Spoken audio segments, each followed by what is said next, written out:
Okay, might as well get this shit started. Hello kids, welcome back to Uneven Buddies, a show where we actually finish games now. Last time we finished Metopia, so we're gonna move on to something else. Something from like 12 years ago. This game is 12 years old, damn it. Super Mario Galaxy! The second one, the one that Nintendo doesn't want to acknowledge. Why did they just not say 2? I don't know, because they're lazy? Is that the exact same voice clip that they had for the original Super Mario Galaxy? No, it's not. Why didn't they say 2 then? I don't know! Like, if you're not going to use the same one, you might as well go ahead and say what it's meant to be. Yeah. So, I live streamed this game a year ago in April. That's my save file. But I'm going to erase this save file. Because there's only 1 star. We're going to start a new game. So, new game, huh? Yeah.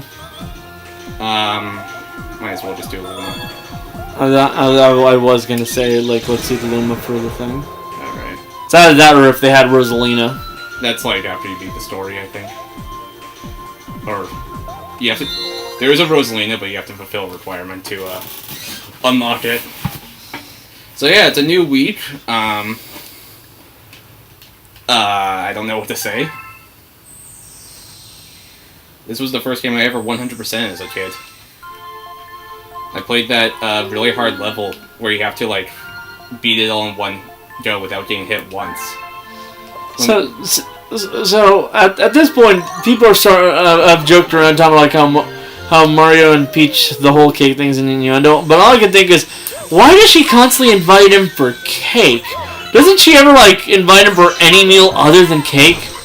Does this bitch like survive on a fucking like diet of nothing but sugary pastries? Because if so, I can get behind that. Imagine.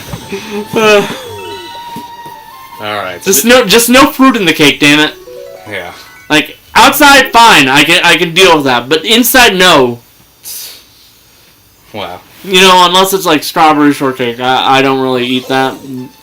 But like that's a different thing altogether. Yeah.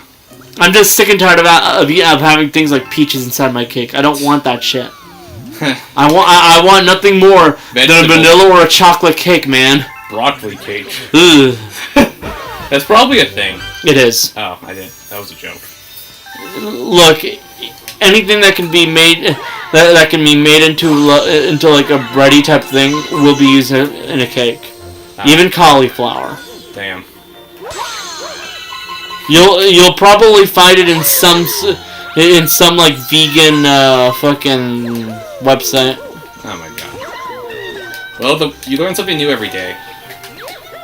This guy's a motherfucking liar. The princess is in the castle. The princess is. That's what they want you to think.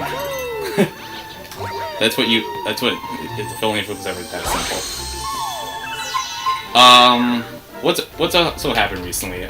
I can't pull out my phone because it's kind of more difficult. Wow, Bowser's big. Recently I got into home. Considering how it's like meant to be obvious that like the story moves along the further you get into this. Imagine if you turned back and Bowser just like walks back. I want to try that. No, he just stands there. Wait. No, he's going back. Can I go back? No, I can't. That would have been funny. Or maybe it's just like, he just loops. It might be looping. That's definitely a loop. Yeah, it's a loop. Pulled that animation before. So recently, when we were playing Kingdom Hearts, I talked about modding 3 Fight Ever 2 on this Wii U, and I did that. So when we get to that, we're gonna do that. Hopefully it works. In what way do you get your gaming news? I use PlayStationTrophies.com, which is the most dumbest website. So have fun with your stupid mushrooms, he said.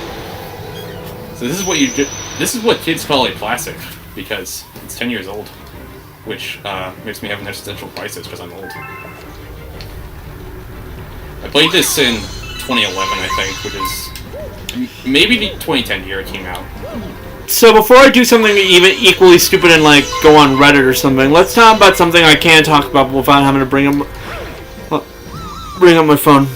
Alright. Mostly because I was so let me go over the 2 new movies of the week. Bullet Train and Easter Sunday. Easter Sunday. First off, for Bullet Train, I'm gonna watch it, so I'm not gonna talk about it. Okay. Oh, did you ever get around to watching Nope? No, I forgot about it. Sounds coming out of my weird mouth. They should really put this game on the Switch. I'm just saying. Maybe when they put Wii games on NSO. Anyways, so Easter all I Sunday? could say about Bullet Train is that it is a manga adaptation. Oh, is it? I didn't know that. Yeah. Also, a lot of characters are now no longer Japanese, so you can kind of see why like what I'm about to say makes sense. California has a fairly predominant Asian minority, right? Yeah. Like the groups here are like fairly like common, and especially Filipinos are fairly common. Huh. So, a Filipino family comedy, like selling more tickets than Bullet Train, an action comedy directed by the guy that directed Deadpool 2. Doesn't sound like it should be a thing, right? What it is? But apparently it is. And my only reasonable idea as to how this is happening is the fact that like Bullet Train is what I just mentioned. A manga adaptation that whitewashes and by whitewashes I mean like it's just about any like race other than Japanese. That was fast. A good chunk of the characters, Okay. especially the main character who's now white. Yeah. So you can kind of see why like even like the Asians who aren't Filipinos would probably not like be as open to watching this film. Yeah. And that's my reason as to how this is happening. Because otherwise, it makes no fucking sense. Like, I know for a fact that when Everything Everywhere All at Once came out, like, a ton of Asian people came to watch it. And by that I mean, the movie was, like, always full, like for, like, a good couple weeks. Like, regularly full. And the vast majority of the people there were Asian. Yeah. So you can kind of see how, like, the Asians of California do in fact have a sway on like the box office here. Yeah. So yeah, that's my 2 things about that movie. Because Easter Sunday, in my opinion, does not feel like a movie that should matter. Like it's a comedy, right? Yeah. But it's a comedy that like every joke I've seen for it just isn't that funny for me. And it might just be that I'm way too young for it, because it has that type of adult humor. And I don't mean like the like shitting and farting stuff that you find on like Family Guy. I mean the adult humor that's really only funny for like cringy dads. So it's not a good movie. My opinion, nah. But my opinion means jack squat because I'm not the target audience. So all I could say is, presumably some people are enjoying it, but every time I've gone in there, like the vast majority of people were not laughing. So that's a good sign, totally. On a comedy, yeah. That nobody's laughing. That means there's. Honestly, I think the funniest joke I've seen so far from that movie was this joke about how fucking creepy like porcelain dolls are. What's a porcelain doll? I sound so out of the loop. Do you not know what a porcelain doll is? I don't. If I saw a picture, I probably would know. It's those dolls made out of porcelain glass. You know, the white like kind of ceramic material. No. They're those creepy ass dolls that people like view as like really uncanny, kind of like that Annabelle doll from the movies. Oh, those, I know what you're talking about. So yeah, is that all you have to say? About Easter Sunday, yeah. Damn. All I'll say is, that, like, even as a Mexican, there are some parts that hit a bit too close. Specifically in how the families act. Huh. And, yeah, I don't really laugh at that because they're like, yeah, you hit a bit too close to the head here. Yeah, that makes sense. Specifically shit like, mom's telling you, like, like, basically telling you, like, you're not pulling your full potential and you could have been so much better had you just not done whatever the fuck you're doing right now. And all I can think is, ever think that maybe your kid never wanted to do that shit? Yeah. Did I turn down the Weirdo speaker? Yeah, it's probably more entertaining than me talking about movies that don't really matter to people. Well, we'll see how this thing goes, and we'll see how long it goes. We also don't have the same amount of time as we usually do today, so... Yeah, we're gonna be focusing on this game. Like you will not have this game as the amount of episodes you would normally have for Metopia yeah, today. because it's not as long.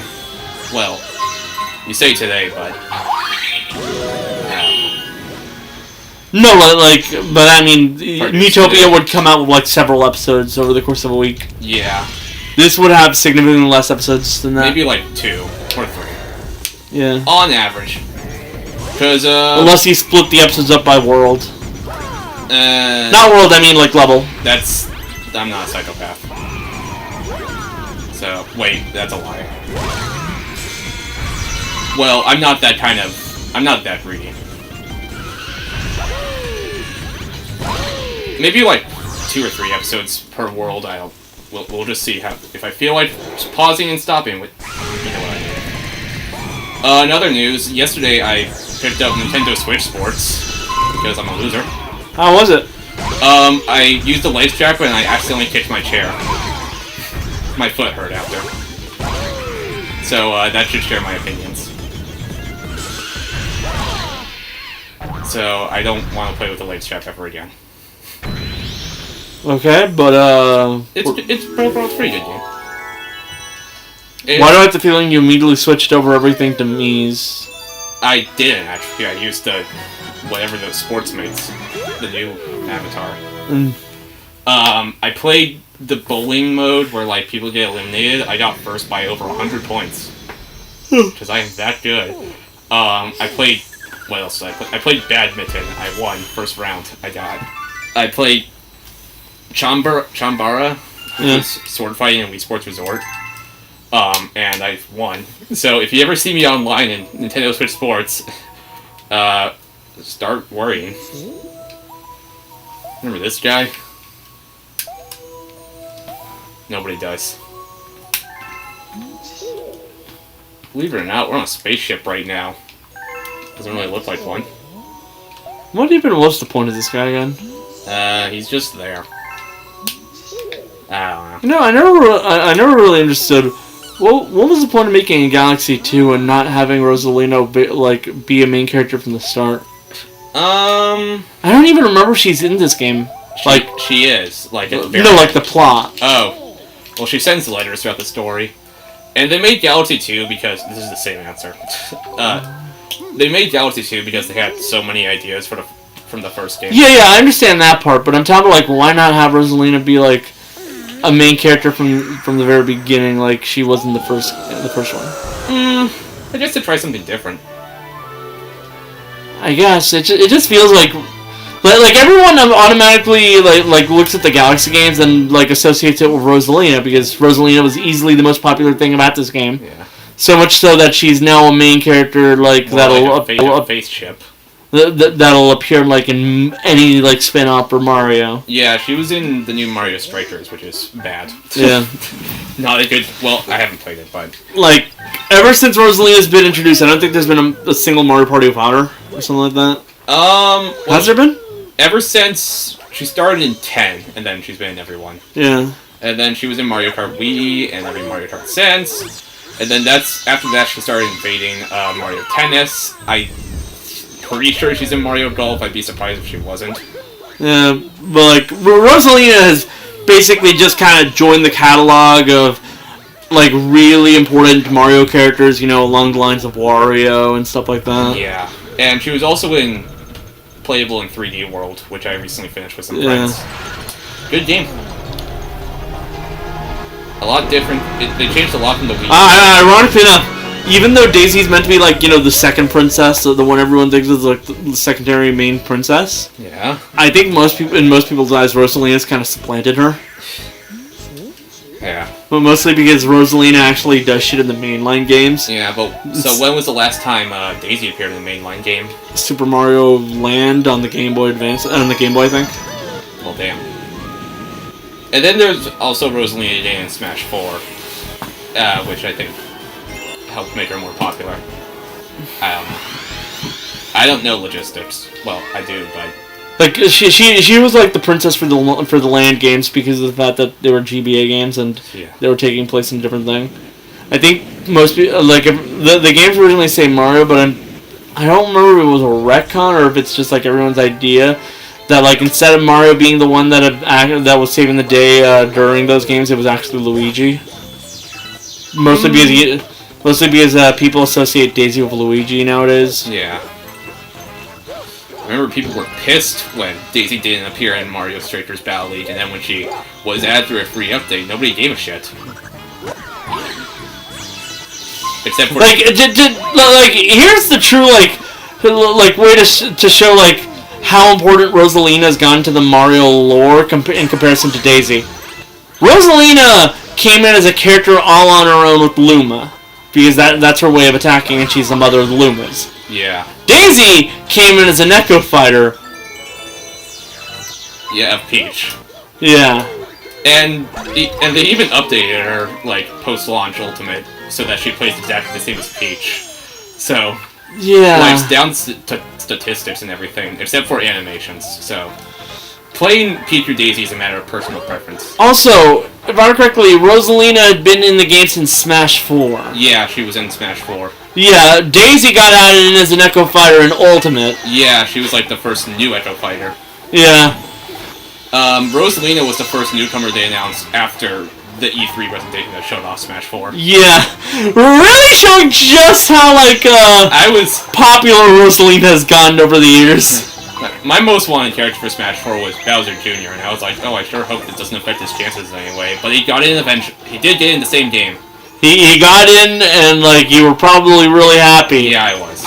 But it was also a sneaky way of getting in all the Koopalings. Yeah. Sakurai actually said he was very close to getting cut because progress on him was lagging behind, but the developers were like, we can do it, and they did. If Bowser Jr. got cut, I would have been pissed. Smash 4, I think, has been, like, the game with, like, the most new Mario characters in the Smash series. Rosalina and Bowser Jr., in addition to bringing back Dr. Mario, who was in Melee but not in Brawl. Yeah. Ultimate added Daisy, and then later Piranha Plant as DLC. The original Smash doesn't count because they automatically just kind of came in. Yeah. Melee added Dr. Mario and for some reason. Peach and Bowser. Yeah, okay, yeah. And Brawl is the only one that did not add any Mario characters. You know, if you don't count Donkey Kong's extended cast as Mario characters. Yeah. Because then you got Wario, Diddy Kong, and then from Ultimate you got King K. Rool. And that's it. Mario only has the second most amount of characters. Fire Emblem has the most, I think. No, Pokemon. Ah, yeah. Fire Emblem has the third most. Well, Pokemon has the most if you count, like, Pokemon Trainer Suite Pokemon separately. Yeah. Which you do if you go by Smash 4 rules, but you don't if you go by Brawl rules. Yeah, because Charizard was standalone in 4 for some reason. And in Ultimate... They brought him back. Because people miss Pokemon Trainer. Well, they made him better, so let's say that. And most Pokemon Trainers players I see use the female skin. Leaf. I know. I don't really have much to say about that, other than just its preference. Yeah. Also, the fact that she got shiny Pokemon, which is some bullshit. Yeah, I did hear I heard at least one story that someone used the female skin so much they thought that the color of her Pokemon in there were actually the default ones. No, I don't want to be smooched. The reason I call it bullshit is because I know, like, you know for a fact that it's like sneakily a way to like encourage people to play as her. But the thing is, the female Pokemon player characters are already more popular than their male counterparts. Yeah. Like, it's just kind of a thing. Huh. Well, that's how it is. Other than Pokemon's also had like, I think the only male counterpart that has more notoriety than its female counterpart actively is Red, unironically. Yeah. But that's because, and maybe Ethan. That's Gen 2. Yeah, I thought so. Gold and Silver, I was gonna say. But then after that, Brendan, Lucas, Hilbert, fucking Nate, and every other male protagonist always takes a backseat to the female ones. And that's because the female ones are a lot more popular for a multitude of reasons, including the fact that they get actual characterizations, thanks to the fact that they're usually in the anime. Yeah. Yeah, like Dawn, May, Misty, not Misty. Misty was a gym leader. Serena, I think. Yeah, Serena, Dawn, and May are all player characters. Every other like female companion has been a major NPC in other ways. Like Iris and Misty were gym leaders. Although Iris was only a gym leader in one version of the game, by the sequel she's a champion. And by Journey she's a champion. Yeah, I remember when when I played Black 2, I was like, I noticed her as a champion, and I was like, oh, that's pretty cool. Yeah. Even though Iris was a prick in the anime. Yeah, like I mentioned, Iris' characterization has improved vastly through Journeys. Whoa. Meanwhile, after that, let's see. Have I already gone over the most? Yeah, okay. And Gents and Alola, there was an entire class with the main girls being Mallow, Lana, and Lily, who were in order two trial captains and literally like the second main character of Sun and Moon, because she's like the one that gets all the like plot relevance. It really says a lot. Like, she's basically the closest thing that most people would agree to that being a love interest for the Sun and Moon main character, because she gets like actual characterization that shows her being really close to the guy or girl. I say guy because I played as a guy. I didn't play Sun and Moon because that game is ass. It really isn't, in my opinion.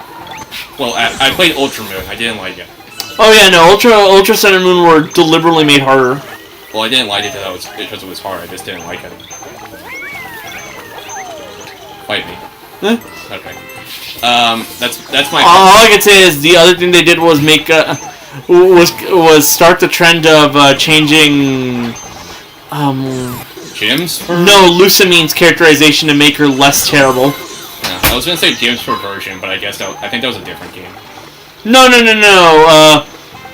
Sun and Moon didn't have gyms. Oh yeah, right. Because I knew at least one Pokemon game had different gyms per version, but I forget which one it was. I think it was that was Sword and Shield. Yeah, Sword and Shield. Sword and Shield does not have a female companion. Oh yeah. And it also has a completely like original character for its male companion in Go. But all I could say about that is people are split on if Go's even a good character. Let alone Chloe, who people really hate, who like I won't say hate, but they really don't care for, because she doesn't have any agency in the story, and right now she's actively getting in the way of the Master's 8, so people are not happy with her. Yeah. Like, I'll say that's probably one of the major issues I have with Journeys, and that's the fact that they decided that the best way to go around companions is make completely new characters. Yeah. And as we all know, with the exception of like Bonnie. Whenever main companions are like completely new characters, people really don't care for them. Yeah. Pokemon also had a new fighter in Smash every game, so there's that. Yeah, like, but seriously, like, yeah. When it came to like completely anime original characters, and I'm not even sure if Bonnie is because I'm pretty sure Clement's like mentioned a sister in the game. Yeah. Like any of the characters that are like strictly for the anime original, like Tracy or Max, and their main companions, they're usually really disliked. Heh. And that's why it's like controversial to even have Go and Chloe as like the main companions in quotation marks for Chloe, especially since she doesn't really go with them anymore. Yeah. And most people agree it would have been really fun to have any of the female main characters from Sword and Shield as like the main character, like the main companions for that. Yeah. Like, especially because, oh yeah, Sword and Shield had one of the most popular female designs in the franchise. Because people love Gloria. Especially because she looks very Scottish. Yeah. Yeah. People love Pokemon. Also, Marnie is, like, ridiculously popular, too. Yeah, I've noticed. Speaking of which... So much so that people were honestly, like, kind of fairly pissed about the fact that Marnie only got one episode as a focus, where she battles Ash, loses, and then basically has her entire character arc labeled off as complete.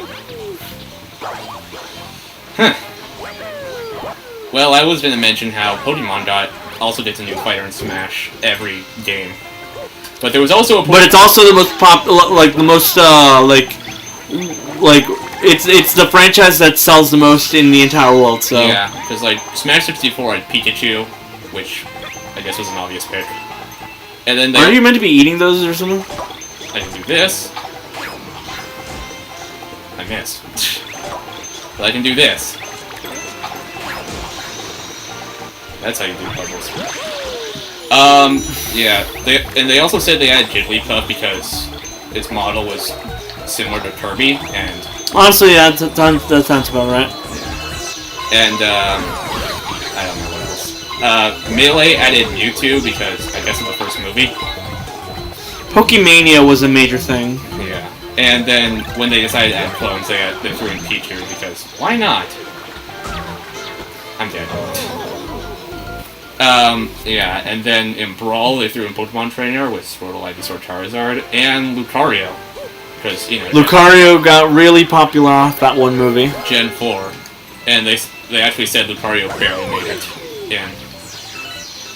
I'm not even kidding here. Lucario is probably, like, one of the most famous Pokemon.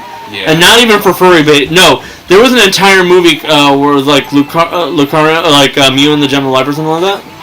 Lucario and the Mystery of Mew. Yeah, that one. Yeah. Where basically, like, the whole point was that Lucario and Mew were, like, the major focuses because of the fact that Mew was, like, the main legendary for that movie, but Lucario was, like, the main character for that movie. Yeah. I remember... And honestly, it's a really good movie. It really holds up. I will suggest it at any given moment. If there was any Pokemon movie to watch, it's probably that one. And not the first one, because the first one, especially the dubbed, is terrible. I do... Like, in middle school, there was, like, a task, where... It's not actually terrible. It's just there's a lot of flaws with its writing. More specifically, the flaw with the writing comes in with the fact that, people honestly took that whole dub thing where, like, Pokemon aren't meant to fight thing as seriously, and they're being fucking morons about it. Yeah. I was gonna say, there was, like, some sort of project in my middle school where, But yeah, no, Pokemon, the first movie, still doesn't actually kind of hold up as long as you don't watch that Netflix one. Yeah, there was a project where, in my middle school where people drew movie posters and someone drew the Lucario movie as one of them. So, yeah. And Lucario also speaks full English in Smash, unlike most Pokemon. Yeah, that's because the Lucario in the movie was able to fully speak, remember? Yeah. And, when, in Smash 4 we got Greninja from X and Y. Greninja is literally the most, the second most popular Pokemon in the world. That makes sense. I just died. Well, he said he chose him before X and Y was even out. Yeah, no, but that's because he was already popular design-wise with the creators. Yeah. And so he just based his entire moveset off concept art. And it worked. Yeah. It's barely accurate to how Greninja plays, basically. But it works. No, I'm saying that it's accurate to what Greninja is. A water ninja. Yeah. I do remember in the reveal trailer, people thought Greninja was Mewtwo for a second because people really wanted Mewtwo back for Melee. Yeah. I was like, okay. And then Mewtwo did come back. Eventually. And then when Ultimate base game was being planned, they had a spot reserved for Pokemon from Sun and Moon, which was to be determined at a later date. And as we all know, it was Incineroar. Which makes sense. Yeah, he almost did Decidueye, but he chose Incineroar because Ash had the... Well, because he wanted to do a fighter with a professional wrestling theme moveset, which hasn't been done yet. Yeah. But it is kind of coincidental that most the Pokemon that have been individually put in there as fighters onto their own. Yeah. With the exception of Mewtwo have been owned by Ash. Yeah. There's also I forgot. People were also dreading the possibility of a Sword and Shield Pokemon being DLC. Specifically Cinderace. Nah. When I didn't think they would go that route. So they're people are still worried about fucking... I guess I'll use their colloquial nickname, Weed Cat, and if it's gonna be fucking standing up on two legs. Yeah. People are like, the last fighter's gonna be not Sora. The last fighter's gonna be Cinderace. Nintendo always plays it safe for the last fighter. Then Sora. Then Mickey Mouse showed up and it's like, bitch. But yeah. Also, speaking of Pokemon, I need one of these. I'm pretty sure there was a Pokemon Presents a couple days ago. Yeah, there was. Yeah. For context, today is August 7th. And I'm pretty sure there was one on the 3rd. I did not watch, and I don't know anything about it. I could bring up what happened. Okay. Well, let me just get some water. I know they showed... Well, they probably showed info on Scarlet Violet. They did. Let me just, like I mentioned, drink some water, and I'll bring up what happened in the event.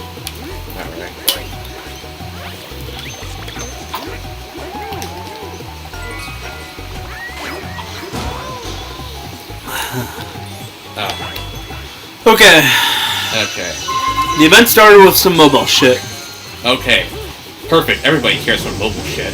Yeah, it was basically just talking about what was gonna happen with their mobile games, like Arena and stuff like that, Pokemon Go. Then they started talking about VGC, not VGC, TGC? Oh, No. I say VGC, but that's a different thing altogether.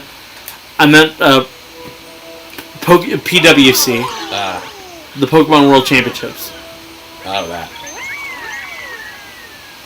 Yeah, and the fact that it's finally returning, because it's been kind of gone for 3 years. Understandably. Yeah. And how that MOBA of theirs, Arena, I think it's called? Unite. I don't know why I keep on calling it Arena. Unite and Pokemon Go are also going to be at PWC. For the first year, for the first time, they're going to be viable games to play for World Champion title. Which makes sense considering that Unite being the first time, because it's a game that's only now turning a year old. Yeah. Speaking of Unite, they revealed some the new Pokemon for that game. But more importantly, after they were done talking about that stuff, they baited everyone out with a recreation of the Ascent to Mount Silver and the fight with Red, only for it to be Master ZX stuff. And even then, they didn't even go in depth into what was going on out there. So that was a fucking cop out. And then they finally got to Scarlet and Violet. The main attraction. they first started off with a new trailer. And after that trailer was done, they decided to break it down and actually talk about shit. Wow. So let me go and scrub over the video, and I'll tell you like individually what each part was about. You know, a friend with another weird mode can join you up with you.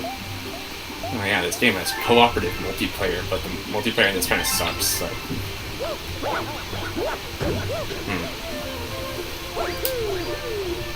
I'm debating if I should start a new episode, so... It's been 35 minutes, that sounds like a decent time to start. Okay, let's do that then. Okay. Alright, welcome back to Super Mario Galaxy 2, the one game Nintendo refuses to acknowledge it exists. We're gonna be talking about Pokemon now, because... Just like last time. Because I'm continuing on with where we left off. Yes. First of all, they revealed that the name of the region is the Paldea region. Got that. I think it's based off Spain. Well, yeah, especially considering how the academy that the main characters will be going to are called, in Scarlet version, Naranja, and in Violet version, Uva. I don't speak Spanish, so I don't understand anything of it. Orange and Grape Academy. Ah. And we got shown that just like with Pokemon Legends Arceus with their ride Pokemon, you will be able to traverse the world using a Pokemon. More specifically, you'll be using the legendary Pokemon of the game. And people are worried about like why you get it so early, when clearly it's very obvious that the whole joke here is, it's not even a joke, but like, the whole point is you'll be just like with Weird Deer, you'll get access to it as a ride Pokemon, but you won't get access to it as an actual Pokemon until much later into the game.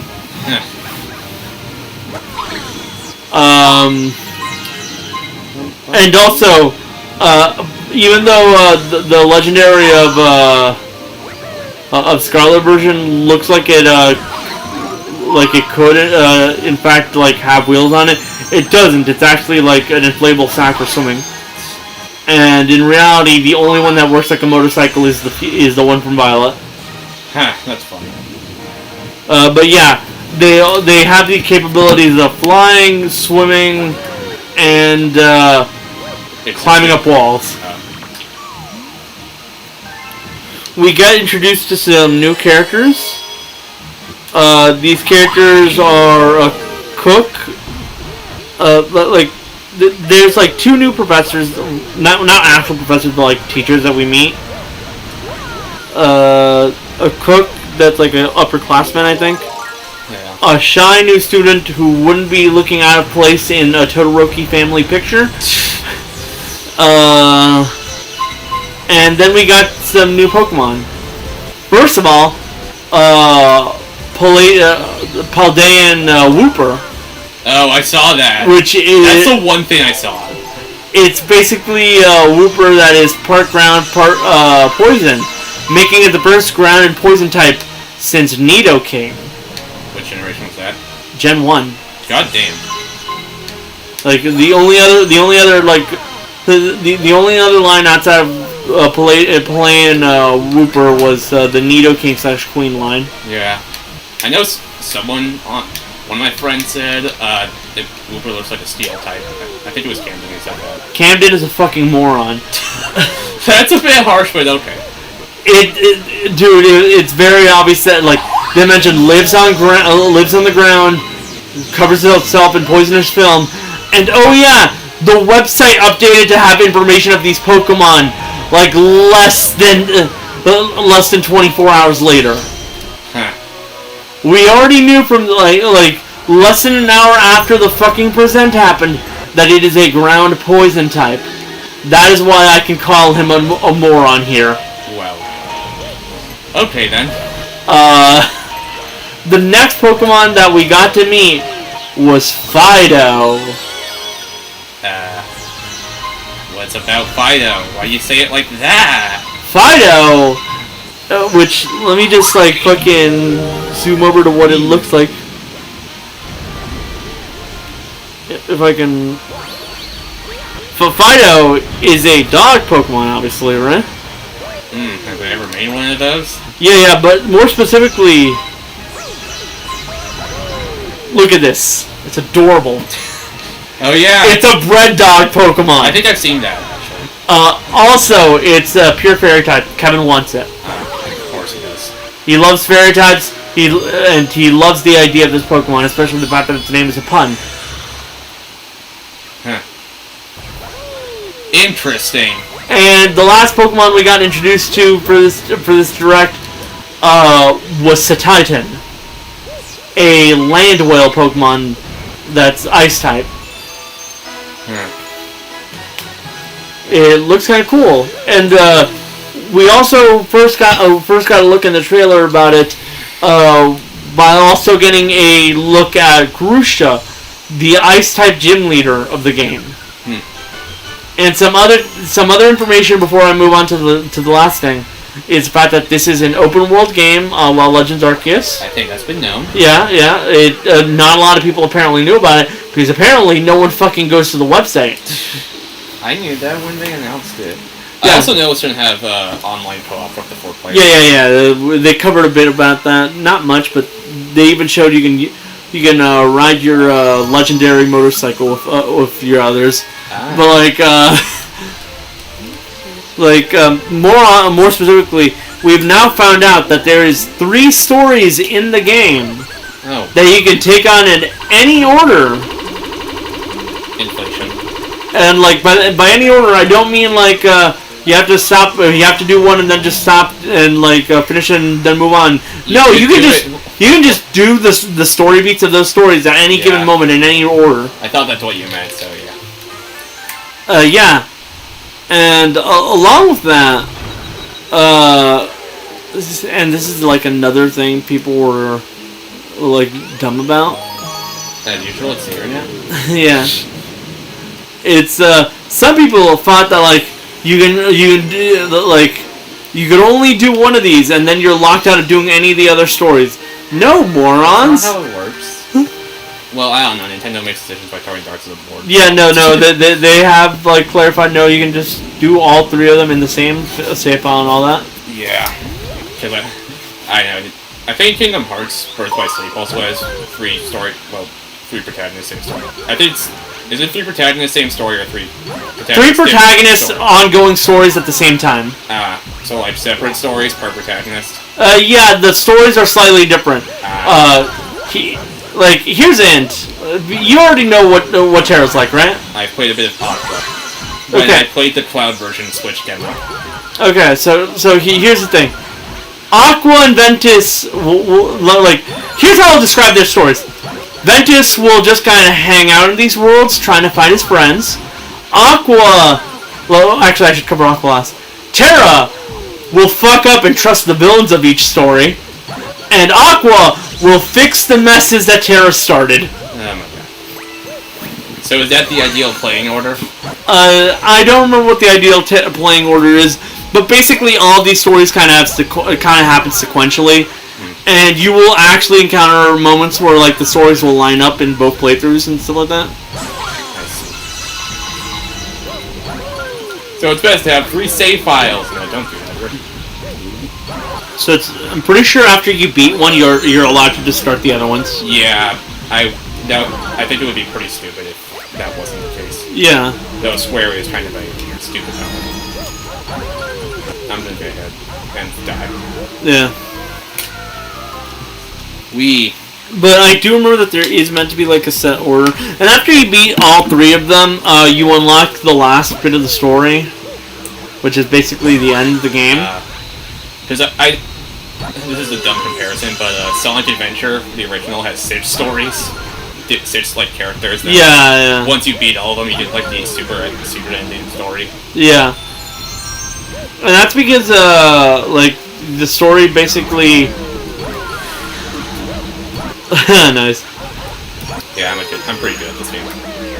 The physics are fun to mess around in. Yeah, it's basically impossible to there are certain things you have to see in every story just to actually understand the ending. That's why they probably locked it away. This is Kingdom Hearts. What is there to understand? Murder. Okay. I guess. Well, that was awkward. Disney game. Murder. Rated E for everyone. Yeah. But like, Season plus stuff. remember, this is the game where world-ending apocalypses happen on the fucking daily. I was trying to think of a Disney movie that has that kind of plot, but No.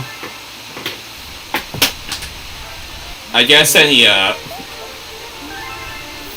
I'd say Marvel. I guess I'd say Infinity War, but that's Those all took... All the world-ending stuff happened years apart. If this is Marvel Comics, on the other hand, yeah. They happen like every fucking Tuesday. but for me, it was Tuesday. But Kingdom Hearts, quite literally, worlds fall by the day. Why not? Fucking the end of the world in the original game, you've gone to that part, right? But I mean, you at least know about that part, right? I know it exists. Yeah. Basically, it's a world that can only really be accessed when the vast majority of the other worlds, a good majority of like worlds have already been fucking destroyed. Yeah. And that's only happened once. Hooray for communism. I mean, that's probably because that was the one time the villains were actually like focusing on actually trying to destroy as many worlds as possible. Every other time, for the story's sake, most of the villains aren't doing that. Yeah.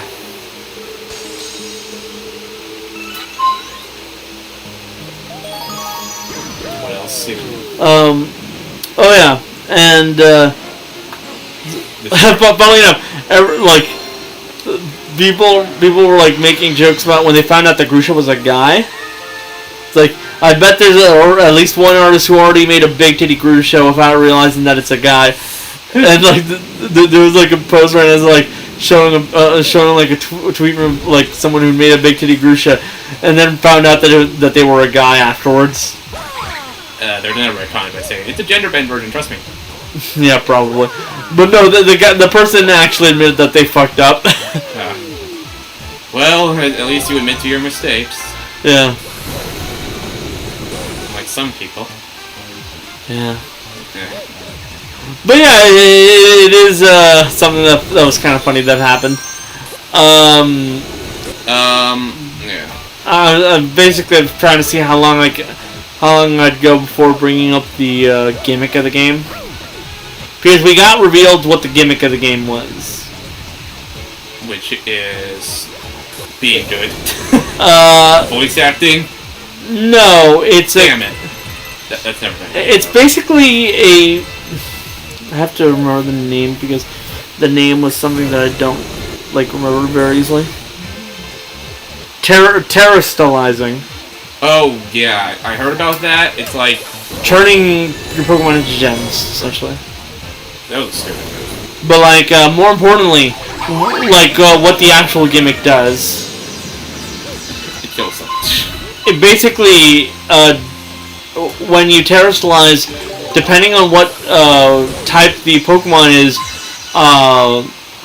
if it's the Terra type, which is basically the terrestrializing you're getting, is the same type as your Pokemon. Their stab moves will get stronger. If you don't know what stab moves are, it's basically when you use a Pokemon move of the same type as its typing. So it comes out as significantly. It's like a 1.5 times stronger than it'd normally be. Yeah. And with terrestrializing, it'll make it even stronger and stuff like that. But more importantly is rare terrestrializing types, right? Yeah. And that's when the Pokemon has the terrestrial type that's different from its actual typing. Because it changes the Pokemon's typing. So, yeah. For instance, they showed off a water Gardevoir. That sounds... in the trailer and stuff like that. Oh, and we got more information, and we got like apparently change to how raid battles work in this game. Do tell. Instead of like waiting for your for the people you're doing the raid battle with to like take their turn and stuff like that. In this one, people will be able to. People will be able to do their moves and all the shit that they want to do in real time. Yeah. So no more waiting for these motherfuckers. You just go. I see. Wow, nothing. Never mind. Those are dudes. Huh? No. Sorry to keep you waiting, it says. You know how impatient I get, damn it? Anyway, what else has been happening? We did the Pokemon. Has there been anything other than the Pokemon? I don't know. Yesterday well, as I mentioned, I got Switch Sports, hurt my foot. Fun time. Would recommend if you want to. Why are you trying not to use the drill? I want to see if I can. I think it was deliberately set up in a way that you can't. Nonsense. I can pull it off. Also, weren't you looking for a triple jump, not a two jump? I know. I just have to tie that. Yeah, I gotta use drill. Anyway, yesterday I played some Jackbox with friends through Discord again, as I do every now and then. Yeah. Oh, there's an inside. Jonathan played with us. Everyone kept calling him a dick sucker. Because he watches JoJo. I'm guessing he got annoyed? Yeah. Clearly. And then he lost. We played one where, hey, it's a guy from Captain Toad Treasure Tracker. we played the one where you give presentations and stuff, and the second Jonathan started his presentation. Nice. His Discord suddenly crashed. And we were like, okay. That was fun. Did this motherfucker just commit suicide? No, he turned into a mushroom. Talk about the eating part. Well, you see, you inflate it. It's for the inflation. Oh god. I'm sorry. I heard you kids like... No, but if you like inflation, please wait. Get help, kids. Not from us, though.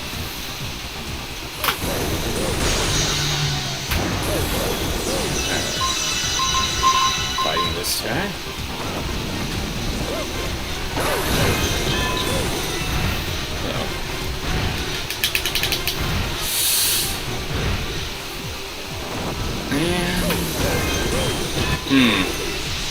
You think there's gonna be a Nintendo Direct in September? Like, you know, a normal one? Maybe. Because we usually get one in September. There wasn't one in June, but there was in February. I guess E3's cancellation played a part in that. Maybe. Uh-oh. My controller stopped responding for a second.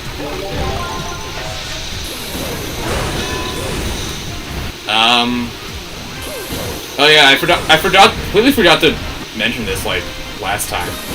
But, Bayonetta 3 got a release date of October 28th. You can pre-order it right now in the eShop for a solid $60.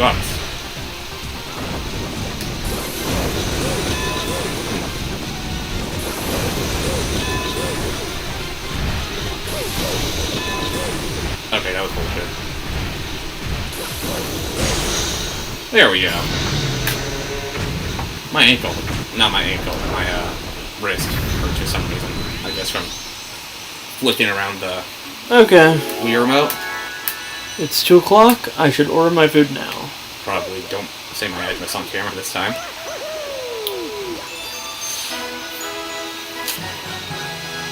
Woo! We got a star. Wow, we're really cool.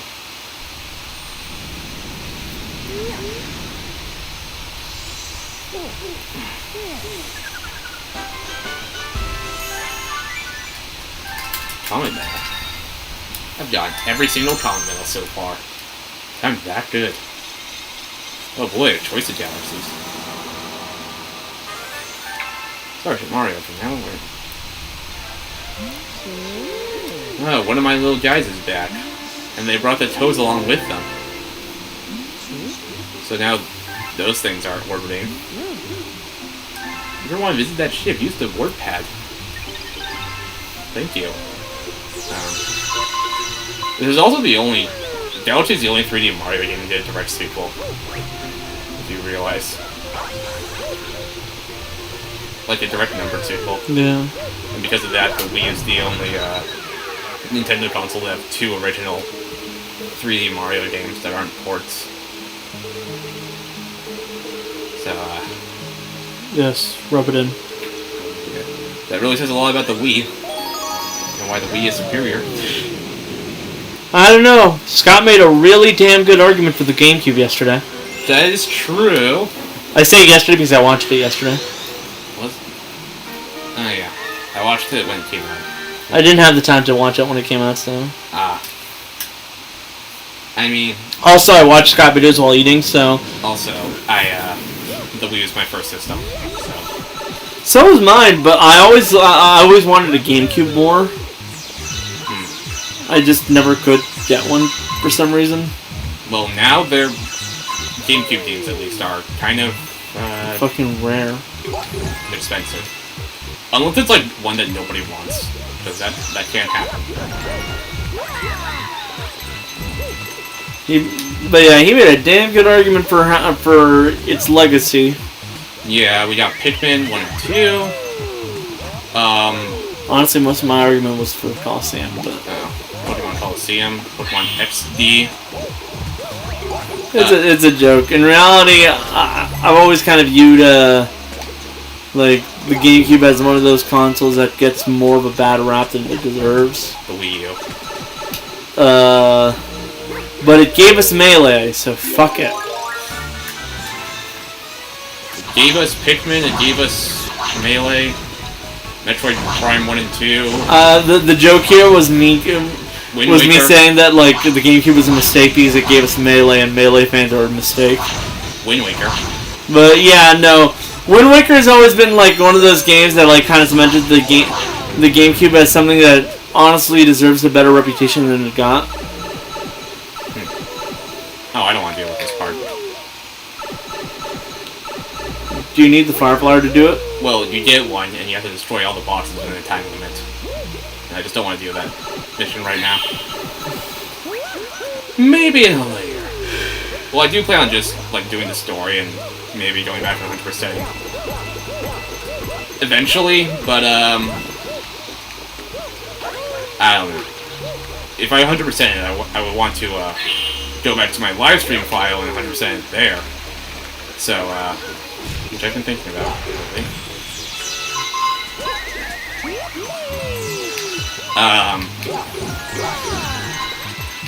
Once they announce Wii games for Switch Online, they should really put this on here. Though Wii games on there would be a bit tricky, I will say. And I'm dead. No, I'm not. Though, if any console's next for NSO, like home console, it's the GameCube. Which hopefully makes them easier to buy. You know what I mean? Mm-hmm. Because Nintendo never re-releases GameCube shit. Fucking the GameCube has been like living purely on Melee, like in recent years. Or like, yeah. Or like, at least for me, I use Dolphin to play the older Mario parties on there. Because those are some good ones. Especially Mario Party 6. Which is my favorite. No, Superstars is pretty good. You sound like Scott right now. Mario Party 6 is the best Mario Party. I've played it. Day and Night System really sets it out. Mm. Mario Party 5 is kind of slow. Mario Party 4 feels like an N64 game on a GameCube. That's my hot take of the day.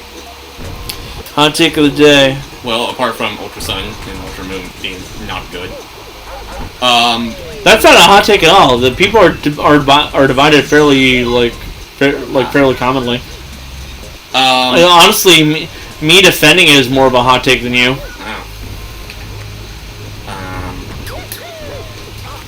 There are people who enjoy it for like the Rainbow Rocket storyline, yeah, but like.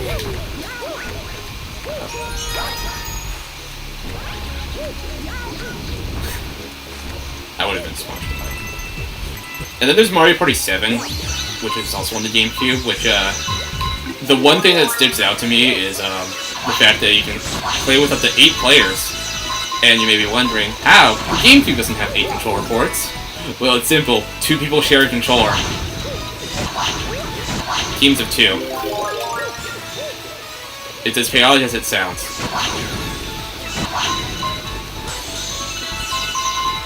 The real question is, how do they fit everyone on one couch?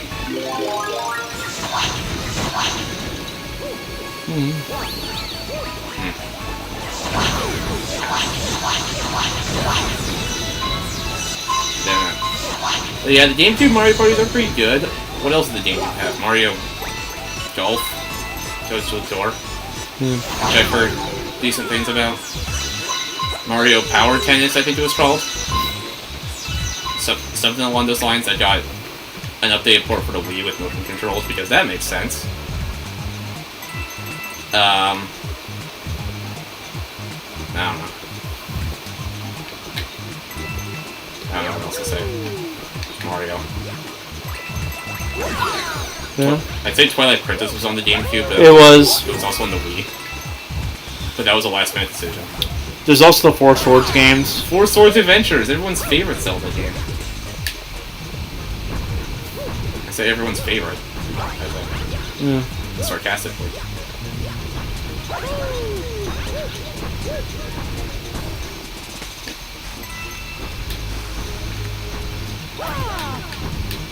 Okay.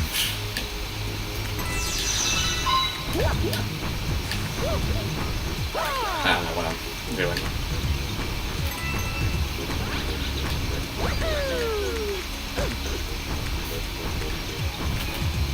Well, now I'm in recoil. But I landed anyway. Ooh. That did not feel good.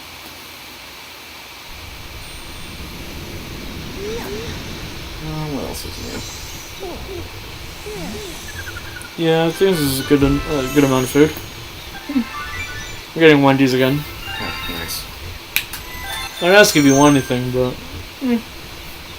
You already ordered? no, I'm just not sure if you'd want anything. But also because I'm going to the movies today. There's the baked toad. Like, I'm not really gonna be like paying much over there, so maybe I probably should ask if you want anything. I'll have whatever's left over. Oh yeah, this thing has Starbit shared across all 3 save files for this game. I remember.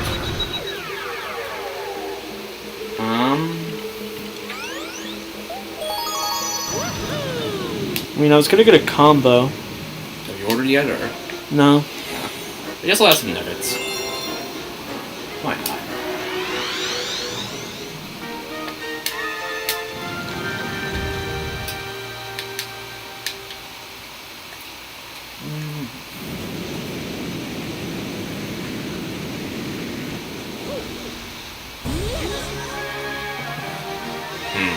Okay. How many would you want? What's the options? 4, 6, 10, based on spicy or crispy. 10. Spicy or crispy? Crispy. Wow, I'm a cloud now. No sauce? No sauce. And don't say my address this time. Please. Okay, my bacon air combo, my 2 crispy chicken sandwiches because because I'm like still somehow fairly hungry. Also because I'm probably gonna like maybe keep one of those for later. your 10 crispy nuggets. Yeah. Don't say my address. Large drink. Okay. 29.80. Meet outside. Pretty sure that's the correct card, yeah. Don't say my address. Now see how much money I have in the bank. Alright. Watch out, they say. That's why. And I know if you touch water, this power-up goes away. I thought those spawned infinitely, but it's just 3. Maybe in some places they spawn, like, an infinite amount.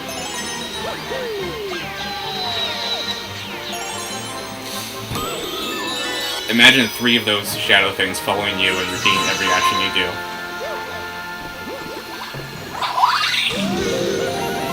Imagine.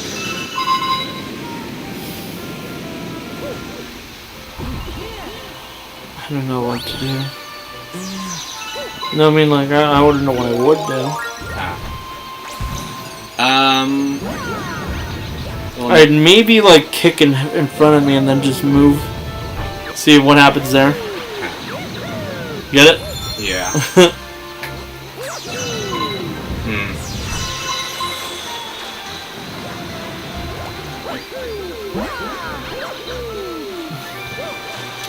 Okay. Don't say my address. God damn it. $6 in tip.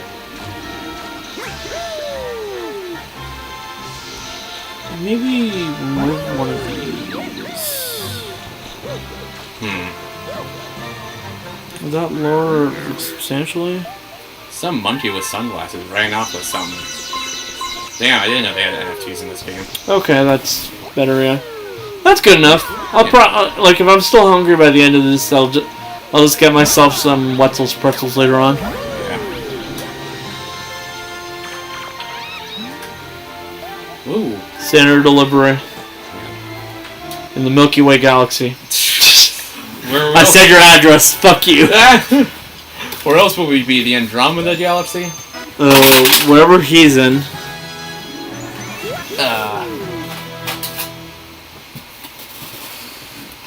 Again, I went for galaxy because that's the world. Shut up.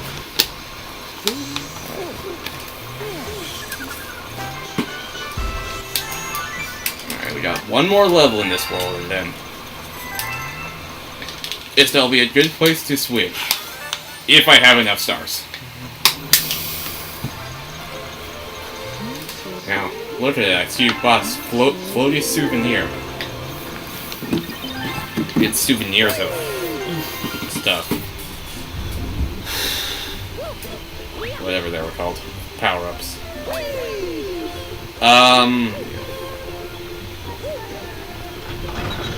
Yeah, I went to IKEA, like, I forget when. Oh, I do have no stars. I went to IKEA, got lost for an hour, because it's IKEA. So, yeah. And I was like to my dad, okay, how long were you going to take in here? And he said, hopefully not that long. We were in that for an hour.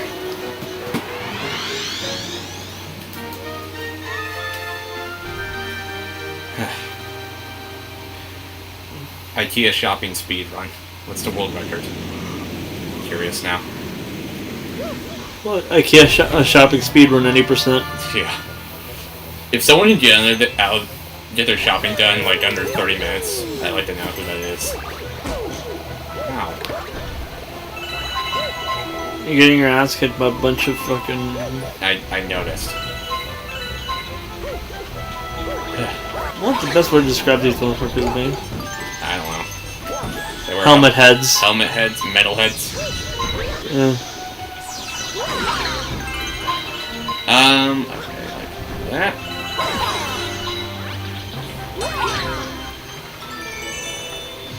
Oh, the power metal's up there.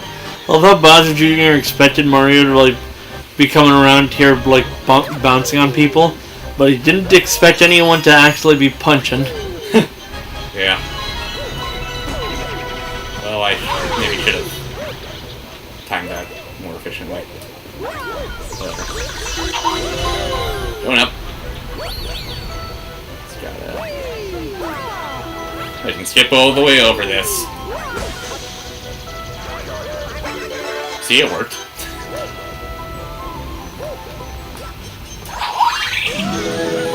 See, it's a viable strategy.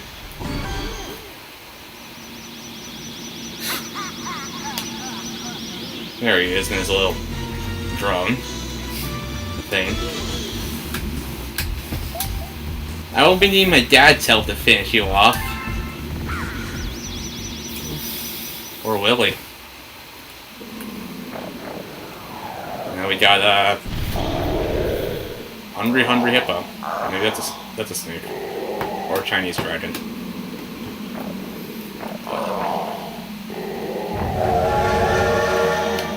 But yeah, it's pissed.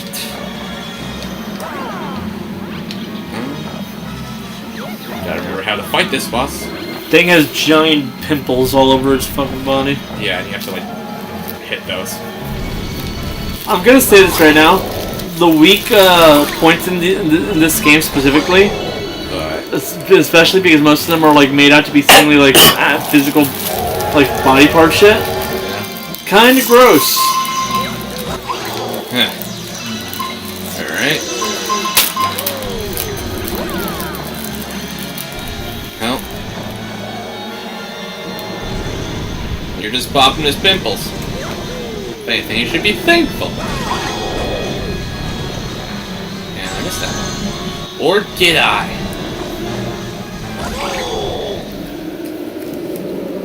I'm a gamer.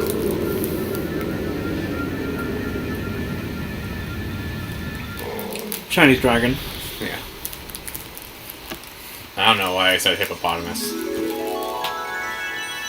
I guess because to make the Hungry Hippos pun. Get it? It's funny. Laugh. Is it? I don't know. Humor is subjective. That's why. Alright, that's one world done. Life 6, 7 if you count the bonus worlds.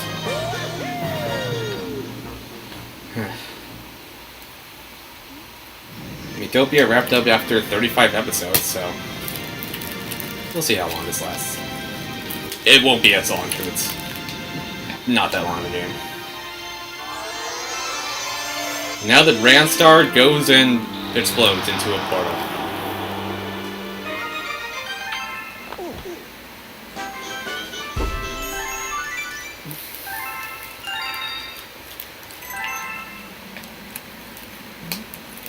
Alright. You did it. You brought back a Grand Star. Ready, Captain?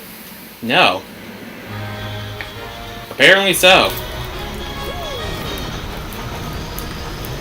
I wonder how it would feel for everyone on board that, just moving at a fast pace like that. Like, would they fall off, or would they have to hold on?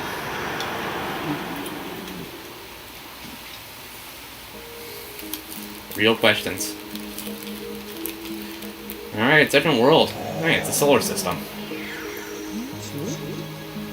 Entirely new world. The game has been saved. Nah. 2 free planets. Ah. Well. How much is... missing a couple, but oh well. Not 100% on the first go. Well, that's it for this game for now. See you next time. See you next time on, this bullshit. Super Mega. I don't know. Let's just start it. Hello, we're back. Hi. I don't know what to say. Apart from, it's a new week. Which means new news. I mean, I guess we could talk about the movies I've watched over the time we've gone. Well, there's that. Yeah. Go ahead. First, did you ever get around to watching Nope? No. I did not. Okay. So, the 2 movies I watched over this week were Top Gun Maverick and Bullet Train. Did Bullet Train suck? I enjoyed it a lot. I honestly have no idea where the critics are coming from outside of maybe the fact that they just don't like fun. I see. Like, Bullet Train is not a movie that you should come in expecting some, like, deep thing. It's literally directed by the guy who did Deadpool 2. People, come on. Are you honestly that not able to comprehend that maybe, just maybe, a movie directed by the guy who did Deadpool 2 isn't gonna be this huge masterpiece, but is in reality gonna most likely just be a movie all about action? So that's basically what it was. That is a fair argument. So I came in expecting nothing but gratuitous violence, some fairly funny jokes, and maybe, just maybe, a story that I'll actually care about. Honestly, I got more than I wanted anyways, because I also loved the soundtrack. Huh. Interesting. The other one? And even if the story was kind of shallow, I actually enjoyed it quite a bit. This movie could best be summed up as life is full of strange coincidences, and sometimes those coincidences aren't coincidences at all, and you're being screwed over by people who hate you. Huh. Interesting. And Top Gun Maverick is the sequel to Top Gun. And it's also one of the few sequels in modern day that are on a nostalgia property that are actually basically an original story, which is unique in the modern day. Weird as that is to say. Yeah. Oh shit. Oh, there you go. I tried. But yeah, it picks up where it left off, and by that I mean it left off decades ago, so it picks up literally after these characters had already aged substantially and stuff like that. Okay. So basically the movie picks up in real time. Yeah. And it also kind of illustrates that these characters, they have quirks that would make them kind of not viable for certain things. A bunch of people give Maverick shit for basically never getting a promotion and how he flies and stuff like that. And it kind of makes sense when you remember that the guy was a bit of an egomaniac at first, but also he's the type of guy who the Army wouldn't like. Someone who would trust his instincts and guts more than actually follow orders. So of course, a person like that wouldn't be getting a promotion anytime soon. And stuff like that. But honestly, that's not even the main story. It's just it's a logical conclusion that happens that's followed through with. Yeah. The actual story is about stopping enemies of the United States from having a nuclear plant. I think it was meant for weaponry and stuff like that. But they were getting uranium and stuff like that. I see. And to do so, they would need to basically do a suicide run because this enemy nation has the capability to keep up with the United States now. I mean, my dad wants to see the movie. He's right here, so. Yeah, but this is all stuff you'll find in the trailer. And yeah, it kind of speaks to the fact that in reality, one of the major reasons why the U.S. Navy is so powerful is that it's the only one that spends so much money on its military and stuff. So realistically, if a country ever got to the point where we are, they'd actually be a legitimate threat to us. Yeah. But these are all things you will find in the trailer, and that's all I could say because someone actually wants to watch this movie here. I see. I have not watched any movies in the past week. Yeah. That makes sense. I work in a movie theater. I can find the time to watch a movie. And by that I mean I literally found the time to watch a movie because it was so empty yesterday. Not yesterday, the day before, that they sent me home so early that I was able to just straight up watch a movie instead of going home. Wow. Like, Bullet Train I at the very least watched on, like, my free time on Sunday after we were done here. Yeah. What? But no, Top Gun was a movie I watched straight up immediately after I was done with work. Huh. Interesting.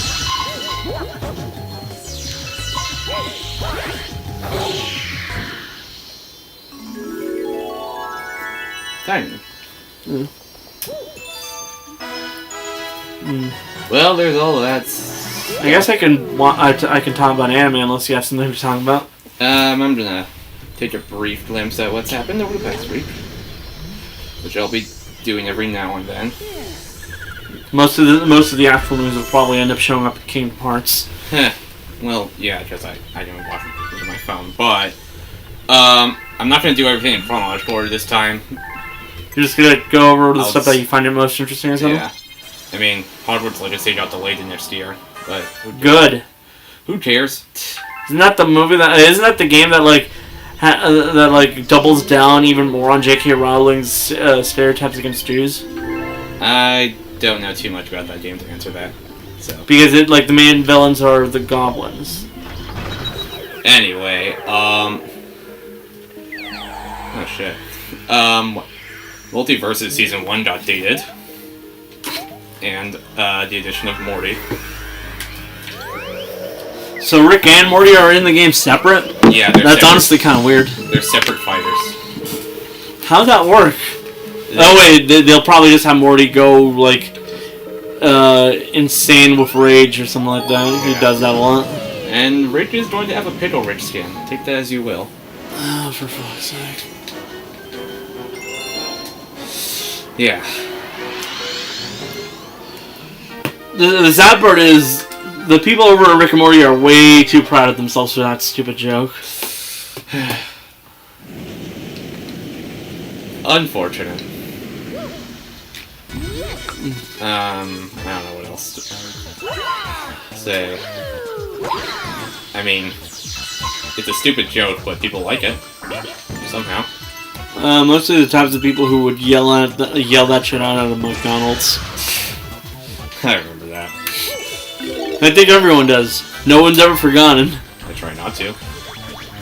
It's like someone has to just mention it and I'll just remember it. I think they're gonna throw a reference to that in like Rick's dialogue or something. Maybe they'll have him re-out like a lunatic. Probably.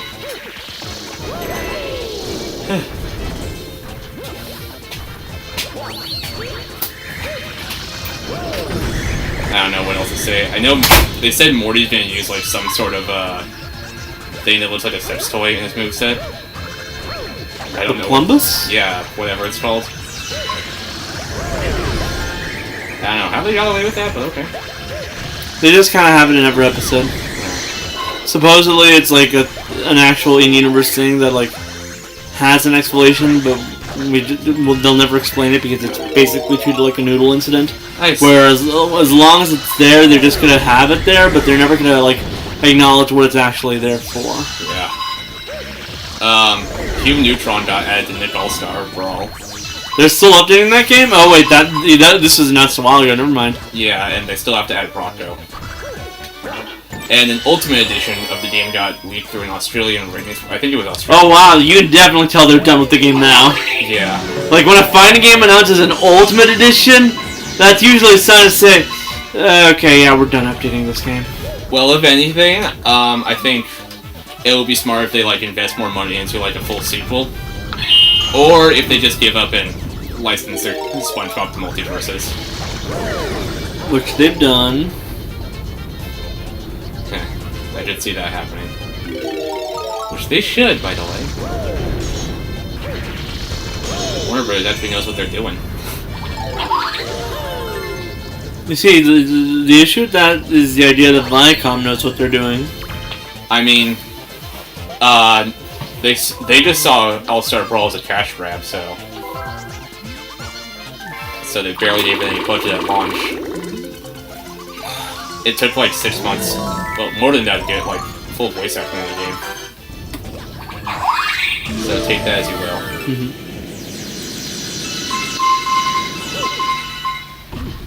Mate. I could see other, like, non-Nickelodeon Viacom properties, or Paramount now, whatever. I could see that. I'm gonna just keep on calling them Viacom, because let's be honest here, those are the assholes that I know for copyright striking everything. Yeah. I could see, like, non-Nickelodeon Viacom properties making the multiverses first. Once they do third parties. Like, I don't know. Gotta think of what they own.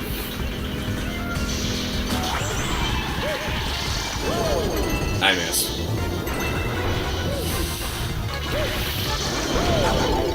I don't know why I did that.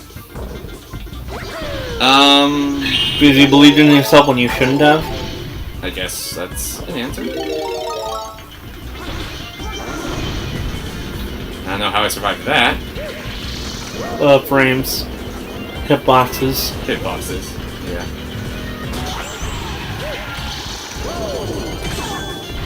I got 3 hit boss. But of course. Game logic. Well, they weren't going to give you a health bar. Yeah.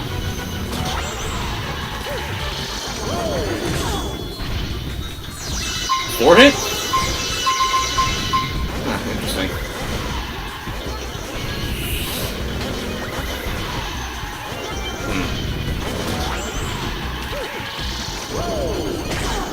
Four hit. That's different. Not really. Usually.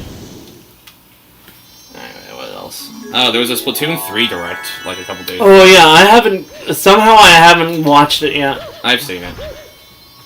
I don't know if I should go in detail about it, or if you still want to watch it.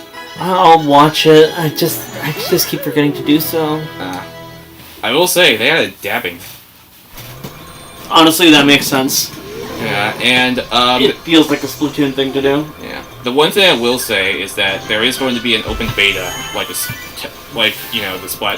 whatever the Splatfest thing, and it's going to be on the weekend. It's going to be on the 27th for about 12 hours. So, and the Splatfest theme, Splatfest are now 3 teams instead of 2. This test theme is rock, paper, or scissors. I'm gonna go ahead. Shout out to my paper boys. Yeah, and of course there's a new Squid, pop band team. Squid Pop. The joke here is I'm actually for scissors. Yeah. I don't know what else. The actual joke here is, yeah, no, I actually do play paper, but, like, scissors is also, like, legitimate, like, when I go for... Yeah. I almost never start with rock because it's so common to do so. Yeah. Watch Rock win, of all things. If it gets the waifu, it might win. I mean... I don't know much about this game, remember. Yeah. I suppose I can knock out that challenge now. Well, and they've also, like, finally explained enough differences from Splatoon 2 to fully justify that's a new game. For once. And, they confirmed that, free update model, as every Nintendo game does. I love how everyone was, I love how some people are like, didn't that game just fucking come out? No, motherfucker, it's been 5 years! Well, to be fair, time is a myth now. Time is an illusion, but that doesn't change the fact that it still happened. I mean, I said the same for, like, Pokemon Sword and Shield when Scarlet and Violet were revealed, and then I was like, it's been 10 years? 10? I meant 3. It's been 3 years since 2019. So, yeah.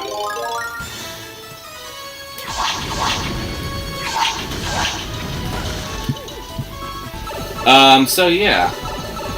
But they did also confirm that Splatoon 3 is going to get a paid DLC expansion sometime in the future. As with Splatoon 2. Alright. I'll be using 20 seconds. I probably already messed up. Yeah, there's clear lines to do so. I don't know why you ignored them. I don't know. Wait.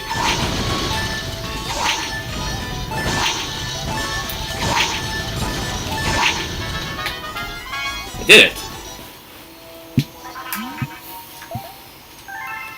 There you go.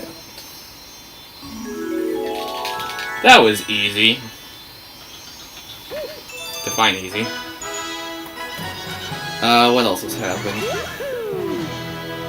The heat in this room was getting weird. I guess that. Should I turn on the AC? Yeah, probably. Oh, a live-action Pac-Man movie has been announced. What, was Pixel not enough? Yeah. Like a live-action adaptation of the game. Yeah, like I mentioned, was Pixels not enough? Nope.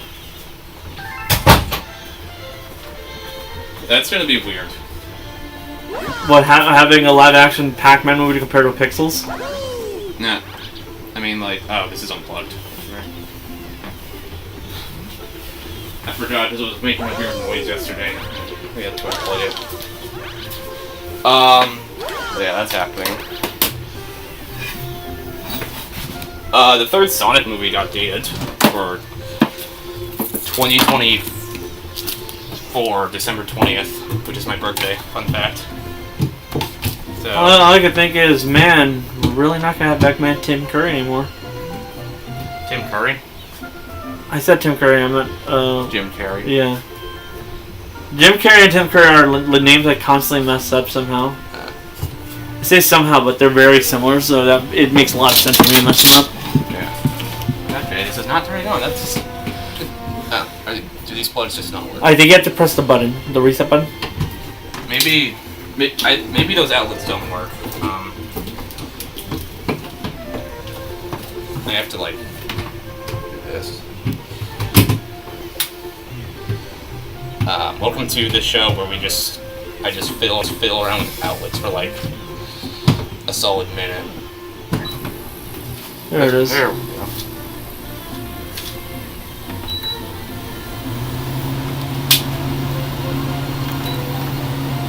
Fan. Cool. Okay. Anyway, I'm now in a lot of back pain, so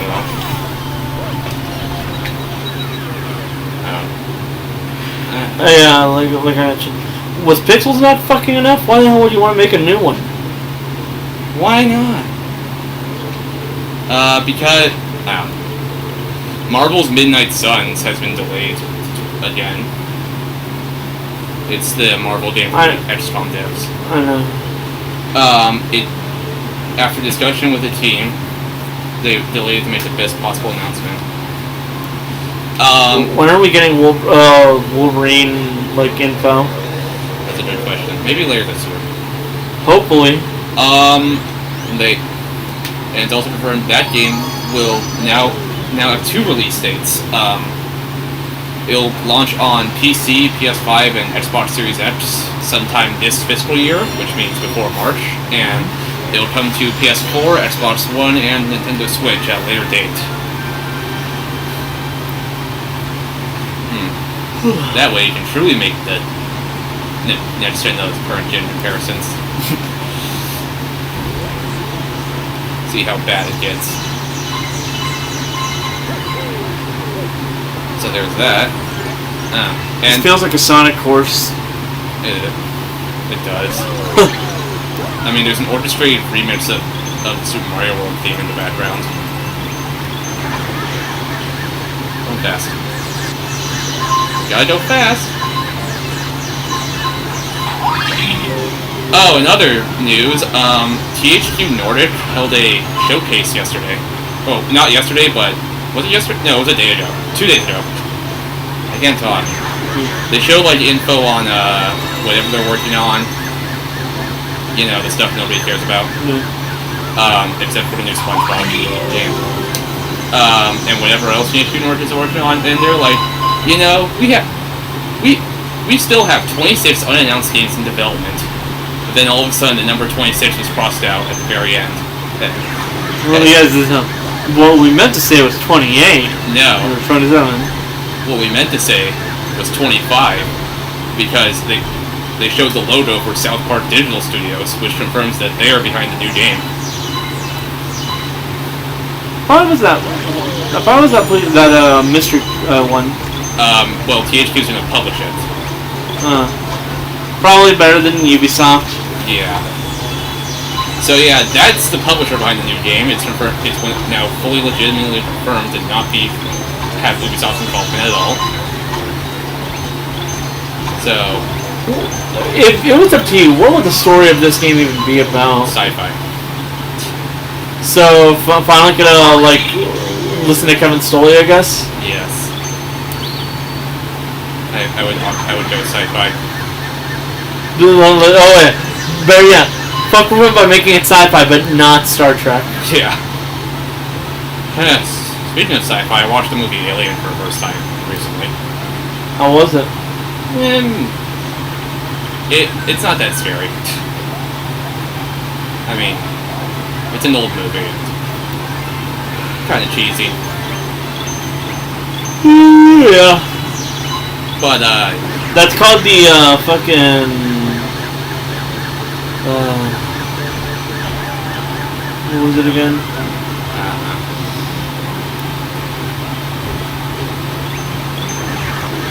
Oh yeah, Describe. Seinfeld effect. Where like something was like impressive in the past, but like I mean, it's a good movie, but like it's like this is like an older horror movie. I didn't find it that scary.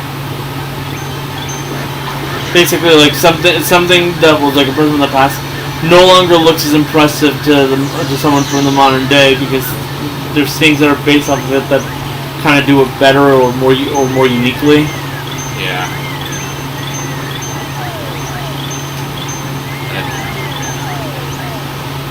But yeah, so THQ Nordic is, as I correctly guessed once, will be the publisher behind the new South Park game that they're working on. Well, Blackout, I think it's called Question Games is the one developing it. And I did some research. They previously developed a multiplayer horror game which came out in 2019. Which one? It's called the Blackout Club or something like that. By Yoshi. Son of a... Mario sacrificing Yoshi for decades at a time now. Yeah. Or Yoshi. Shit. So yeah. Thankfully Ubisoft.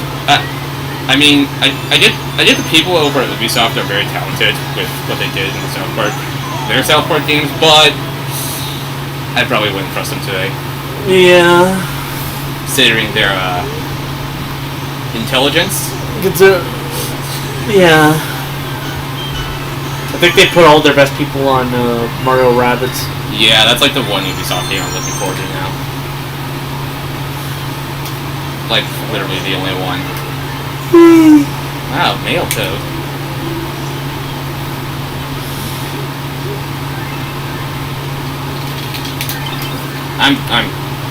I don't buy a lot of deluxe editions for games, but I'll probably buy one for Mario and Rabbids.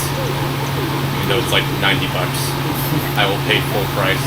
You'll pay full price and you will like it. $90. With that, it turns out the game's a major disappointment and you've wasted your money. I will cry. Nah, except Nintendo's having a keen eye over them, and that's basically the only reason they can get away with this one being any good. Yeah, and I'm pretty sure Ubisoft does not want to piss off Nintendo at all. But they've already pissed off everybody else. That is true. And so yeah, once that literal edition is going to come with a season pass because that game's already going to be getting DLC. Paid DLC with story expansions and new characters and shit. Inflation.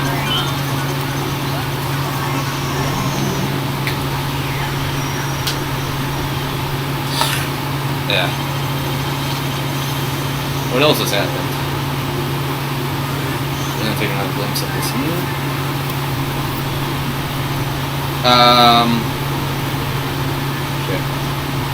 You murdered a man. It's for a good cause. Titan 8 has been teased.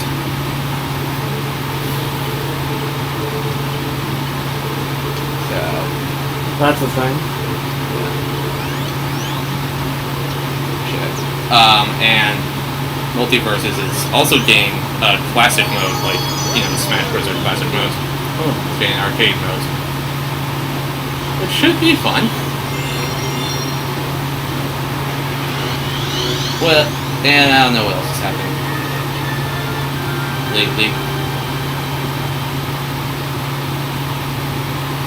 Apart from Kung Fu Panda 4 got announced, so... Why though? Because they can. Why not? Hey, look. It's that one penguin from Surf's Up. I don't know his name. John Cena. Oh. Yeah, I thought you were talking about the character name, but... That's infinitely better. Totally. Swimming.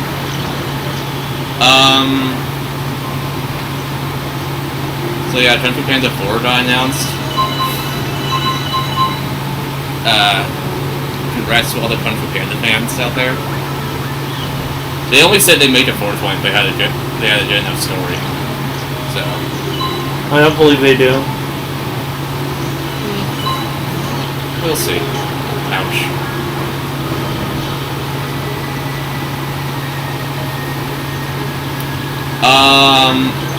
Jonathan came over yesterday.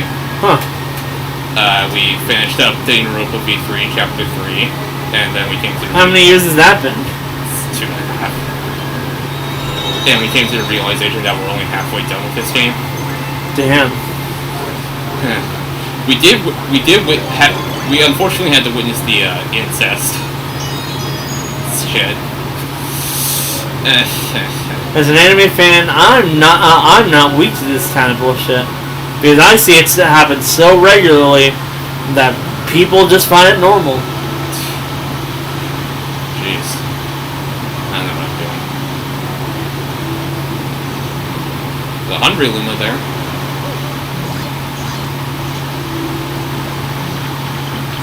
Do I have 30? 15? Wait. Okay, let's inflate this thing. So yeah, we finished up Chapter 3. We had to witness all of that, unfortunately. I kind of wish I hadn't. What do you mean it's not for kids? What do you mean? But I mean, I don't know. That franchise is stupid. That's all I'll say. You're just saying that now? I've said it before, but I'll say it again, and I'll say it as many times as I need to.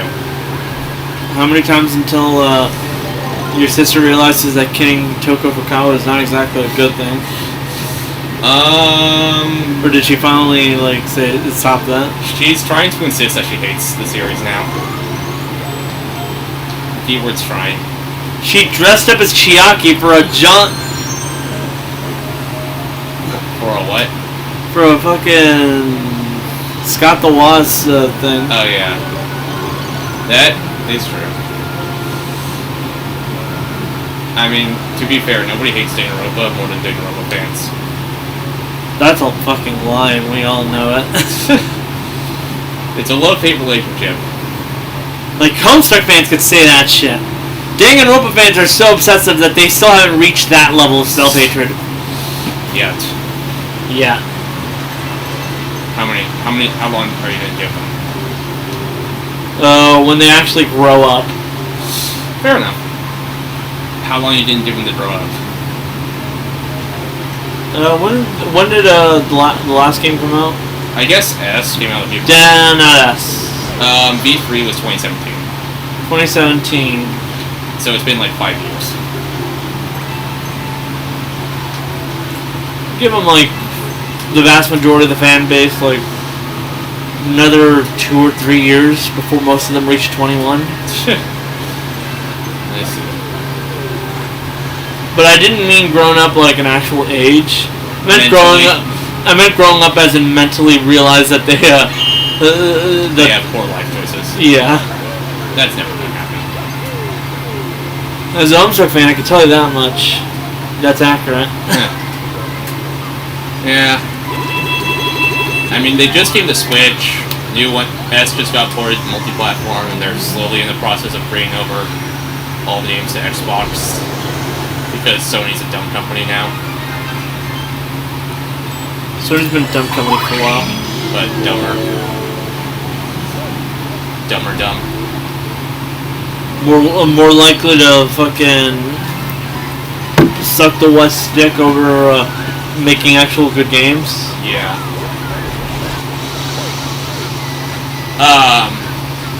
And they still haven't ported the the third-person shooter Ultra Despair Girls to like non-PlayStation or PC. And they said they didn't port it to Switch because it has themes of child abuse. And I'm like, excuse me, but have you seen the Switch's catalog? The standard proof is right there. So, I don't know what they're on. Like, quite literally, the Switch is currently probably the one that has like the most mature like anime influenced games and shit. Unless you count like Steam. Steam doesn't count. Steam gets everything. That is true. Not Kingdom Hearts. Still on Epic Games Store. If you were gonna say? If you personified game consoles as like actual things, Steam would best be described as I want to make a really rude joke, but nah. Okay. I was gonna call Steam the dumb bicycle. I see. You know what that meant? No. Sleep around of everything. Like Steam gets everything.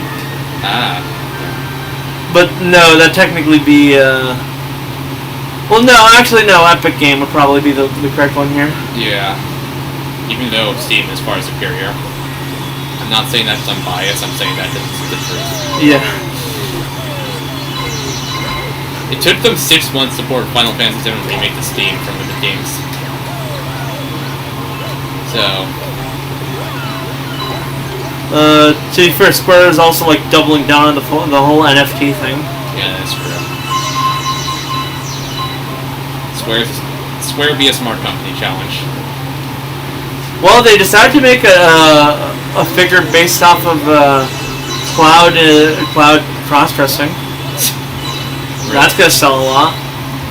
Definitely. Oh, what do you know? Sorry. Lord knows I'm halfway tempted to buy it just for the meme. It's been 33 minutes now. Is this a good cutoff point, or Probably for this episode, yeah. Yeah. Alright. I did that in 40 seconds. Ow. I'm a gamer. Alright, we'll see you on the next episode where we, do something. So we've got a bee on board. You know any good bee tricks? What would a bee trick be like? Stinging someone without dying. That's a wasp trick. Yeah. Alright. All bees know how to do is sting and then die. True. Welcome back to Mario Galaxy 2, and the channel where, we kind of just, I don't know. Talk. We just talk, ponder why we exist. Actually, I could do the chip challenge later. I'll go back and get the actual star I came here for. Because that was a bonus star!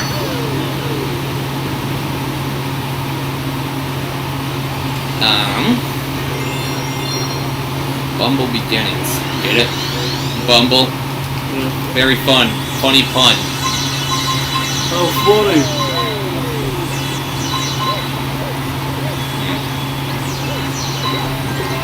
I don't know what else has happened. There was not a Nintendo Direct this summer. Instead, Nintendo decided to drop all their news like once a week, which I have mixed feelings towards. Mixed feelings are, at the very least... It's giving me flashbacks to 2020 Nintendo, which was like I was gonna say, the mixed feelings here are at the very least they're giving us something to talk about. That's true, but I mean, Directs are fun to watch. We did technically get one, or 2, but we got the partner showcase, which was better than all the 2021s combined. Yeah. Which is not saying much. And I may be, and some may say I'm biased because they announced Persona for Switch in there, but no, that direct was actually good. Also, everyone kind of saw it coming. Yeah. You never saw it coming, but and we did get a Splatoon 3 direct, but I kind of figured they would do that. I do think they usually also do one. They always do one in February or around like the beginning of the year, and then they always do one in September, which is next month. Last September direct, we got the Mario movie cast announcement. So maybe this direct we can get a trailer. That'd be horrifying. For what again? I kind of the said Mario that. movie. Last September direct, they announced the cast, and maybe this direct they can, if they do September direct, they can show a trailer. I don't see it happening. Well, I kind of don't want it to happen because it would be horrifying, and I'm not sure I'm mentally ready to hear Chris Pratt as Mario, even after the years. It's just a scary thought.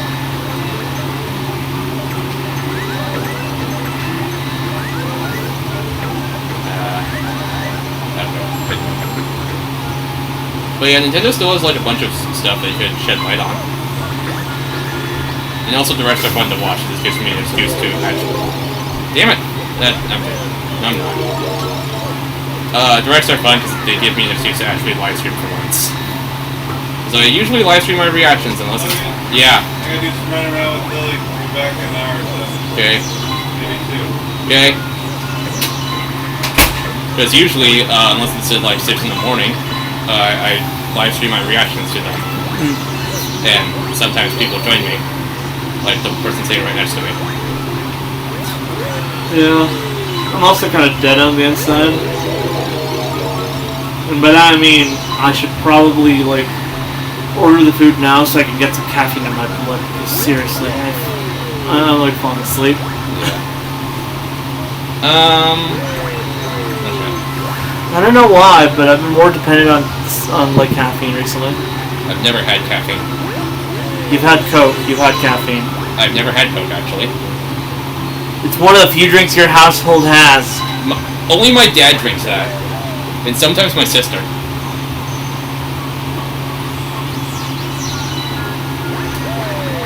I legit only drink water. Or milk. I tried orange juice by mistake. That was a mistake. Your first mistake was trusting the oranges.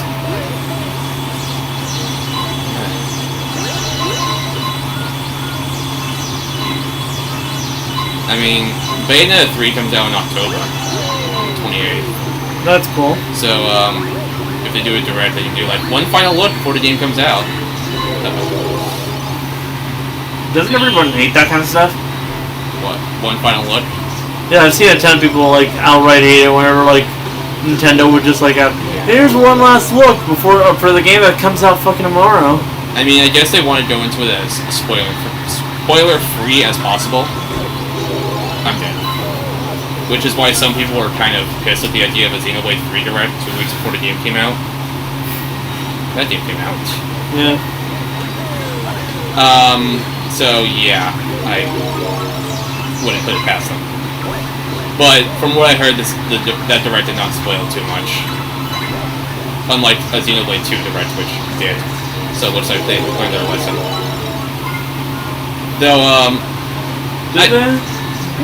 I mean, they could do a Mario Strikers update because people still play that game. Nobody likes that game or plays it. More, as I said, more people talked about it before it came out than after. Maybe they could drop the release date for the Switch Sports Golf update, which they said would come in the fall. I love when they just don't finish games, and they like hold off stuff until they have an excuse for free updates. Like, Yeah. Splatoon, Mario Tennis, Mario Golf, now Mario Strikers. Switch Sports is not even free from this. Splatoon to an extent, but Splatoon 3 has enough content in the base game, in my opinion, to justify it this time around. But yeah, they've been doing it too much. Kirby Star Allies to an extent, because of the character roster. Animal Crossing New Horizons. A lot of stuff they had back was stuff that was from New Leaf. And yeah. Anything with like a multiplayer focus, run.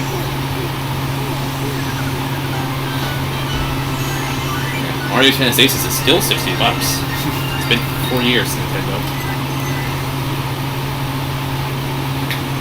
Shut up. Hey, keep track of how many you got. I do not care. Rosalina was better than you. Yeah. I guess if they felt like, if it still exists, they can like re-reveal Metroid Prime 4, maybe. If that game's like still, you know, existing. Or maybe port the originals to Switch, or a new Game Boy retro system on Switch Online, whatever. Yeah, no, they're fun. Okay, definitely need to order now. Cause like I'm legitimately falling asleep here. Yeah. Imagine. Granted, I woke up at like 6 in the morning, so. Jeez. Fuck you, Kamek. I do think, my prediction for the Nintendo Direct is that people are going to complain on the internet. So you're predicting people are gonna breathe. Yeah. There's going to be one announcement that will piss everyone off. And it's... I don't know what it will be, but... I don't know. Maybe they could show, like, Breath of the Wild 2 info, because that's dated for spring. Slated for spring. Which, spring is, like, March through June, so... Pretty soon. Hopefully, anyways. Hopefully. They've been working on... They said they've been working on... They only started working on the game because they had so many ideas for Breath of the Wild DLC. So... And it's been like 5 years since they've been working on it. People still get worried about it being half-assed. I mean, to be fair, Mario Strikers was half-assed, so I wouldn't put it past them.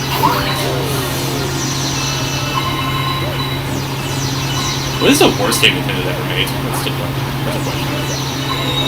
Or at least in the Switch here, Steven. You're dead. Yeah. You probably ordered that food. Yeah. What's like the worst Switch game that Nintendo's done at the moment? The worst? Yeah, of like, because like the Switch is a stacked library, I get that.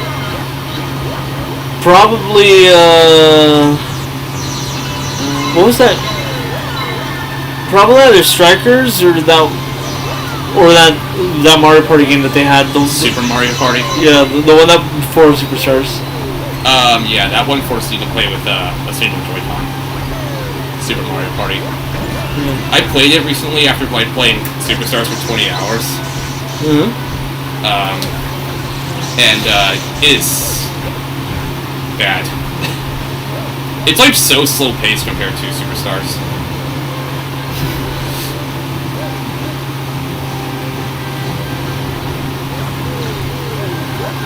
Oh, okay.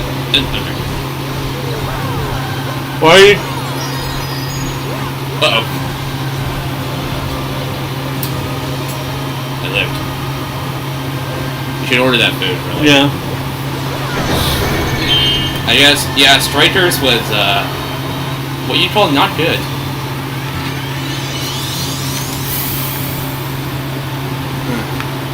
Makes me worried, because I want them to do a new Mario baseball game, and it makes me worried of how they're going to approach that.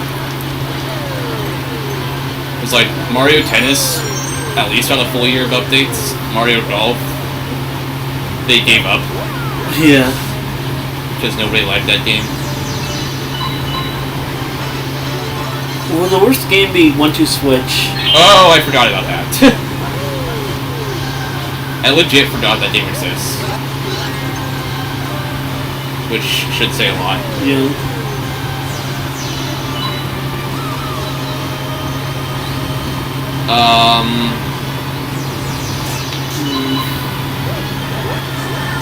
Anything else Nintendo made that nobody cares for? Okay.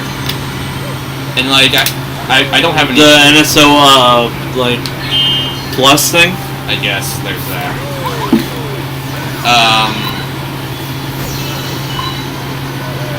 I'd say Breath of the Wild, but I don't want to start a riot.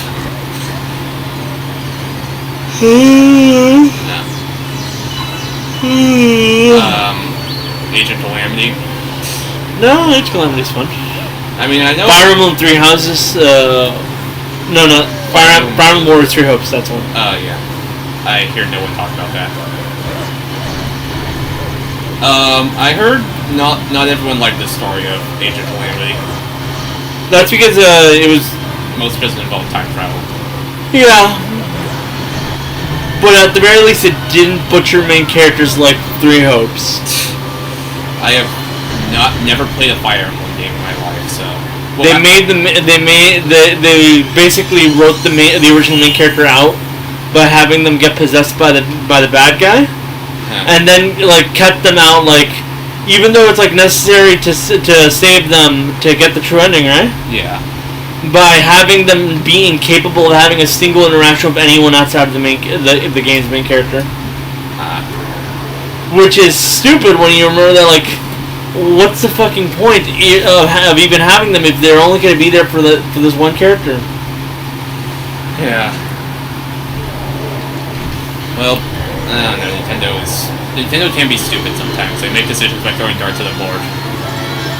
The thing is, I don't even blame Nintendo. I blame the people who made the game because, like, Tecmo. Yeah, because they were seemingly so determined to convince everyone that their brand new main character is so much better than the original Byleth.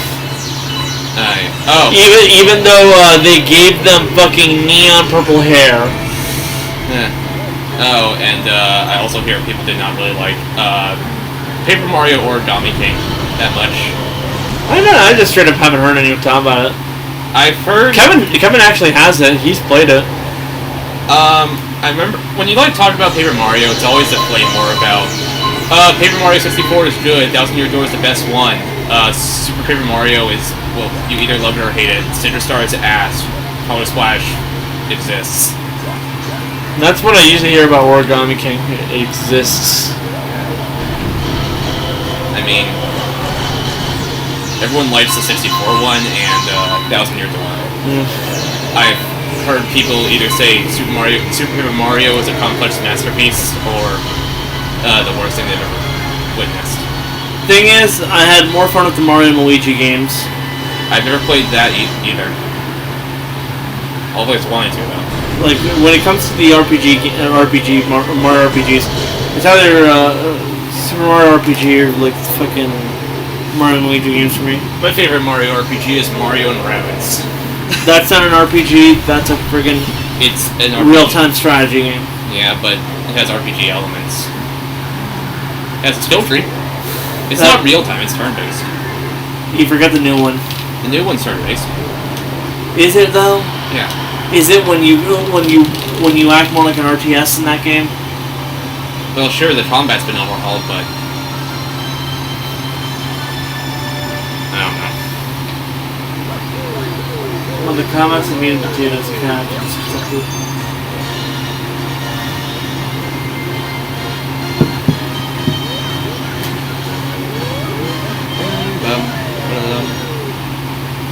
Woo, we're done with World 2.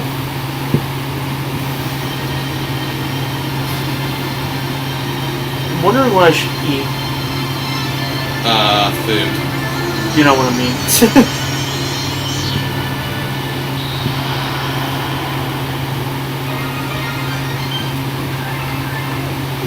Oh, they did. One thing I will say, Splatoon 3. One thing I was hoping for was that salmon run would not be time restricted. That's going to be the case in Splatoon 3. Yeah, I heard. Thank God. You fought a giant monster. A giant monster, eh?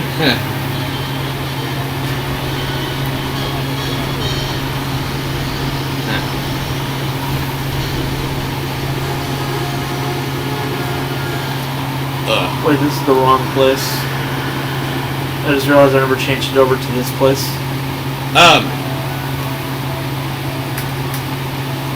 Alright, it's a new world. I really like the background in this world.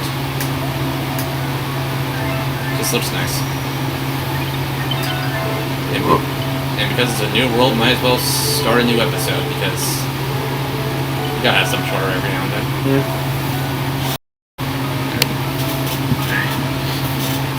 Welcome back to Mario Galaxy 2. Last episode we beat the second world. Ew. This episode, we're here. We're here. We're doing Dethroned Galaxy, and I don't know.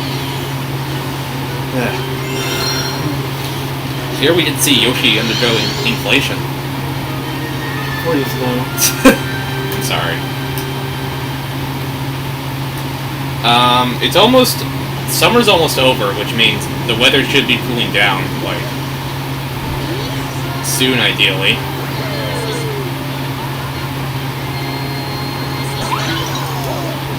I sure do hope the weather, like, cools down.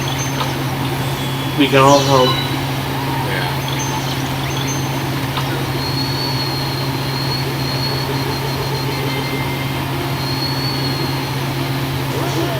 Oh, shit.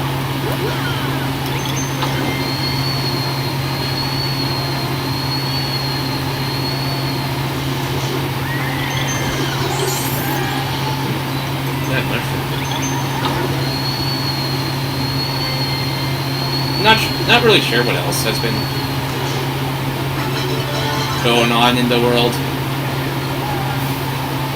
But then, I don't know.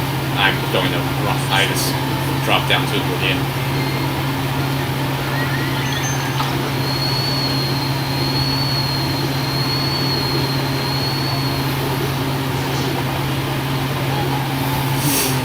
I can't control this for the life of me.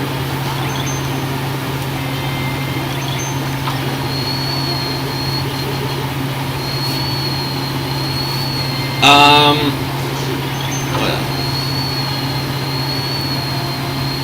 That seems like a good. That seems like a good way to do this. What?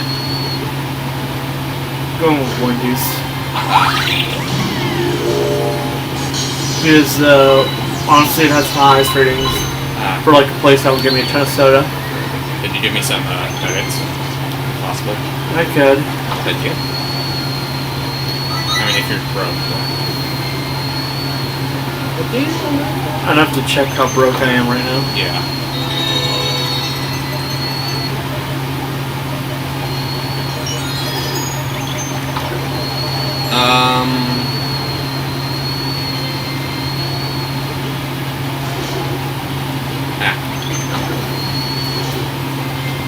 This just in, I now have wrist pain.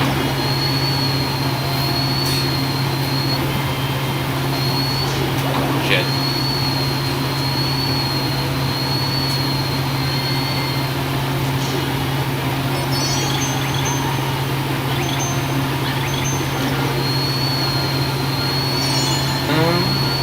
You're gonna ignore that one down there? It's a loop. I'll get down there eventually. Right now.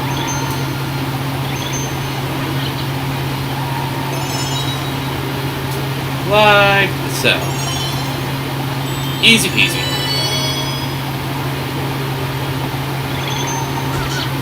Uh-oh.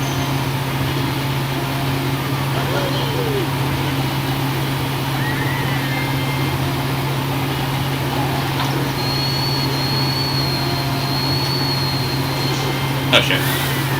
Bye, Yoshi. Never mind. I'm dead. Yoshi. I have a fair amount of money, I guess. Alright. If you count 447 as like a fair. Yeah. 400? Yeah. Jeez. How much money did you imagine me making, dude? I don't know. I don't know the salaries of movie theater owners. Owners, I meant. Runners. Runners, employees, whatever, workers. Technically, like my position's called a runner. That's why I said runner. Well, the more you know. So I'm getting myself some spicy nuggets for. This is my order.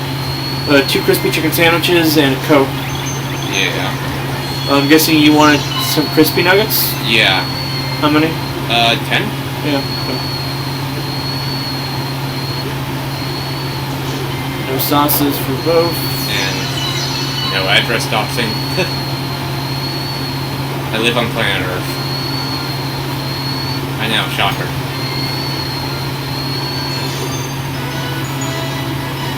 Oh, never mind. I'm gonna have to hold off on it. Oh. I'm also gonna have to hold off on being on this video. Why?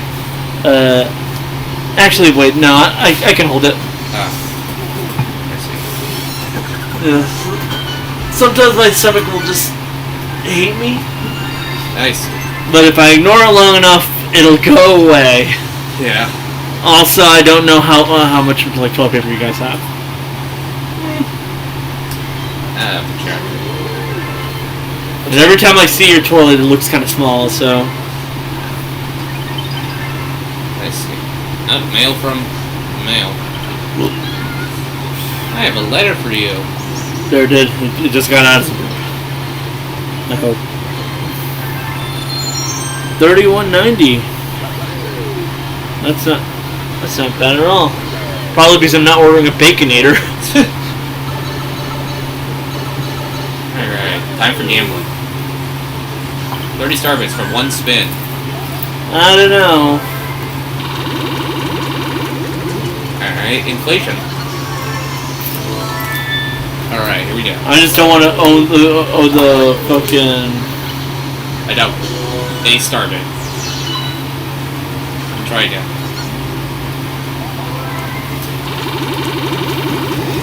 Just like any gambling den, it's fucking rigged. Let's try this again. 5 1-ups. Right, did I collect all of them?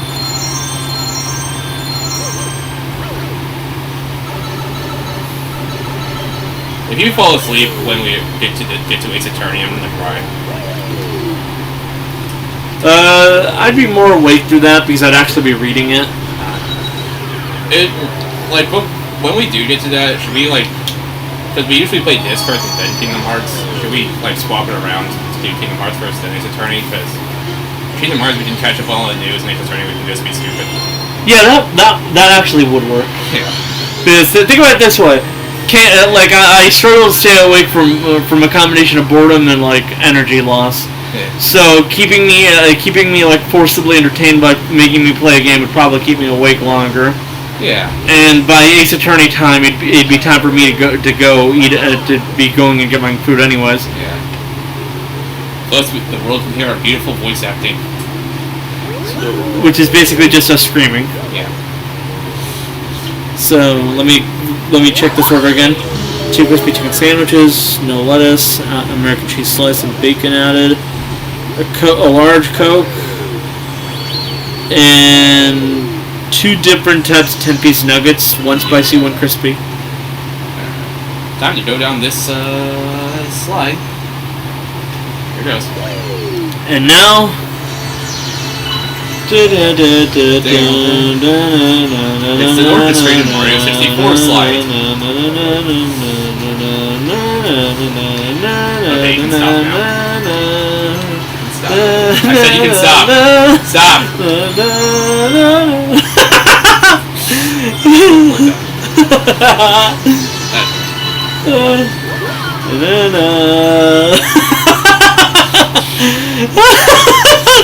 Well, we might have to stop. Look at that. Dude, when I live stream this game, like last year. Stop. I will fucking kill you. Why do you hate this? It's annoying. That's what's funny. It's hard to focus. Dude, when I live streamed this game, like, in, last April, like, my remote was on low battery. Oh! Like, when I live streamed this game, my remote was on low battery for, like, the entire time playing. And it never died. It shows one... That's one more way that Wii remotes are more reliable than Switch controllers. Joy-Cons. My Wii remote's pink.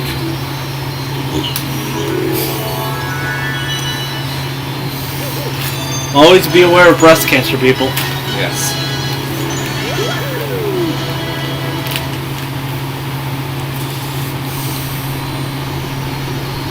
I don't know what else. I am excited. I'm actually excited to play Ace Attorney, mostly because of the dumb shit that we'll do. Is it mostly because we're probably just going to be spending most of our time making fun of the story? Probably. Because, like, unlike Kingdom Hearts, where the story, whenever we want to make fun of it, means that it means that the story is infuriating, or just kind of like badly thought out. Ace Attorney does not have that excuse. They thought this shit out so hard, they came up with with the stupidest possible reasons as to how someone could kill someone else. I've heard things about this third case specifically. The circus one. Yeah.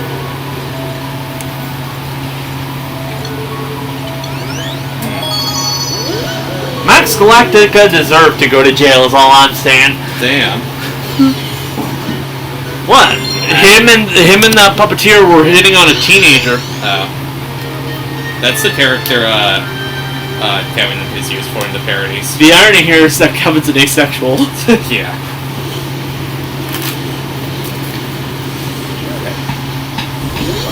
And even if he wasn't being a total creep that was hitting on a teenager in Japan, which he isn't in the American version, he's in America, so that makes it even worse. So he's completely ignoring the age of consent here. But even if he wasn't that, there's still one major issue about him. He has anything to do with this case, which automatically means he deserves the death penalty. Uh-oh. Nobody saw that.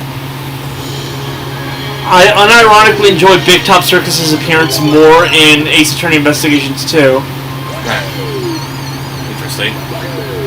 I say that because Ace Attorney Investigations 2 actually has a good story. Like relating as to why the circus is even in that game. Oh, I'm surprised I made that. Yeah. So about your controller, It's fine. As I said, I live streamed this game. It never died. If it died, I don't. Okay. I don't know what I'll do if it dies.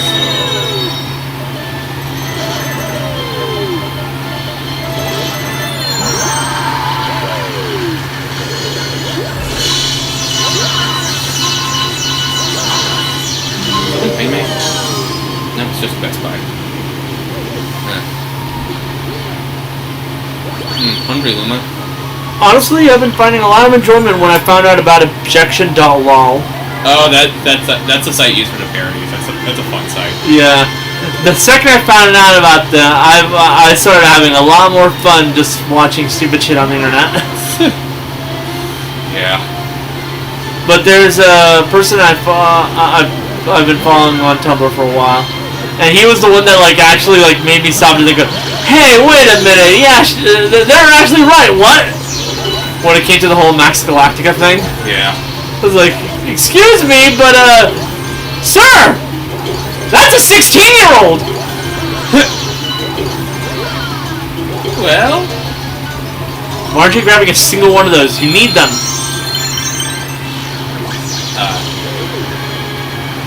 Don't worry.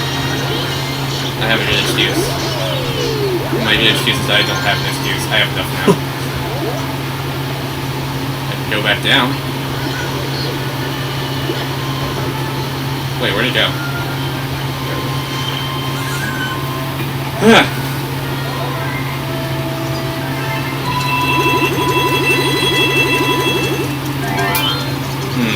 I'm also happy that like because like this person I mostly follow thanks to thanks to like these parody comics that they made back on Tumblr when Steven Universe was still running, right? Yeah. But like what I'm happy about is that apparently they have the exact same opinions on these ships as I do. Wow. Downright to the whole. If they were actually in love, they would have gotten together by now, people. Yeah. Huh. But they've just been spawning every time I talk to someone. So everyone says yes. That's not gonna get annoying at all.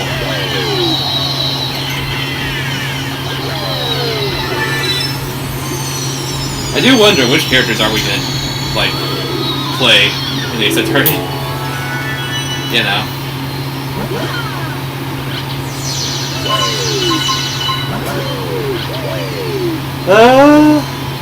I guess I'm legally obligated to do Larry Butts.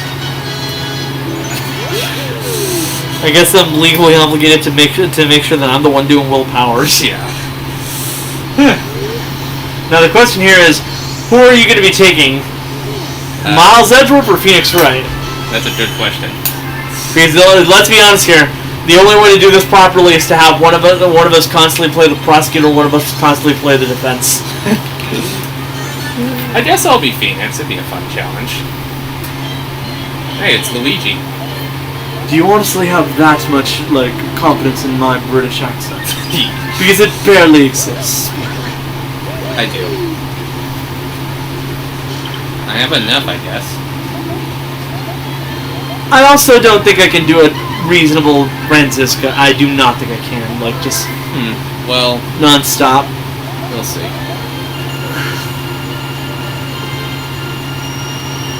I guess I could attempt a female German accent. I guess. How would that even work?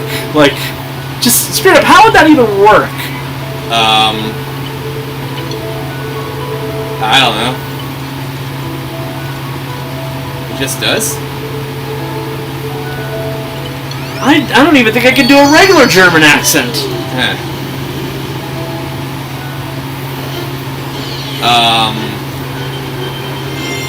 Well, let me see if I can attempt one. Well, who else? Because the remaster they do is the main trilogy, like the first 3 games. Yeah, I'm pretty sure I can feasibly pull off a Hispanic/Spaniard accent with me being Mexican.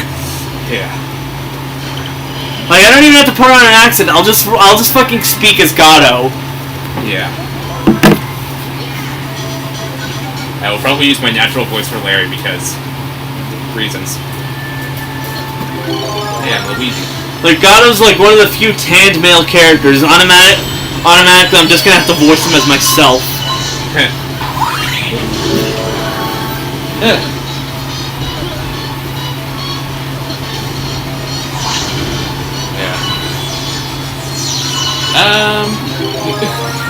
You could do a good Maya Fey. That's defense. Oh, wait, Maya? Fuck. No, yeah, that's still defense, but I was thinking Mia. Maya's his sister. Maya's the little sister. Yeah. Good job, Nick! There, that's my best Maya. Looking forward to it already. Yeah, that was awful, huh? Okay, the real question, who's gonna play Salmonella? Dibs are not playing. Okay. Fine. Yeah, you're making me play Maya Fey. I'm gonna not play Salmonella, okay? Who else is in there? April, May. We're just gonna have to roll to see who does the best sultry voice. Alright. Hello, boys. I guess me. Hello. Man, we're gonna have to go over these recordings just to see who sounds the best here. Yeah. Huh. Let us know who has the best or worst impression in the comments. I don't even think I can keep up most of these, like, for extended periods of time, people. I don't think I can without straining my vocal cords. Like, can I even shout as Edgeworth? I don't know. Like, can I shout with my faux British accent? Boy, mate, Say faux British because he's meant. yeah. Because he technically grew up in Germany. I didn't even count the fact that he's Japanese and American and.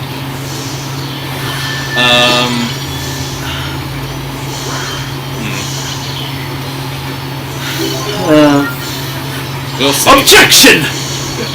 Objection! Objection! Clearly, the defense is lying through his teeth. Another one of your bluffs, right? You know what? I'll do Wendy Oldback. Why the fuck not? It'd be funny. I'm gonna do an old lady. Do it for the meme.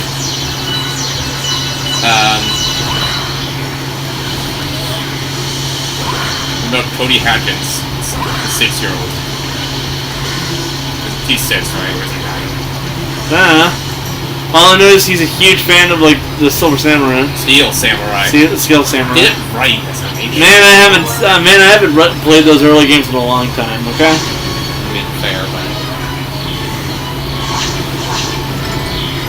And honestly, considering how he's a Steel Samurai fan, it's only appropriate to have Miles Hector play him. yes, I'm a big fan. Never miss an episode. That's like my sister's status on Discord.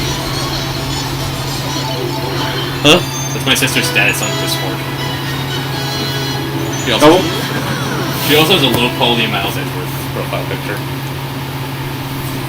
Ah yes, move from the stupid Danganronpa to the slightly more intelligent Ace Attorney. Slightly. Not too intelligent. This is the same world where spirit mediums rule. Yeah. And by that I mean there's literally a country of spirit mediums. What the fuck? Yeah. A prankster comment has appeared. Trying to think of who else is in the... First one? I guess there's that one initial prosecutor that was in the... Fucking Payne? I forget his name. Winston and Winston Payne, I think is the first one. Yeah. Because he shows up in like the first 3 games. Yeah. Because I'm pretty sure his brother didn't show up until the 4th game. Yeah. Oh my god. I don't know. And I think that one's someone named Gaspin. Oh, I remember this level. Whereas Nico calls them Max Payne. I wanted to say Max Payne, but I was like, nah, that's a different series. He said, fuck it, I'm gonna just go with it. I see. So he has more confidence than we do. Makes sense, he's been at it for a while. I know how to roll this ball, unfortunately.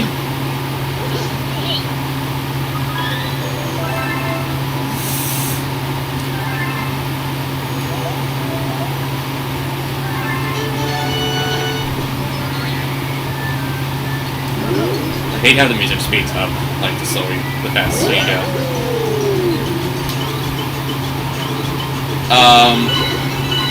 Who was the guy? Red White. How about Red White?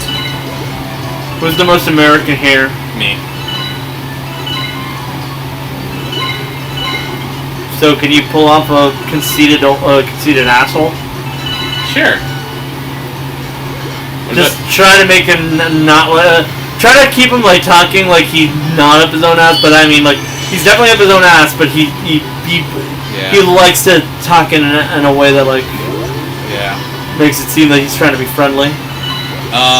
Who's the other? The bellboy. That's a character. Quite. I think quite literally that's just gonna be the same voice that I use for Edgeworth. I'm just trying to think of people from the first 5 cases. I mean. So who is? I lost my train of thought. Shit, I'm gonna die. I guess I could just do the same voice I have for Emma Skye as Maya. Yeah. They're basically interchangeable in that first game, anyways. Yeah. Down right to the point that was kind of the point. What's the name of? That was kind of worthless. Penny Nichols, the NFT trader. Just have generic girl voice number 3. Hey guys, it's me, generic girl voice number 3. I was halfway expecting you to pull up like a fucking synthesizer or something like that. Dude, even when I do an impression, you can still hear my natural monotone voice. Yeah. Just keep? Yeah. I hate this level.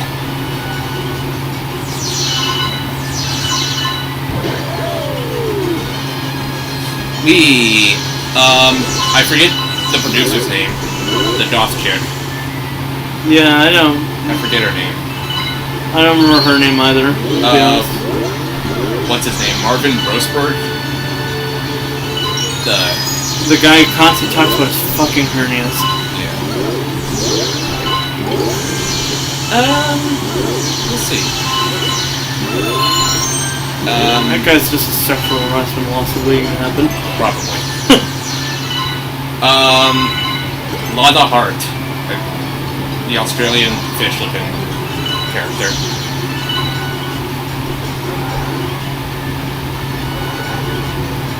The photographer. I know who she is. All I know, she has a southern drawl. Today, Mike. She has a southern, not Australian. I don't know why you think Australian. Southern and Australian are the same thing. They're really not. Yes, they are. They sound the same. No. She's obviously meant to sound kind of like Rogue or something like that, like a Southern Belle type voice. What? Have you like never watched the 60s X-Men or something? I mean 90s X-Men? I haven't. Why, May? What the hell are you doing off here? Let me just. Where's that? Right, Pete. I remember playing Dragon Quest XI. Everyone was either British or Australian. There was no in between.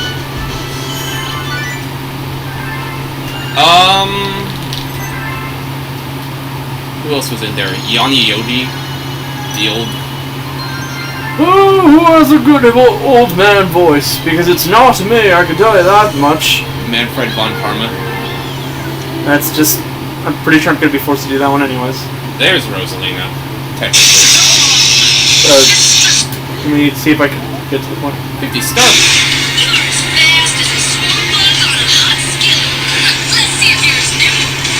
You know, talking all those southernisms. Sounds Australian.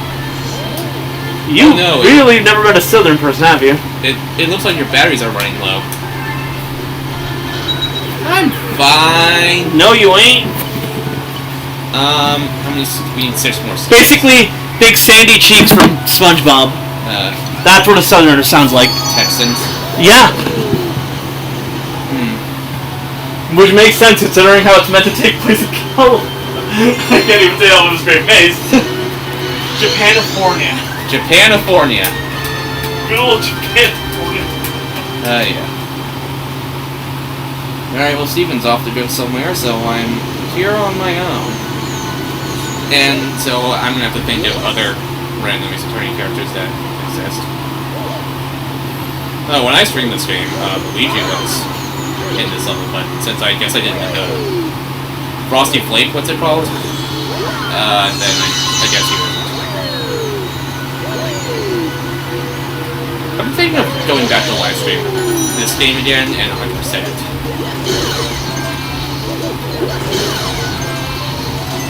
You know, because I've been struggling to do like things on the screen. figured, why not go back? I had fun with this. And it's such a good game. I would not mind.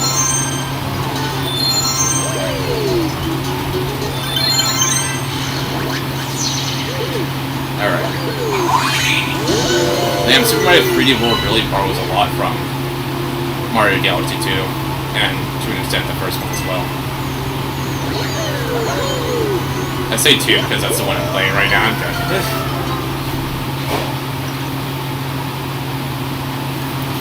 I'm gonna... Question, do you think we get some 100 Lily voice acting for us? Probably not. Damn. I've actually... You've actually what? I've actually gotten farther than she is in the game within the span of like 2 months. How? Because I play it. Ha! Probably doesn't want her headcans ruined.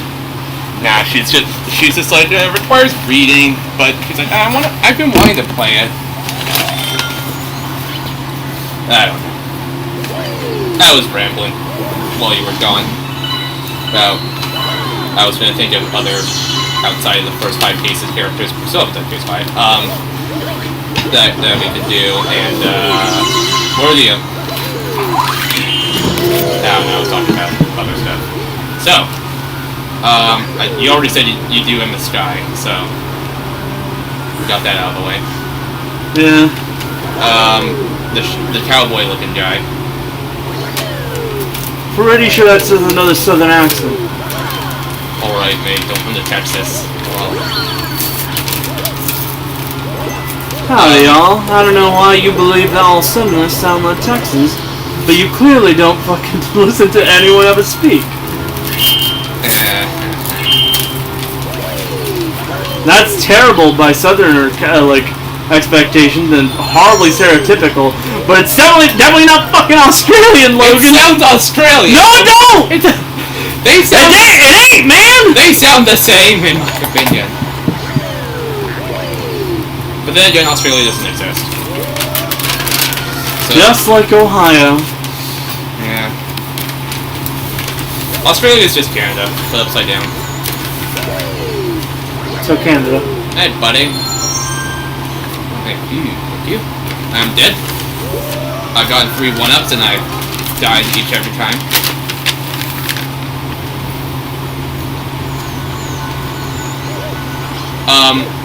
The lunch lady, Angel Star, I think her name is.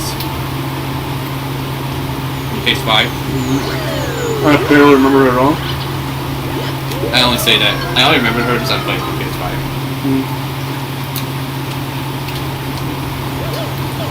Try and get as much done in this game as I can. Like, as far progress as fast with this story as possible, because the sooner I get this done, the sooner we can start our voice acting careers. May God have mercy on our souls. Yeah. We're just training.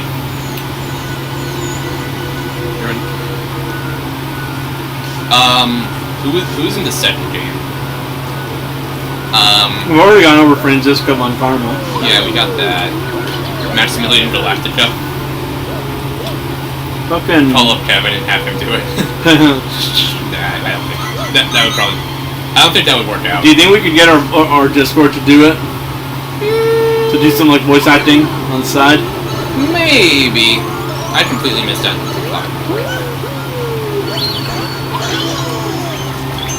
I don't know.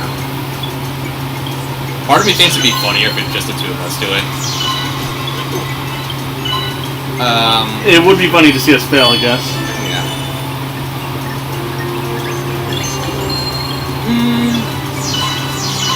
Who are the other guys? The clown. Morgan Fay, Pearl Fay. Pearl Fay. Oh shit. Furo Tigre, I think. He could do Furia. I don't know who that is, but okay. He looks exactly like Phoenix, is all I'll say.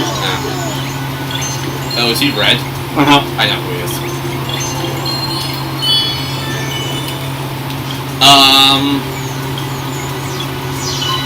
What's... I'm trying to remember every other character. I'd say Apollo Justice, but he's in the fourth game. Yeah. And the trilogy is only the first 3. Capcom is a bunch of idiots. That and Apollo Justice heavily, even more heavily relies on the DS stuff. Yeah. Maybe I could emulate that on like Wii U. Maybe. Who else was in it? The Puppeteer guy. The ventriloquist. We could have one of us voice the ventriloquist and the other half voice the puppet. Perfect.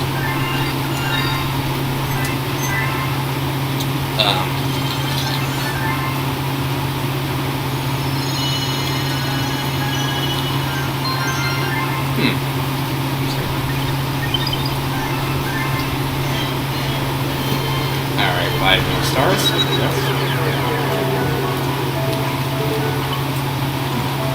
1,000.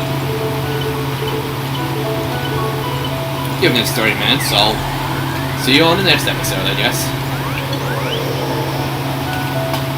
Bye. Simple. Welcome back to Voice Actor Discussion Podcast. We're not part of a union. We don't get paid. So. I got paid from a separate job. I don't know. I'm about to dog sit, so we'll get paid for that. Maybe you should look up. Maybe I should just look up all the characters to see them. Did we do Gumshoe? No, I say dibs on Gumshoe. Oh, okay. I want to do Gumshoe. All right. I'm gonna be forced to like play Miles Edgeworth. I kind of want to play Gumshoe just for the shits and giggles. Yeah. Get them all.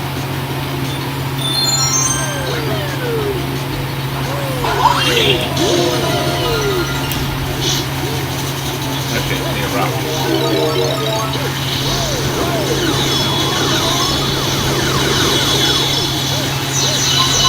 Wee! Oh, who's gonna play Frank Zod? Oh, is that the, First goal. Yeah. I'll do it. Have yourself be the one blaming you for murder? Yeah. While you defend yourself? You know, I should probably write these down. Like who's playing who.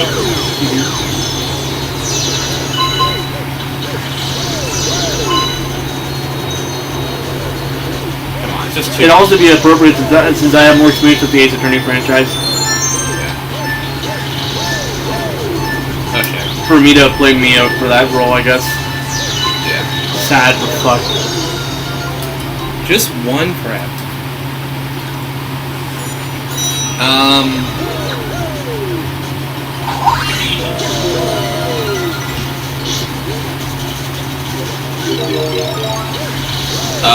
Adrian Andrews, I think that's her name.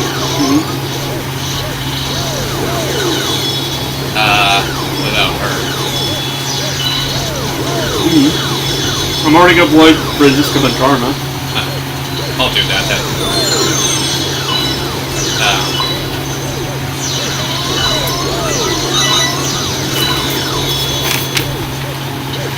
We should probably like just focus on the first game. Yeah, just like that's the one I'm most familiar with at the moment. I swear there was the freaking police officer that's in the 5th case that has a megaphone. Yeah, that guy.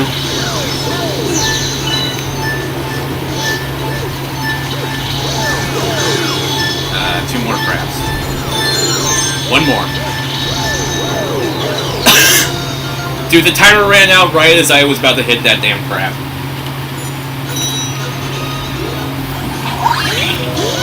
That's bullshit.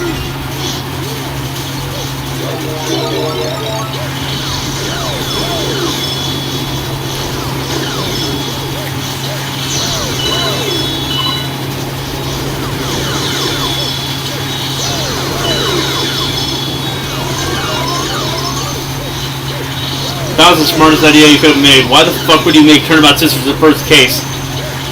Fucking numbnuts. Why not? Technically the second. No, like apparently back when the first game was originally development, Turnabout Sisters was meant to be the first case. Oh. Well, I'm glad they introduced like the actual. Yeah.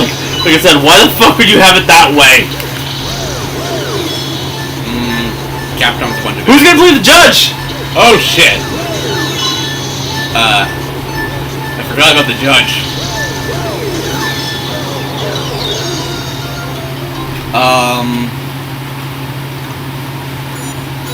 You can do it. I guess. I already gave my old man impression. I might as well use that for him. Alright. Let's see.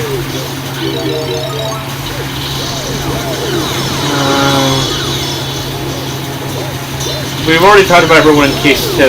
Yeah. Did we skip anyone in case 3? Let's see. I'm doing Salmonella, Penny Nichols, Cody Hackins. Am I doing Cody Hackins or are you? I think I was doing Cody Hackins. Okay. D. Vasquez. That's the producer. Vasquez, yeah. I think you're doing that. Okay. I'm doing Wendy Oldbad, that's the one. Yeah. You're doing Will Powers out of Needle Obligation. Yeah. Who did we say was gonna play Marvin Grossberg? Me, I think. Okay.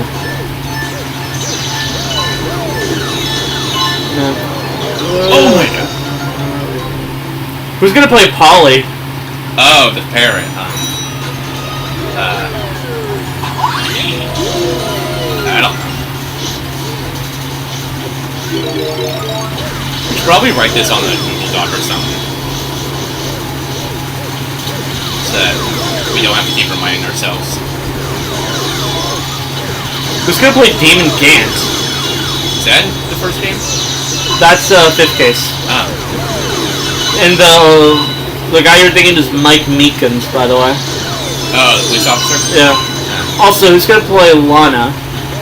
Oh, her. I can do it. Okay. I can do a good female impression. You sound like what everyone imagines Futaba sounds like. You can see me voice acting with characters.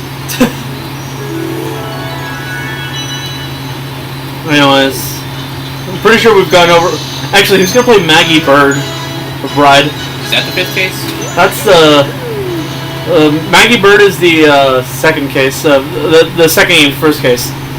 But the reason I bring her up is because she's actually semi-important. Because she's a recurring character.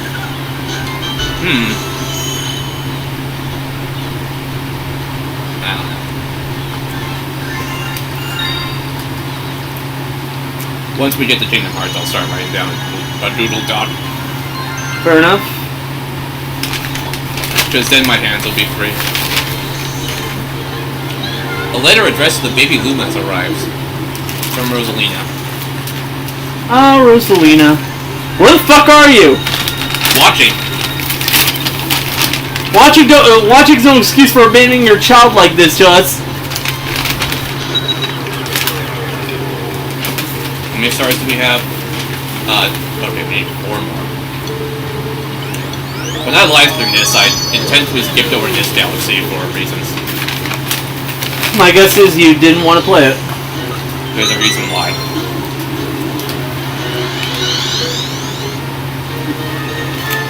You gotta fly a bird. Why does it remind me of that asshole who steals your hat in the N64 game? I don't know.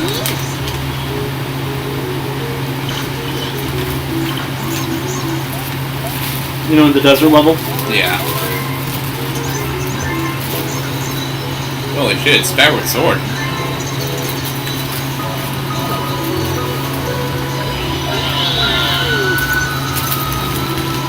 Who did it better, this game or Skyward Sword? Which game has better motion controls is the real question. This game or Skyward Sword? This. Damn, that's sad. You actually need motion controls to play that game. And this game came out before Skyward Sword.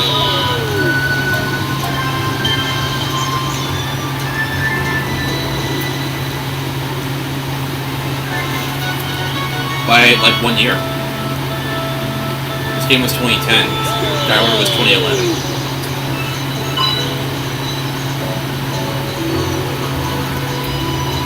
Whoa.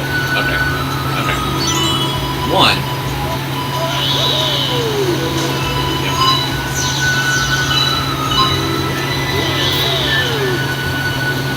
I remember 100%ing this game. I don't know how I tolerated this.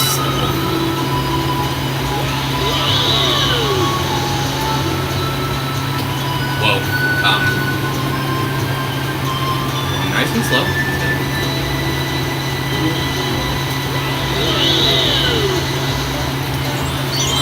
Presumably the same way anyone's beaten Mega Man, like any of the original games. Perseverance. Dude, those games are so fucking challenging. Like, brutal.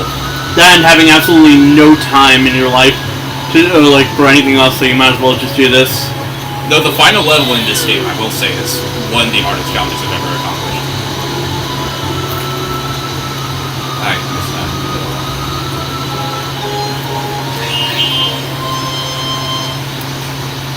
So like, they make you do the final level, like normally, and then they make you do it again, except you can't even take one hit. You're not allowed to get hit at all, otherwise you have to restart the entire thing without checkpoints. Took a solid 100 attempts.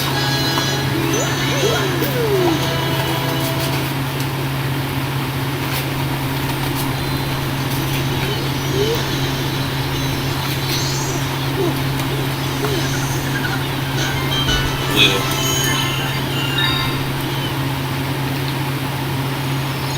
Oh, for fuck's sake.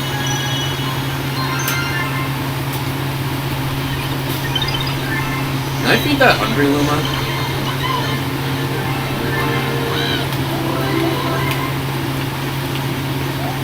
Will this add up?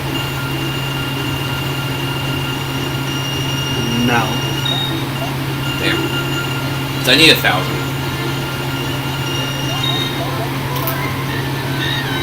Thanks for using your local bank token.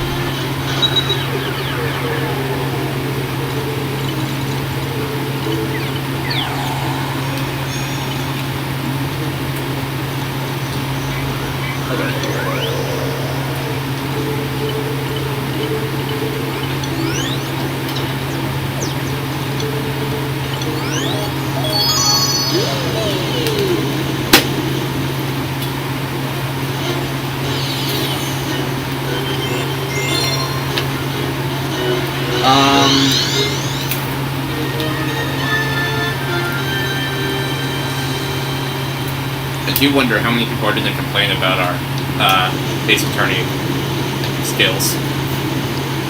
Like, Oh wow. probably. Hello, it's an NFT. Literally. Yeah. Alright, get 10,000. Easy!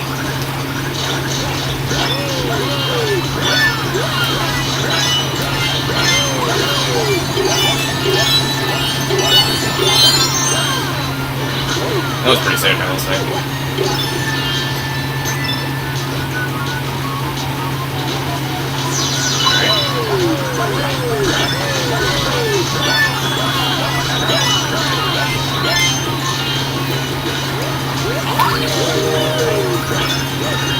I overshot.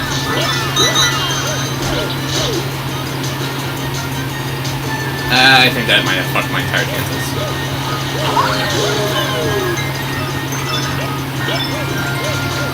Not a coins count.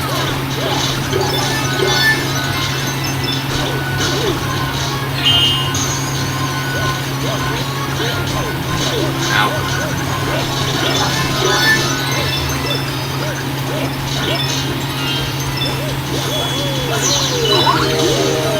Yippee. Oh.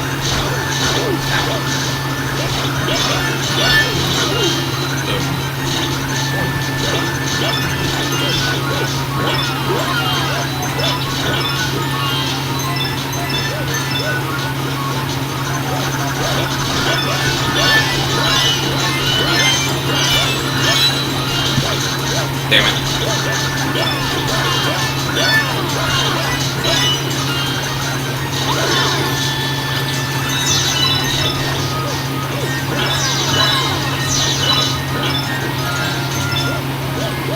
all the enemies?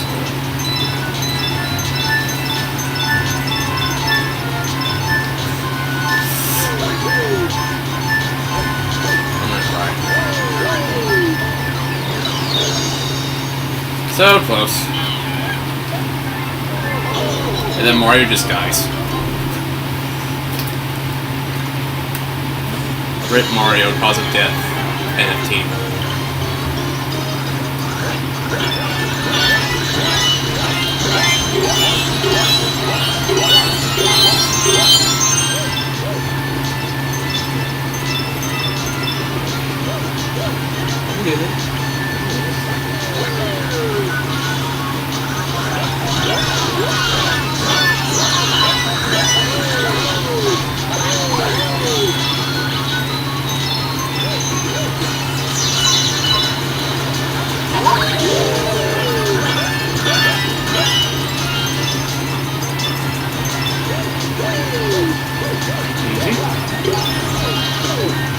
Probably shouldn't move.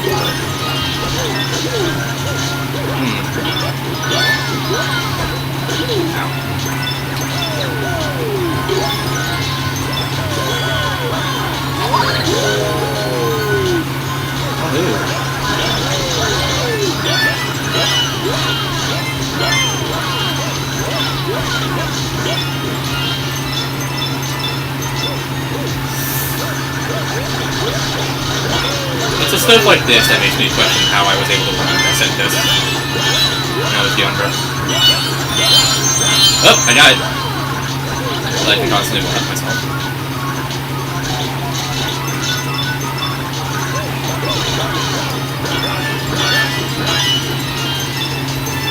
Alright, now that I got that. I've hit the quota, now what do I do? You've met the quota. Now you overshot, and they'll put in unreasonable expectations on you. I guess that is.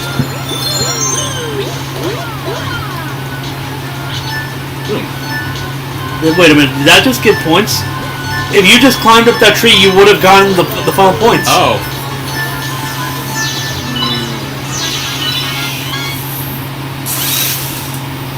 Oh well. You only had like 30 points needed. I know. Well, I'm a dumbass. But hey, I won anyway. Yep.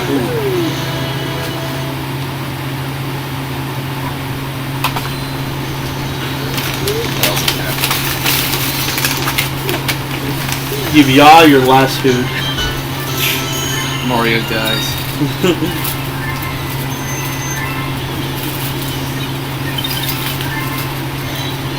Nintendo explains how to download paid DLC and do the Switch Online plus expansion pack video guide. Yeah. That was the thing. I don't have the expansion pass, so I do.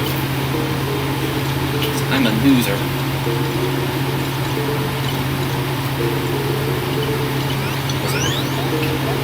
Actually...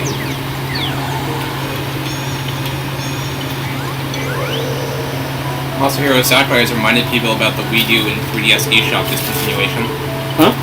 Masahiro Sakurai has reminded people about the Wii U and 3DS eShop being discontinued. Not like I can do much. I can't even find a single fucking Nintendo point card anymore.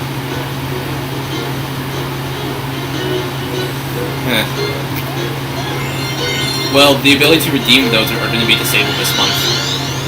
On the 29th. So you gotta merge with your Switch. Additionally, they've also confirmed that 1 month before the eShop goes out of business, Fire Emblem Fates will also be delisted individually. Which will make certain story paths in... Never mind. Sales of the...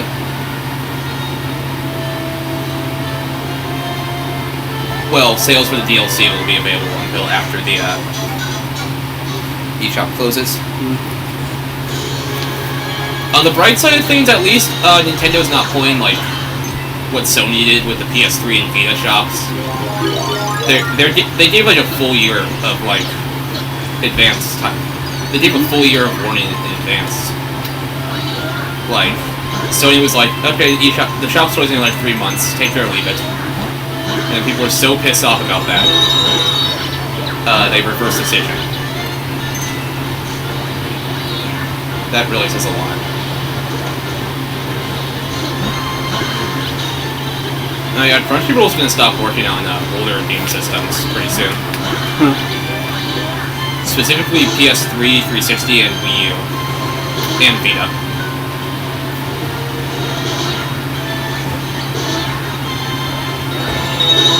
So to anyone still watching Crunchyroll on their Wii U, I got some bad news for you.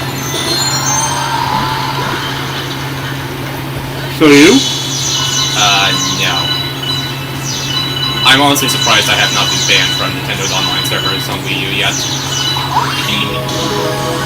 Considering, you know, I got into, obtaining review copies.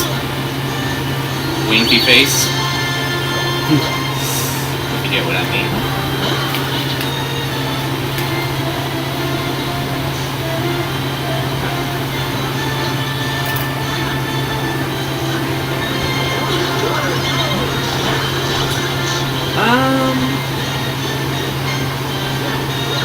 Whoa. What up?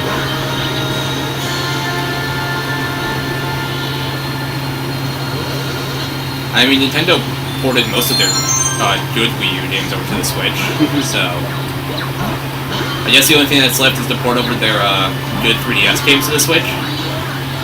Yeah. And it showed that Nintendo is willing to put 3DS games on the Switch. I mean, Miitopia was a 3DS game. But they would have to reconfigure it to work on a single screen, to be fair.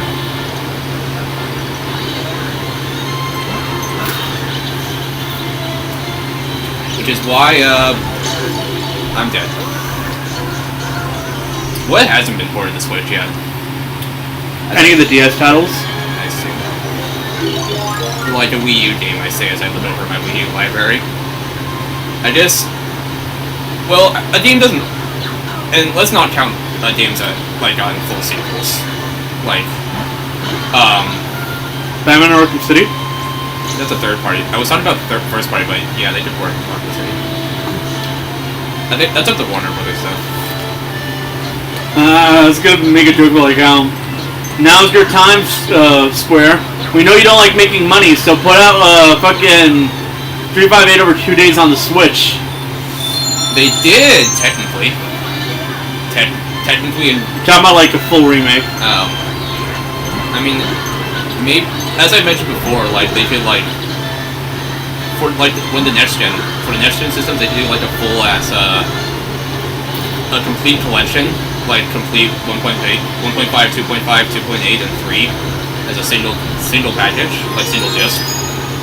And maybe that they can finally get the effort to remake 358 over 2. Is it really that hard? I guess they would have to do all the models.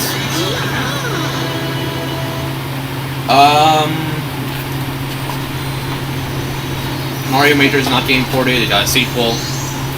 Splatoon's not getting ported, it got a sequel. Smash is not getting ported, it got a sequel.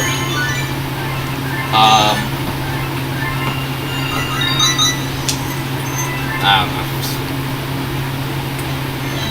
Alright. Enough Xenoblade Chronicles X? They said if they were to do that, it would be super difficult.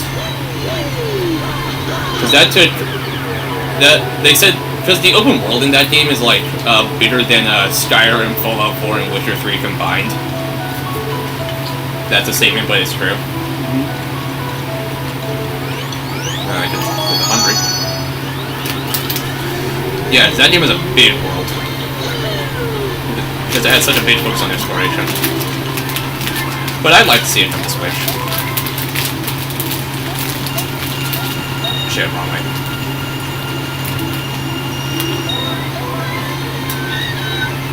What else? Enough Nintendo stuff. What third-party games did they port to Switch? Like, Any recent or new ones? That Capcom Fighting Game Collection came out recently. What else? I haven't played it, but I bought it.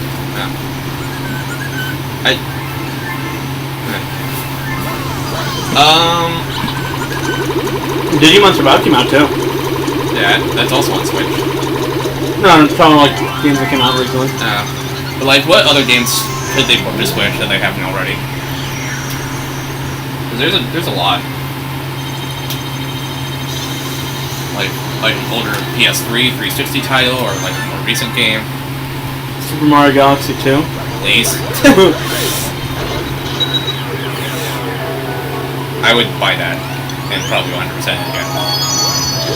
For the second time, unless I like go back to my initial live stream file and 100% there. I remember this level. Here's an idea. Re-release Coliseum and XD Gale of Darkness, you fucks! They'll do that when GameCube games hit the Switch Online. It's never gonna happen. Exactly, because Nintendo hates the GameCube. Unless they put out controllers for Smash.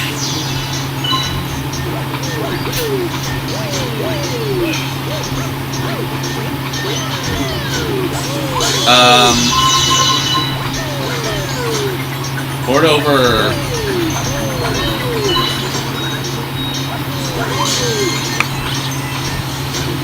Oh, since Rockstar likes to milk GTA 5 so much, why don't they port it to the Switch? They refuse to touch Nintendo. The definitive edition was on. The GTA remasters were on Switch. LA Noire is on Switch. Yeah. I don't know why, but they seemingly have like an issue trying to put in any regular GTA game on Nintendo. I mean, the only other ones were Chinatown Wars on the DS, which later got ported to PSP, and the one on the Game Boy Advance.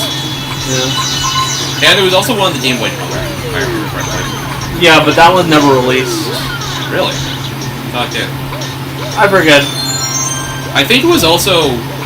I think the original was also planned for It had an N64 port planned, but that did not happen. Same with.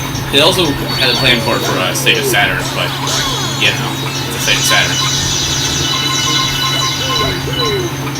You have an easier time figuring out what's actually come up with Saturn. Sonic Jam. Gex. I think Gex was on it. Oh, we were here to talk about Gex. At the convention, that guy admitted, I have a confession to make, I've never actually played Gex. Neither is anyone else. It's tail time. Port Gex to the Switch. Please don't. I'd rather not have another game full of stupid movie references than the one we've got anymore. Bubsy 3D.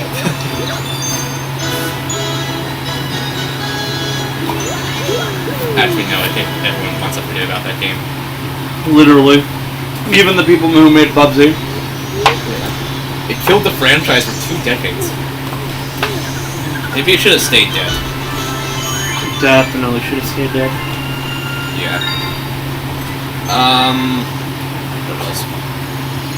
What else could they, like, randomly port? I'm gonna look at my Wii collection, see what they could port. They have nothing interesting. Not you.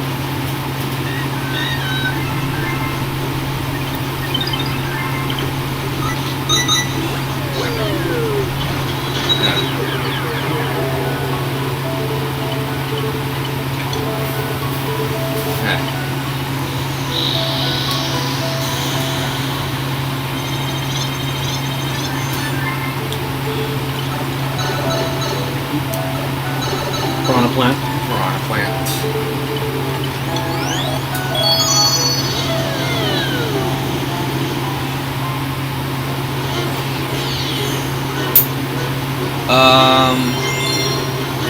I should have brought a second water bottle. Everyone wants Wind Waker and Twilight Princess HD to be ported on the Switch.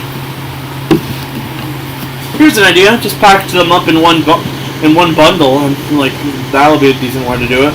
Limited. Because there's no fucking way people are gonna buy another re-release of a Zelda game, like, full price. Link's Awakening was $60.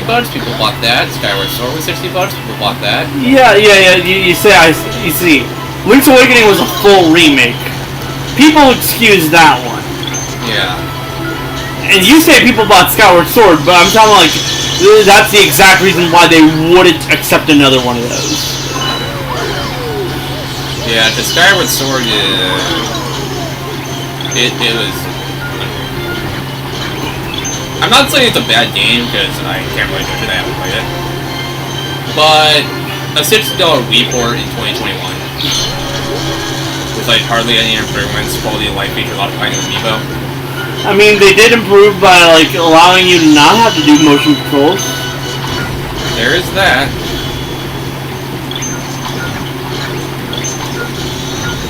But any other improvements are?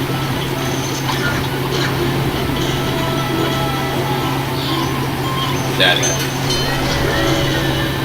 I don't think of any. Exactly, there's no improvements. Except from slightly higher resolution. I guess.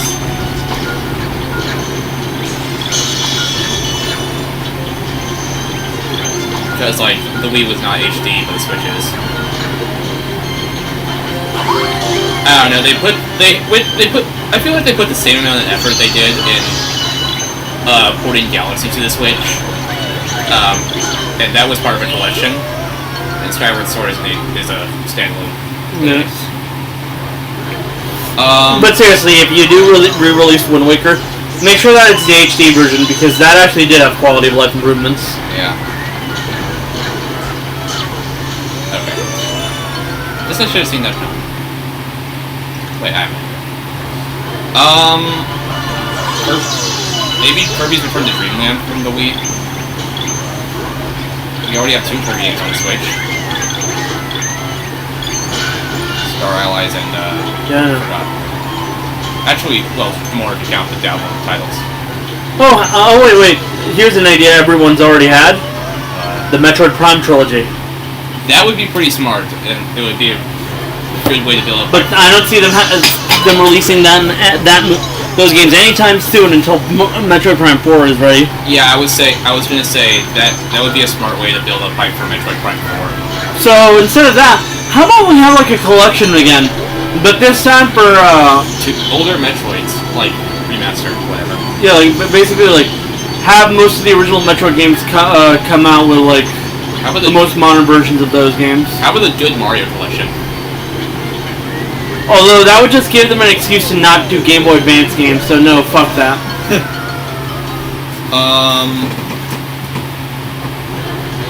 Actually, what older Nintendo games could benefit from a collection? Maybe they could port Teenagers Uprising to the Switch, or like remake it, remaster, whatever.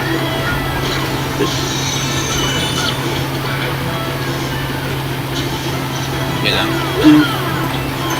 I'd say the Star Force trilogy, but we already know that's third party, and we need to make sure that the Battle Network collection does well. Will it? I know for a fact just about every Battle Network fan's gonna buy it just because. You Yeah. are every Battle Network fan, RPG Monger exists, I guess. and so does his entire fan base, including me. Yeah. Maybe they could, like, do another Kirby collection, because there was one on the Wii, it was only released in America and Japan. It's a better collection than the Mario 35th anniversary one. I should really stop being stupid. Yeah. You should probably be playing the level like it's meant to be played. I'm going to destroy this.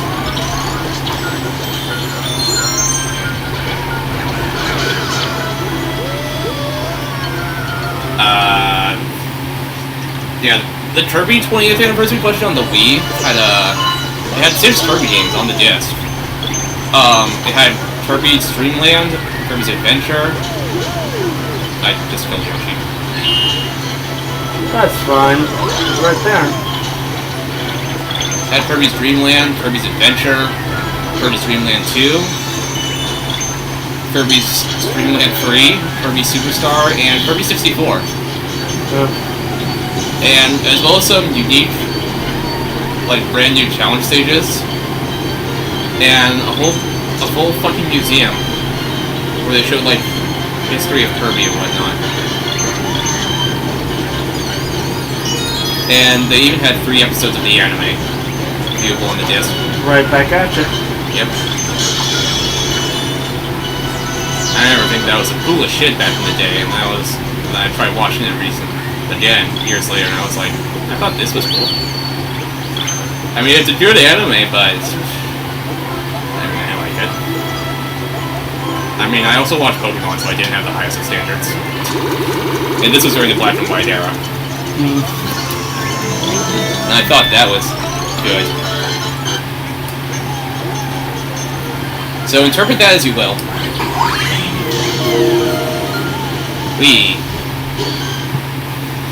Uh-oh.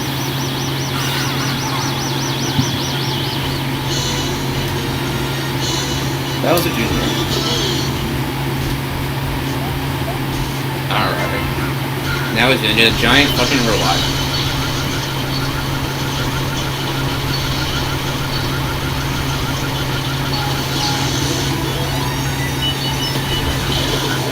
Alright.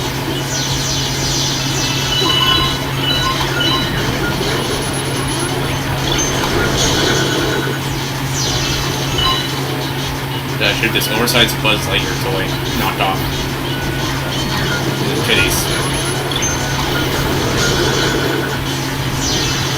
We all know that Bowser was messing with the darkest laws he could. Copyright infringement. Yes. Just don't tell Mickey Mouse. Just don't tell Nintendo. Who's more...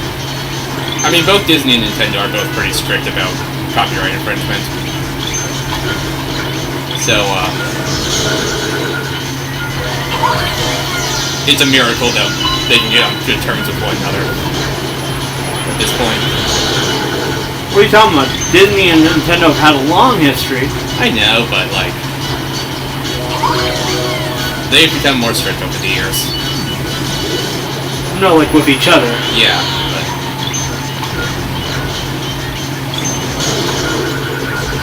easy.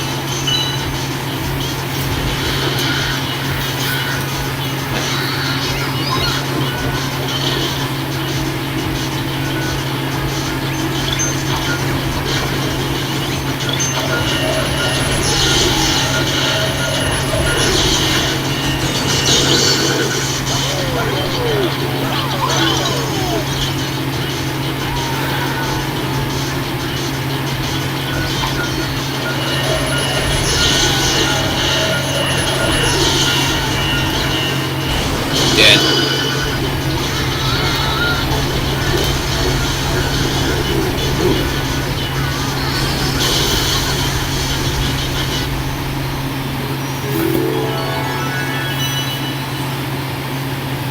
Alright. Now to jump off the cliff, I'm jumping.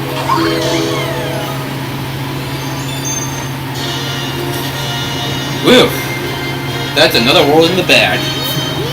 2 worlds done today. I think that's enough for one day.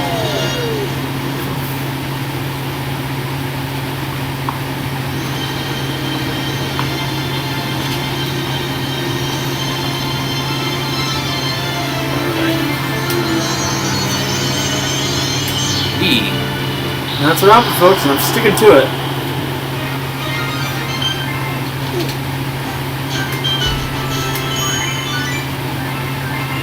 It's been 8 minutes. And my rear remote's still alive.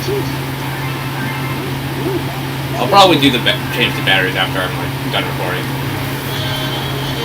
That's probably smart. Let's go. When are we getting Mario Galaxy 3? That's what I'm wondering. The same day we got Mario Odyssey 2. It's never gonna happen. A man can dream. A man can have unreal expectations of the people around him. You clearly have not seen Nintendo fans. Exactly. Alright. Well, that's it for this episode. The star list. We're done with that. We'll see you all in the next episode where we tackle big. Everyone becomes big except us. Honey, I Shrunk Mario. Disney's gonna sue me now. Disney made that movie, right? Alright. I really cannot stand the heat, so... Yeah. California heat sucks. Anyway, welcome back. Today is August 21st. I think that's the day of the day. Yeah. Today is, the 21st? Yeah. So, welcome back to our weekly thing. Existence. Weekly excuse to socialize.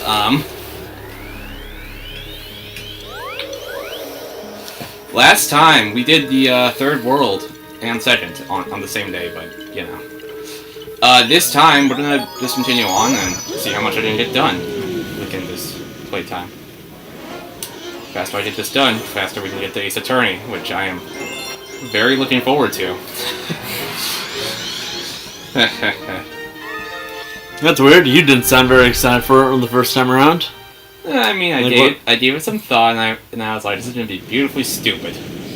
It's because I don't have a single visual novel to my name, isn't it? I guess Danganronpa S.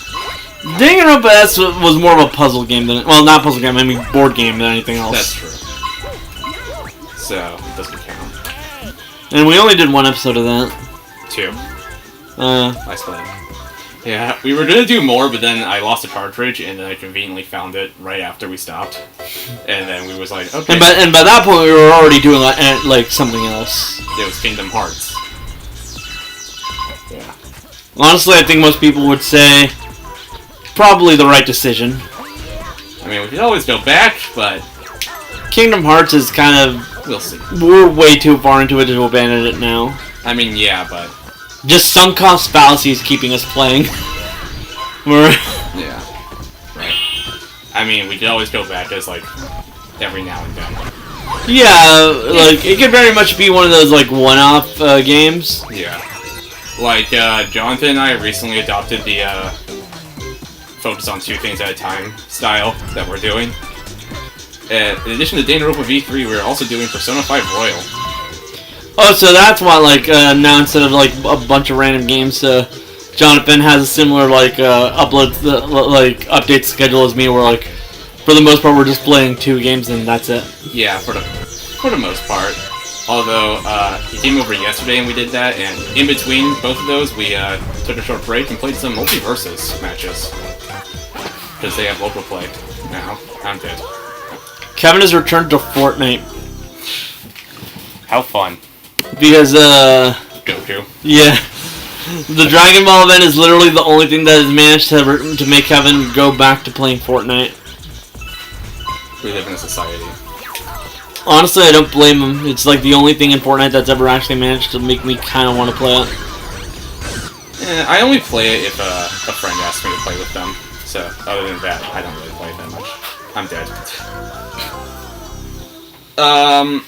Speaking of multiverses, 2 new characters got announced, being Black Adam from DC Comics for some reason, and Stripe from Gremlins. Probably because, cross-promotion with the movie. Well, I was going to say that, and the fact that, it's been confirmed that, Dwayne "The Rock" Johnson's basically doubling down on the DCU, and it's going to not only be sticking to, like, playing Black Adam in multiple projects, along with, like, you know, the Super Pet thing. Yeah. But is also going to be consulting on writing now. Oh boy. Not sure how to feel about that. Yeah. You can see how someone like me could think that's a bit weird. Too much Rock. The Rock is now going to be, like, basically the biggest voice, like, when it comes to star power in the DCEU. Yeah. Which I don't blame them, since they failed to, like, do anything good with it. But, I mean, the DCEU is kind of terrible. Batman, Superman, Justice League.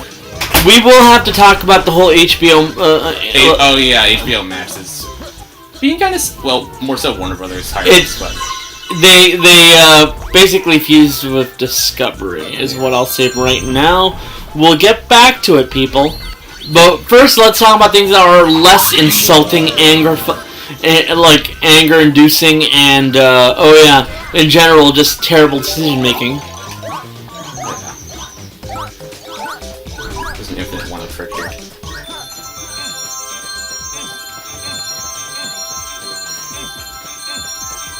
Take advantage of it. Just go for 99. All right. Anyway, so yeah, those two characters are in the game now. For some reason. Trying to think of what else has happened.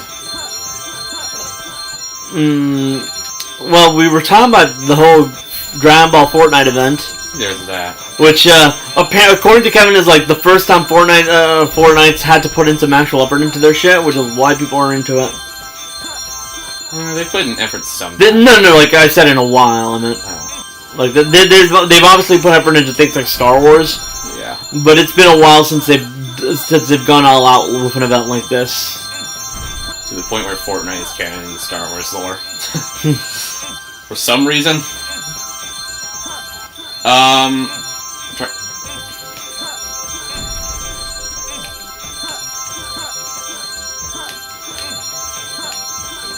Oh, something I've been wanting to mention, but it happened a while ago, but I keep forgetting to bring it up.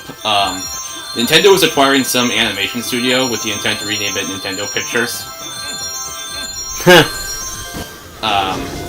So that was announced in I don't know, July, and it's gonna be finalized in October. So yeah. You hear about that?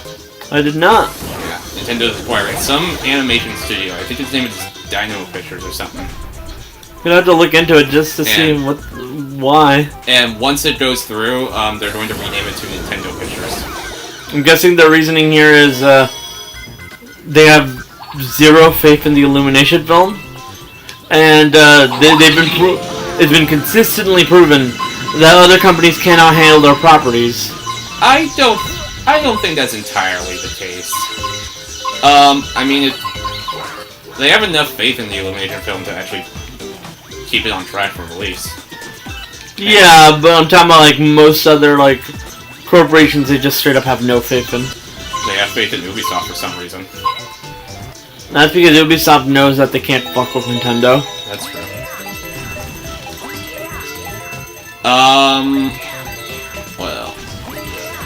Well, there's that. And apparently the Mario movie's not going to be Illumination's only Nintendo project, because rumor has it they're already working on a Donkey Kong spin-off movie. That'd be funny. I mean, we kind of already saw that coming. What was who was being set up to voice Donkey Kong in the first place? Yeah. If you saw that big ass name on Donkey Kong and said, "Yeah, no, that's getting a spin-off," and if you didn't say that, then well, congratulations. You don't know how Hollywood works. Yeah. And also, why not? It's Donkey Kong. And the actor who's doing Luigi, Charlie Day, is interested in doing a Luigi's Mansion movie. I can honestly see him doing that. Yeah. He's interested in it. He's one of the people from Always Sunny. Yeah. He was also Benny in the Lego movie, which I never knew until I read the casting list. I was like, yeah, that guy can make a good Luigi. Yeah. We need our Luigis to be completely neurotic and insane. I do wonder, since I'm pretty sure Nintendo Pictures will be the brand they use for any future motion picture they go on, Or TV show or anything like that. Sure, they'll have some other. They'll stick with. Well, with the exception of Pokemon. The Pokemon Company International does all that shit. Well, sure, they're gonna stick with partnering with other Hollywood studios to produce these, but Yeah. I do wonder if they're gonna stick with just Illumination in Universal. I could see Universal. The only other animation studio Universal has is DreamWorks, which I wouldn't really trust with Nintendo's properties. Yeah. even though their most recent movie. Honestly, you'd expect Nintendo to go with anything with their longtime partners of Disney, but Disney's animated properties are more so original. yeah, I know, but like if they really wanted to like just license shit off, you'd have expected that, but nah. Maybe if Blue Sky was still around, they would have gone there, but it's not. Maybe over at like Warner Brothers or something. Their animation group. They need something to recover from losing the Lego movie rights. Too bad, Universal already has the parks, so Yeah. automatically that gave Universal an actual upper hand. Yeah. I'd say they could go to Sony Animation, but that was a joke.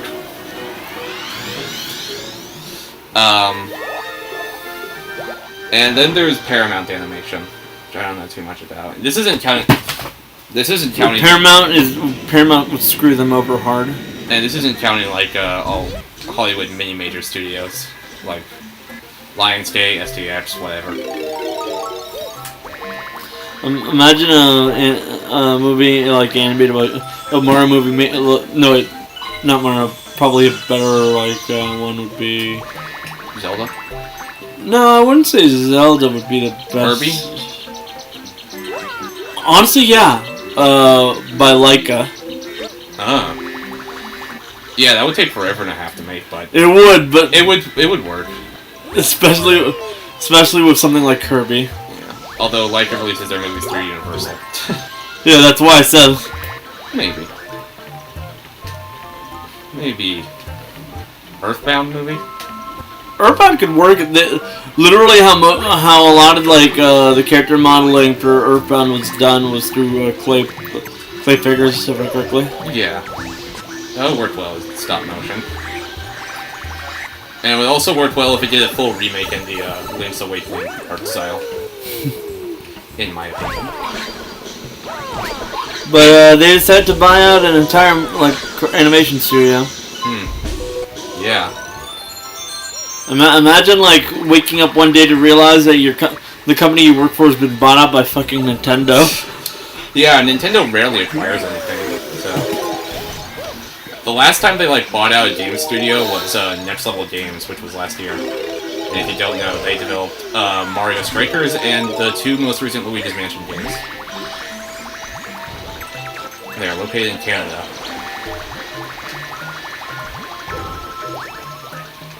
So yeah, and before that it was Monolith Soft, who makes the Xenoblade games. Yeah. Yeah. It's always weird to acknowledge that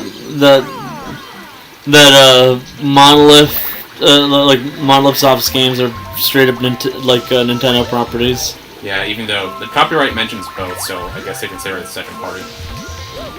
Second party still means second party. They're straight up owned by Nintendo. Yeah. I'm pretty sure it's either they're fully owned or they have a controlling stake. Essentially the same thing, really. Yeah. I mean, yeah.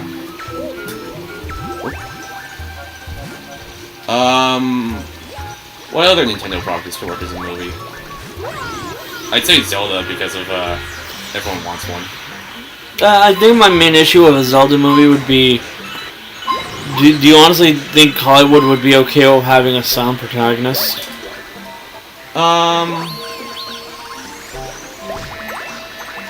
Shape of Water worked. I guess that's true, but wasn't like the main protagonist the woman? Yeah. And Link's Adventures require him to go into like long dungeons with like no one else but like himself. they can adapt some parts out. They can make shit work. If they try. Damn it. I was gonna say live action Pokemon movie, but that already exists. I forgot. Detective Pikachu is a good movie, especially for such a mediocre game. Yeah. It's a good movie by video game movie standards.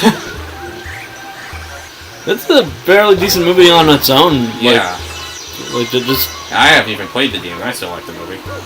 the game. Trust me, you don't want to bother. The game is literally mediocre as all hell. I know they're making like a sequel of some sort on the Switch. And that's all there's known.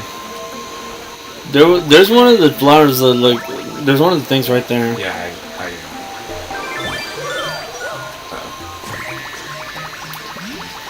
I'll be honest here, I expected the bubbles these things to be in to count as water. The bubbles? Oh. Well, yeah, they count as water, I think. No, the ones Oh, the ones with the stars in them? Yeah. I guess not. If you touch water as being Mario, you just lose it. Hey, Logan, I'm gonna go. Okay. Alright, I'll be back in a little while. In a couple hours. Okay. Is there one down here? Yeah, there it is. I see it.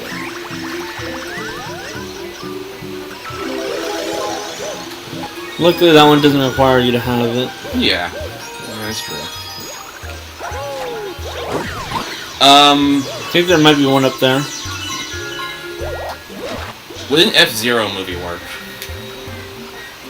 Depends. Do you think the Speed Racer movie worked?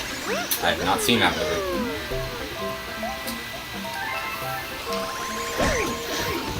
Was it good? Well, judging There are from, people who enjoyed it and people who didn't. judging from the way you say it, it It was a bit polarizing. Wasn't it made by the directors of The Matrix, or am I misremembering? I don't remember that well. There are some people who really enjoy it, and some people who do not care for it. I'll have to Google it, just to see if that's true. Coming up. What other Nintendo properties could work as movies? Huh. We'd have to actually bust out a list of Nintendo properties because they make a ton of shit. The Famicom Detectives Club games could work as movies, or light serials essentially. Maybe. Specifically detective, just straight up. It would honestly probably work better as a mini TV show. Yeah. Just some stuff would work better as a TV show. Some would work as a movie. Yeah.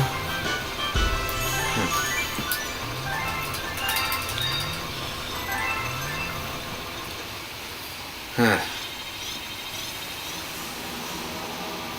What else exists? What does Nintendo even do? Nothing. That's why I said that we need an actual list of Nintendo properties. Just Kid Icarus.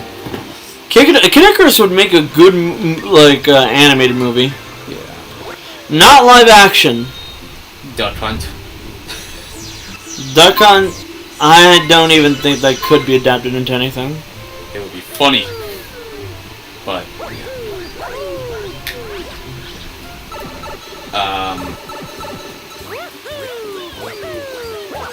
I don't know. Eternal Darkness, or whatever it's called. Eternal Darkness would probably make a semi-decent short series too. I don't see it having a full-blown movie thing, because I honestly don't think that they'd be able to get away with that. Yeah. Not for any reason, but because that Eternal Darkness is kind of a weird case. Yeah, in what way? In the way that it really, really heavily relies on the video game medium. Oh yeah. Sanity meter.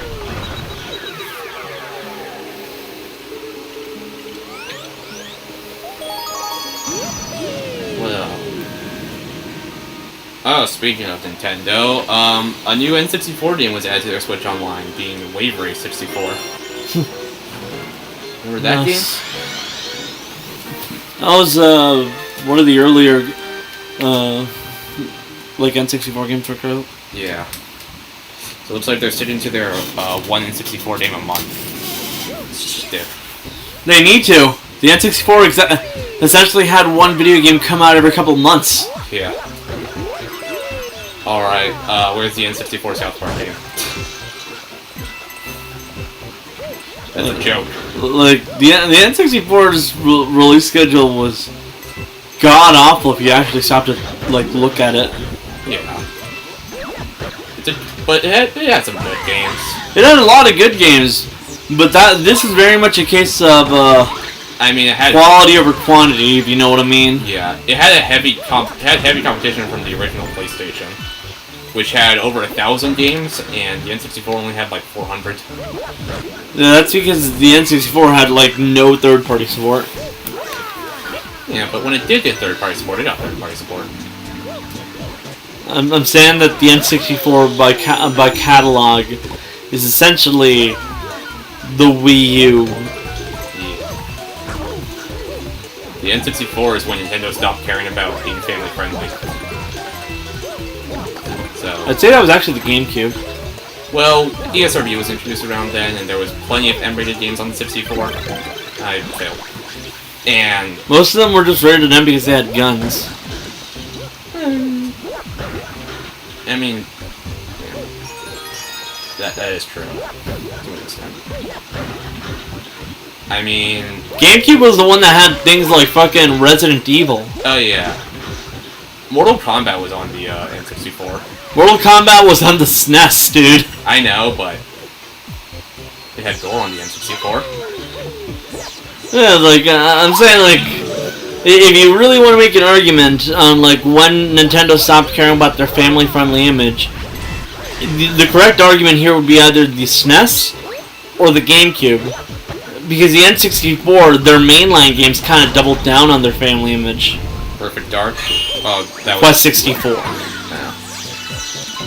Perfect Dark. That was published. Was that published by Nintendo or was it published by? That was Rare. I mean, Nintendo. Which, you know, means that Nintendo essentially published it. Yeah. Since Rare, during that time, was essentially a first party in all but name. Yeah. Nintendo had a 49% stake. And they would have been a first party had Nintendo got their heads out of their asses. What was their reason for even not wanting to buy them? I'm not sure. Like, they were literally asking to be bought out multiple times. I mean, things could have been worse. Rare looked at being bought out by Activision at some point. God knows what would have happened to them. It would have been better than Microsoft, I'll tell you that much. But then, now Microsoft's buying out Activision. It's come full circle. Yeah. And now Nintendo's buying out Microsoft. No, they're not. No. They're not going to. Would be funny though. Everything comes full circle. Pretty sure most of the people who even like worked on most of the Rare stuff ended up on another studio that then immediately went off to work for Nintendo. Yeah, most of the good Rare employees from the golden days have left Nintendo, formed their own studios. Not Nintendo, I think you mean Rare. Left Rare and formed their own studios. Like one of them made Time Splitters. Then they made Ukulele, which was a game. It exists. I've heard the second one's better though. It has a second one. It's the second one's a 2D platformer, more like Donkey Kong Country, and I've heard it's better. Well, good things. Well, considering Donkey Kong 64, I can only imagine it is. Or Donkey Kong. So yeah. Yeah, I mean, I heard Perfect Dark did generate some controversy because it was M-rated on a Nintendo console, and they were like, Nintendo's family friendly, they got Mario and Pokemon. Again, we literally just brought up the fact that, like, in response to everyone calling them wimps for how heavily they censored Mortal Kombat 1, they immediately went ahead and released Mortal Kombat 2 completely uncensored, with literally like no warning on the label, which is what led to the ESRB 2. So yeah. And then Contra's Bad Fur Day came out literally the next year. Yeah. None of those games are getting on Switch Online, unfortunately. Well, Not yet. I don't think they will, because the N64 app has a teen rating across the board for the entire app. Yeah. Maybe if they set like parental control filters. I'm pretty sure they can change it because Yeah. doesn't the fucking SNES one have a different rating? it's also T. Mm. I think they're all T. But yeah, this is a mistake. In reality, probably the time that they've been most obvious about how little they care about their family-friendly image is right now. I mean, people only notice that the Switch is popular. Well, more popular. What was Emery on the GameCube? BMXXXX. There's that game. Resident Evil 4. That was a GameCube exclusive. Yeah. What was rated M on the GameCube? Like, motherfucker! I literally brought up the first example. That there was a more. They had literally the vast majority of the Resident Evil games in there too. Yeah. They had fucking Mortal Kombat. I was gonna say Metal Gear Solid: The Twin Snakes. Yeah. That was there. Also a GameCube exclusive, and because of that, it's really expensive. Well, it was a remake of the first one, essentially. Yeah. Like, expensive as in it's hard to find. Mm. There was a Mortal Kombat game on there, BMX XXX, which was uncensored on that and the Xbox, but censored on the PS2. Yes, Sony and their hilarious. constant decision to be prudes. Which is hilarious. Really? And that was a foreshadowing of future events. Yeah. Like, you might not know it, but the release of BMX XXX is quite literally a keystone, moment of foreshadowing for the future of these corporations and how they view censorship. Censored on PS2, but not on GameCube or Xbox. How ironic. And by censored, I mean there was just black bars over the titty. That's heavily censored. Yeah. That's it. And that game put the final nail in Acclaim's coffin. For most of it. Well, they made a bunch of stupid decisions leading up to their thankful demise. Like, But yeah, the point in time in which they've been the most obvious about how little they care about their family-friendly images right now, purely on the basis that, like, one of their best-selling series are things like Bayonetta. Yeah. Which at this point is getting to rareware levels of we own you. Almost. Yeah. Or maybe Sega's just too stubborn to outright sell it out. Sega is too stubborn to all but admit that they've essentially just like completely submitted to Nintendo at times. Almost.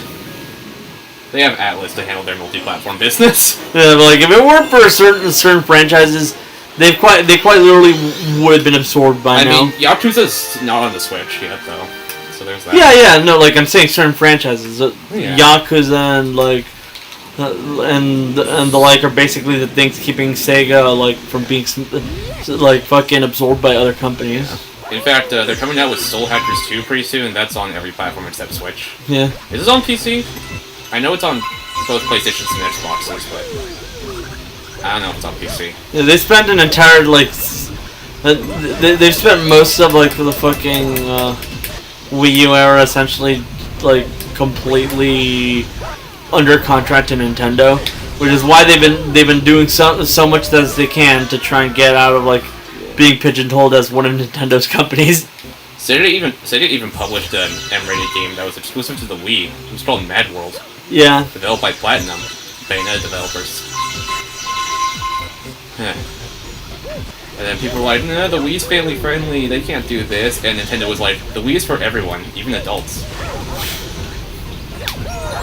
I love how, like, the only reason Nintendo has a family-friendly image isn't even thanks to Nintendo. It's everyone deciding and demanding that Nintendo is family-friendly. You clearly have not played Fire Emblem. That's all I'll say. Yeah, it's like, I think the only time they've actually doubled down on that family-friendly image is probably is, like, the Wii and DS era. Yeah. And even then, it wasn't a family-friendly image they were doubling down on. They were doubling down on image on a casual, everyone can play Nintendo-like image. And it worked. Like, yeah, both the Wii and the Nintendo DS were some of the best-selling consoles they've ever made. The 3DS and Wii U? Well, 3DS, yeah, but Wii U? Not so much. That's it. ironic, I'm playing on the Wii U right now. I got it a month after it came out. The Wii was my first console, actually.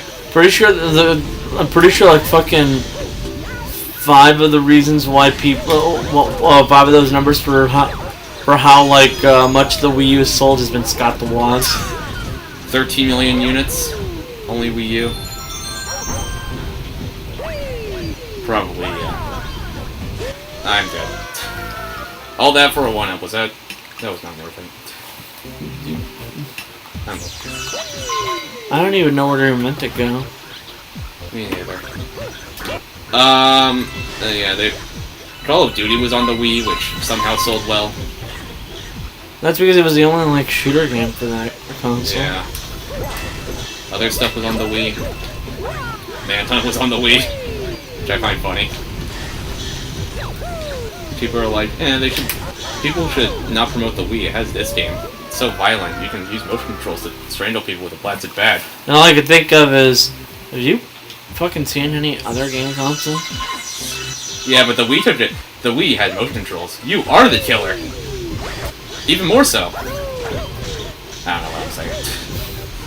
Bro, I had a weird dream recently that Persona 4 wasn't a PS2 exclusive, but it was also on the Wii, and I was like, what? It's not a PS2 exclusive. Have you seen the Vita? Well, at the time, it was also on.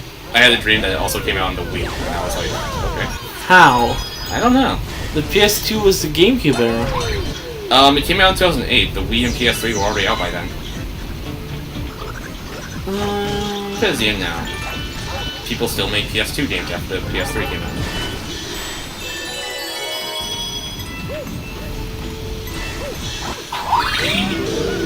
There was a PS2 bundle with Toy Story 3, which came out in 2010. So, Yeah. PS2 is literally the best-selling console ever, so what's there to argue with that? I don't know. I have an issue of like how long the fucking that one generation lasted. Stitch generation? Yeah. Mostly the PS2 was carrying it. Yeah, no, I'm saying that like that generation was fucking small. PS2, GameCube, Xbox, Dreamcast. Well, if you count Dreamcast, it kind of like... Even the GBA only lasted like what, 3 years? I guess, does PSP fall under that, or 7th gen? PSP is DS era. Okay, so 7th gen.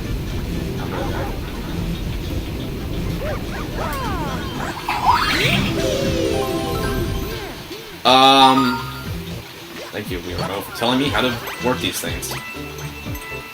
But yeah, it's like... It's a bit weird how, quite literally, that one era, like, lasted so little. Well... I mean, Dreamcast came out in 98. 98 in Japan. 1999 over here. PS2 was 2000, and Sega was like, we're fucked. And PSP came out after DS, right? Yeah. 2005, yeah. So lasted from 1998 to 2013, which was when the PS2 was discontinued. The thing is, like, I'm looking at handhelds because that's like the thing that actually like impacted me, since I didn't have a fucking game console until the Wii. Yeah, I had a game. The Wii was my first system ever. I got a DS after. But like, the GBA came out in like 2000, I think. GBA, it's same year as the GameCube, 2001. Yeah. Then it literally only lasted 3 years. Also came out since the DS came out in 2004, I think. Yeah, that's kind of small. But I guess Nintendo needed something new to like recover from the GameCube. It worked. DS is the second highest selling system ever.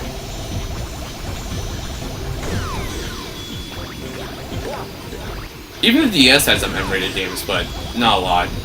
They have Call of Duty games. Yeah, the Call of Duty games are rated teen on there. They had a GTA game on there. They had it on the GBA too. Well, a full M-rated GTA. Pretty sure the GBA one was only rated teen. And I know there was one on the Game Boy Color, but I don't think it ever released. Or I don't know if it did. I think the one for 2 did, but not the one for 1. Yeah. So yeah. Let's start rambling. Let's start rambling of Nintendo's family friendliness. The Wii U had like 20 M-rated games total. Like like half of them came out in the first year. Yeah. You got 2 Call of Duty games, 1 Deus Ex game, 2 Assassin's Creed. Watch Dogs was kind of the last big third-party M-rated game on there. Last big third-party game, probably. Yeah. Well, you know, that's not Just Dance. Just Dance or any Toys to Life game. Because Nintendo realized that these Toys to Life games are the only third-party support the Wii U will ever get now. It's been 30 minutes, we might as well end the episode, so... Just Dance literally abandoned Nintendo.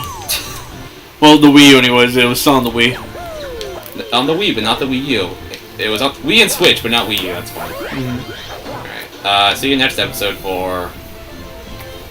more discussion. Who knows what they'll be about. Just as simple as that. Welcome back. This person wants to talk to me. You've been through a lot, maybe you should just take a break. It's only been 35 minutes. Shut up. Okay, Rosalina was better than you. Last time... Rosalina's a waifu. Why would it not? Why would she not be better? True. Last time we rambled about, how Nintendo stopped caring about being family friendly in, like, the N64 GameCube era.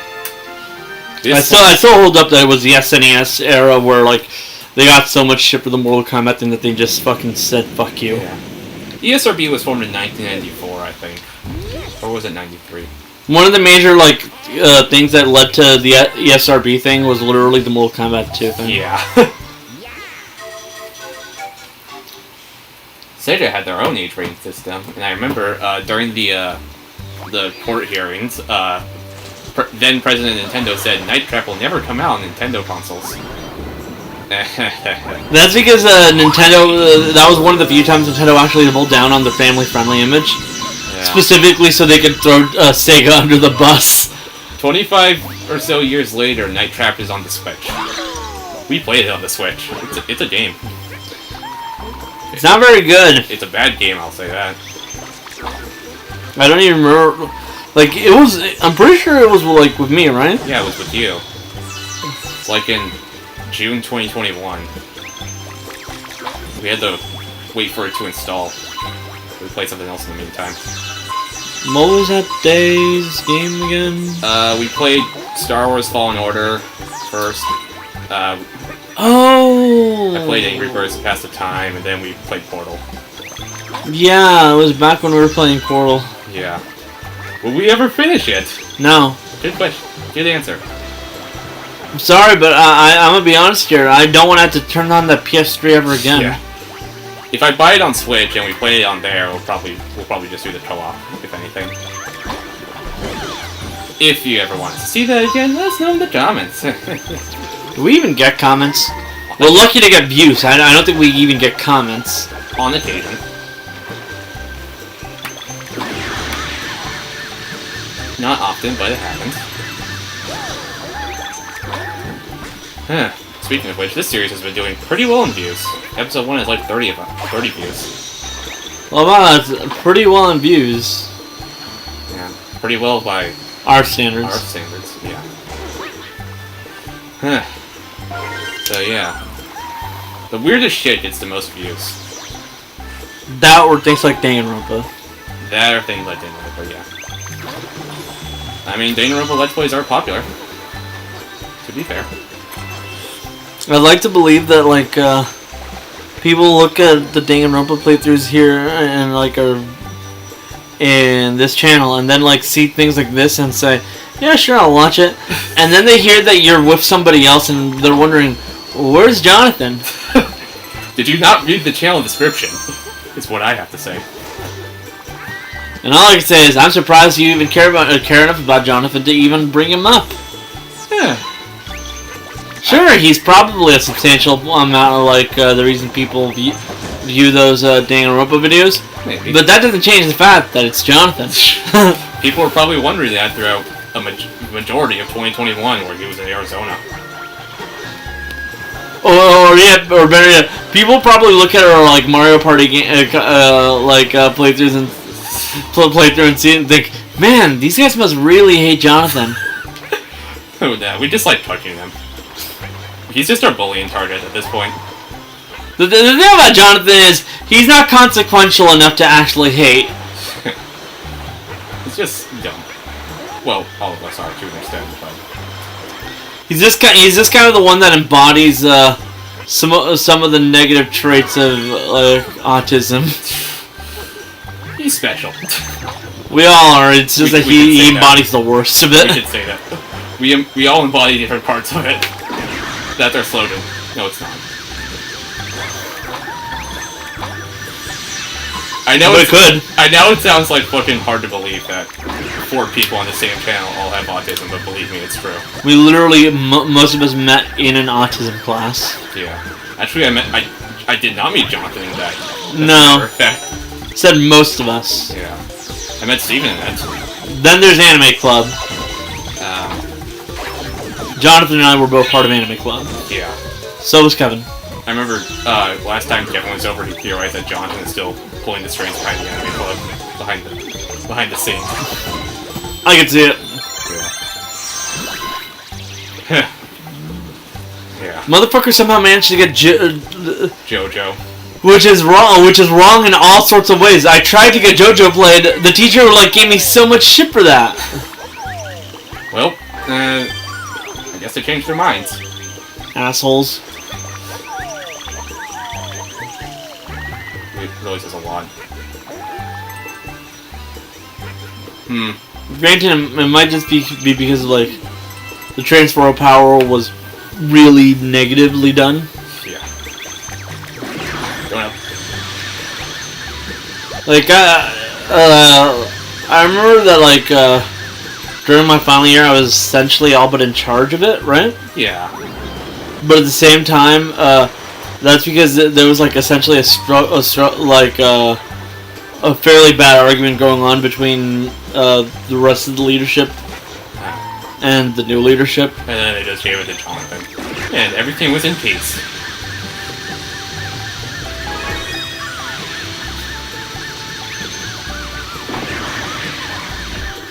I don't know what else to say. All I'm gonna say is Jonathan fucking paid off the teacher.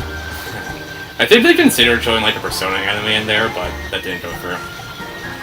At some point. Gotta kill Yoshi. I can't kill Yoshi. Yeah, I can. Fuck you. Or at the very least, someone, I think it was you, were discussing, showing the scene in Persona 4 anime with, where they play that King's game or whatever.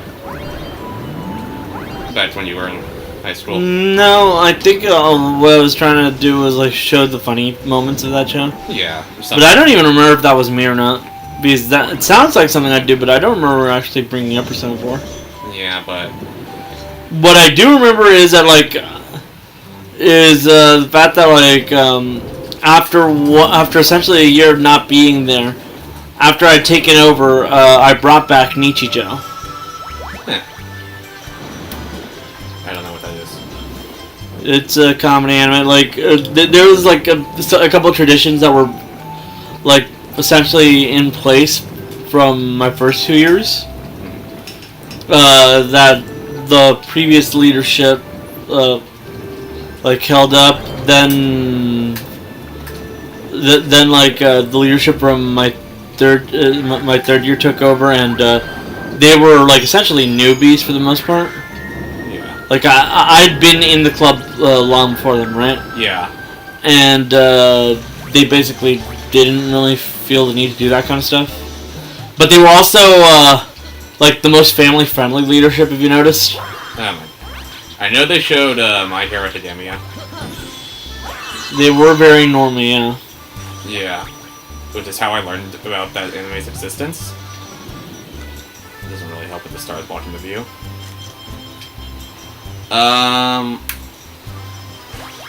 Yeah.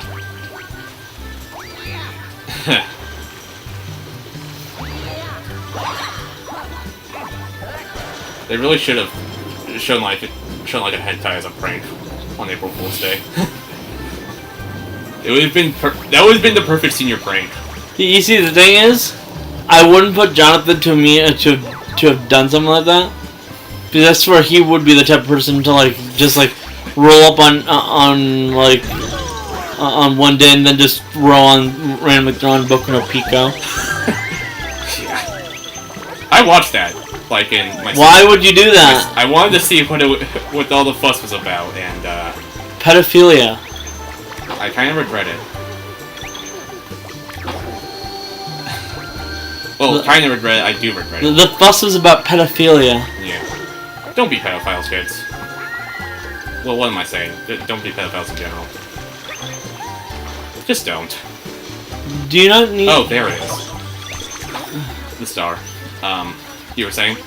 It just like, why haven't you been looking up there? I don't know. I was a dumbass.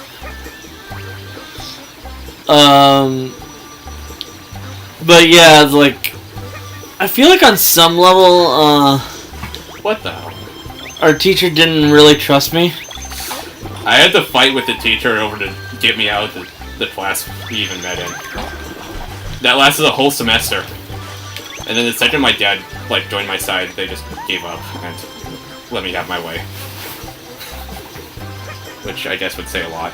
And she was nice and all, but like, I do get the feeling, considering how heavily she came down on me in most of my decisions, that she straight up did not trust me at all.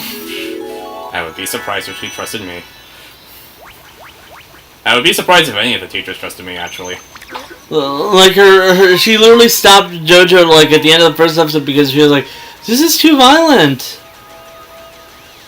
Yeah. And all I can think is, "No, it's not." You clearly haven't seen Attack on Titan. We actually did show Attack on Titan the year before.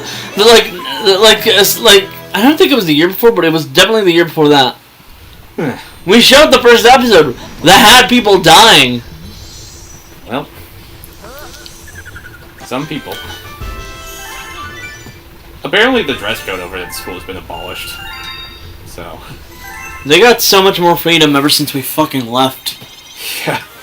I've been graduating for like 2 years now, and the more I hear about it, I'm like, what the hell has happened? What the fuck's... Why do you guys get all this freedom? I mean, well, in my, most of my classes, not all of them, I could just go on my phone and the teacher would literally not care at all. Yeah. I spent a lot of my first 2 years on my phone. 40 stars thing. And my other 2 years. Yeah. The difference here is that I actually managed to pass my classes right there. I barely managed to pass my classes. I almost failed the English class all 4 years I was in there. And I was like, maybe I shouldn't be a writer. I'm just very fucking lazy. Yeah. And I had to graduate in 2020, which is the year everything shifted to remote learning. Which was, well, I like to call hell. Kevin called it hell too, I think. Yeah. It was not easy, yeah, it just made things more stressful. But, I made it. Barely. I was this close. I was seriously considering dropping out, but I was able to get my diploma. So, there's that.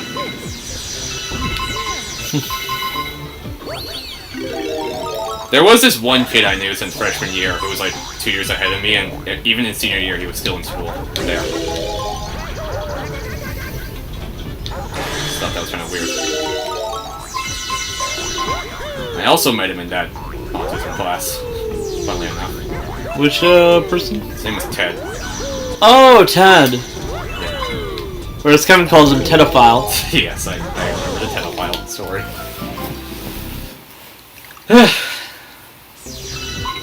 Yeah. He was still there? Yeah, he was still there even in my senior year. I would still see him in like the hallways. Pretty sure he was the same grade as me. Yeah. Is he still there is the real question. Pretty sure at a certain age they have to they had to throw him into Redwood. Probably, yeah. They just gave up. I wouldn't be surprised. Actually, I probably just laughed even if that's a bit rude to me. But it is what it is. Well, he was dating a freshman as a senior, so That's a yikes. there's a reason why I can't call him pedophile.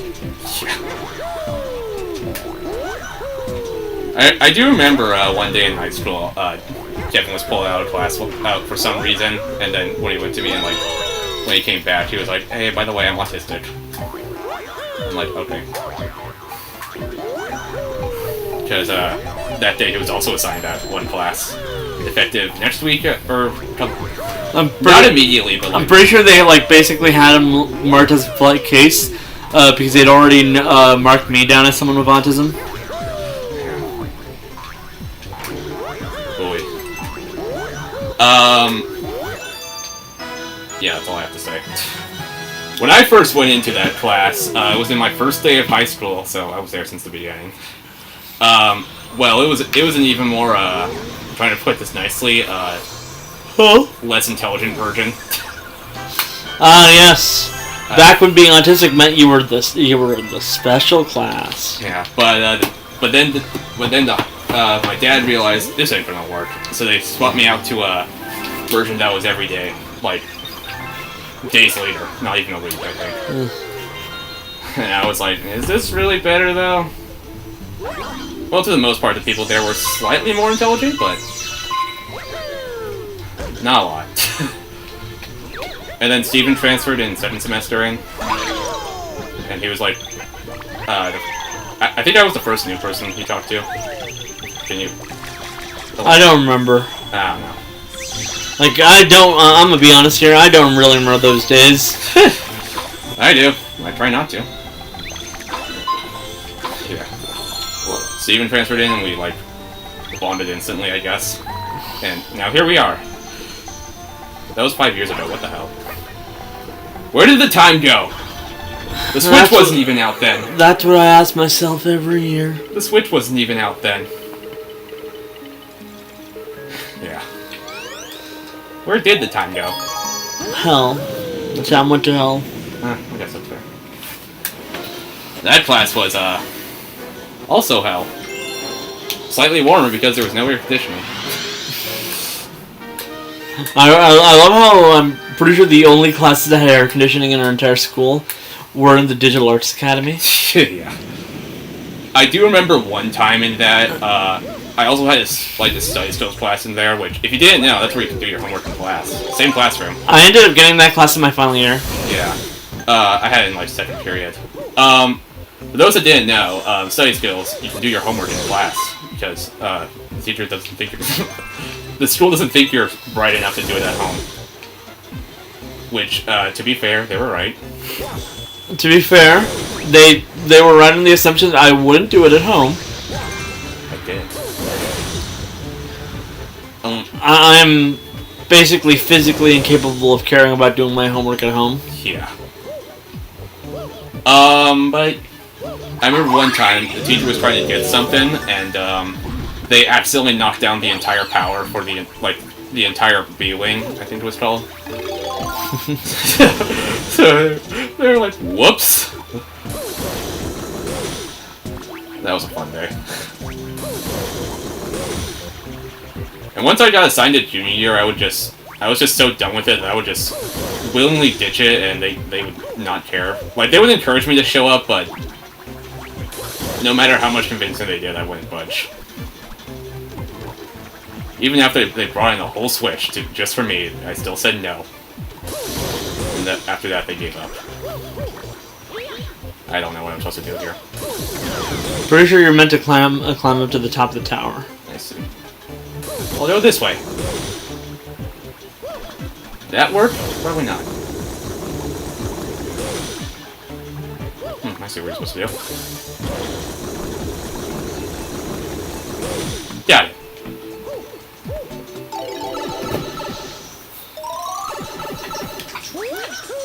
Oh boy. Gravity switchers.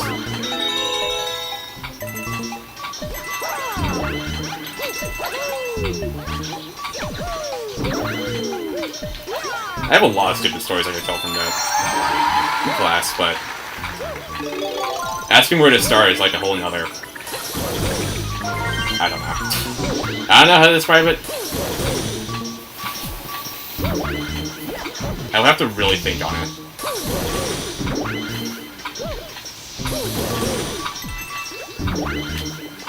Is my phone going off? Yeah, it is.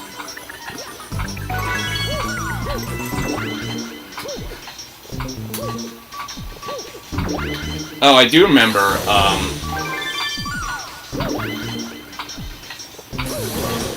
this is annoying. I do remember, like, one of the earliest parts in that class is that we had to do, like, a presentation about, ouch, some real-life person or something. Someone tried to do Kim Jong-un, but they had to be talked out of it. They really should have kept it, damn it. The reasoning was too controversial. Which, okay. I forget who I did. Did I even do anyone? No, I didn't. Did I? Or wait, are you talking about... Was this in SAC? Yeah, that class. Wasn't that the one where I did Miyamoto? Yeah. I did it twice. I don't remember who I did both times. Camden was in SAC too. Yes. And, You should probably bring him up. yeah. The closest thing to a fifth uneven buddy. Because he's in both of our Discords and like the most active member. Yeah. I guess. Alright, now I have to get that power star. Closest thing, huh? People from all sorts of raids were there. It wasn't just one raid. If you were stupid, you were in there. No exceptions. Unless you pestered them enough to get you out of there. Which, from what I've heard, I'm not the only case that has done so. I just kind of rolled with it. It was way too easy for me, so... I didn't like it, because... I didn't like it. So, I tried... That actually did help me. Mostly because I finally started to understand some social cues. Why the fuck is there a fly? That's a good question. This is why you don't leave the door open. It'll fly out. It won't. Will it? What's a prankster comment again? It's a speed run. Like my speed running skills. It's not gonna bother you too much, right? I hate flies so goddamn much.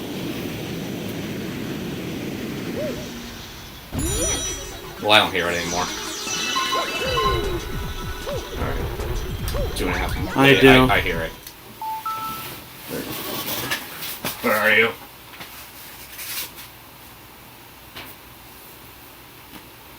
I don't see it. Anyways, like, getting back to SAC, because this is apparently turning into a SAC therapy session. We need therapy from that. I still have not I still have not mentally recovered from that. I still have like I mentioned, the class was helpful for me. Oh, now I hear it.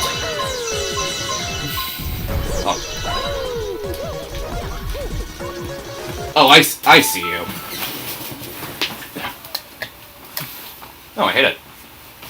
It's the first time I've ever seen anyone actually hit one of these motherfuckers. What do you know? I guess I should close that door. And maybe turn on the AC, that might be a good idea. Wait, oh, it's unplugged, that's right.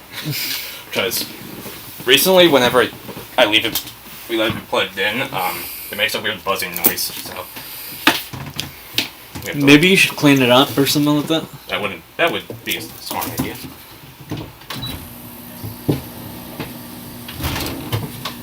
Wait. Damn it. Like, Kevin goes out of his way to try and clean ours up every once in a while. Yeah, I'll look into it. Definitely.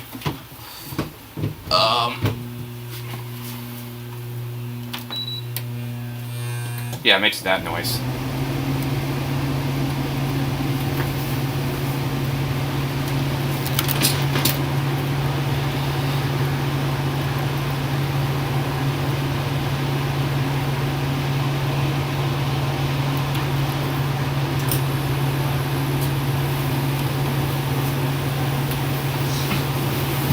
Anyways, Let me just lower the temperature on this thing so that it can actually...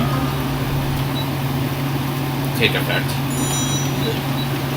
Yeah. Anyways.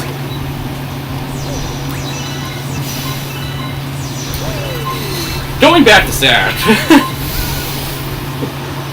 Sounds drawn out of context, but believe me, it's that was the abbreviation. Yeah. What other people was in that class that I can remember?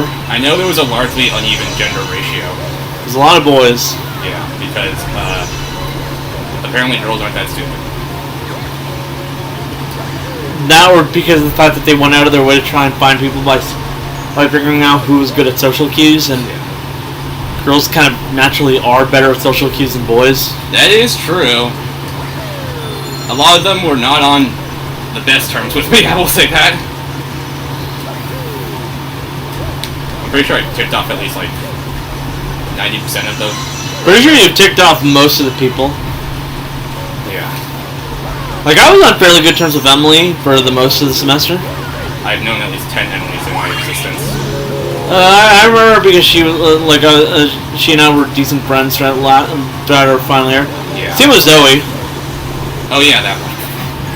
I forget people exist. Most of the time. The reason I'm able to remember them is because those two were like probably the closest thing I had to friends outside of like the people that were already in our friend group. Yeah. Also, Zoe had like the distinction of having been Adam's ex-girlfriend, What do you know? which, my God, do I feel bad for that girl.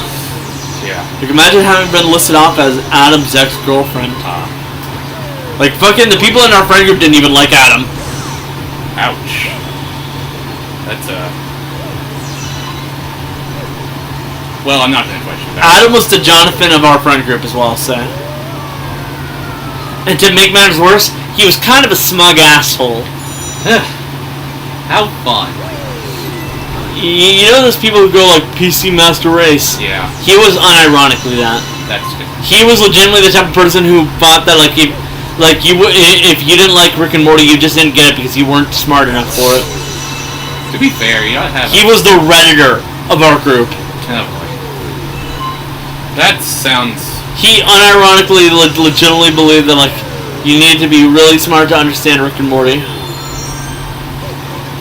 Like, I could kind of feasibly understand being really smart to understand some of the bigger science jargon of the whole alternate reality multiverse theory bullshit. Yeah. But excuse me, it's still a cartoon, people. That is true. Like, sure, I have a really easy time understanding how the multiverse works. I also spent a lot of my time in playing video games, reading comics and shit. Of course, I understand that easily. I literally grew up not thinking it was an unusual subject. Yeah. I learned about multiverse theory well before the fucking show ever came out, just because I looked into it saying, "Huh, that's cool. I wonder if that's an actual thing that can happen." Yes. And people the internet straight up explained to me, yeah, there's this theory called multiverse theory in which every action that has ever been taken in history, be it as simple as what you've chosen in a rock paper scissors contest, to as grand as what if the fucking Paleolithic era of humanity just kind of fucking died off at right at the end, right when it was about to get big. all that shit exists as one universe. Just about any fictional world you can think of exists through the manner of the multiverse theory, just purely on the basis that, shit happens. Yeah. And I learned that back in middle school. And that didn't exactly make me a smart person.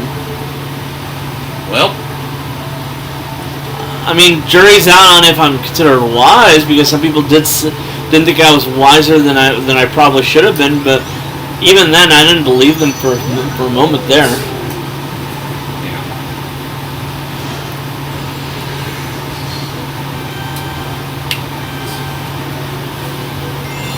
So yeah, there's that. But yeah, Zoya was a pretty cool woman. Yeah. I say that because by the time I got to know her, she and I were basically already 18. Yeah. We were damn near like to adulthood by then. Yeah. Now you're 22. Old. I'm gonna be honest, if it weren't for the fact that like I'm like 95% sure she didn't feel about me that way, I probably would have pursued her because I did have a bit of a crush on her. Well, you're admitting that on the camera, huh? I mean, like, so what? I mean, what are the chances of her finding this, to be fair? Yeah, like, I haven't seen her in ages. In general, like, even if they were, like, late into the fucking, like, lifespan, as late as, like, fucking end of high school, that doesn't really change the fact that, yeah, no, that was a crush from ages ago. I didn't really know her all too well enough to, like, to like actually say if I date her like long term or anything like that. I had slight emotions to her, but that doesn't change the fact that, well, did she have emotions for me? Huh? Yeah, probably not. Yeah, that's the point here. My emotions mean jack shit when in reality the important thing was what would have been her emotions to it.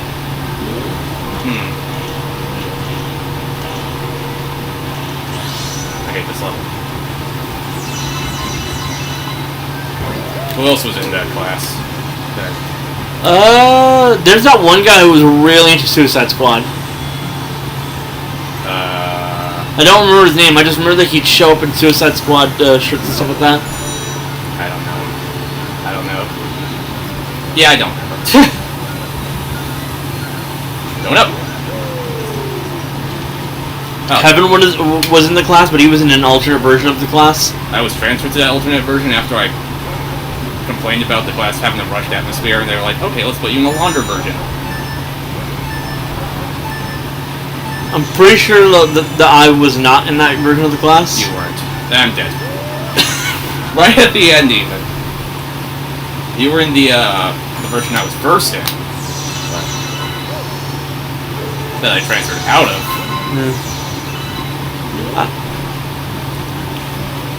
And I'm dying. I'd say this: the classwork in that class was really easy. Stupidly easy. But yeah. And then there was the final, which you had to write something nice about every person in that class. And, I don't remember that being the final. well, like spring final. That was the final. Write something nice about every person in the class. I legitimately don't remember that. Well, that's what it was. It might have just been the final for the advance for that like long one that you were in. Oh, no, it was for both. I don't remember that being a thing. Well, I guess your memory should. Especially since I didn't interact with anyone, with many people. I kind of only interacted with the people that I hanged out with. Well.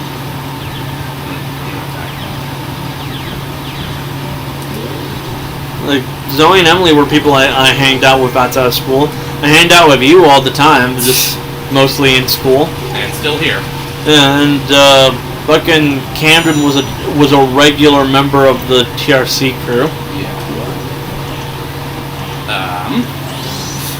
Oof. Going down. I think, was John Lutu in there too? Yeah, Yeah. he was. But John Lutu was someone I or I think I already knew well before that. Yeah. Because like John Lucha was someone I met in Son of a freshman year, I think. Yeah. Because I met him through that class. like I'm pretty sure me and him were friends from back in Rosario's class. He was in the TRC. Along with Nick. Because like I met most of my friend group back in freshman year. Yeah. Like if they were already a part of the TRC by the time you met them, that probably means that I'd met them back in freshman year. Once you find friends, you just can't bother looking for new ones. It's stuck. I mean, I'll say this: Zach had that like a whole like thing where we went off to like that one corporation's buildings. Oh, I know what you're talking about. That was fairly fun. Yeah. Interesting. It was SAP when we went to. Yeah. And then the following year they did it again, but instead of SAP we went to Facebook. Kevin went to the Facebook part. God damn it!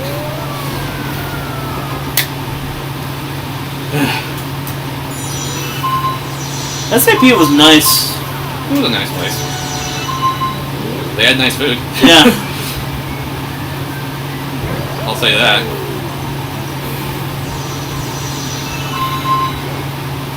I remember there was an argument on one of the car rides back home on whether or not pineapple belonged on pizza. It does not. It does not. I might as well just run a poll in my Discord just saying, does pineapple belong on pizza? If you said yes, shut the fuck up. You don't get an opinion anymore. If you say yes, I will ban you. No, I probably won't. I'll probably run that just for fun. Kevin says it does, which is why I say fuck him.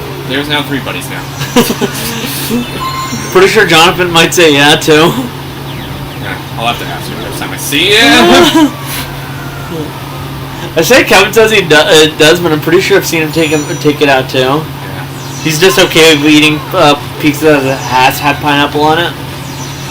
Jonathan was a late transfer in that class now that I think about it. I think so too. Yeah, he showed up in like middle of 2nd semester. My freshman year. I remember that they gave me study skills at my final year, like at the last minute too, because like I think I got it in like the 2nd semester. Yeah, teacher actually warned me about that ahead of time, saying like, "Hey, Steven's gonna be in this class," and I was like, "Oh, okay." But that class was like first class in the morning. I was too dead tired to care. I remember that like I spent a decent amount of time just sleeping in that class. I wouldn't blame you. First class of the day, I mean, I do my math homework, but outside of that, math was like the only homework I did, except when I didn't have math class. What? Oh, I also did science or English. Science was the only one I worried about in sophomore year because I just didn't want to take science the next year, which I didn't. I enjoy physics. I willingly skipped physics. No, the thing is, I took most of the science classes, but I mean, I had the mandatory biology, and then I had chemistry, which I failed, and then I got physics, which I passed with an even higher score than my biology. Can I not exit out of this level? No. It's not letting me pause. That's just go. Okay. I'm stuck here for eternity. But like, biology was a fun time. It was my freshman year. I hated biology. My teacher was nice enough to allow to basically celebrate Halloween. Dude, when I moved into the other stat class, they swapped it out with the biology. That was every day because I had to finish it somehow. Well, either that or I could just not do biology and just have just take physics the next year for one semester. But I was like, no, I want to get out of the way. I think they even tossed around the option of like putting me in both stat classes, which man, they must have thought you were. And they were in for a real treat when I didn't show up half of junior year. first semester. I'm good. On some level, you gotta wonder, like, what did they think of you that they needed so much help? Fuck. Dude, I only showed up for... Junior year, I only showed up for like 2 full months. Skipped the entirety of September, and October, and December. And the second my dad took my side, they gave up. And pulled me out. Because, I'm sorry, I think they're kind of scared of him. I'm scared of your dad. Oh. I get that from a lot of my friends. You're not the first. Like, he's legitimately, like, intimidating purely because he's got that, like, fucking... What was it? He is a U.S. Navy veteran. Like, the type of person who's just kind of done with most of your friends' shit. And also, like, kind of judge your friends just for being terrible. He doesn't mind that. Like, every time I interact with him, I have to, like, try and be as professional as possible. Because I get the feeling that if I don't, he'll straight up, like, look at you and think, why are you friends with this loser? You know, the same could be said for anyone who just willingly tolerates me. I mean, yeah, but that's because you straight up don't like pizza. Well, I can say I've changed my mind since that. Pizza is tolerable. Did you find something worse to hate that's more common for everybody to love? Pie. I honestly understand you there. Unless it's like fucking chocolate cream pie, I straight up don't care for pie. I don't know what else. If they seriously thought I needed 2 of those classes, I don't know what they were on. They might have thought you straight up had antisocial disorder. No. I had social anxiety. Different thing. Though recently I've pretty much gotten over it for the most part. Mostly. It's still there sometimes, but... What the hell? Imagine. Imagine I just died right there. I would have cried. This is a creepypasta that forces you to go back to the beginning of this level. Time loop. Man, do you remember creepypastas? I do. That took 11 minutes. Jesus. For an episode that you're meant to speedrun in 2 minutes. I think I'll end the episode there, because it's been 40 minutes. See you next time where I ramble more about Star. Oh, no, that's not one. All That's BK. Welcome back to Uneven Buddies, a show where Steven tends to order food on camera. We're back to the Uneven Buddies. I guess we'll ramble about something other than... I mean, okay, we ramble about our, social classes. No, they're closed. Okay. Oh, I have an idea. Let's go back to movies because I didn't get to talk about Top Gun last time. Yeah. Actually, I'm lying. I'm pretty sure I talked most about it. Yeah, you talked about it. Yeah, there's really no more to talk about outside of like spoilers, which I kind of don't want to give because They did get a digital video on demand release thing of the 23rd.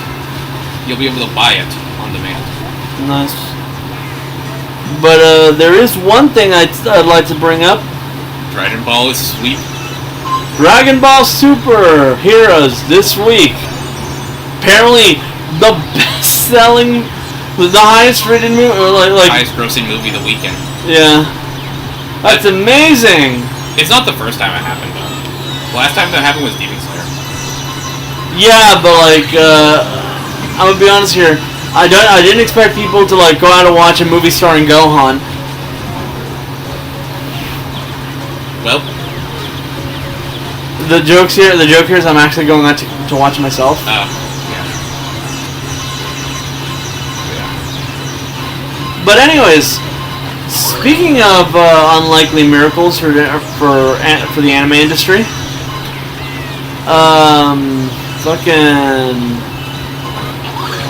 Did you watch any movies recently?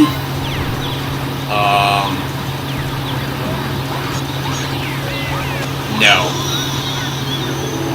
I have not. Well, I did.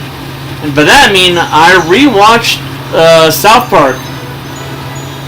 Bigger, Longer, and Uncut. Oh. It's a good movie. Yeah, it was a lot of fun. I rented the movie theater to watch that. That was an experience. It was a nightmare to set up, I will say. Well, surprisingly, they had no issue with me playing the movie. It is a theatrical movie. I thought they were going to be like, are you sure about that?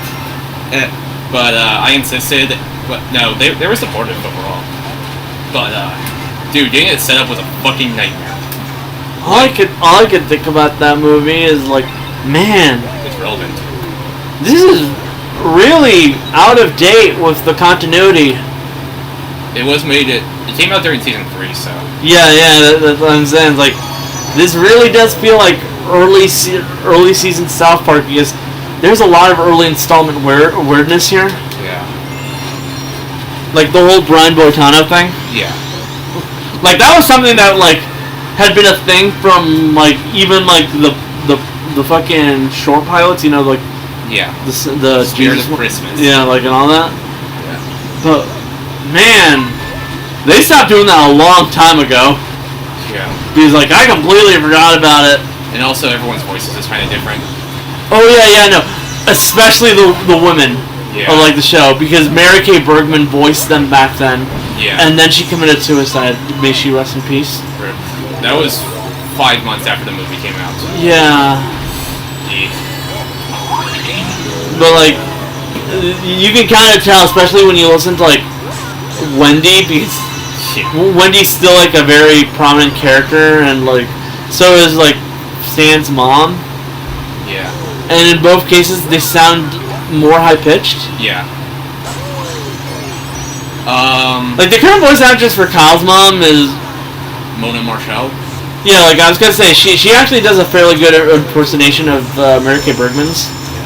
Because like I struggle to hear much difference outside of what like I probably would have assumed to be my quality had it not been like for me already knowing about the whole like change in voice actress stuff. Yeah.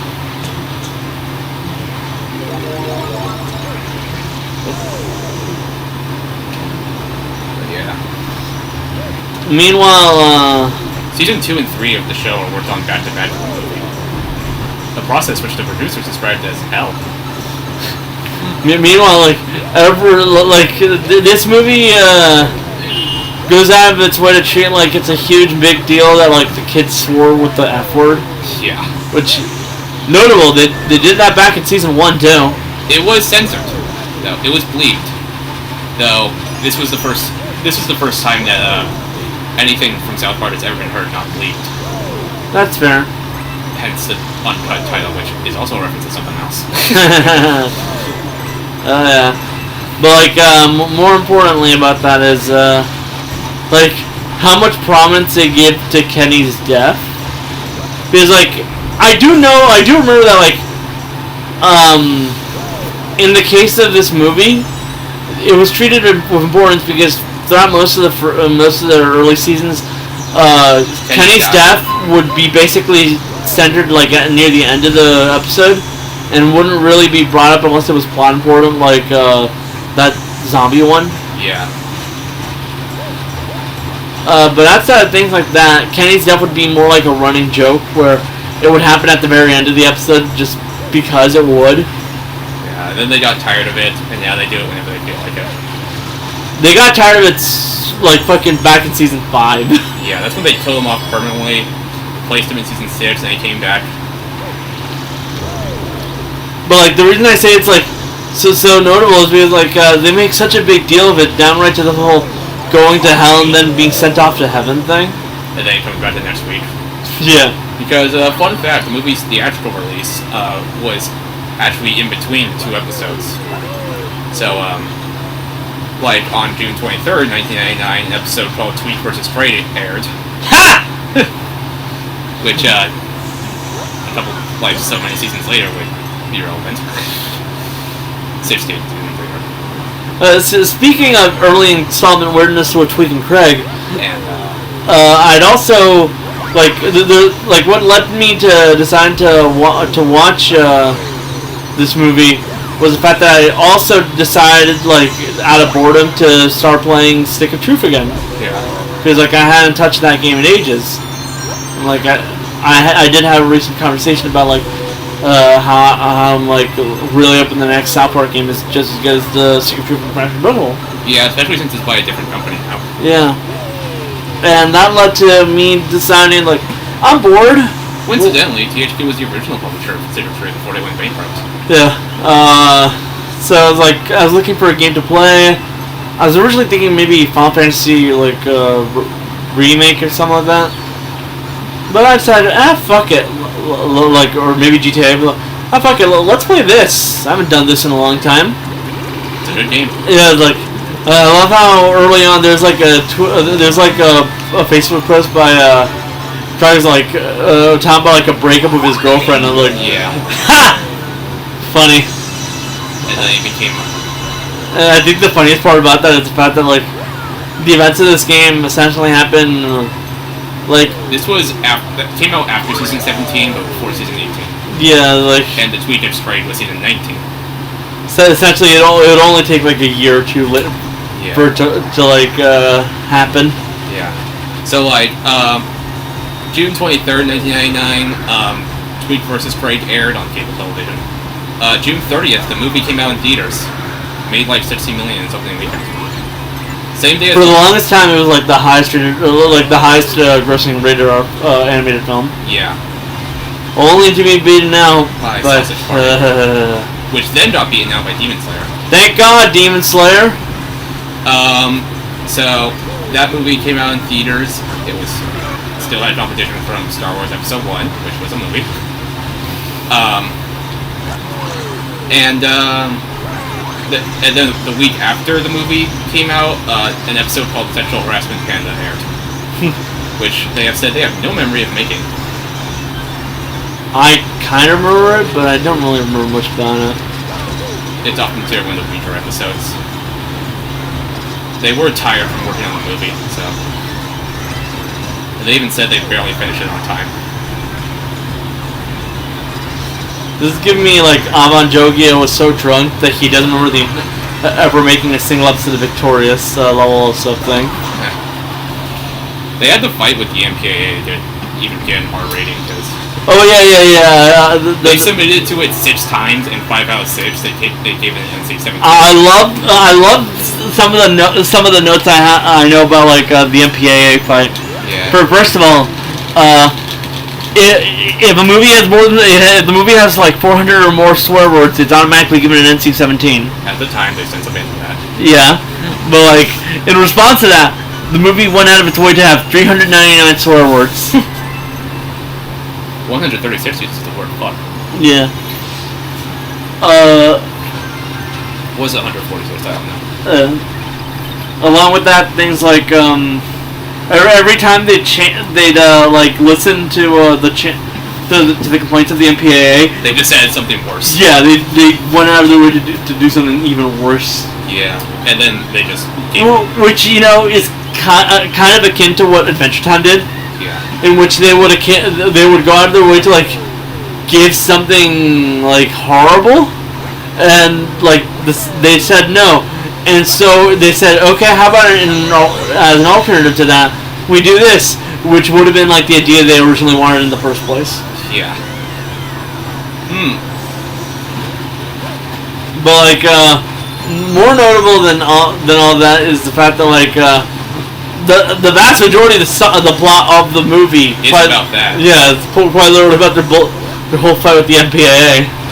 Ironic about the movie that's attacking the MPAA had to fight with the MPAA to get what they want.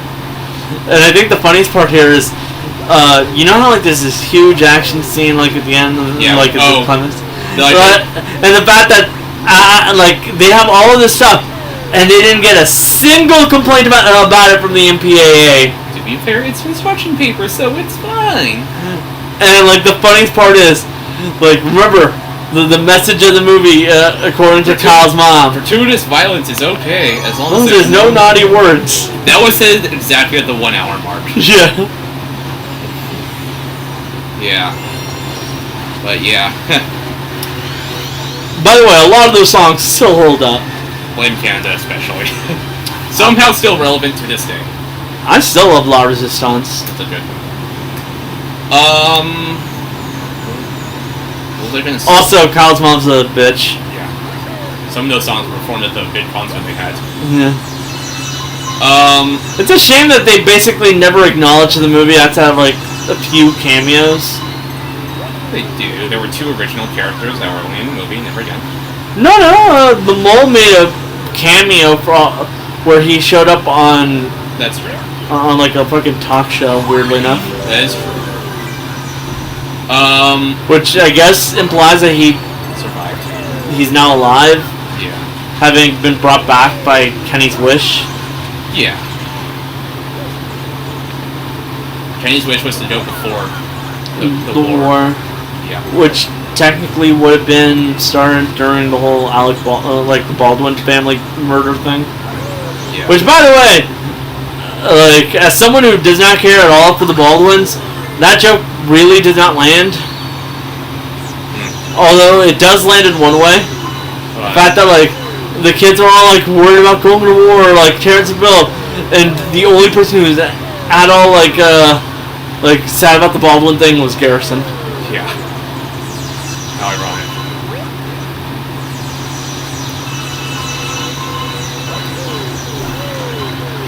Whoa. Also, it was nice seeing Chef, Oh, yeah.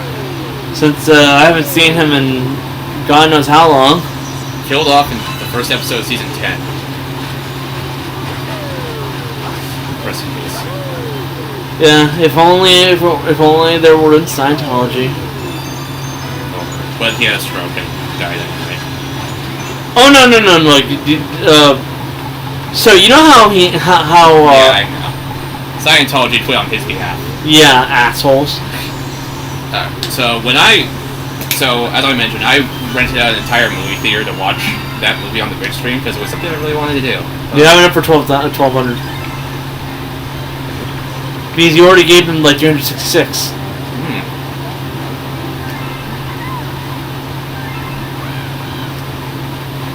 Five. Oh, right. Right, you already did. I already did. Okay. I get what you mean now.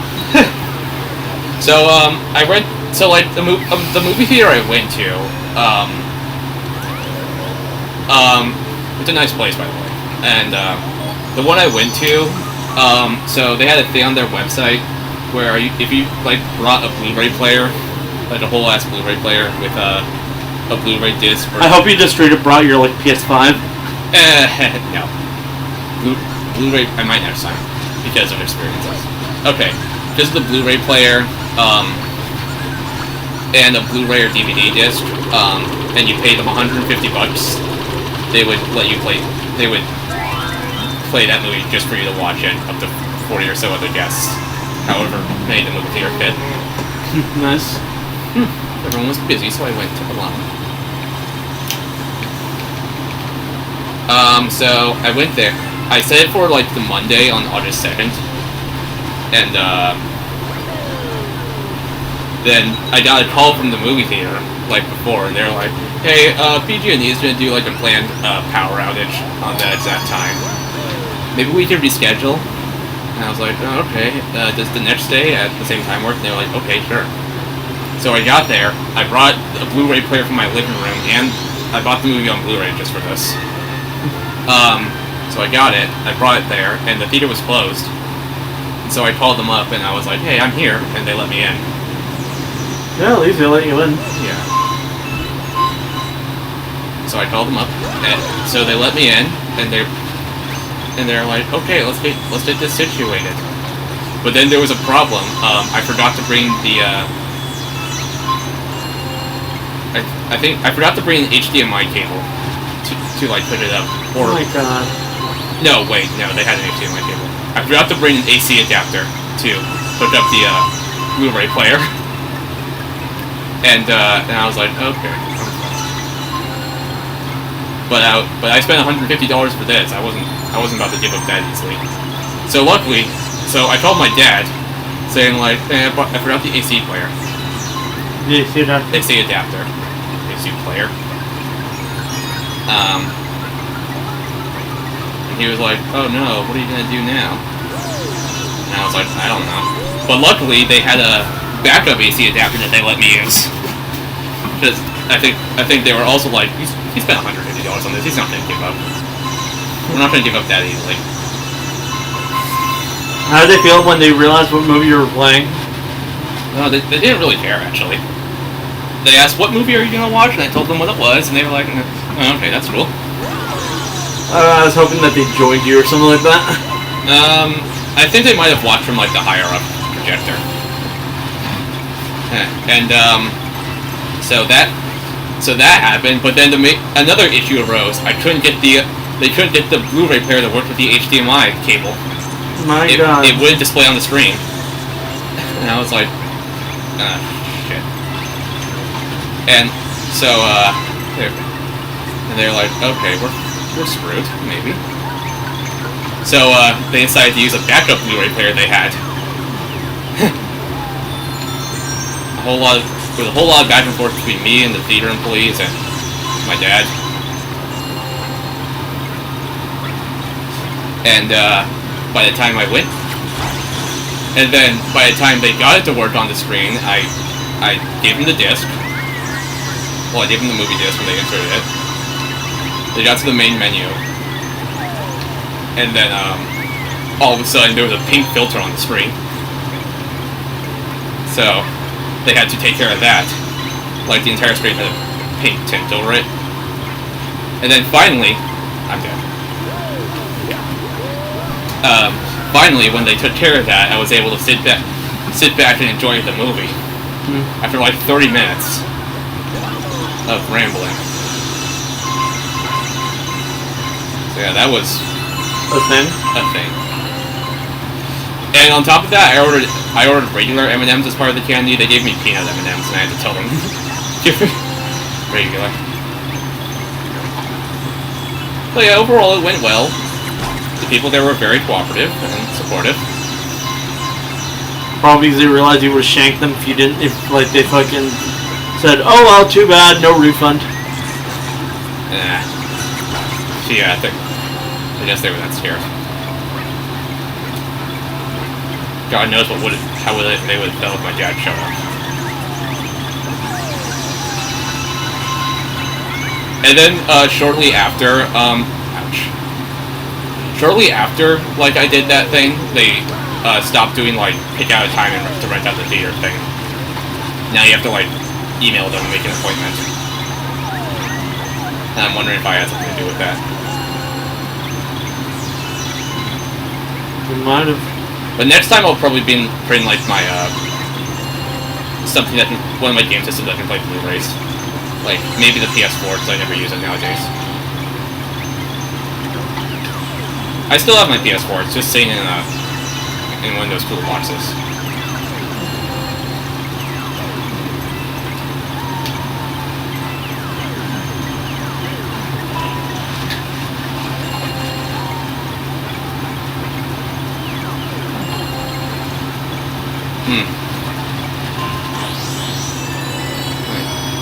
I actually did see pretty recently, and by pretty recently I mean last month. You awake? Yeah? Sometime last month, there was a movie theater in, somewhere in Southern California, that was playing the movie, and it was a sing-along. Unfortunately, it was 7 hours away, so I could not attend. Yeah. I would have loved to show up and scream my guts out.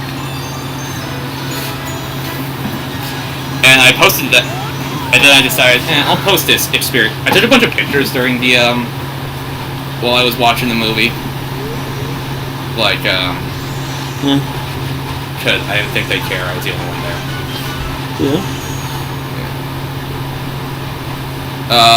Yeah, and then I posted them all to Reddit, and I got like a whole bunch of votes. Nice. This is what the theater looked like. Like the room. That was my Blu-ray player. Nice. No, this is free. And there's me after. And there's after I got to work. Finally.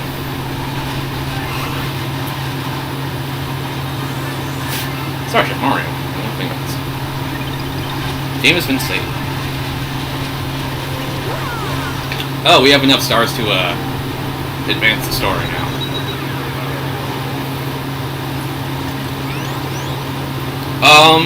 Anything else happening in the news recently? Oh, we could talk about how Warner Bros. Is trying to shoot itself in the foot these days. Okay. Okay. So, if you don't know, Warner Brothers recently merged with a company called Discovery. Formed Warner Bros. Discovery, very original name, I know. And both of them have their own streaming service. Warner Bros. Has HBO Max, and Discovery has Discovery Plus. And they have stated that they're going to merge the two of them into a single streaming service in the future. In reality, they're gutting HBO Max like a fish, and just straight up tossing everything to the side. Because Discovery doesn't give a fuck. You know, it's probably a bad idea to have the CEO of Discovery be the one to take over. Yeah, I think if the backlash is going to be that strong, they'll fight. He's going to be forced to resign or something. These fucking corporate types don't give a shit, but I do, and I'm gonna say fuck that guy and fuck everything he stands for. Yeah, literally. Some HBO Max exclusive shows have even been taken off HBO Max, which okay, Close enough, which is a good show. Infinity Train's gone. Fucking OKKO's gone. Leave it. All but there was a joke. Victor and Valentino are gone. Oh, and oh yeah. Not only are they going to be like gone, but it's like heavily speculated that they're going to be a tax write-off, just like the Batwoman movie that they canceled. I mean, Batgirl movie. Batgirl. And all that stuff is leading to a Megas XLR like type thing, in which they write something off as a tax failure and like write it off, and through that, just like get rid of it permanently from ever being able to like be looked at. I think the Batgirl movie is going to be leaked online from someone internally. I hope so. I don't care for the movie, but like automatically, that shit was basically finished. It doesn't deserve to be put into fucking hell. Yeah. Just because these motherfuckers like decided that they wanted money. Oh, and to make matters worse, you want to know what's to go along with that? What? Because some of these shows, like Close Enough, are going to be delisted and gone. And They already have been. Yeah. That means that, like... the only way to watch them is through piracy. Which isn't a bad thing if you're me. Yeah. Because I have always lived by the code of piracy. And by that, I mean, fucking the exact same code that apparently Alex Tursch decided to say. It's like, hey, this is important, and like watch them while you can, and after they're gone, well, your har fiddle-dee-dee. Literally showing a photo of like the "Do What You Want Because the Pirates Free You Are yes. Pirates" song from Lazy Town. Yeah. Because that's been straight up the internet's theme for piracy for ages now. I think Warner Brothers actually owns that IP, funnily enough. No, I don't think so. But I do know that the channel was on when it first showed up here in the West, because it was Scandinavian, I think. Was Nickelodeon. I'm gonna Google. I think rights got transferred around. Who owns Lazy? It was also when I looked into it, because like I don't remember like which channel did I watch that show on. Then I realized this came out in 2004. Oh god, this was a part of my childhood. Yeah.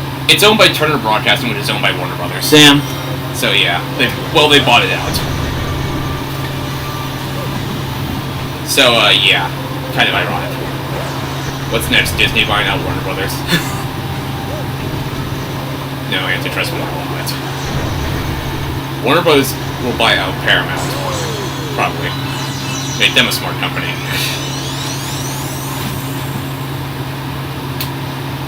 If there's any two big Hollywood studio mergers I could see, then it would be those two.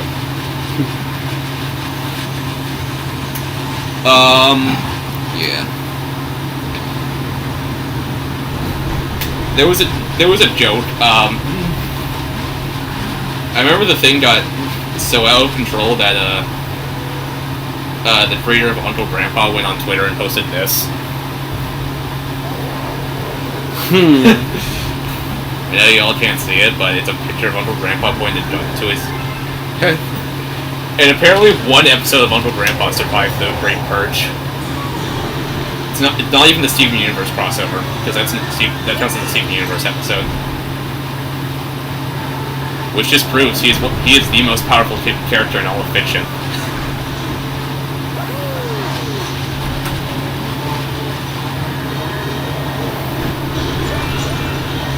Get him in Multiverses. The Multiverses team did say they are not affected by the Warner Bros. Discovery merger. Which I'm hoping is the case.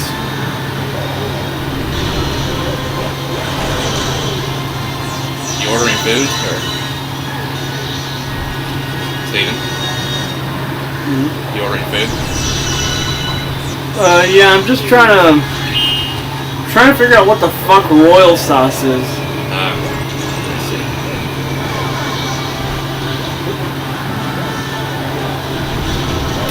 Going down.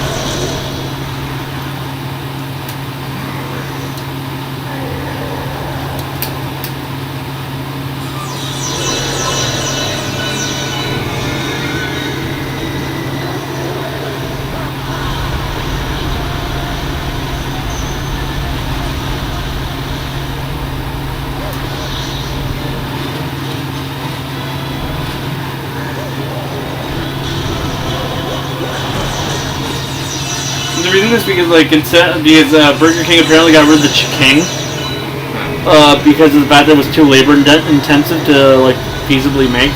Yeah. Which I don't blame them for, because if that's true, then yeah, get rid of it. It's like you're a fast food restaurant. You're not meant to be taking too long. Yeah. It's called fast food. Yeah. But like the thing is, that means that this is a new menu item, and I don't know how like it is. And I see this royal sauce, and it's like I have no idea what it's meant to be. Maybe it's a new kind of sauce. The worst thing is I can't even add to add mayonnaise. Fuckers. Yeah, you eat mayonnaise. You eat burgers with mayonnaise? Yes. You're a psychopath. Yeah, I am. Well, I'm not gonna question that actually. I haven't exactly been hiding it, my friend. I know. I mean, we both are kind of sadistic, so one maybe more than the other. Anyway, I sure do hope this merger doesn't affect Multiverses, because that game has a lot of fucking potential, and that game is really fucking good. Maybe I should go with this barbecue one. You ordered from Burger King? Yeah. Actually, nah. Caramelized onions is so hard to fucking get rid of because these motherfuckers never listen to me when I say that. So no, like just in case they fuck my order, I don't have to worry about trying to get rid of caramelized onions. Alright. Anyways, yeah, I'm getting BK. Alright. Are you gonna want anything or nah? Well, that's nuggets or tenders, whatever they have. They have nuggets. Nuggets it is. And fries. They have chicken fries, but I'm not about to like get you chicken fries. Then normal fries. French fries. Apparently you can get 16-piece nuggets for $3.39. That's a good. I'll take that. They do require you to take a sauce though. Like on the side or? You need to choose at least 4 what sauces? 4? Get it all barbecue sauce. If that's an option, I don't know. Yeah, it is. Oh hey, new world. Second to last world. We're almost at the halfway point. Maybe I could, like, progress more in here so we can... Wow. So, you said you want French fries? Yes. Medium or large? A large. See you next episode. New World, woo. Woo! I'll do a bit of progression in this and we'll switch to Kingdom Hearts in 20 minutes or so. Which, your French fries and my Coke. Welcome back to Uneven Buddies, the show where we talk about why corporations are evil. Even though that should be... Okay, I'll throw in a chicken fries for myself, since I'm not getting fries. Even though that corporations are evil is kind of common knowledge at this point. I don't know why we're throwing this in. Also, we're doing Burger King, so... yeah. Burger King is substantially cheaper than most of the places I order from. So, thank God it's only costing me like $35, I think. Yeah. Oh, hey, Luigi. 1954. Okay, here's a topic of discussion I wanna bring up that I think it'd be fun to talk about. Since Splatoon 3 is coming out pretty soon, like a couple weeks now. Yeah. And that's a sequel to a game that's already on Switch, or like a sequel to another Switch game. Is there any other Switch games that would be cool to get a sequel, like a full sequel? Not Breath of the Wild, because that's getting long. Any other Switch games I would like to have a full sequel? Like, I'm pretty sure Nintendo's gonna break a lot of traditions for this console. Like, no more than one game in this series for that. Why? I have an idea. You know how they remade Pokemon Mystery Dungeon? Yeah. Yeah. How about remaking the second games in that franchise, you fuckers? Huh. Explorers Disguise is the best Pokemon Mystery Dungeons game out there, and I kind of want a new one. Huh. They have to work with Spike Chunsoft for that. Or better yet, fucking following up that Battle Network Legacy Collection with a Star Wars Legacy Collection. Huh, yeah. Maybe if Battle Network sells well, they will. I'm definitely already gonna be buying a physical copy because fuck the digital version. You're gonna buy 2 physical copies just to support it. One. If it's not selling well, I might. One for Switch and one for PS4. Why not?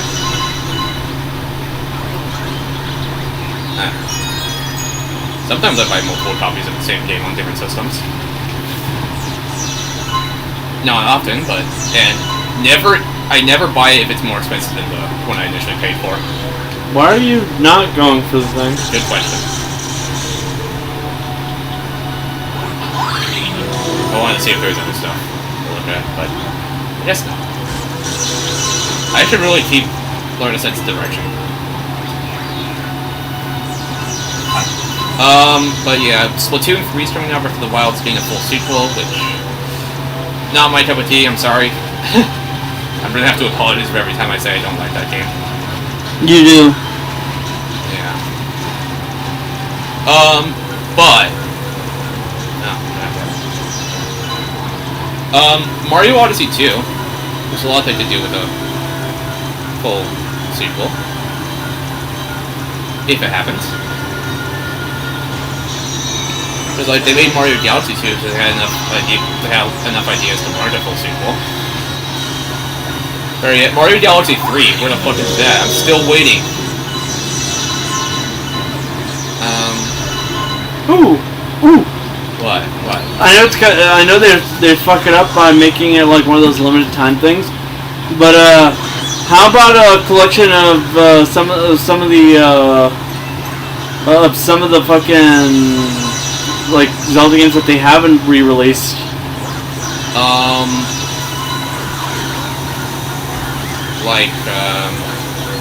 Well, the first thing that comes to my mind is Wind Waker HD and Twilight Princess HD. Just port those over. Yeah, and throw in like Four Swords Adventures just to like get rid of the last Game Boy, GameCube Zelda game that they haven't brought over.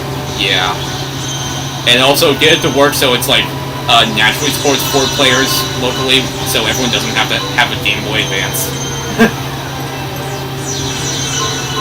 That's an idea.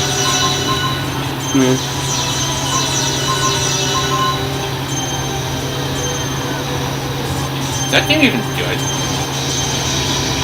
I never hear most people talk about it. Yeah, but I don't hear many complaints about it either. That's true.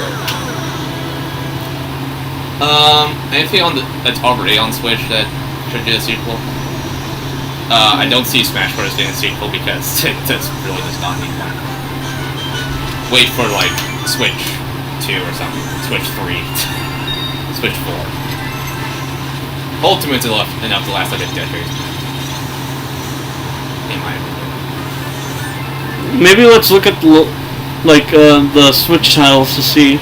Okay, I will look at whatever's on my shelf. Xenoblade 2 and 3 both came out on Switch. Yeah, it's already happened. Yeah. In fact, 3 just came out like this month. Last month. Yeah. It was moved up even. It's supposed to be September. Then they fucking screwed over Live Alive. Huh, yeah. Assholes. I'm gonna sit up so I can see what's on my Switch collection. 1-2 Switch. Ha, no. Maybe for like a fucking Switch sequel. Maybe apparently, I heard they tried to make one, but nobody at Nintendo likes the game. Internally, it's testing so poorly that they don't know what to do with it. I don't blame them. Yeah. Lord knows I don't care for the game. Hey, Shiverbrim Galaxy! Hey. Woo! Remember this one? Creepy Pasta time! Yeah. Animal Crossing? No. Yeah. They should focus on putting out more expansions in that fucking game. Last major content update. Well, they said major content update. Doesn't mean they can't do expansion packs. Maybe. We'll see. Maybe they'll adopt the Sims route and just do expansion. Hey, go to camera mode. I know what's in here. Yeah! Hello. Hello Valley Sky Trees! I remember I pointed that out when I did my live stream on this. I'm pretty sure it's just like an asset in the game's files. It is. It was an asset literally labeled Hell Valley Sky Tree. Yeah. Why do you think everyone calls him that? Yeah, I'm pretty sure it's just like part of the texture. But the real question is why? Why not? We've kind of hinted at this kind of stuff like in other Mario games. Yeah, you're being watched. It's just a reminder that you're always being watched. No matter how badly you want to think otherwise. Captain Toad. Treasure Tracker. That got paid DLC. It's a Wii U port. I'm dead.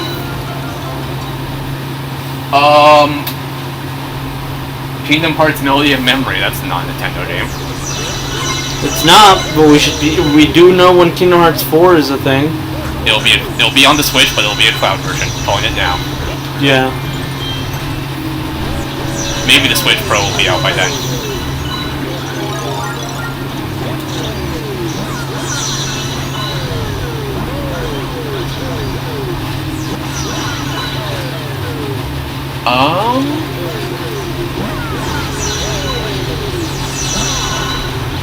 There was one I was looking at. Fire Emblem 3 Houses. We got a sequel already. It's called fucking Three Hopes. Yeah. Not good. And apparently they are making a brand new Fire I Emblem. mean, I'm pretty sure it might be a good game. I just don't like what I heard about the story. Yeah. Hey, Logan. Yeah. Chloe's gonna be here soon. Oh yeah, okay. You gotta get the dog. Yeah. I'm gonna be dog sitting. So. Yeah. Apparently they are making a brand new Fire Emblem game for the Switch. Like, not Three Houses themed. That makes sense. Yeah, a screenshot is even Fucking an image is even leaked out. Fates and Awakening both came out on the 3DS. Yeah. And those were both like big titles in the franchise. Yeah. And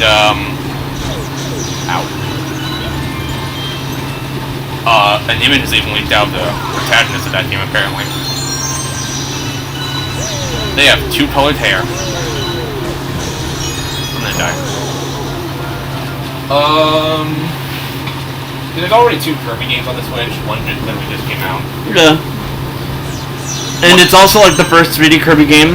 Yeah, one's a traditional 2D route, which I've heard some people say is disappointing. It's not disappointing if you have like all the DLC and all that. All the updates were free. Everyone knows what Nintendo does with free updates. It's also like the game that's given us the most amount of lore for Kirby in a long time. Well, I say a long time, but like the other ones also gave a lot of lore, but like it's just like the one that gave the most amount of lore pertaining to the origins of Kirby. Yeah.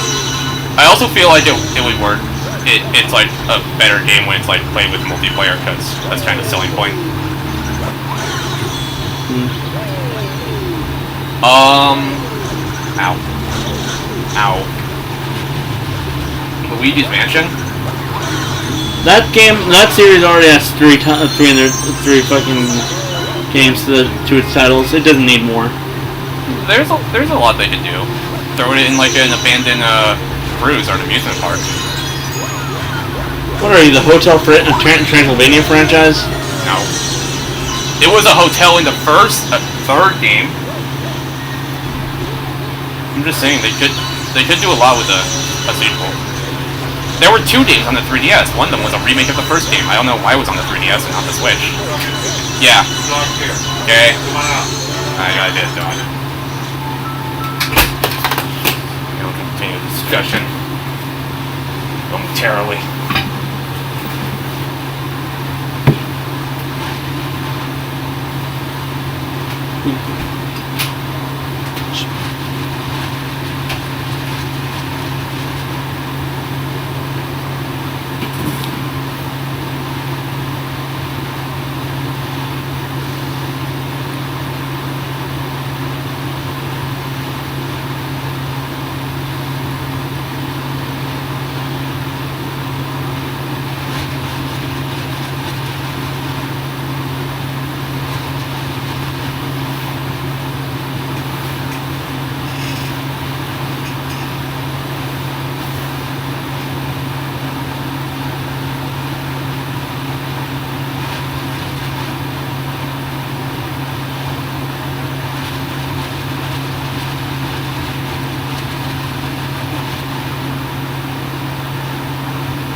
Well, this must be awkward. I'm pretty sure most of you already like clicked off the video. To those who have stayed behind, good on you. It must be fairly easy just ignoring complete silence.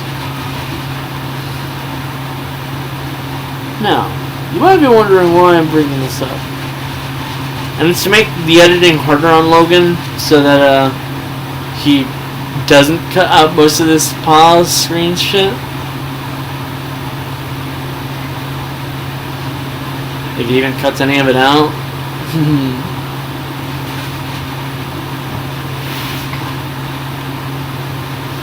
Granted, I'm also gonna have to step out soon. Because my food's almost here too.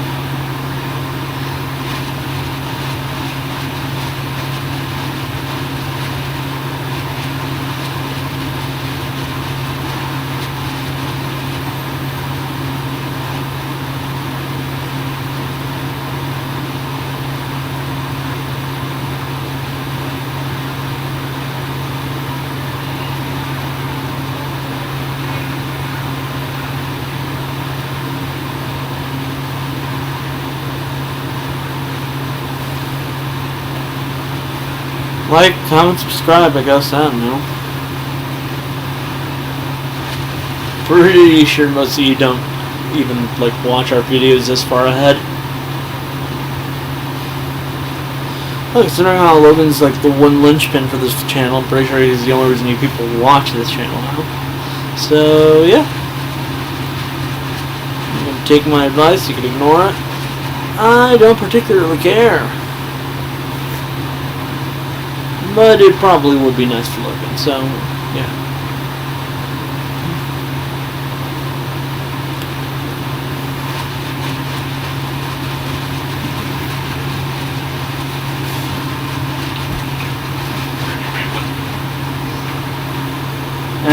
the editing for this video a bit more annoying. It's a short ass episode anyway, so it's not gonna be that big of a deal. Yeah, there's a dog here now, so. Our food's almost here. Yeah, I'm gonna be. And I died? No, I didn't.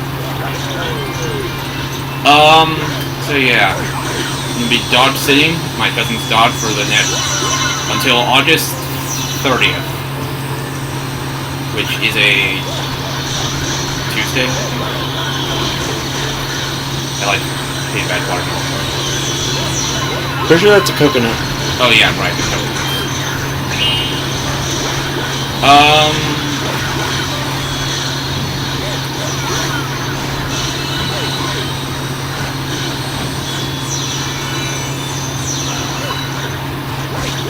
Man, knocked rocks are a lot more annoying in this game.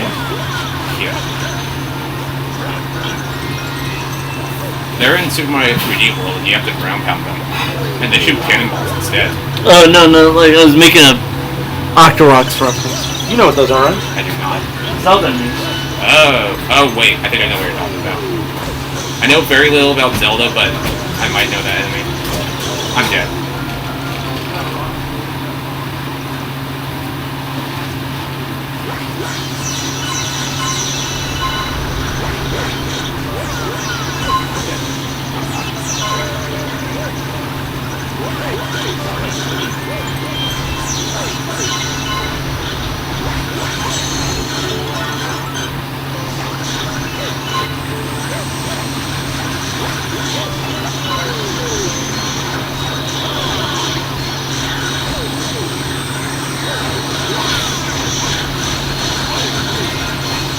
The frames.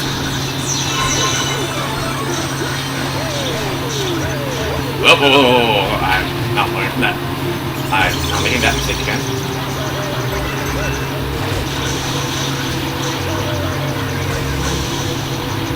I'm dead. I made the mistake and I'm dead. Oh well.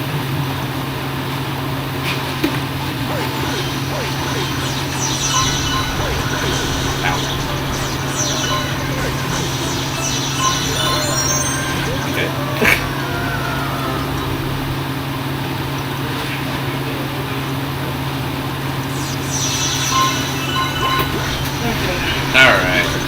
I'm back. I can see that you're back. Well, I'm front. That's a bad joke. Yeah, that's why I didn't laugh. I usually... Sometimes I say that when someone says I'm back, just to like mess with them.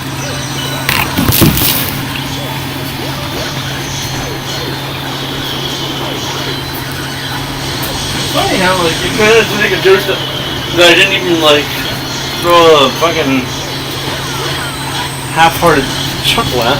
The dog's barking. Yeah. I'm guessing you died? Twice. Maybe 3 time levels.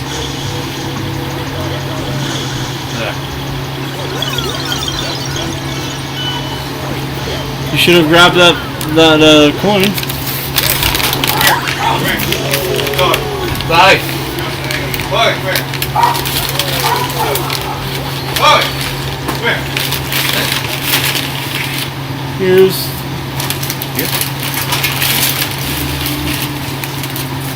Let her see it, love. Please don't eat my food. She's blind. Let her hang out with you. Okay. Hi. Whoa, don't pull the capture card out.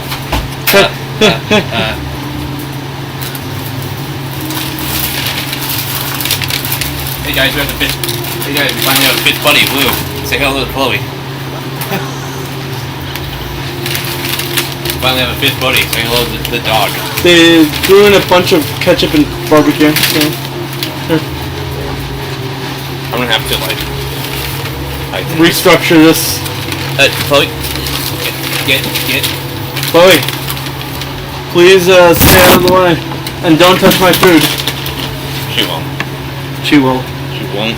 Dogs are dogs. They always go after the food. Okay. That should be high enough. Okay. I should know. I live with 4 of them. Yeah.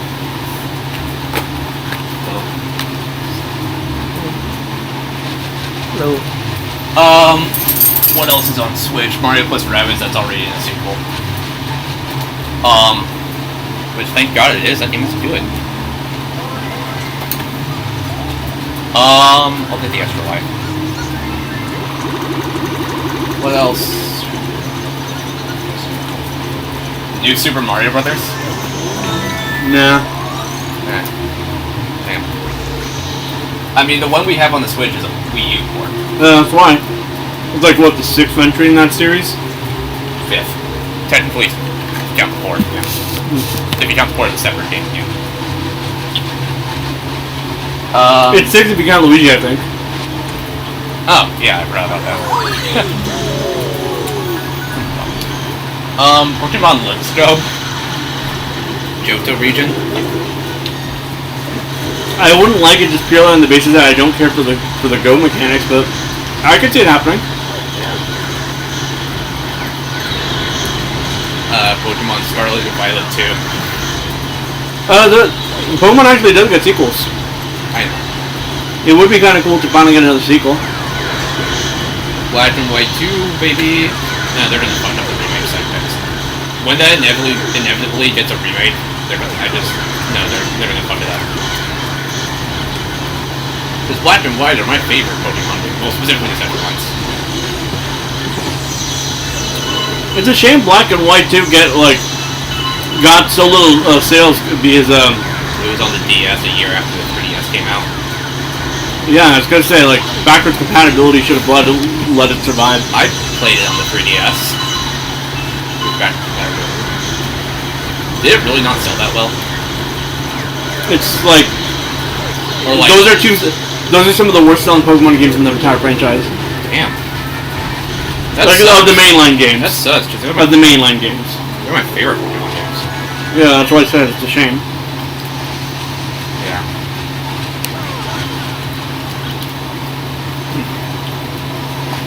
I've not had Burger King in a while. It's not as bad as I remember it.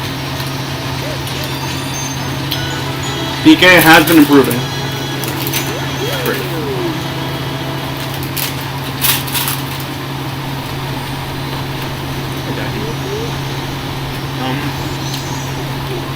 More barbecue if you need more. Looks like nothing enough.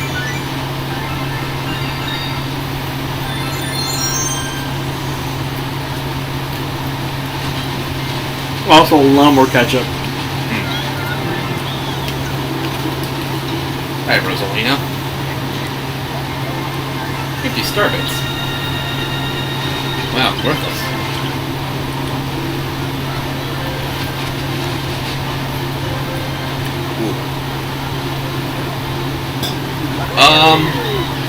What else should get on the Switch?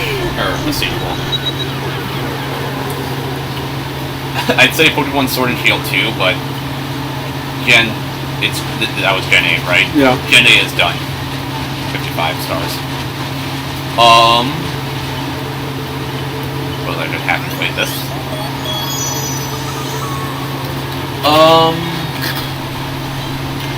Legends Arceus, maybe? Maybe if they want to do another kind of Legends type of game. Legends Giratina. Wait, that's also Gen 4. Do one for Gen 5 when the remakes come out. Legends. Oh, make one based around Kerm's original form. Yeah, that one. That was I was going to say that. That'd be cool. Okay.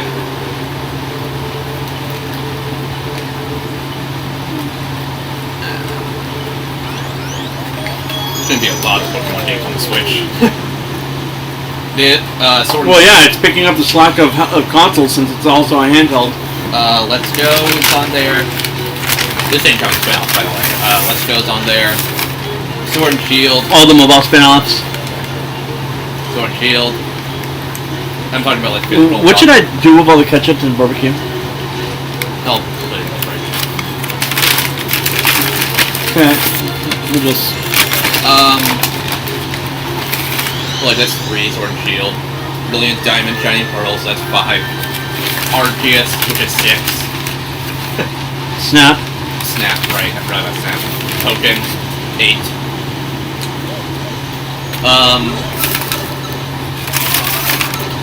Scarlet and Violet, 10. I feel like it will probably be on the Switch. Probably. Because the Pokemon Company has some strict deadlines for release. They cannot afford to delay it at all. It'd be cool if like they made it in the same like way that Scarlet and Violet are. Yeah. The remakes? Yeah. Imagine how it'd be to play. Open world unit. That would be sick. Like if there's any time to like remake Pokemon, it's now that we have the open world system. Yeah. All right. Or would they bring back the chibi art style for the remakes? Fucking. Or There's a reason why I don't care for Brilliant Diamond and Shining Pearl, and that's because one of my favorite aspects of the remakes has always been the fact that like when a game would be remade, it would get a fucking like everyone would get redesigns and stuff like that. I don't want to deal with this.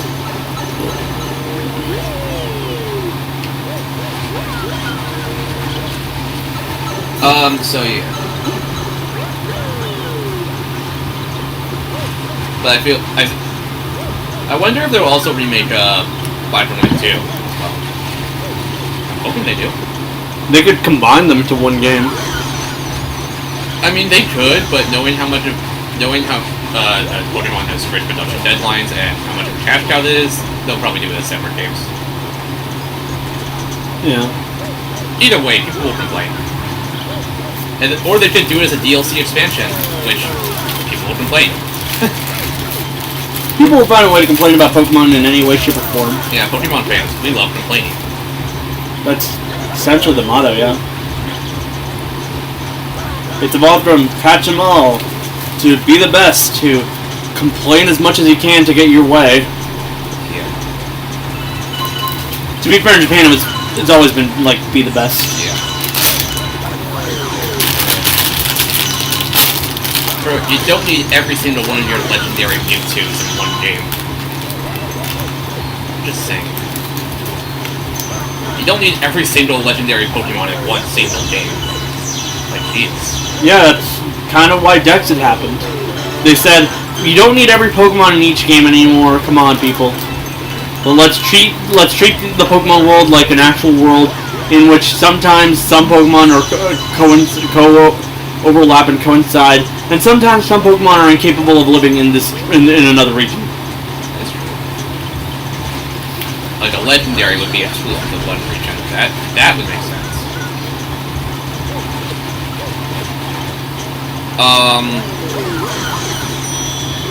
Oh, that's time.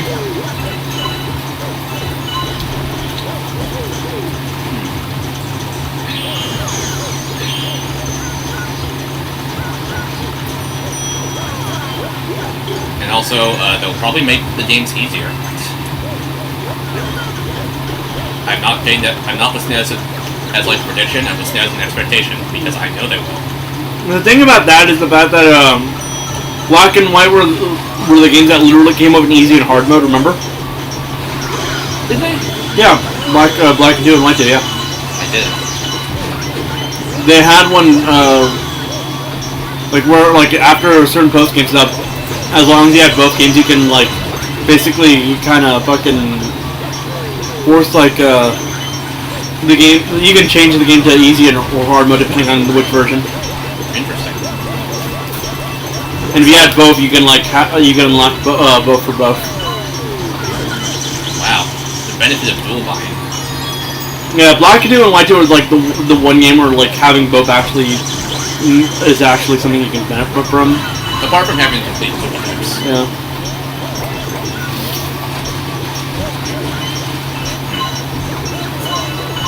Given how I've been getting back into Pokemon lately, so I'll probably buy the Scarlet and Violet double pack and then play through them both.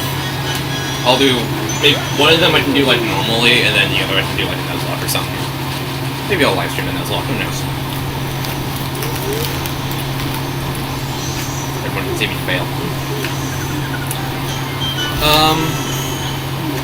What would the Black and White remake movie be called?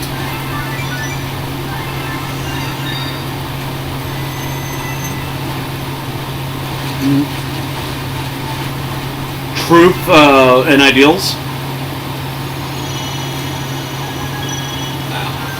No, like, because that's kind of like the whole thing. Troops versus ideals. Yeah.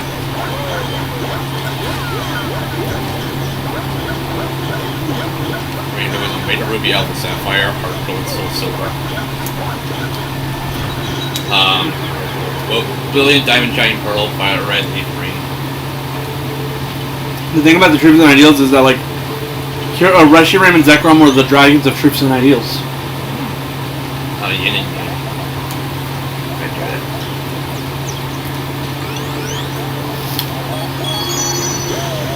Probably do 1 or 2 more missions and switch it off.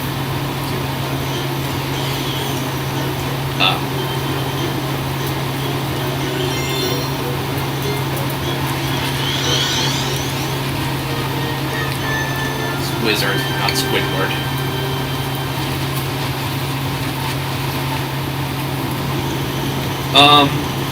Something I also want to point out, which is a sign of actually being nice for once.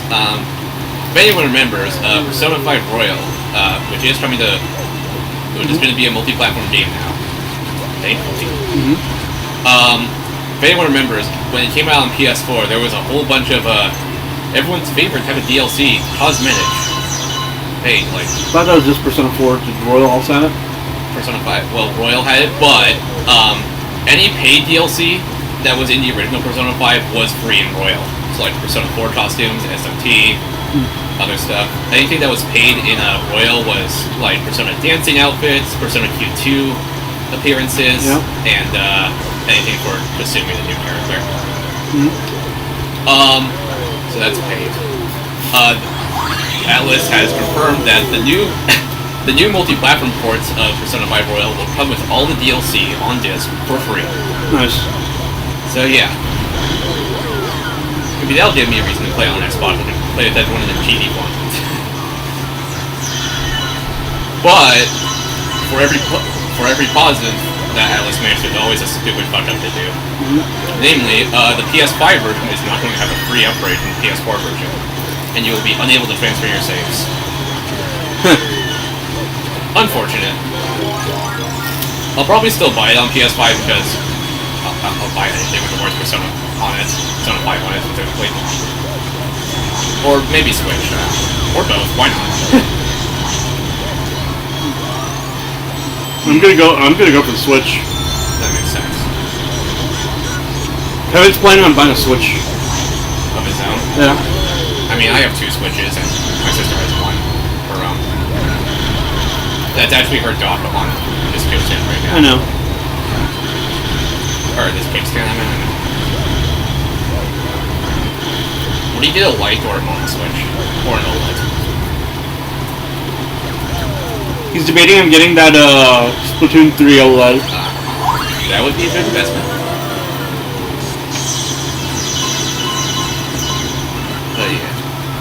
Hopefully, I'm hoping Persona 5 Royal actually runs well on the Switch. But Strikers was... Yeah, but Strikers has all Warriors games have that. Yeah, and also Strikers is outsourced to Koei Tecmo.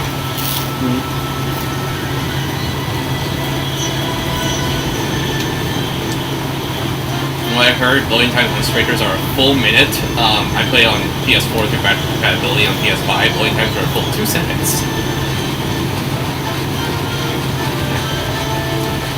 And I think the reason why Persona 4 Golden and Persona 3 Portable, the new ports are not getting physical releases is because I think they're gonna sell them for like, oh, are you fucking kidding me?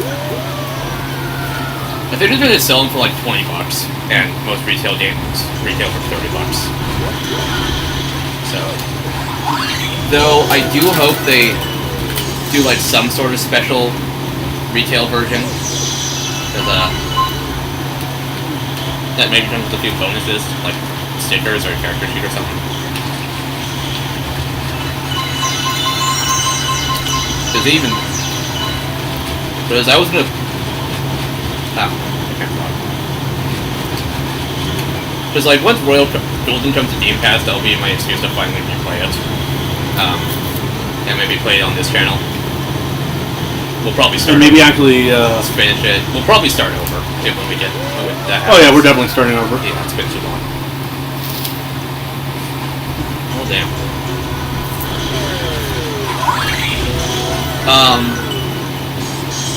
And Game Pass was going to be the only way I was going to play through Persona 3 Portable.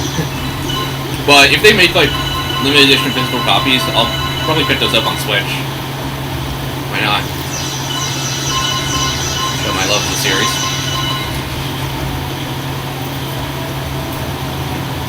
I did think Persona being ported multi-platform, specifically Royal and Logan, were to be a part of the 25th anniversary stuff. That was one of my predictions.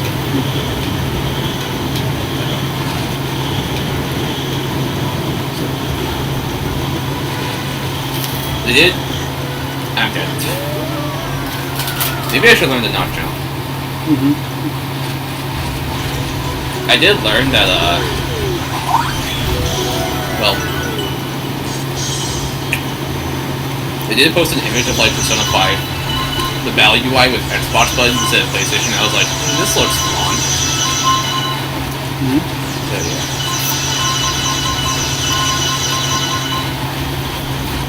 Can't wait to see all the mods people make for those games on PC. You said there was a... When I brought that up last time, you said, I haven't seen much Persona 4 mods. So after we were done, I scoured to see what there was. There is a mod for Persona 4 that shuts up Rise and Teddy during battle.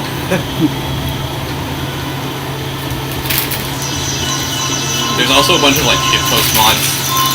Poor Rise. Teddy kind of deserved it. Only humans have human rights.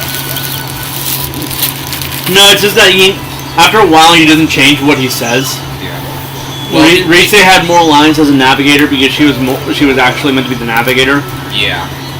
Teddy did not. Right. I know someone like modded in the Chibi Naoto from Blaze Blue over everyone. Which I mean is more Naoto, so why should I complain? Yeah.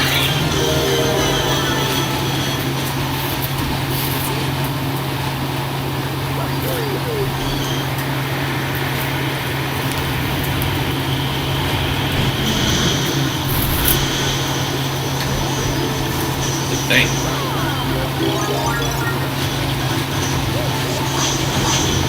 Oh, I remember way up, yeah.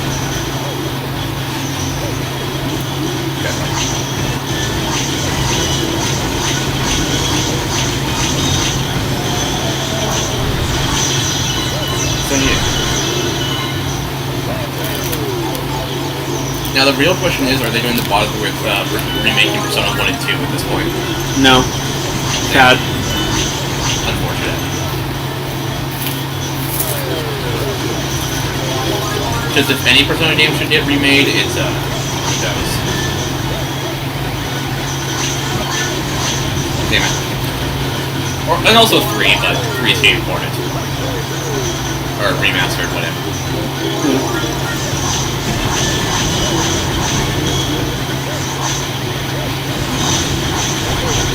Damn it. I'm surprised that played out.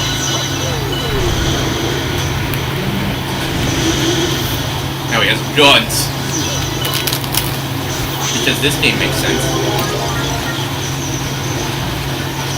Well, it's literally made out of sand. That's true. Oh wait, I destroyed it.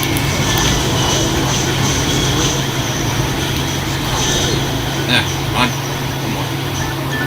Damn it. Destroyed.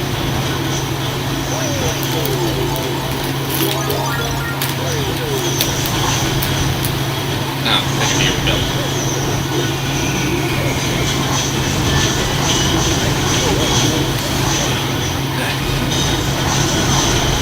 There we go. Yeah, my arm's getting tired, so I guess I can do this.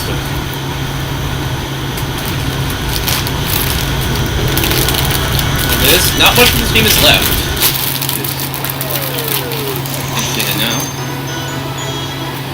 I think we have like the rest of this world and then only one more world, and we'll be done. Move on to Ace Attorney. Yeah. We'll probably be on Ace Attorney by September.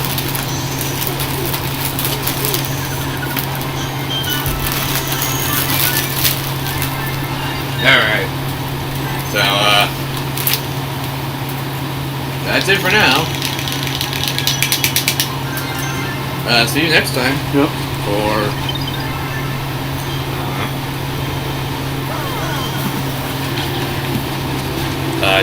toad abuse.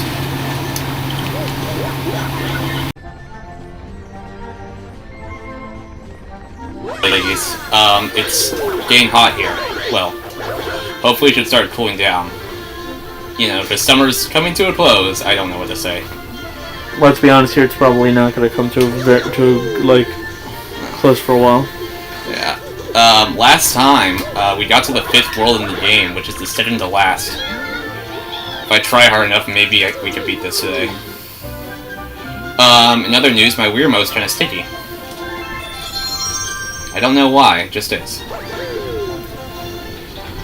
But I don't want to give up using my pink Wii remote. So, yeah, there's the last world. We took a week off because I was tired. Today is September 4th for context. And, last time, I don't know what happened. This time, I don't know.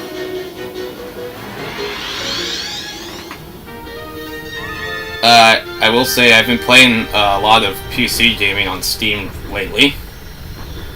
So I can talk about that. If Steven decides to live. No, just go ahead. Talk about that. Alright, sure. Okay, so if you don't know, I've gotten into PC gaming lately. I got a PC back in April, and I've been using it a lot. I'm trying to think of what I've been playing.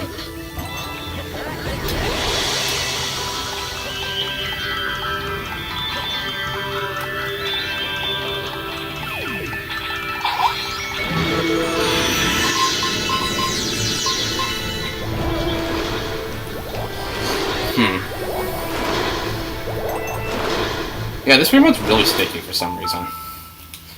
Maybe I should get a different one. If you're not worried about it, then yeah, you probably should. Yeah, it's being a bit weird. Okay.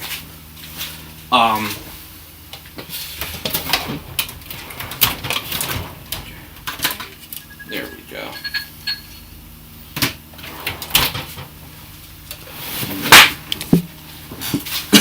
I just stepped on a paper bag.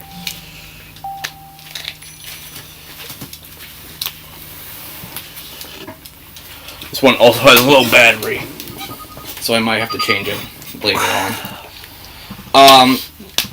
What have it? I played a dumb license game on Steam all the way through called Cars National. I have a physical copy of that on PC somewhere. Somewhere. Yeah, I do. A physical PC copy. Why though? Because I had it when I was younger. Okay, now my nunchuck was acting a bit weird.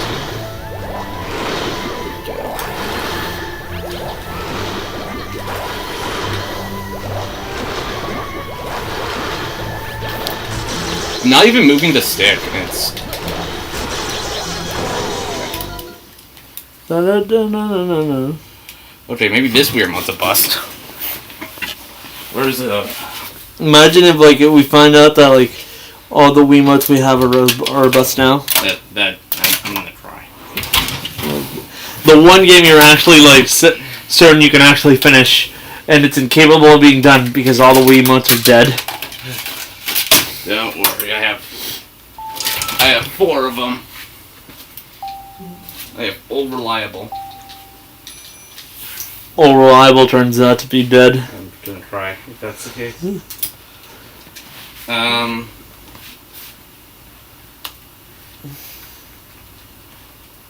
It is dead. It is? I'm just gonna change the batteries on it.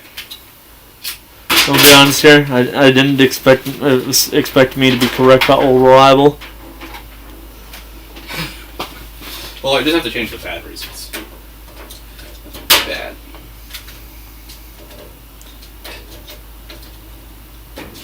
Okay.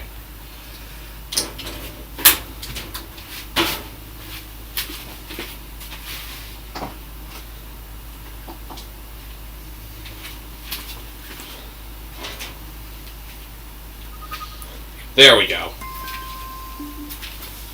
Apologies for the inconvenience. Okay. And now I have a black Weirmo instead of a pink one. So. I played that on Steam. I also, recently replayed, the entirety of Portal in one sitting because it's a really short game. And I also recently started replaying Portal 2 on Steam. I'm about halfway done with that at the moment.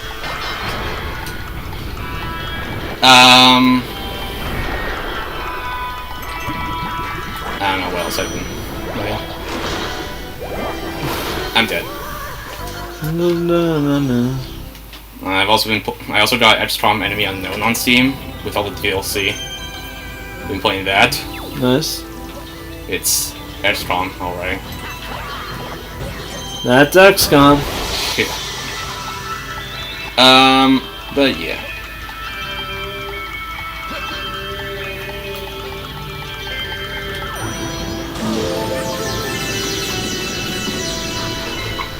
Huh.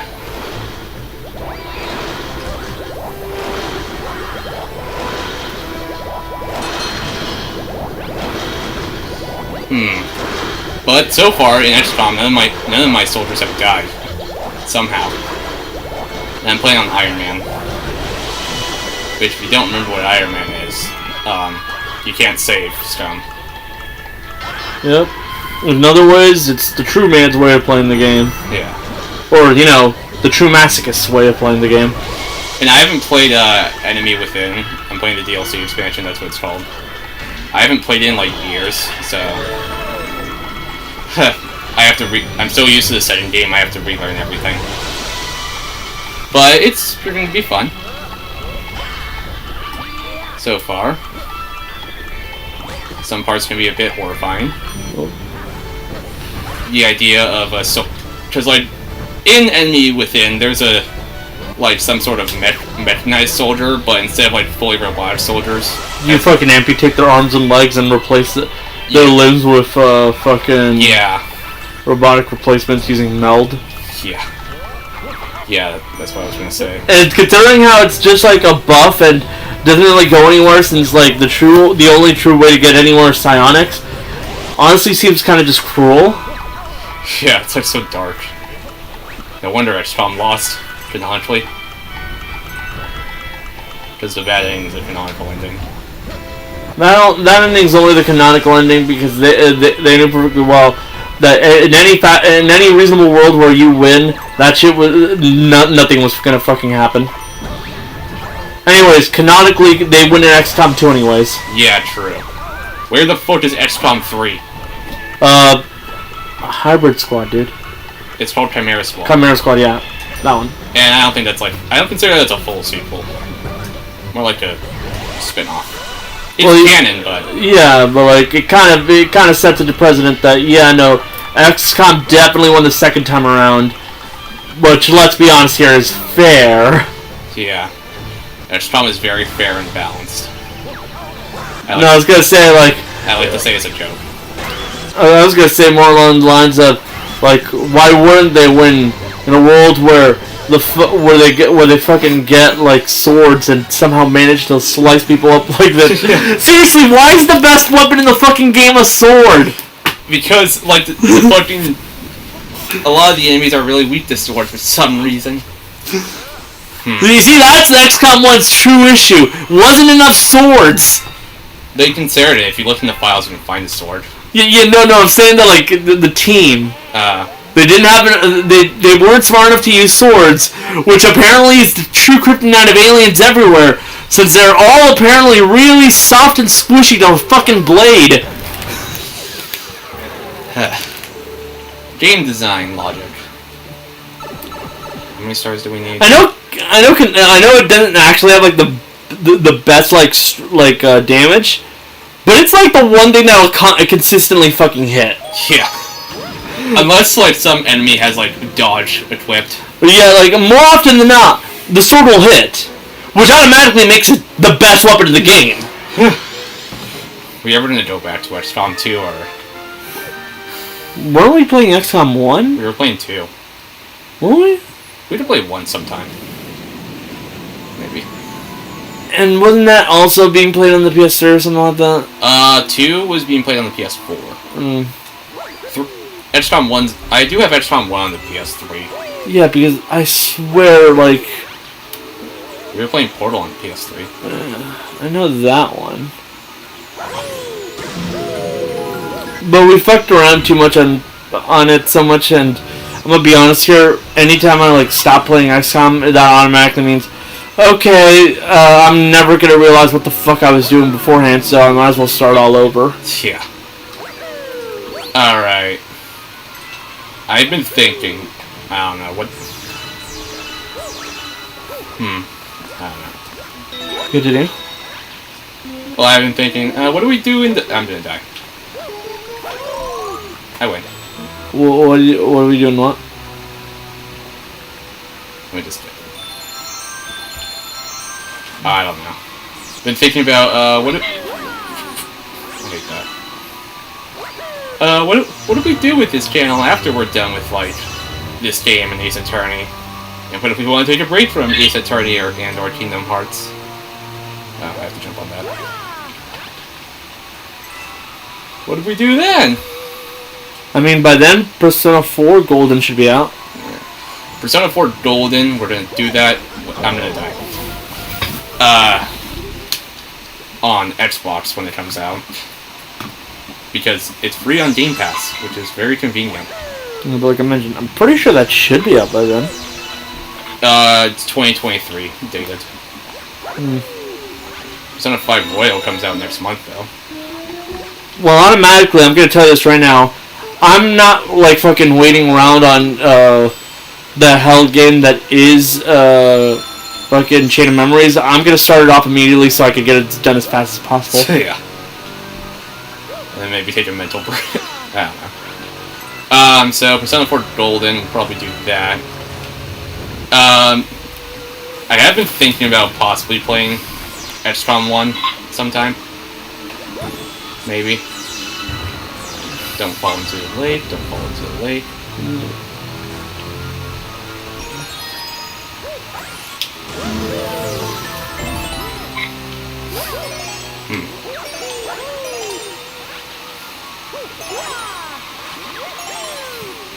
And also, some viewers may get the impression that I do not like the PS3. I want to let you know that I don't. Well, I mean, I may not like it, but, like, I'm willing to record on it as long as I know I'm doing it, like, ahead of time before someone shows up, because then I didn't have it set up ahead of time. The thing you might not realize is, the PS3 is a fucking hassle to work with. Yeah, thanks, Sony. You just had to put so much fucking effort on that Blu-ray player, didn't you? Yeah. It has HDCP protection, which is like, I don't know, something really needlessly complicated. You need an HDMI splitter to even get it to work with the capture card, which is stupid. I'm gonna die, probably. And like, when I do get it to work, it works, but it's usually a hassle to get it to work. Like, if I were like, hey, let's record on the PS3 today, I would want to set it up ahead of time. Before anyone shows up. And I don't always have it set up like that, because I never use it. I think the irony is he didn't even have it set up like half the time when he knew I was coming over and we were going to play XCOM. We played on the PS4. I mean, not XCOM, Portal. Yeah. I didn't for the first time, but I left it every other time, and then I unhooked it when we gave up.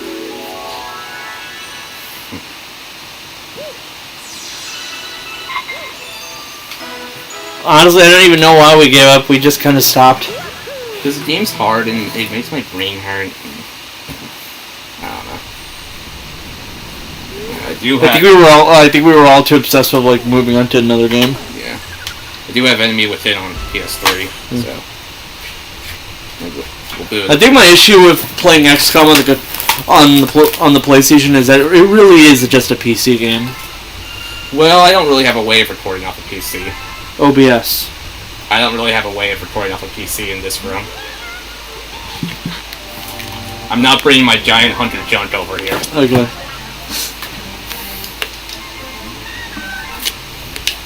Also, you could see like very clearly how like my playstyle is not the type of playstyle that's like conducive to consistently winning. Yeah. Though we'll play with a controller because XCOM forces you to play with a controller on console. That's gonna be fun. Oh, I was playing like Iron Man mode with tutorial enabled, and I got soft locked into it in Iron Man mode, so I couldn't. Pretty sure like that missing one is the fucking fire puzzle. That's like in the challenge. That's in another galaxy. No, there was another one in there. Yeah, I know, but this is a different challenge. I know what you're talking about, but it's in like the galaxy with flipping gravity. Yeah. Alright.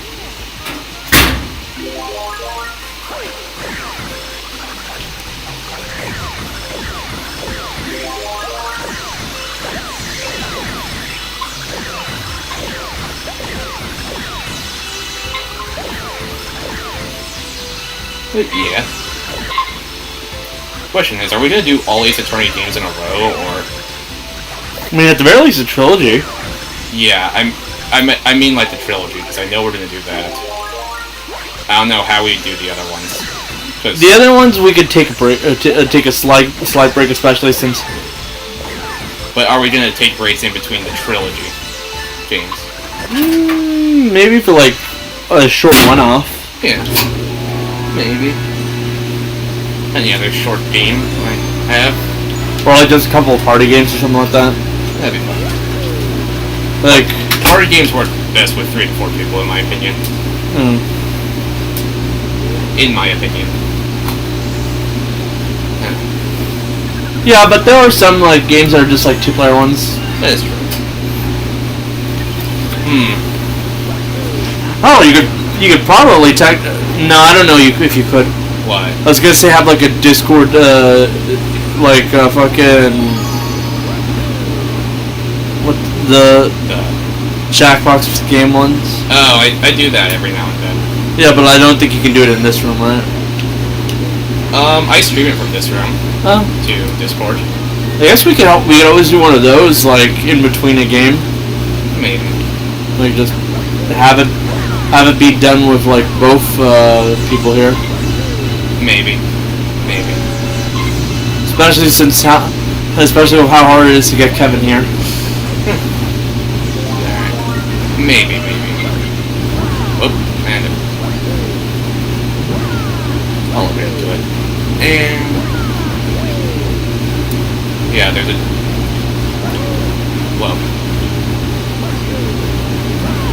hold on. Let's turn the TV volume up.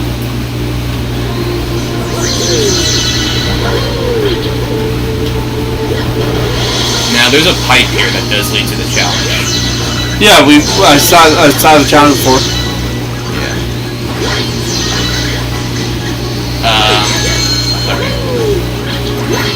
In some sort of news, everyone's going rampant about Nintendo Direct rumors, but it is September. Which Of course. There it is. Yeah. I mean, they usually do happen in September. I would be surprised if it doesn't happen this month. Yep, there we go. The NFT. Fucking hell, it really is an NFT. Okay. Alright.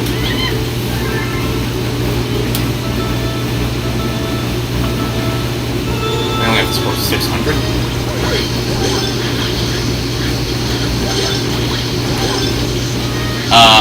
Yeah. But yeah, Nintendo Direct this month, apparently. That guy's trusting me and my uncle works at Nintendo. People are saying, oh, it's gonna be the week of this day. And I'm like, okay, that's just being too vague. If something sounds too vague, it's probably not true. Take my advice.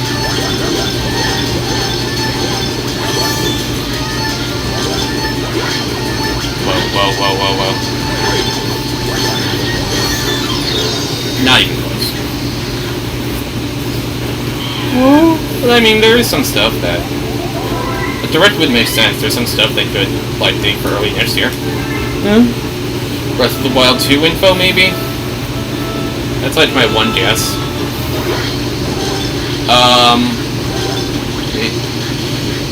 Maybe an Advance Wars release date, if they ever decide to put that out.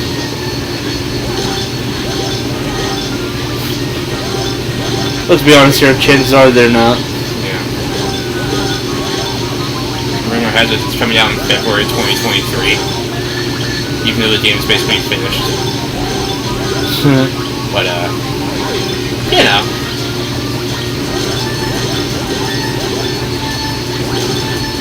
Some funny stuff happened. What? Almost. If I got that one gold one, I would have gotten it. Yeah. What else? Maybe a new game altogether? Maybe they'll show data. The new Advance Wars or... No, like just straight up a game that hasn't been announced yet. Oh. They always have that. What do you mean? Maybe we'll get a... I don't know. A look at the Sephiroth amiibo. Ow. Uh-oh.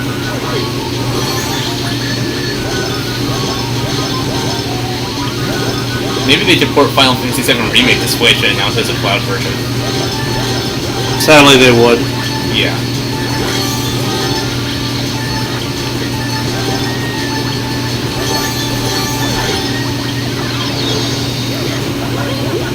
Determined.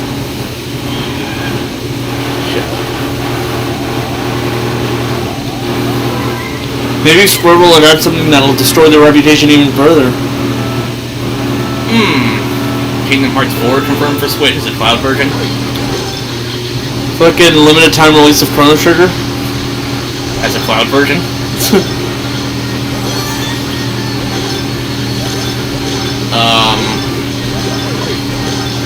What else?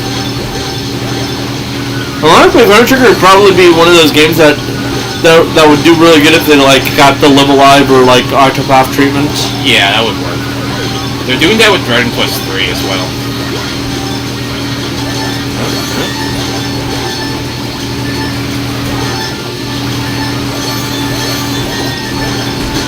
Oh, come on!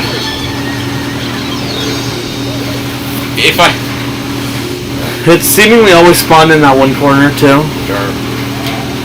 Upsetting.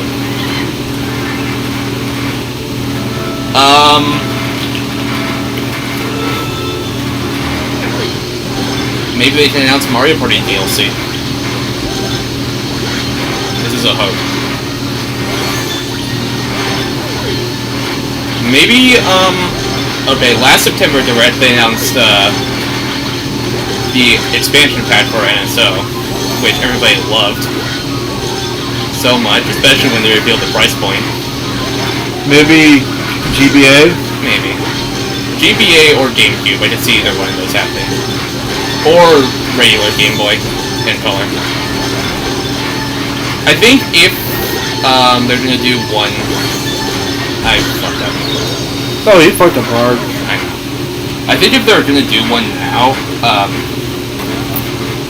it'll be Game Boy Color, and Game Boy Advance, and they'll all be on the initial Switch Online tier, and then they won't add any, and then any future consoles they add will be on the NSO? Yeah. The expansion? Yeah, that one. And then next year they'll add GameCube and Wii. Some may say Wii might be a bit tricky. Honestly, Game Boy Color and Advance being on like the initial NSO, with like DS, Wii, and GameCube being on the expansion pass would make a lot of sense. Since the GBA is basically just a portable fucking Super Nintendo. Yeah.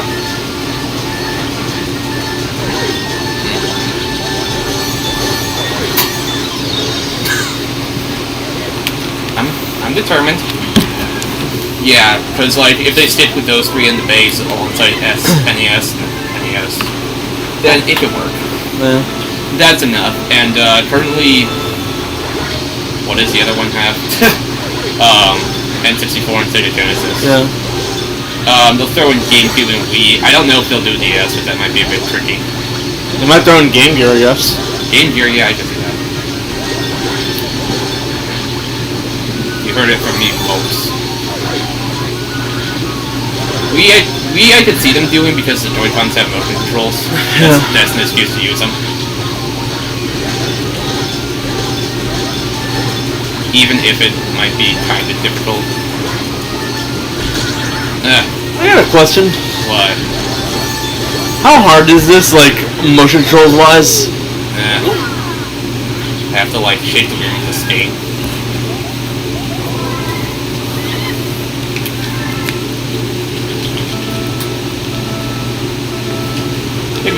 Maybe once they port Wii games to the NSO, they can finally put this on the Switch. Maybe that might be wishful thinking, but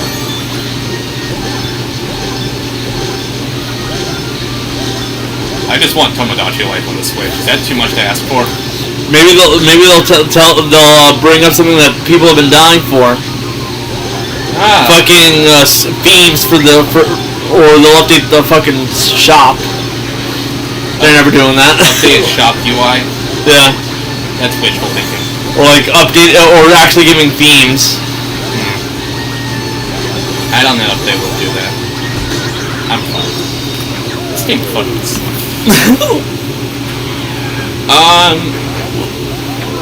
Either way, I'll probably live stream it. My reaction, at least. Yeah. As I usually do. As long as it's not 7 in the morning. Would you go for 6 in the morning? No.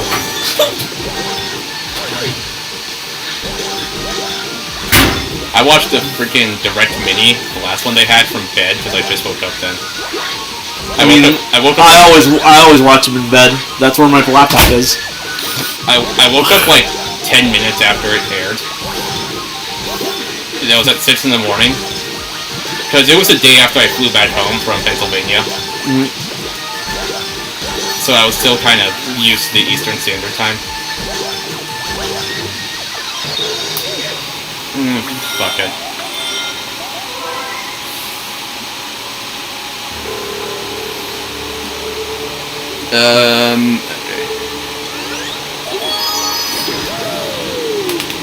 Ooh.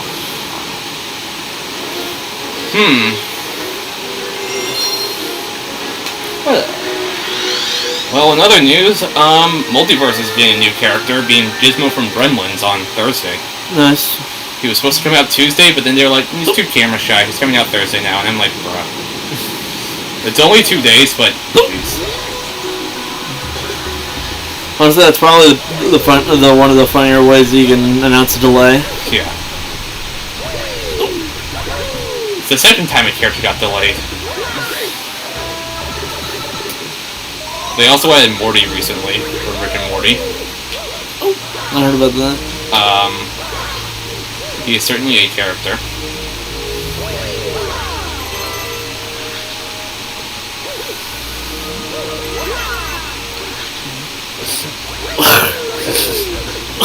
No. You there? No. I had a frog stuck in my throat. It was fucking... It's weird because it's been happening, but I'm not like feeling any other forms of like anything. Weird.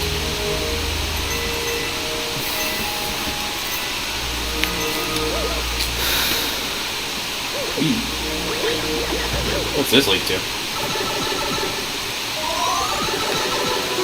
A shortcut. So, Kinda.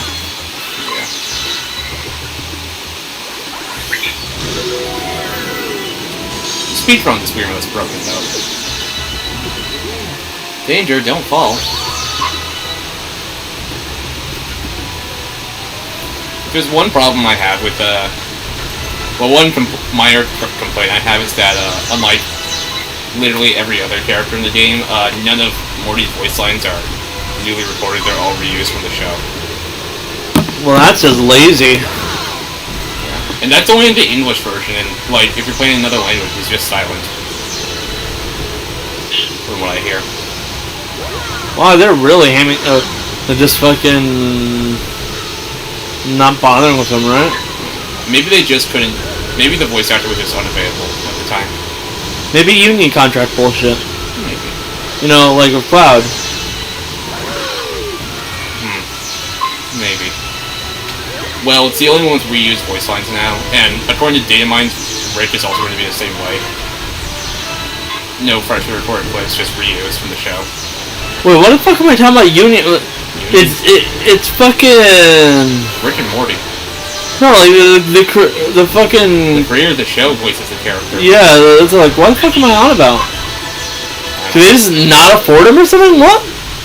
They could afford to reuse his voice clips. Maybe he was just unavailable at the time. Maybe. I'm dead. Man shows up for a bunch of other cartoons. Maybe he just doesn't care for the concept.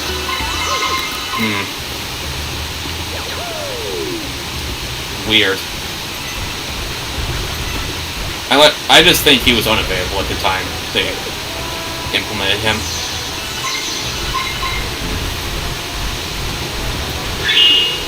But new stuff has been data mined as well. Including voice lines for Black Adam. He is not voiced by Dwayne Johnson, unfortunately. I just wanted him to be voiced by Dwayne for the funny.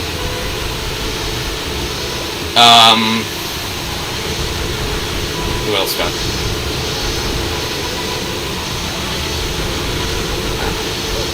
Oh, Wicked Witch of the West from Wizard of Oz has voice lines in the files now. Huh. So she's gonna be in. In addition to Rick having the Pickle Rick skin. Oh, fucking complete with the infamous voice line. Because, they hate us. They think it's funny. To be fair, you have to have a really high IQ to... I fucking hate that meme. I mean, Morty is listed as an expert character in the game, which means he's difficult than most characters. Or more difficult to play than most characters. So maybe you need to have a very high IQ to understand how to play Morty. I'm dead.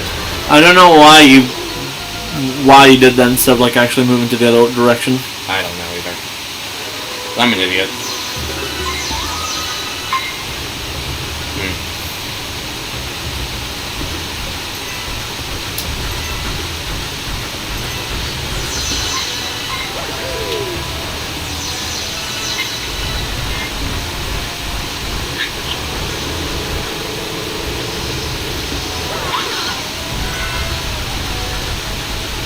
Okay. And also, Gizmo's inclusion does. People thought that Gizmo and Stripe were going to be like a 2-in-1 fighter, like, say, Pyra, Mythra, and Smash. But it's been confirmed that they're fully separate characters. Because, I don't know.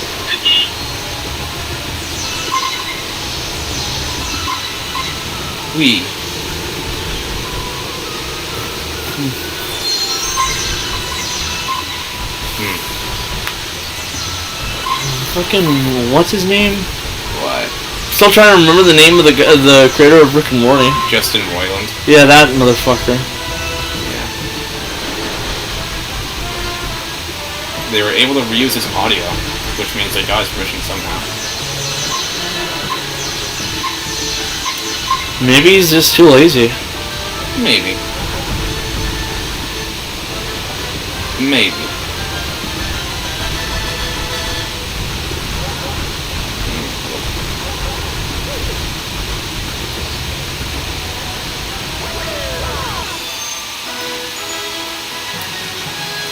I'm gonna wipe down the old weird mode I would usually use. In between. Might as well end the episode. It's been 34 minutes. Yeah.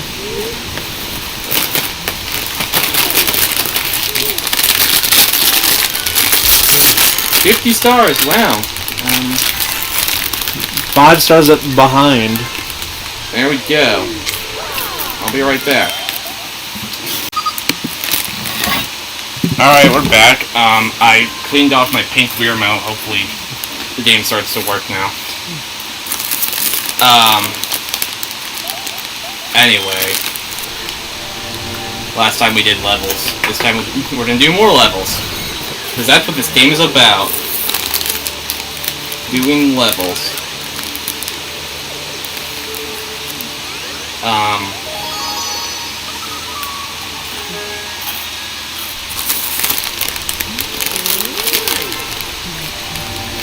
I will say, these Mario Galaxy 2 videos have been doing, surprisingly far above average.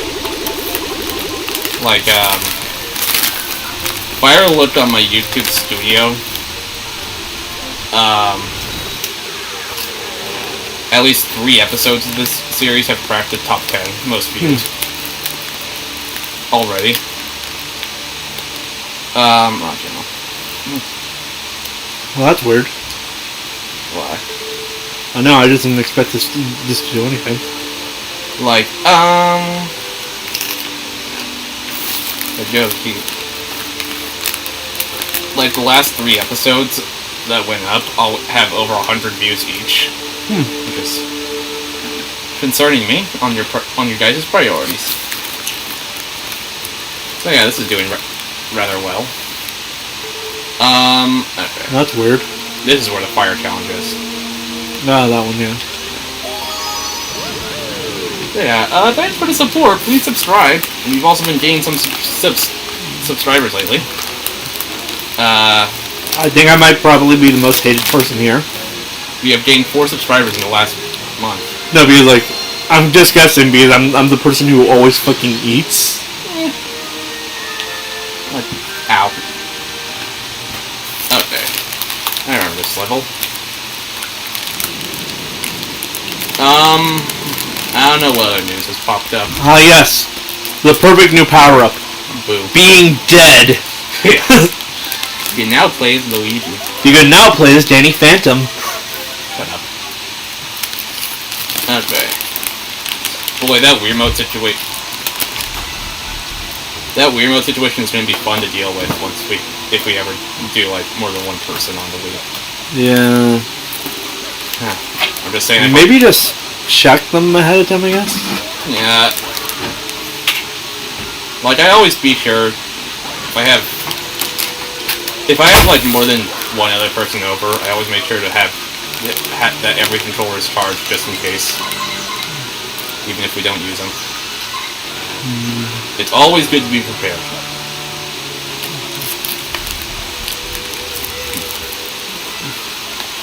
It's like the last thing you will want is one controller to be dead.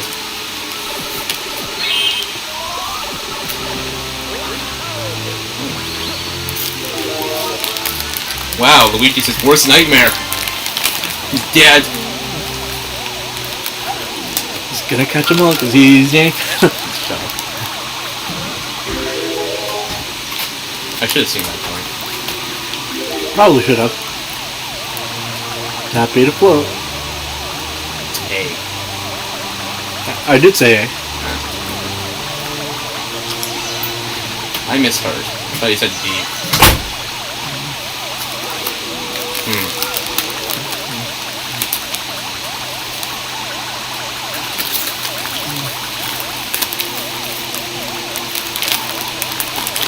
The good thing I'm not planning to play any other games on the Wii yet, because, I don't know. I need to clean up the A button a bit more. Come on, go up, go up.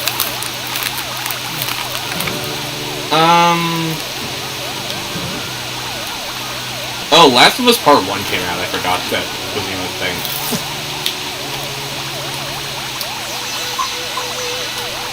I hear no one talk about it. Which is a good sign that nobody cares. I've heard people talk about it.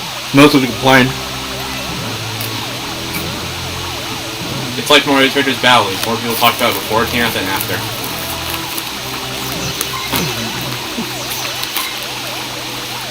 Mostly because they hate the guy who was in charge of the sequel. Yeah. Because he's an annoying fucker who clearly hates the fan base of the original game.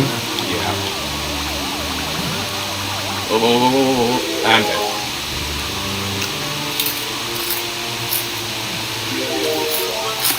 This is an orchestrated version of the Super Mario World Ghost House theme.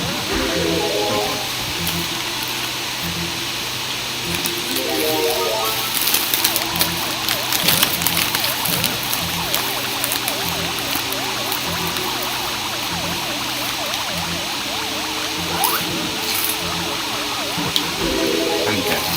Like, actually.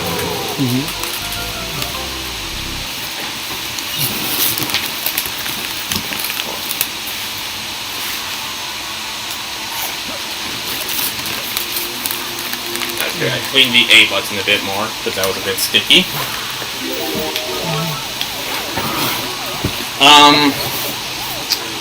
A game called Lego Brawls came out. It's, from what I've heard, it's basically Super Smash Brothers, but with, you can customize every fighter with Lego figures.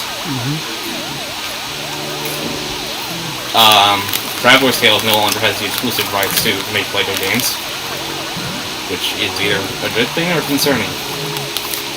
Probably a bad thing. They do a good job. They can still make them, but they're not the only ones who make them anymore. And it's rumoured that their next game is a Lego Mickey Mouse game. Lego what? Lego Mickey Mouse. Huh. For some reason. It'd be weird because Mickey Mouse is Disney, of course, and all Lego games by Traveler's Tales are published by Warner Brothers. So seeing a Mickey Mouse game published by their biggest rival would be... Yeah, I remember. There was a movie that had Bugs Bunny and was published by Disney. That is true. Also, Warner Brothers has published some other Disney games in the past. I wonder if I can... No. I need to die.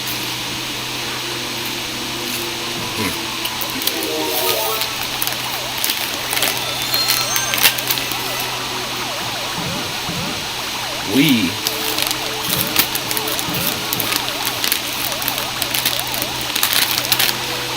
Whoa.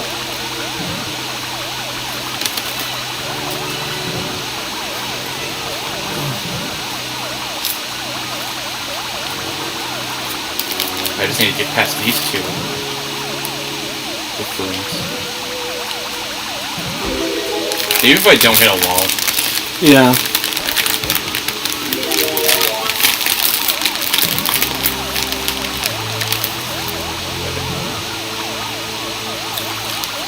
Come on, Luigi.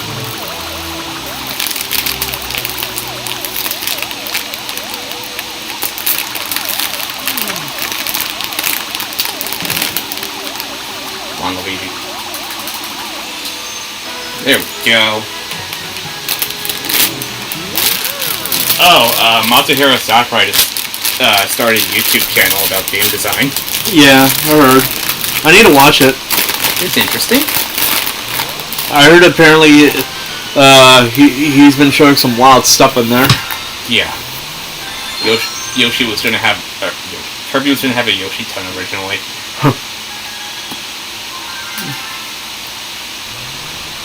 So take that as you will.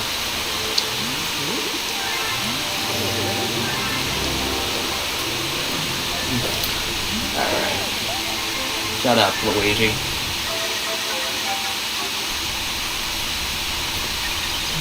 There was a rumor that EA was going to get bought out by Amazon, but they've said that's not happening. I don't know how I would feel about that. I don't know what it says. Has Amazon lost that much clout, or has EA that much integrity?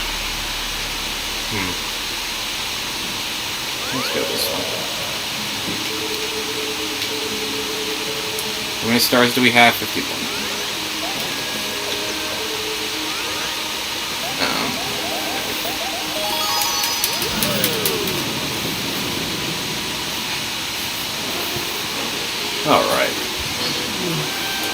See what else has happened. Did I just exit out? Yeah. That's upsetting. We could talk about some politics stuff. Politics. I'm actually not sure how comfortable I am talking about that with like your family around. Yeah. So, let's...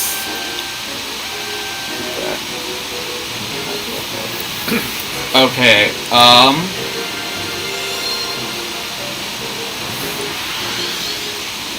what else is it? PlayStation VR 2 is coming early next year. The new Saints Row came out. I hear no one talked about it. Probably for a good reason. Yeah. I've heard it's very mid. Like not that good. Yeah. Ugh.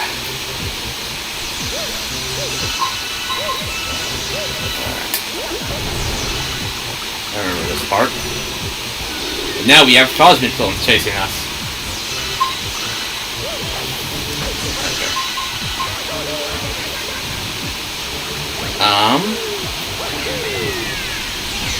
So we can't stand still too much, or...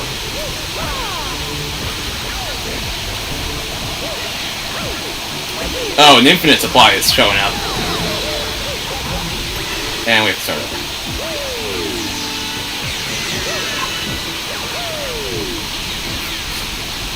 They just don't stop coming.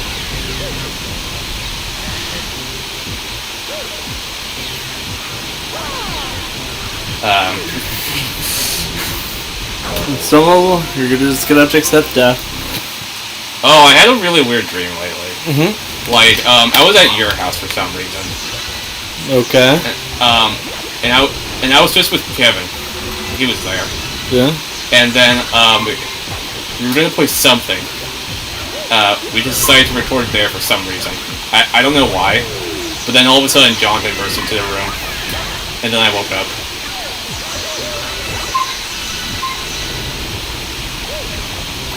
I don't know why. Nothing's wrong. I don't know if myself. So yeah, that's a dream I had. I also had one where me and Jonathan just sat down for 10 hours and recorded a video without getting up once. Well, I have an idea of what to talk about. Why? Recently I started playing the South Park games again. Those are good games. I played a bit of Fractured Butthole on Steam. That's also what I've been replaying on Steam lately.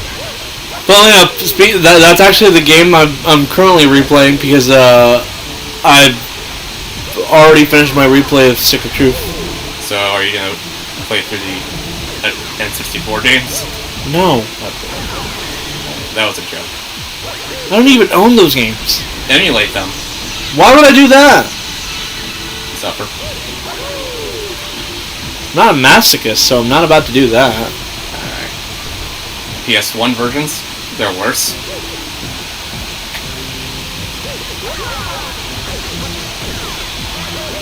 The PS1 versions are somehow worse. That doesn't surprise me at all. The N64 unironically had the better hardware. Yeah. It's just that like its readout was terrible. There's those 3 South Park games which exist. I think the only one you haven't played on this channel is the original one. Of the early ones. And there's also 2 ones for the Xbox Live Arcade that nobody... Just don't touch the coin and just accept being hit eventually. Alright. Oh.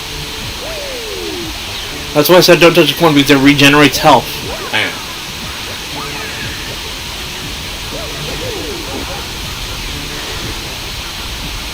There's also 2 South Park games for the Xbox 360 that nobody remembers exists. I don't even know if you remember they exist. You know what I'm talking about? Nope. Well, there was 2 South Park games for the Xbox Live Arcade. Digital only. One was called Let's Go Tower Defense Play, which is a tower defense game. Oh, that one I do remember. One that was released in 2009. Son of a... I forget that. Yeah. And the other was called Tenorman's Revenge, which was a 2D platformer. I remember hearing about them, but never really paid much attention to them. Yeah, they were digital only. And they've never been re-released on any other console. They did involve the show's spheres more heavily, though, than, say, the Acclaim games. Which, let's be honest here, isn't saying much. Yeah. Because, the Acclaim games didn't really involve them that much, apart from the voice acting. So, yeah. Bitch. Yeah.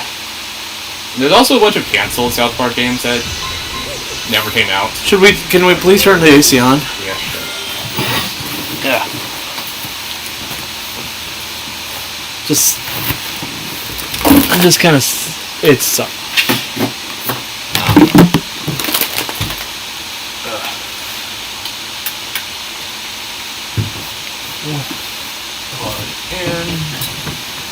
All I can think is like saying that like it feels like my skin's starting to like connect to the fucking Fair. yeah.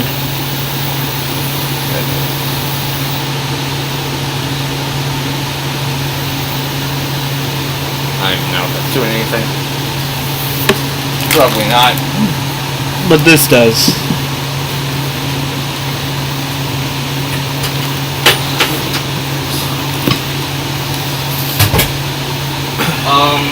Fuck. Yeah, apart from the games that came out, unfortunately, Acclaim had some other South Park games in development that were canceled. The most known one is the Game Boy Color port. Well, not port. Version? Yeah. It did get leaked like 20 years later. Yeah. 20. Big 2-0. Yeah.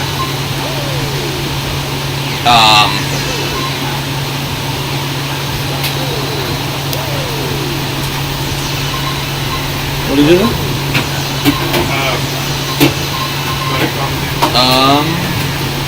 So there was that. There was supposed to be a Sega Dreamcast port of the first-person shooter one, which never came out.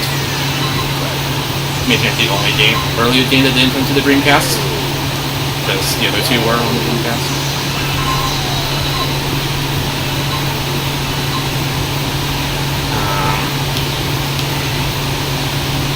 Only you were able to shoot those things with the star bits.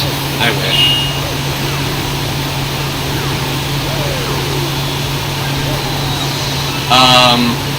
There was supposed to be a direct sequel to the first-person shooter one called South Park 2. Don't jump, just don't. Never came out. No. Yeah. Let's go. I know they all die once this. There we go.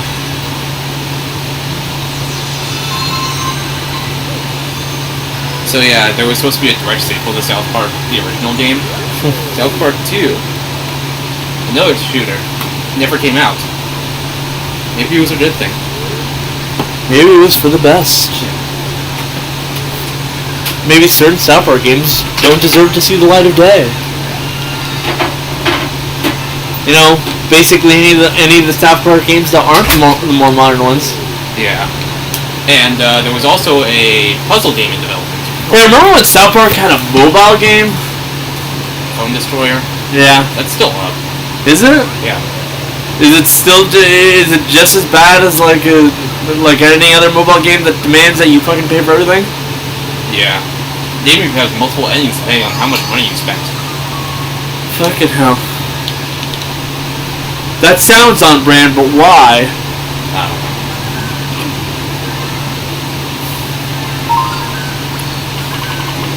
Who knows what the fate of that game's going to be now that the license is going to be transferred from Ubisoft to THQ Nordic? I still find it funny how Call Girls, like one of her signature attacks, literally calls up the name of that game. Yeah.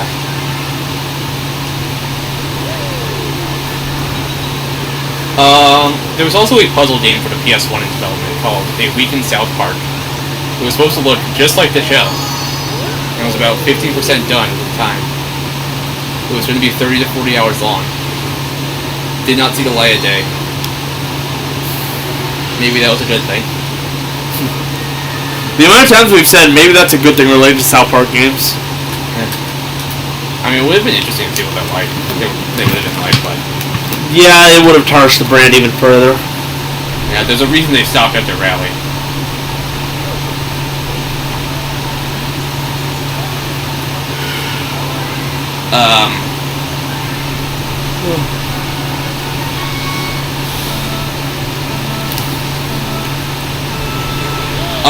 And What does Flustered stand for? I don't know. I think it's just a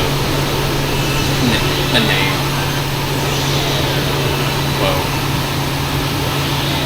Whoa. And not from Acclaim because they were dead in the water by the time this was being made, but there was also a South Park game in development for the 6th generation of consoles, PS2, original Xbox, and GameCube. Titled, well, they didn't have a title. But, ow. It didn't really have a title. Well, it was a GTA clone, I'll say that. Oh yeah, the one that was found in the Xbox playtest thing? Yeah. And everyone looks very uncanny in 3D. Yeah. That's honestly why the modern games are probably the best ones, because they're like the ones that emulate the art style of the game of the show the best. Yeah. Because they basically just are the show. Yeah, they said they wanted to make another game after the rally came out, but make it look just like the show, but they didn't think the consoles at the time were powerful enough to emulate it. Chef's Love Shack tried, and it was awful. We should know, we've played it. We played the N64 version, because I always play the PS1 version. Again, N64 unironically has the better hardware. There's actually a lot of version differences between the games for some reason. Why? I don't know. Well, on the N64 version, there's no loading times. Well, yeah, that's because they didn't go with discs. But on the PS1 version, you cannot pick the category of the question, but the chef does read out every question. And on the Sega Dreamcast version, you can pick the category and he reads out every question. Huh. Yeah. Alright, 2 more. Okay.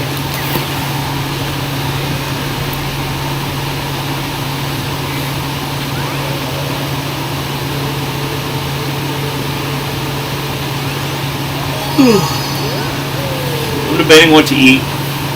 Food. No, you know what I mean. Yeah. Like, what should I get for food? Should I get BK again? Sure. Sonic Frontiers has been dated for November. That game looks very bad. Should I go for Wendy's?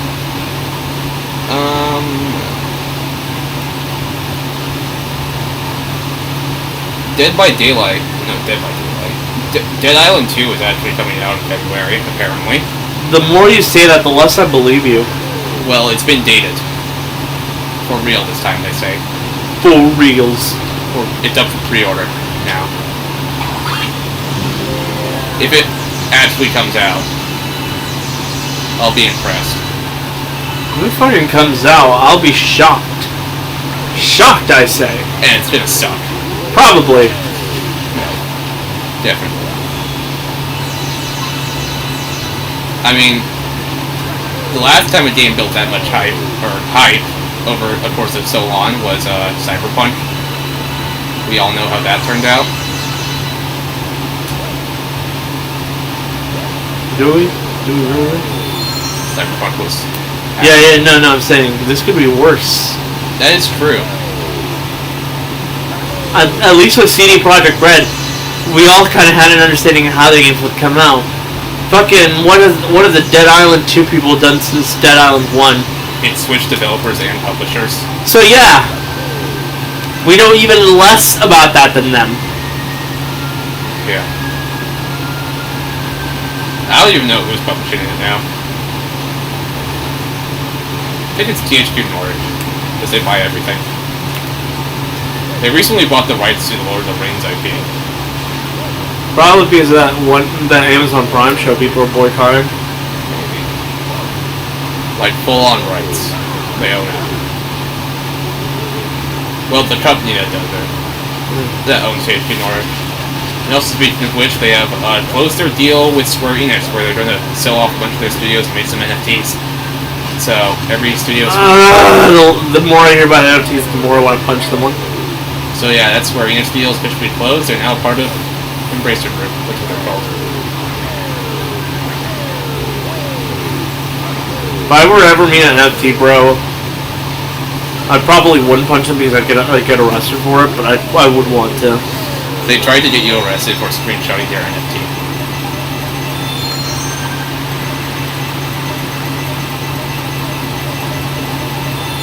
Bro, it's just a PNG image. I missed the point.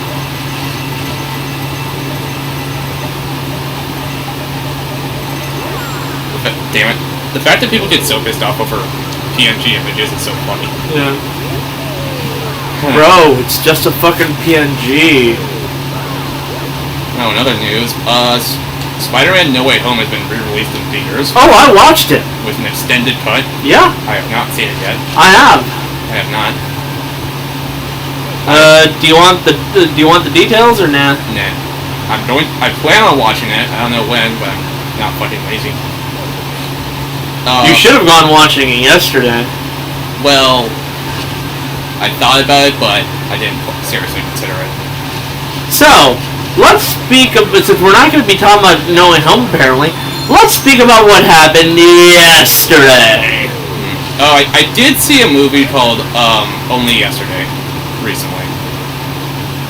So, if you don't know, at the time of recording, I thought it was okay. This is the 4th of September. I mentioned that. Yeah. So yesterday was September 3rd. National Cinema Day. I work at a movie theater. You can tell where my exasperation here is. Because if you didn't know, well, I hate to be the bearer of bad news, because I don't know if they're doing this ever again, but let's be honest here, they made enough money that they probably will do it again. On September the 3rd, National Cinema Day, they decided that every cinema would be selling tickets at $3 a pop. You heard me right. Every movie theater was willingly selling $3 tickets all day. I heard not every movie theater did that. All the ones around us did. Wow. But no, that'd sound awesome if I were not an employee of a movie theater. But here's the thing, I work at Sinopolis. That means I actually have to go deliver food to people, like to their seats. And it was really fucking busy all day yesterday, 12 to 8. Wow. There was already theaters filled up to 90% when I got there. Jeez.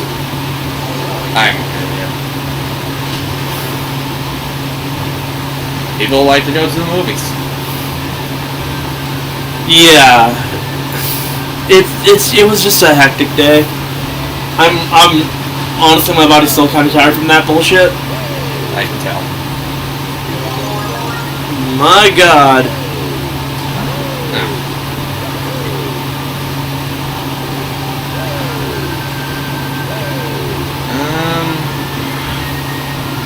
If you get the opportunity and they do this again next year, why is it just taking it? Because let's be honest here, that's a sweet ass deal. I will watch 3 movies. Why did he do that?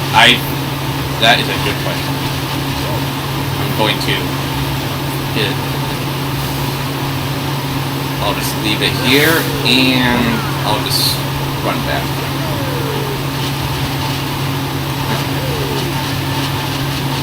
The sooner I get done with this game, the sooner we can get on the Ace Attorney. Which, it's going to be something. Yeah, it's something, alright. Nice, I sure do say that a lot. Okay, can I make this? So, in other news, since we're not allowed to talk about Whatever. we're not allowed to talk about, the new version of No Way Home, Quentin Reviews just came out with his 5-hour Sam and Cat video. I saw that and I recommended it. Didn't watch it. It was good. It was a good video. I also like how he's doing. How he's deciding to do this one around. But I mean, he's gonna be since this was a part 1.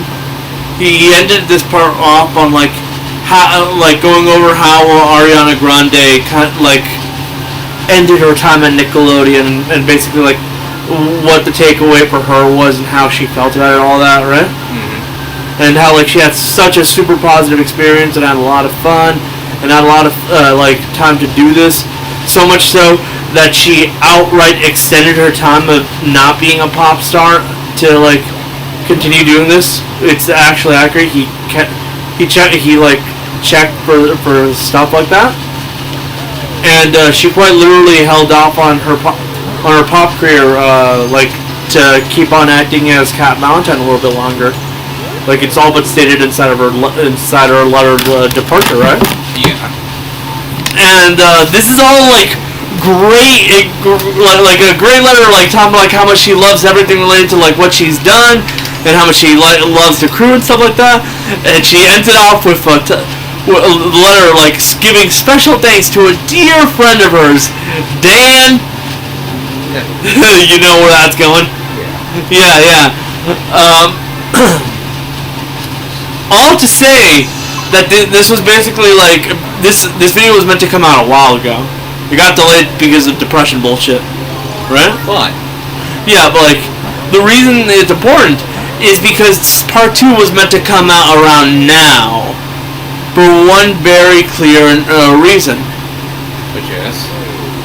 Jeanette McCurdy's book came out right about now. Jeanette McCurdy's book entitled I'm Glad My Mom Died. That is a title. You can tell from that line alone, Jeanette McCurdy, who played Sam Puckett, did not have the exact same experience of how much she loved and cared about everyone on the crew and on both the shows she worked at. You can almost say she absolutely hates everything related to it. Yeah, I can see that.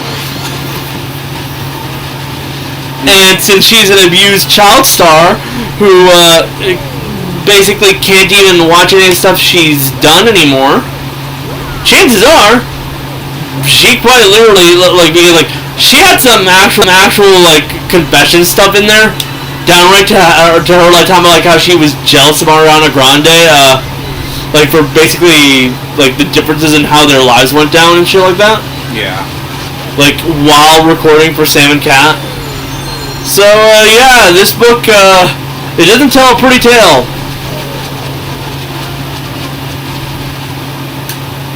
I can do that. This is originally a one-woman show, by the way. It got adapted into a book. But apparently she's really good at writing. Because the people who've read it say she's a good actress. She's a better writer than that. Yeah.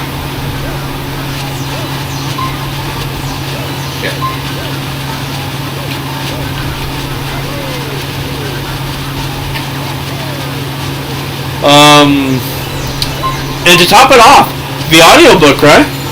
Yeah. The audiobook is actually done by her. She's the one narrating. Wow. So yeah, all around powerful stuff. And Quentin was meant to release part 2 right now because that book would have been just coming out, and it would have been like the perfect way to show like, yeah, like the first part ended with like happiness and stuff like that. Not this part. Yeah.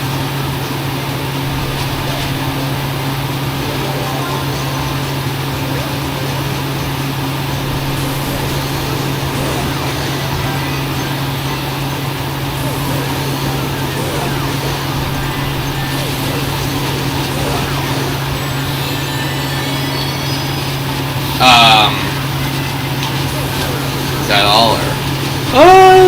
That's a notable thing. Also, thanks to that, we got to see him and a bunch of the people he like works with remake the Gibby pilot. Because if you didn't know, Sam and Cat was one of 2 iCarly spin-offs in the works. And even then, it was actually one of 3. 3? The original spin-off would have seemingly been a combination of what became the Gibby pilot and the Sam and Cat pilot. Because it would have been originally like Sam being like in charge of like further into the future, like when she's older and having grown up as a human being, essentially like being put in charge of a bunch of middle schoolers to to basically not come out like how she did when she was younger, right? Yeah. That never went anywhere, and it got split up into 2 different pilots. What essentially became the Gibby pilot, which involved all the stuff related to like teaching like middle schooler shit. But like, it also kind of introduced the idea that like, yeah, no, these characters are seemingly stuck in high school forever. That's not even a joke, by the way. The Gibby pilot starts off with them saying that Gibby is still 16. Jeez. Yeah. Weird. Alright. And the Sam and Cat pilot, which honestly feels like they just kind of threw in Ariana Grande for no reason other than the fact that she was kind of free. Marketing. No, it's because like Victorious had ended. Which, by the way, I found out the show was originally meant to premiere immediately after the 2015, like, not 2015, like the 2013 Kids Stores Awards, I think. Yeah. Which was when they announced that Victorious was not coming back for another season. And apparently the only reason they delayed it from there Why? was because they felt it was kind of fucked up to like to tell a bunch of people that like their favorite show is not coming back, and here. Immediately afterwards, it's replacement. I say that because then it got delayed even further, more and more, until by the time it actually premiered, they were already finished with their with the initial 20 episode batch that they were given for the first season order. Jeez. That 20 episode batch got extended to 40 episodes, like immediately after the premiere, right? Yeah. And so that means that the first season was meant to be 40 episodes, right? Yeah. And it went nowhere since they only finished 35 episodes in the entire show. Wasn't it 36? 35. 35. So, what does that tell you about how hectic the making of this show was like? Nickelodeon's a piece of shit. Well, yeah, but like in general, like you can already tell. Favoritism never plays out well. I was gonna say that you can already tell that like some things behind the work, behind the scenes was fucking up. Yeah. Coincidentally, this show premiered in 2013, right? Okay. So, and it was going on and went on until like 2014, but they never finished the first season order, right? Yeah. That means that like they probably stopped shooting episodes back in 2013, right? Yeah. Wonder what else happened in 2013? You remember how a titular mother is dead? Yeah. Jeanette McCurdy's mom died in 2013. So, I gotta wonder, did that have anything to do with certain people just straight up not returning to work? Because apparently the actresses kind of just walked out. Oh, look! I see that. I get that. Well, you can find these up faster. Alright, here we go. Shit, I never got around to actually finishing, like... The order? I never even finished deciding if I wanted Wendy's or Burger King. Or hell, nah, probably just those two.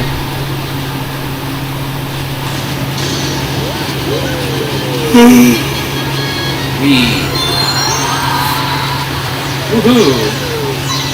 Woohoo!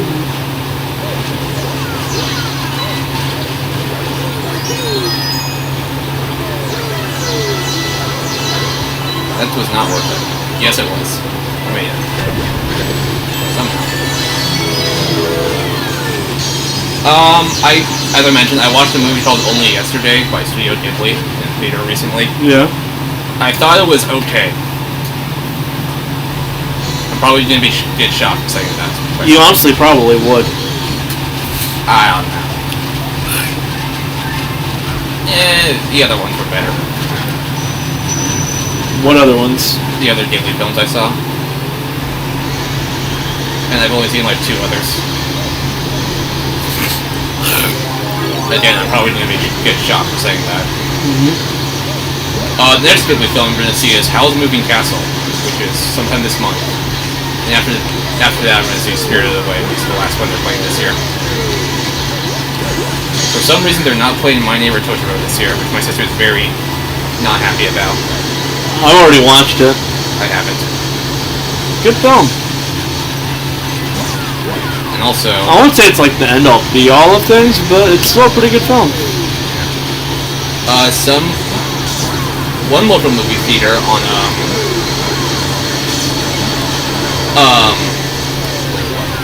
on the 17th, Saturday, a local movie theater is going to be showing Batman Mask of the Phantasm. Damn. I've noticed that like September seems to be like the time when they start like doing whatever the hell they want with movie theaters because no one's fucking going. Well, school's starting up again, and September has historically been known as a lower grossing month. Yeah, that's what I said. Okay, but so yeah.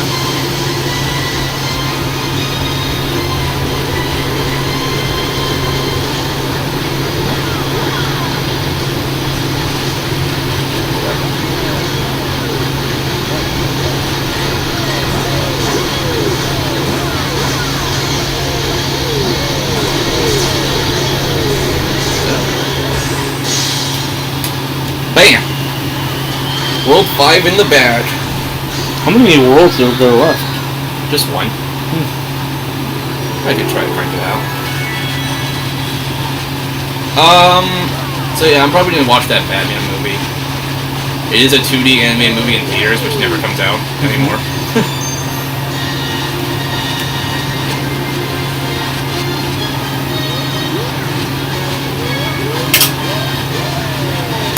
I mean, clearly there's a demand for people to see 2D animated movies in theaters, but nobody wants to make them. Unless they're adapting it from, like, the TV show.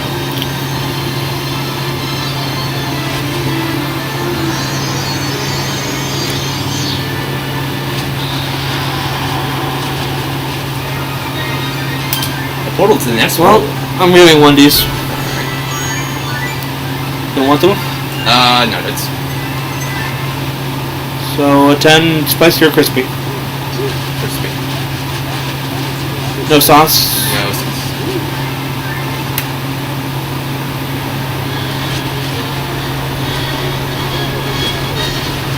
Oh, maybe if they do direct this month, they can show a trailer for the Mario movie. Because that comes out in April. Imagine the biggest troll. They show a trailer for a Mario movie, right? Yeah. But it's not the Mario movie. is in fact those poor movies that Nintendo has the rights to. That'd be fun. Alright, I'm gonna get a drink of water, and I'll be right back. And do some World 6! Anyway. Alright, welcome back to Uneven Buddies, the show where we have slowly learned how to finish games, just now. Last time, we beat the 5th world. This is the last world in the game. Well, you know what I mean.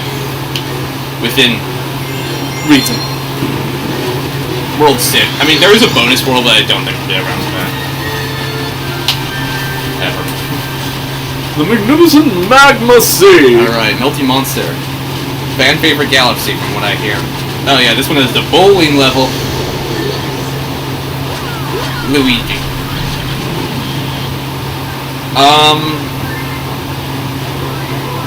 So Steven is ordering food, or has ordered food, I don't know. Yeah, I'm ordering food right now. Okay. So I remember thinking, like, late at night, thinking, damn, you've only finished, like, 5 games on this channel. Remember back when that was the running joke that we never finished games? Yeah. Well, 5 games. 2 of them we beat in one sitting. So, do those really count?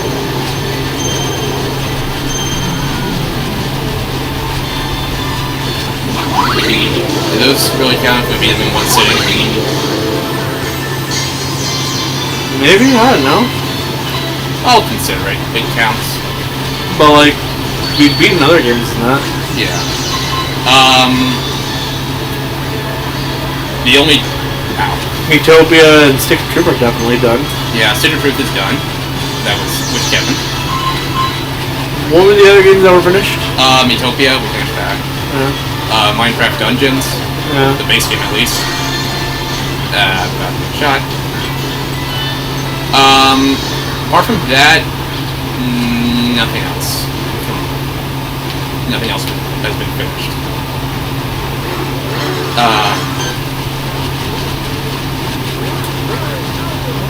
Though we are close to finishing this game, and, I guess Kingdom Hearts. Kind of getting to the end. What are we gonna do once we finish every Kingdom Hearts game? Find something better to do with our lives? Delete the channel? Nah. I need an excuse to socialize. The 5 better things to do with our lives was meant as a joke about how so all-consuming Kingdom Hearts is. Yeah. It's a commitment. I'll tell you what we're not doing. But Danganronpa. that's That one's being done with Jonathan. That's fair. What if a new game comes out?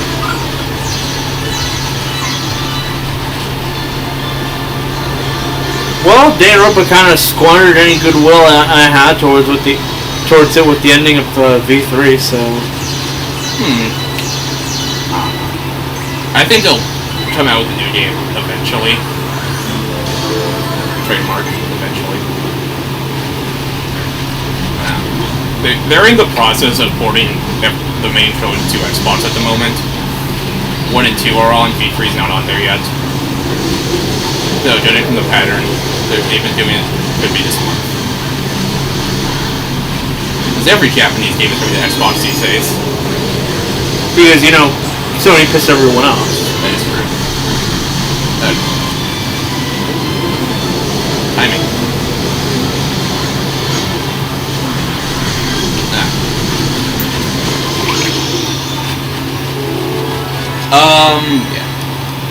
Although if a new Kingdom Hearts game does come out for consoles, then we'll probably play it. Out of, like, legal obligation. Sure. Yeah. So, you know, Kingdom Hearts 4. Yeah, like that. Or if any needlessly important spin-off comes out during that time for consoles. Or maybe once I figure out how to record a PC, then if it comes out on PC.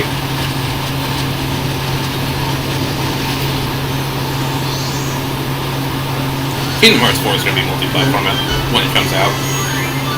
The Kingdom Hearts 3 was. It was on PS4 and Xbox. The real question is, will the rest of the games be on Steam by the time it comes out? You there? What? You alive? The real question is, by the time Kingdom Hearts 4 comes out, will the rest of the series be on Steam? No. Damn, fuck Epic Games, really. Yeah. I don't see him coming over. Sadly. It's been over a year. Yeah. There are people on PC. But Square seemingly only cares about two things: what Nomura's doing, and that means Final Fantasy VII. Whatever it's being called again. Reunion. Yeah. That's the third one, I think. Right? The Reunion's the second one. Okay. Yeah. They said we have a title for the third one, but we're gonna share it when it's ready. Yeah. Which is fancy way of saying after Reunion comes out. And I don't think the wait for Reunion will be as long because they're building off pre-existing assets. Unless, of course, it comes out and, like... You seem to forget that there are other playable characters that are going to be included in that one. Yeah, I was going to say, unless, of course, they announce it 5 years early again, it comes out in 2027. Because Nomura decided to make Kingdom Hearts 4 canon to it. Nah. Nomura's blatantly decided that the Final Fantasy characters in Kingdom Hearts are not the same as the actual Final Fantasy characters. For now. No, it's been consistently a thing. But I mean, downright to Squall calling himself Leon, remember? But like, it'd be funny. This is the man who almost didn't have Sora in Smash because of lore. Do you think he doesn't keep like track of what the fuck he's saying at this point? He also almost didn't have Sephiroth in Smash because he was like, "Is it really okay for two of my characters to take up 2 precious roster slots?" 3 of his characters that should take slots. Yeah. Nomura is also a bigger fan of Sora than seemingly a lot of the fan base. Because remember, he's outright stated, if Sora were not the main character, or we're not available to be the main character anymore, I would stop making number titles. So I'd basically just try to stop the series. It'll end at Kingdom Hearts 13, and there'll be countless spin-offs in between in every game. Because 13 is a funny number. Look at his eyes, sure, the side adventures will occasionally have other main characters, but the main character is Sora. Yeah. Which makes him a more loyal Sora fan than a bunch of other people.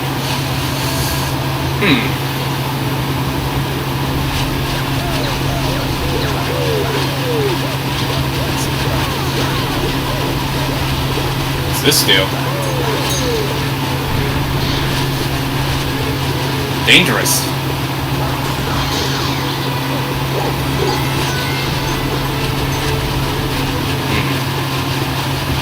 Will they ever port Kingdom Hearts natively to Switch?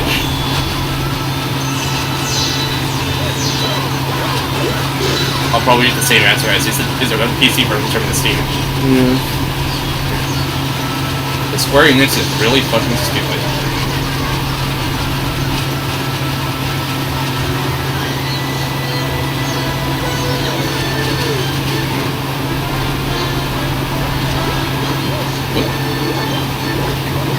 I see that mushroom there, but don't want to risk it. Well, actually, should I? No, I won't.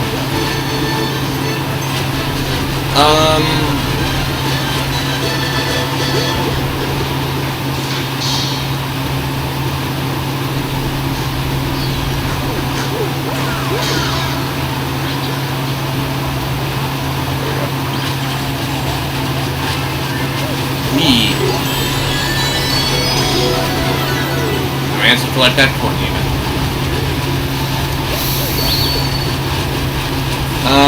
Shit. Good thing there was a checkpoint. How the fuck did you lose all your, 1-ups? For some reason it resets after you quit the game. It resets back to, 5. What if you have like 99 or something? I did. No, like is the reset if you have like 99 or? It's always. It just resets. Damn. I don't know why.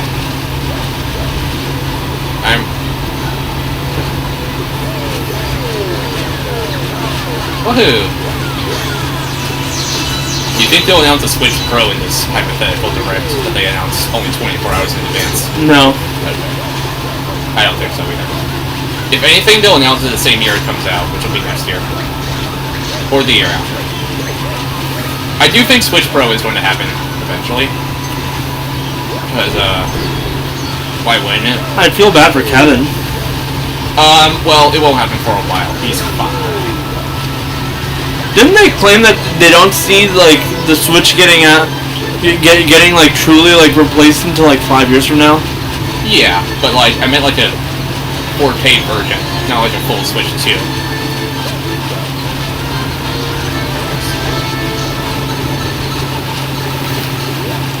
Maybe with like just higher storage, better screen resolution.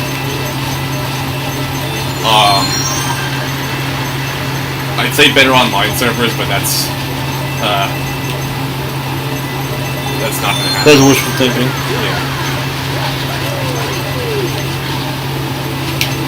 I did play this Splatoon 3 demo when it was live. I voted Team Scissors and fucking lost. I was so upset. We were witty, damn it, and then they took it away from us. Rock 1. Look what they took from us. What the hell?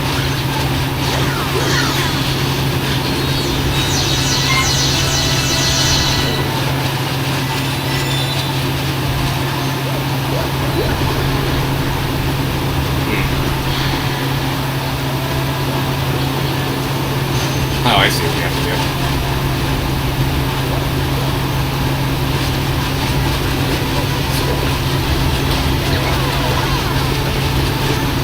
Well, I fucked that up.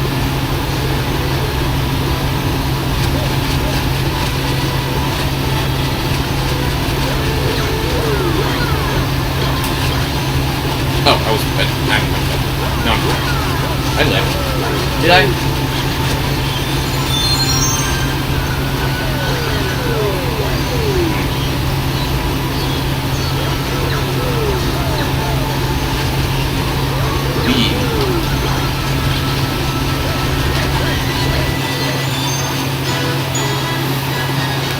Bam! That is how you game.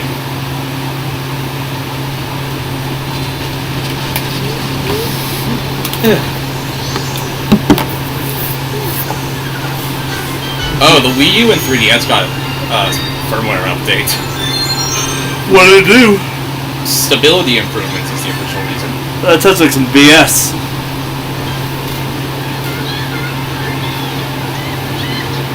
Shut up.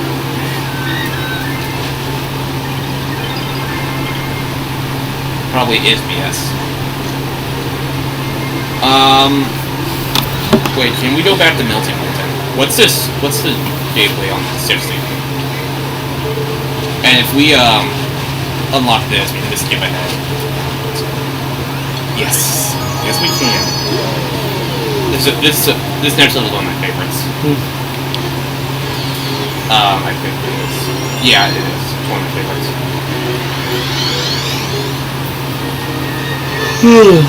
Like, during the rock mine, you have to roll all the way. It's also a great place to farm servers because they don't reset when you die. And there's also another NFT challenge in this level. Like, down, there's a pipe down here, but I'm not gonna go there yet.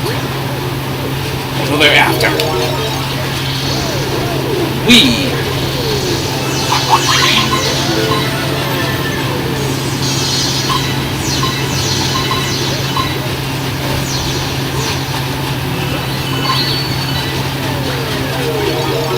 Oh yeah, Disney and Marvel's showcase is on the 9th of September, this Friday. They'll announce new Disney and Marvel games, as one might have expected. Maybe it shows some info on Kingdom Hearts 4, like the first world. Maybe. Maybe. Or is that wishful thinking? Probably wishful. Probably. This.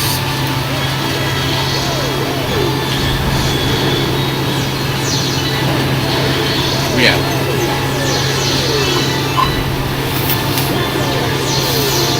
B.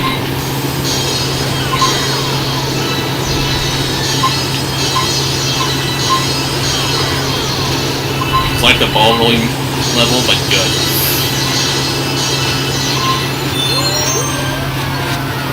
Look, my speaker's starting to die out.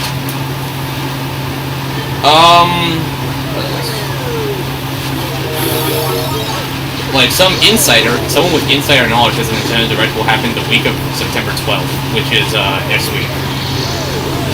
And I have a feeling their insider knowledge is like Nintendo has Directs every September too, trust me. I like to think that.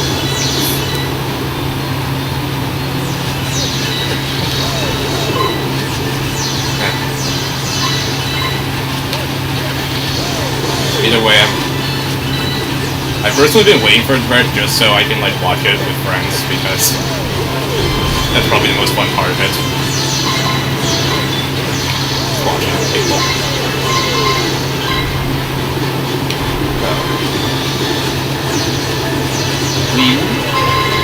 Huh? What? I'm dead. Mario dies. The end. Mario dies at the end. Well, I don't know. It'll be finished today, but I'll get as far as I can. It mostly depends on how good I am. We're not finishing today. We'll see how far I get.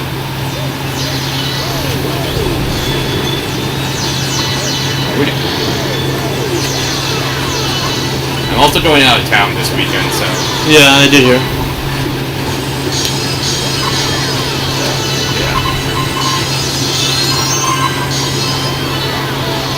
I have a nice cabin up in some mountain town. Whoop. Why? Paramount's gonna copyright strike us. There's a reason I didn't go further than Quiet Little.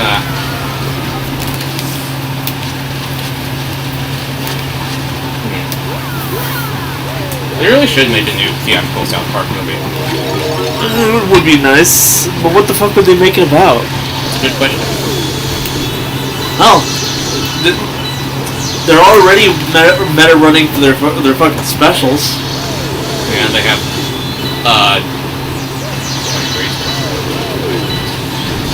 they have 5 times. They have 10 more left to do. 2 a year. Until at least 2027. Yeah. I'm dead. Like, the South... To be fair, Bigger, Longer, and Uncut was about the South Park movie. Yeah. Like, the movie was literally about itself. Yeah. They almost made Imagination Land a theatrical movie, but they cut that at the last minute.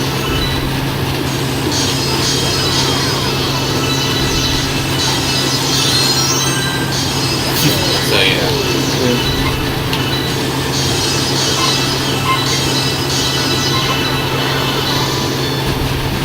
Yeah, who knows what it'll be about. Probably the kids being kids.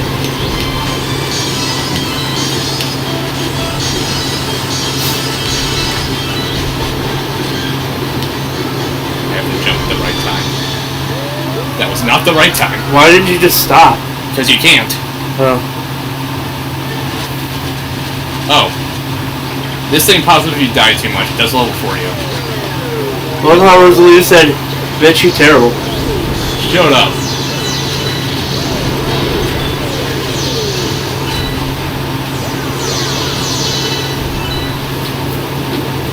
I'm dead. Oh, Rosalie, them cosmic shadows, why are you here? This is as much relevance as she has to the plot. Yeah. Okay. Here we go.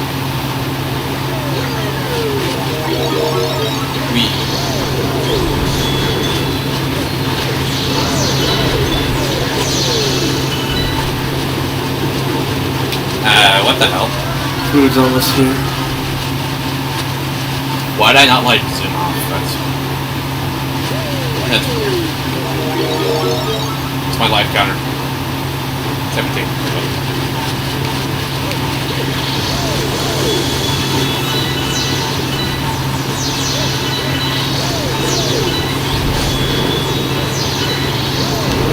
Alright.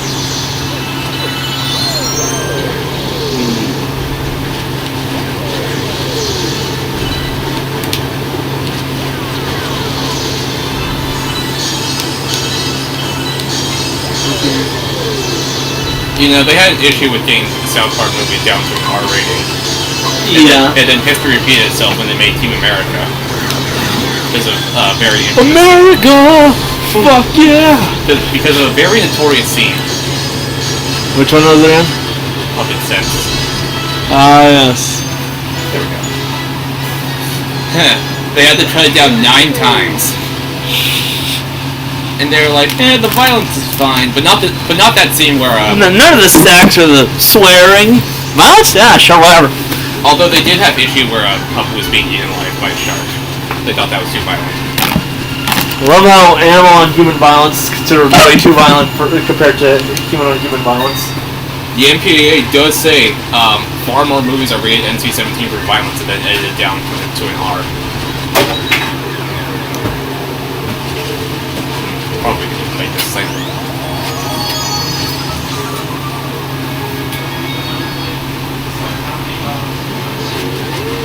Looks like you found a hungry one.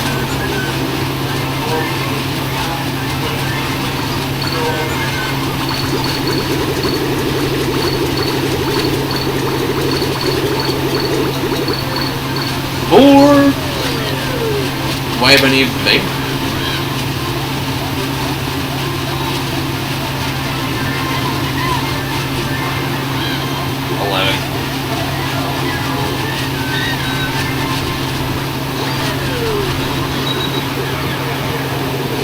Maybe I didn't write more that other bullet.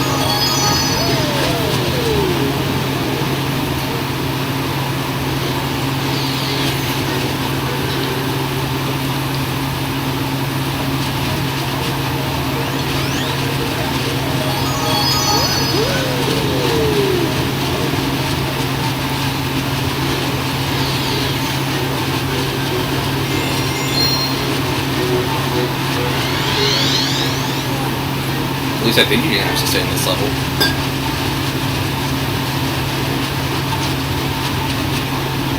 Okay. I'm glad no one saw that. Well, in this house. I mean.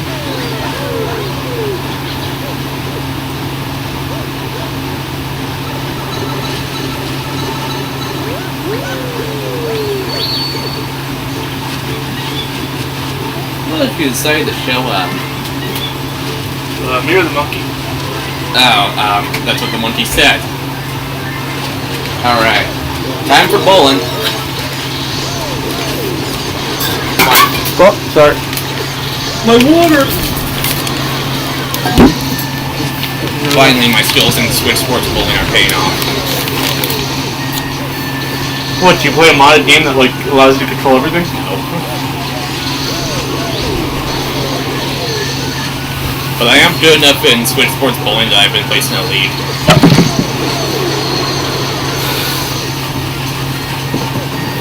A league? Like, in the game you can play online with random people. And if you're that good at this sport, you get placed in like a silver league, platinum league, gold league, whatever. Which league? Well, it's linked by letters, and I'm in the lowest one right now. But I'm just good at bowling.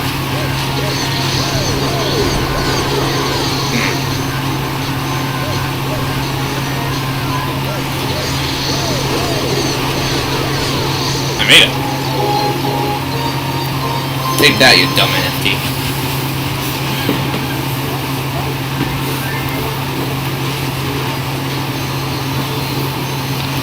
Your greatest rival. That's what he wants to think.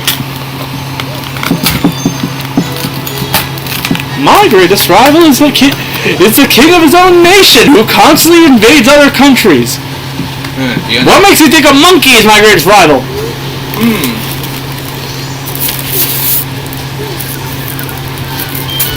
He says that Donkey Kong. Donkey Kong. He has a lot of ice because they ignored me when I said no ice. But fuck it. It's so hot today. I'll accept it. Yeah. Alright, I've reached the star limit on the unlock criteria. There's another one? Oh, this is a fun level. Here. Thanks.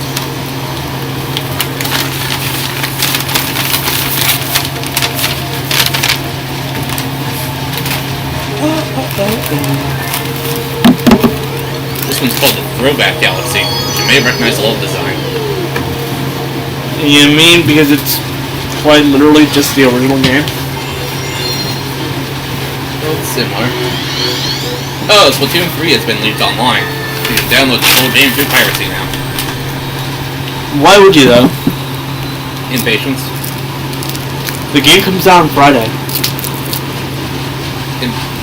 Impatience. Also no touch Nintendo, I guess. Wow, I can finally play as Luigi and Mario 64.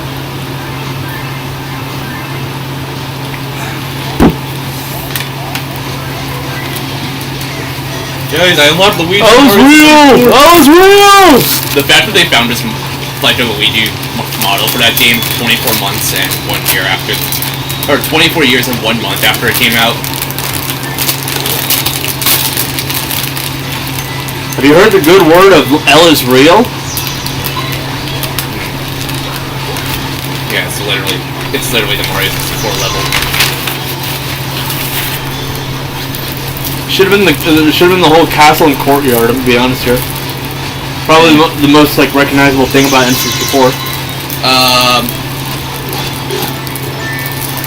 Odyssey did that already. Yeah. But I do recognize this level.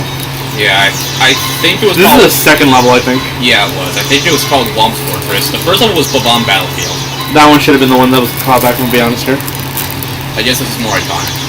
Well, wait, why would it be more iconic? This is the second level. Everything I've listed as should have been the throwback is more iconic than this. Yeah. Even chasing after the fucking rabbit. Well, Although I think that was only in the, what was that in the original? Chasing Rabbit? The chasing the rabbit thing. I thought that was only in the DS one. I think that was in, I knew you chased some things, but, like, I didn't know if it was a rabbit.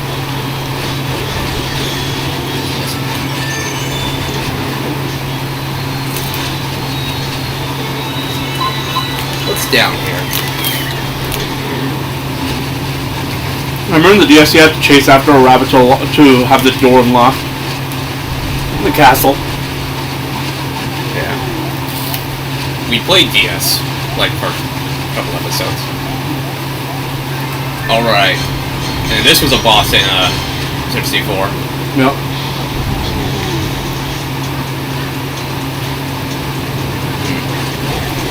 Maybe if they ever make Mario Odyssey 2, they can, include the Sunshine location.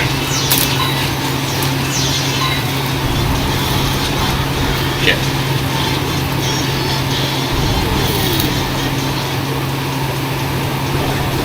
There's a lot of stuff they can do with the Odyssey 2, in my opinion.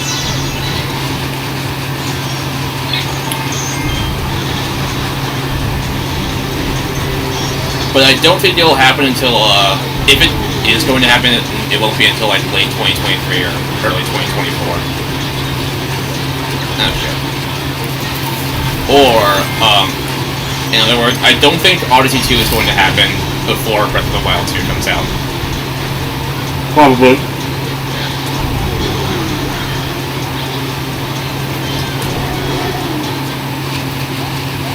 The dialogue's the exact same. Fighting them even. There you go.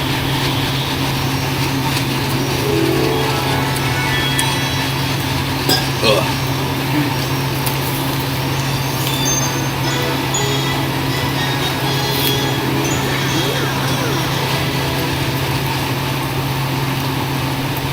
Yeah. Should have gone ahead and recreated the getting a star animation. Alright? Oh yeah. But we can't have too much nice things.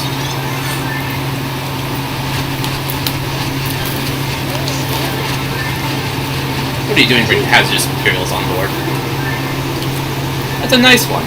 That's a bomb on front. I think they're called Bob on Buddies. Mm-hmm. Am I not Uneven Buddies reference?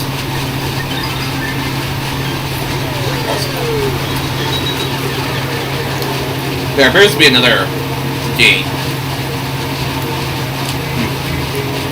One more, and then that galaxy. I'm pretty sure the last one's after that. Actually, we could actually finish this. Just need to get some stars somewhere. I'll go back here.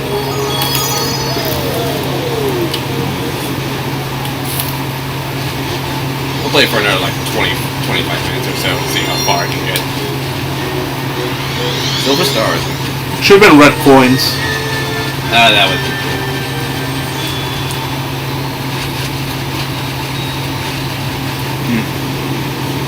be the person who's saying Nintendo Direct's happening this week, or next week, says ports of Wind Waker and Twilight Princess are going to be announced for Switch. I will see it I will believe it when I see it. Yeah. But I don't see why they wouldn't port those to the Switch. It makes sense. It was like some of the last Wii U ports, because if they were to port them, it would be the HD versions, and those are some of the last ones they have. So yeah, if that happens, it would be more of an inevitability. But, wow.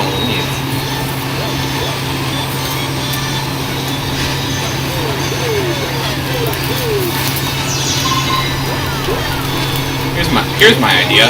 Port the Metroid Prime trilogy to Switch. That's a good way to build up hype for 4. You got your 2D Metroids and you got your shooter Metroids. Here's another one. So you got your 2D Metroid on the Switch and you got your Prime Metroid on the Switch. Both sides can be happy.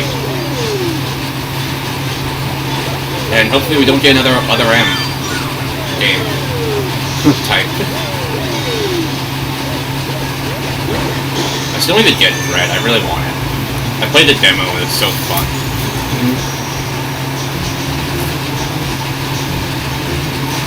I have a copy. Oh, damn. Just one left. This is a cannon. It's not a cannon. They really should have gone all the way.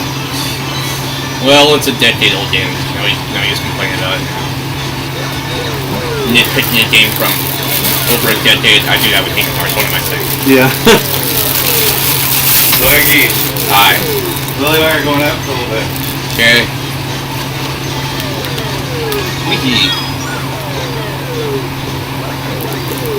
I'm allowed to nitpick Mario Galaxy 2 if you're allowed to nitpick Kingdom Hearts. Okay, that's fair. I'm still waiting for Mario Galaxy 3. Even though... Keep waiting. I know that's not gonna happen. Unless they decide Hey, look, we'll be gone for an hour or so. Okay. Unless they decide to surprise us. Why would they when they could just make Odyssey 2? That's a good point. Personally, I prefer Galaxy over Odyssey, but if I had to let them pick one, I'd say go for Odyssey 2 first.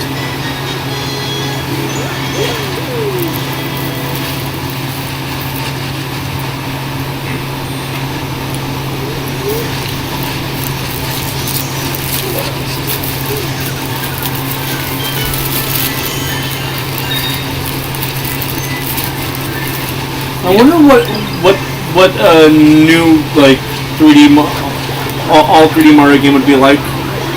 Odyssey 2? No, like if when we get to the next console. We had 64, which kind of laid the foundation for 3D platformers. We had Sunshine, which was it's why it's considered to be the weird one. Blood. Blood. We have... What were the other ones? Oh, right. Galaxy and Galaxy 2. They only made Galaxy 2 because they had so many good ideas.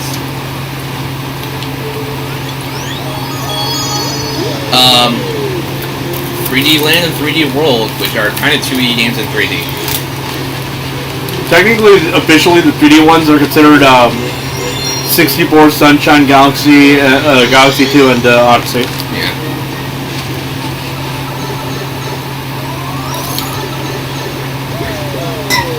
I get that 3D Land and 3D World are 3D platformers, but they're vastly different compared to every other game. I mean, Galaxy is definitely a lot more linear than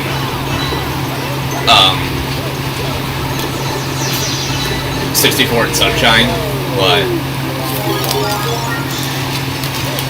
I don't know. In the same vein, it's also like a tech demo for the console itself. Yeah. Which is kind of what the other ones were. Alright, time to knock this out.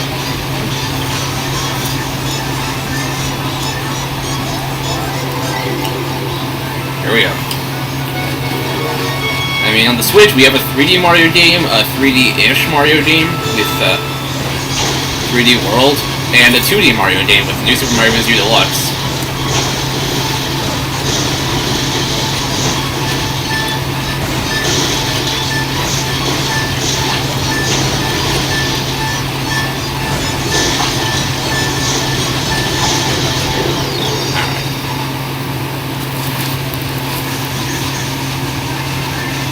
Put some elbow grease in it.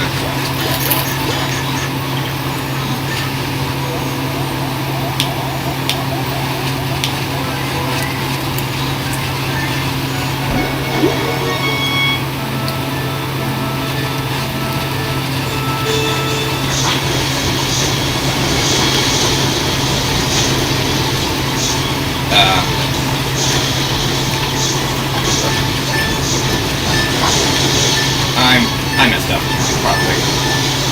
Wait. Or... That was close.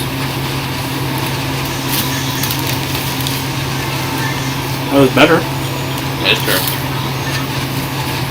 New Super Mario Brothers. That's a game.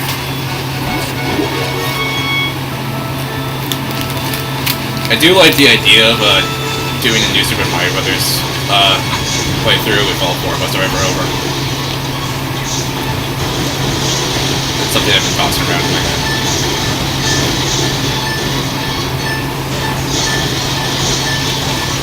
Sure. I failed.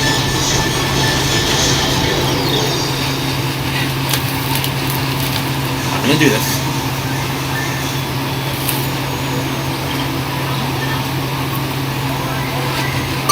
I can actually beat this, unlike that stupid monkey challenge.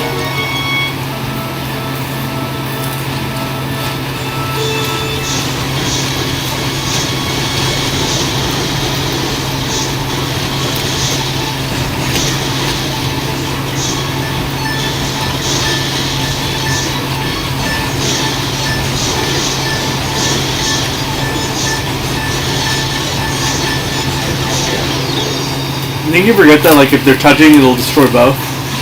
Yeah.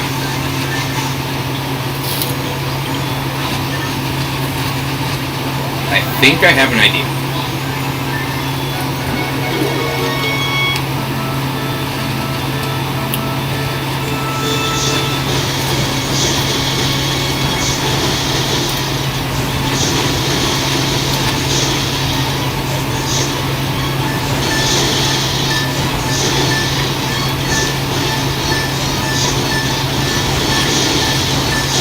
Oh.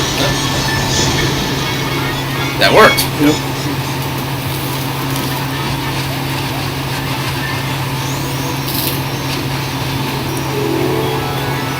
Aren't the power stars like dead Loomis? Huh? Power stars are like dead Loomis. Or like evolved. Same with launch stars and what was the other one? Slain stars, the smaller ones.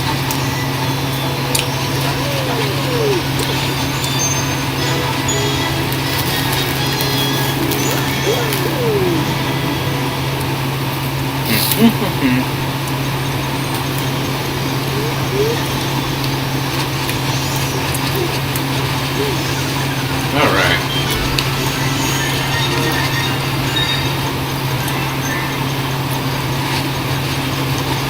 Easy.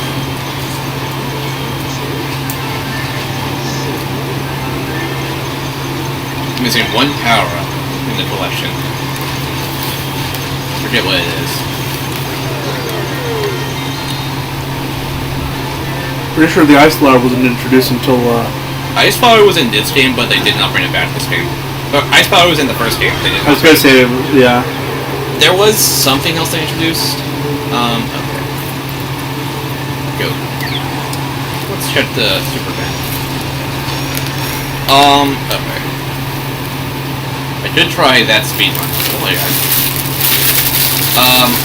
There's 2 ones over here. Had to be two over there, that's perfect, knock them out. This one?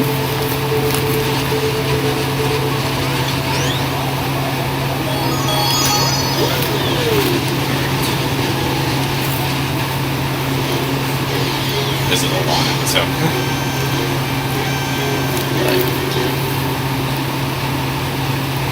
Don't say anything.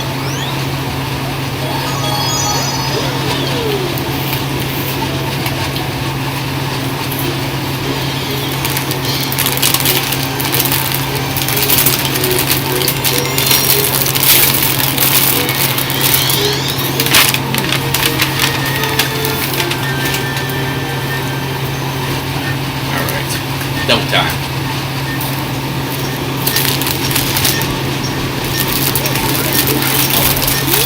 Gotta be extra careful on this one. I'm guessing the double time is how fast these things go? Yeah, they switch every second now. As shown. Huh.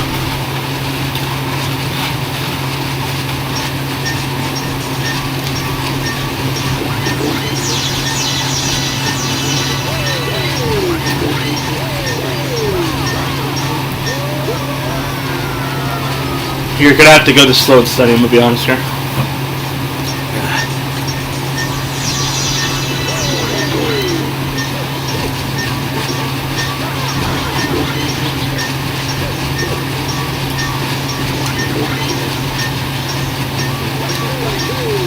think there's a checkpoint.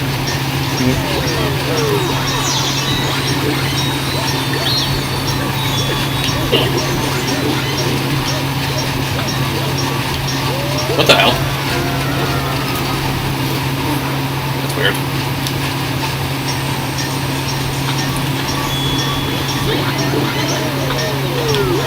Oh, something to mention. I died. So, the Microsoft Activision deal has gotten approval from the first country, Saudi Arabia. They have become the first country to approve. Huh. Like antitrust-wise.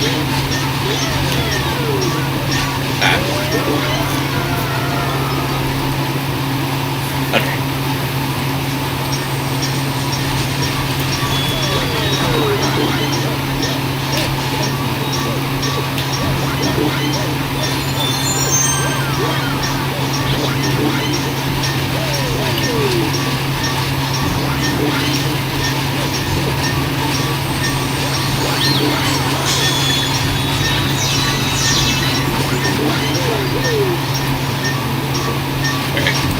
This is the hard part.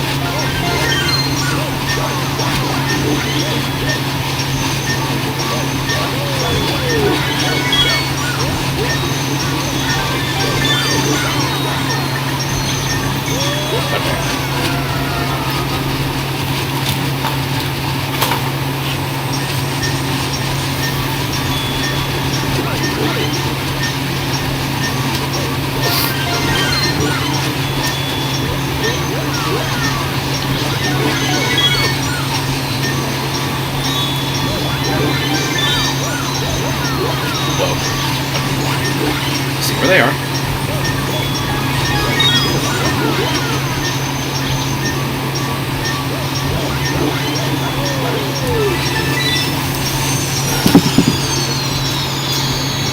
I really hope the blocks freeze once the star comes up, because they did that last time.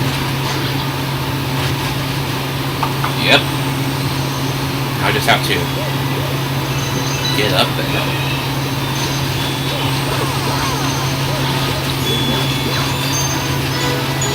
Holy shit.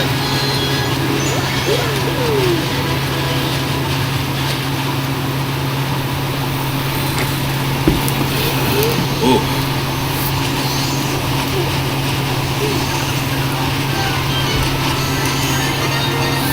Balance looking. One more star and we're looking. Get a life, I guess.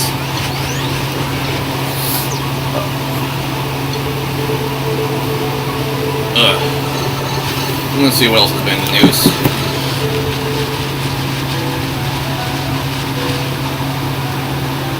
Okay.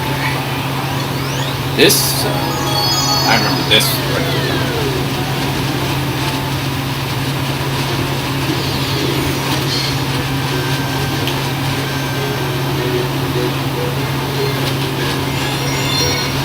Daredevil comments.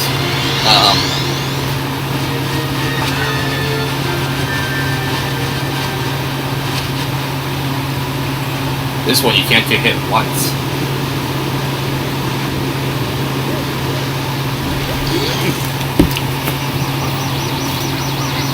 Nintendo has reiterated that Splatoon 3 Salmon Run will be available 24/7. Yeah, because people like outright ignore like visual statements sometimes. Who am I kidding? A lot of the time. A bug in Pokemon Crystal can let you hack a Game Boy over the internet. It's just discovered. Oh, the Pac-Man World remake came out. Alright. I don't know what else.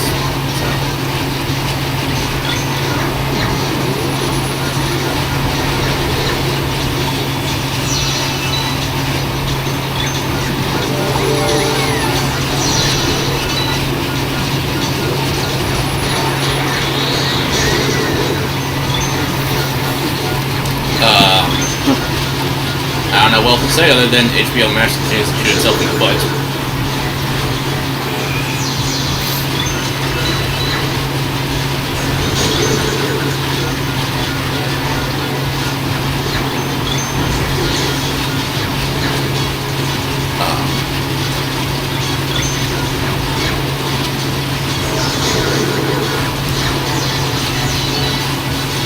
I need to find it again.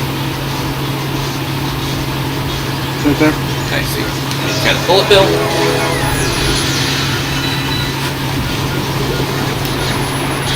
I missed.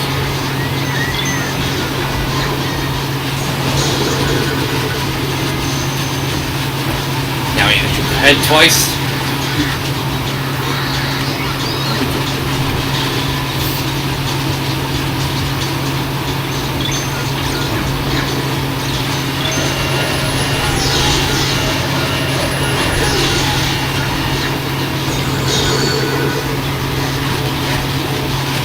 Good. Doing good.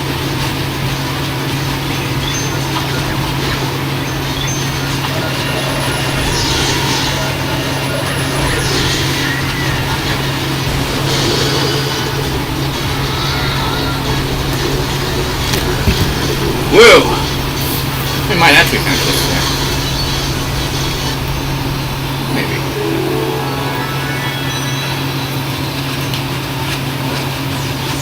It's 3:30. That is true. Oops. Bum bum bum. Hey, where'd all my nuggets go?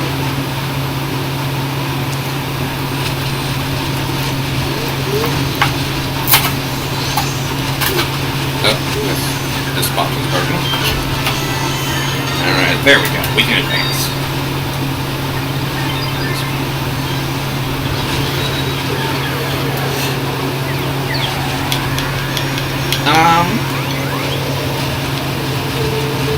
No, if there's like a third one of these, I'm calling it quits.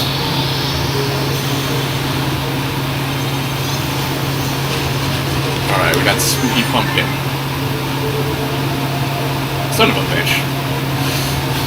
Well, okay. Well, I guess that's good enough to end it off. yeah, you've done a ton of things. That's a lot for one episode. So. We'll see you next time where we'll finish the game. Hopefully. What do we have? I think that's a new one. Hiddens, mostly hiddens and, I guess that one. There's a lot of stuff in. Cosmic Cove. Yeah, we could. Some backtrack video. Which we'll do in the next episode. Like and subscribe, I guess. Like and subscribe. Let's be honest here. You're not going to. Please, it will make me happy. I've done enough. I'll just start this. Hello, everyone. We're back. Yeah, we're back. I'm ready to ramble about how terrible that Nintendo Direct was. Well, it wasn't that bad, but very average. In my opinion. Thank you for the 5 1-ups. That's not the amount I had last time, but okay. Last time we got close to beating the game, and then I got locked behind the fucking how many stars to get stuff. We need 70, so we're gonna go back and get some stars. Let's start with World 1 to get like everything that's left there. Yeah. Like you might as well like complete the very first world if anything else.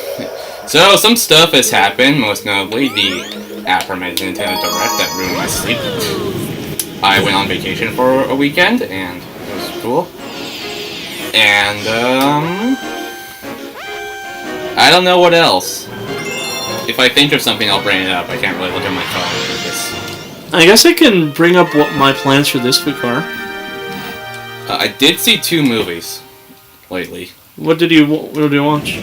Both were not new movies because no new movies come out in September. I watched Spider-Man No Way Home Extended Cut. I did too. Like I think I talked about that, didn't I? Yeah, well I watched it on Thursday. How was it? It was certainly an extended cut of Spider-Man No Way Home. Considering how I enjoyed Spider-Man No Way Home already, it was basically a fun movie to watch. Yeah. Except, there was no one in my theater, so watching, like, all the scenes without anyone cheering was kind of awkward. No, the irony here is no one cheered for the scenes because they'd already watched it, but it still felt okay. Yeah. It feels like they might have actually cut out, like, a couple seconds from those, like, scenes. Oh. Because, like, when I want to watch them, like, I always heard about, like, how everyone talks about how, like, those scenes are awkward with, like, when it's silent. Yeah. But, like, I got to them and, like, they weren't really that awkward. They didn't even linger on them too much. Yeah. They weren't altered in any way. It might be that I have more patience than most of the movie watching audience, I guess. I see. But yeah, I watched it. I was the only one in the theater.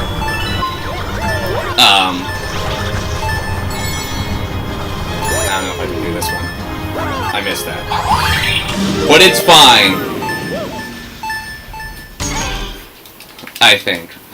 The other one, yesterday, today's Sunday, September 18th, for context. So if you hear us say like Saturday, Thursday, just do the math yourself. So yesterday was apparently Batman Day, which I did not know was a thing, for some reason. So a local movie theater was showing a bunch of older Batman movies, so... Was it the theater I work at, or...? No, it's a separate theater. Cinemark. Yeah, they were showing a bunch of old... They were showing a bunch of old Batman movies, and the one I watched was Mask of the Phantasm. Mask of the Phantasm is a great film, people. Yeah. So I watched that in the theater. It was nice that they were playing it. Even though nobody watches 2D animation in the theaters anymore. I do. Well, I do, but... More so, nobody puts them out anymore. I think everyone knows.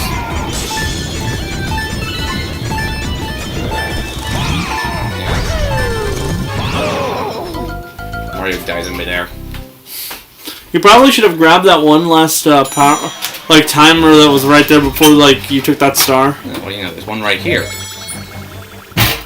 Then I can do this. I messed that up. I am going to quit this mission and do another one. Okay.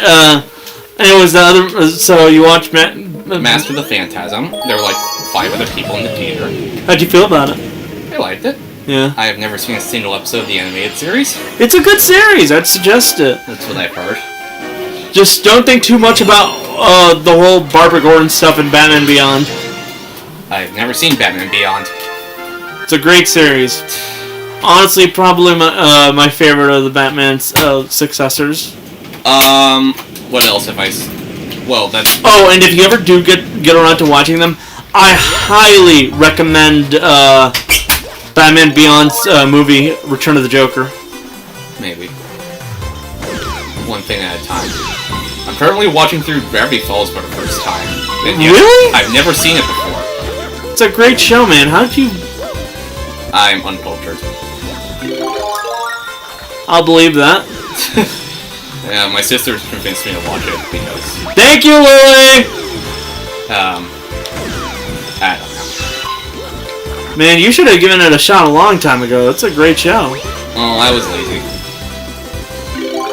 I didn't really have the energy to watch, like, a whole TV show. I know it's only 2 seasons, but, like... It's literally only 40 episodes. So I know. Very short. But I like... Then again, there's still one you left behind there.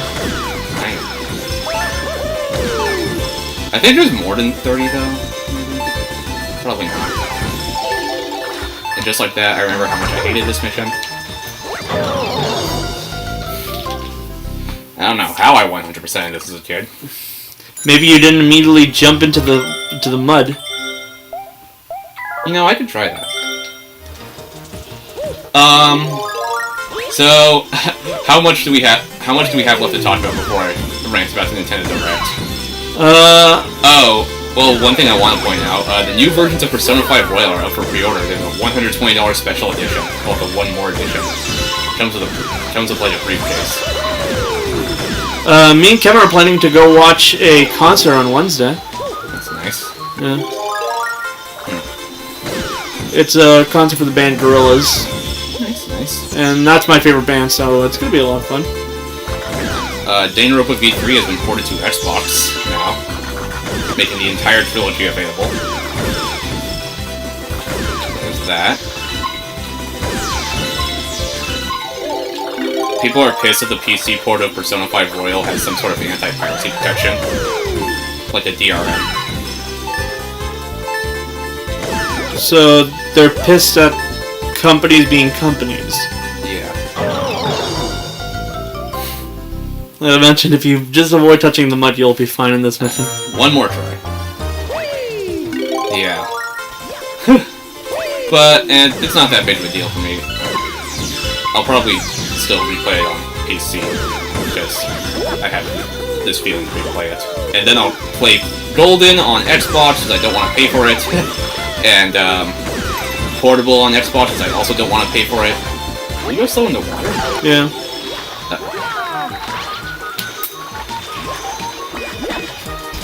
I give up. By the way, if you heard me say thank you, Lily, it's because you finally got him to watch Gravity Falls. You're welcome. You are welcome. I have no idea how he avoided it. But he did! He's an idiot. Shut up. I know I'm an idiot. I mean, I'm not gonna say no to that. Well, you're not going to say yes. You're not. He is my friend, so... Yeah. I mean, that's the only right way to say that. I mean, I get it, I'm an idiot, but... I don't know, I have bad taste. I'm gonna go. Okay. See you tomorrow. Okay. Nice to see you. This is it. Anyway, so yeah. You can now pre-install Persona 5 Royal on Xbox Game Pass, which takes up like 40 gigabytes of space, which is around the same size as the PS4 version, Luigi. PC version will also take up 40 gigabytes, and Switch version won't take up 12 because Switch games are smaller. The one saving grace, they don't take up a lot of storage, but Switch itself doesn't have a lot of storage. To be fair, it's because the friggin' cards they used. Yeah. And according to impressions from people, the Switch version, it definitely has inferior specs, but it actually runs pretty decent. That's because literally the entire thing, the entire game is basically inside the cartridge. Yeah. It's a lot harder to like not run correctly when you're literally inside. Like when the vast majority of the game's inside of it. Yeah, but then again, Royal was built with the PS4 in mind, which is a more powerful system. It was actually built with the PS3 in mind. Royal. Yeah, let's be honest here. Royal is mostly just support of Persona 5. Persona 5 was on the PS4. It was in the PS3. Yeah, Persona 5 was on PS4 and PS3 originally. Royal was PS4 only until, well, next month. Yeah, but like, let's be honest here. The vast majority of the game was built for the PS3. That's true, but they decided to take advantage of the technological advances. The technological advantage of the PS4 for Persona 5 was graphics, dude. Well, I don't know. They did improve the loading times. Well, yeah, but that's just general spec stuff. You don't have to worry much about loading times when, oh yeah, you're on the Switch, which uses cartridges. Yeah. From what I hear, the non-Switch version is going to support up to 60 FPS now, instead of 30. PS5, Xbox, PC. Yeah. It's also getting a standalone PS5. I think the only games that have major loading times for the Switch are the ones that are not optimized well. Persona 5 Strikers was not optimized well. But then again, that was from Toy Tecmo, so you can blame them. Yeah, I was gonna say more along the lines of like things like Power Rangers Battle for the Grid. That was definitely not optimized well. Yeah.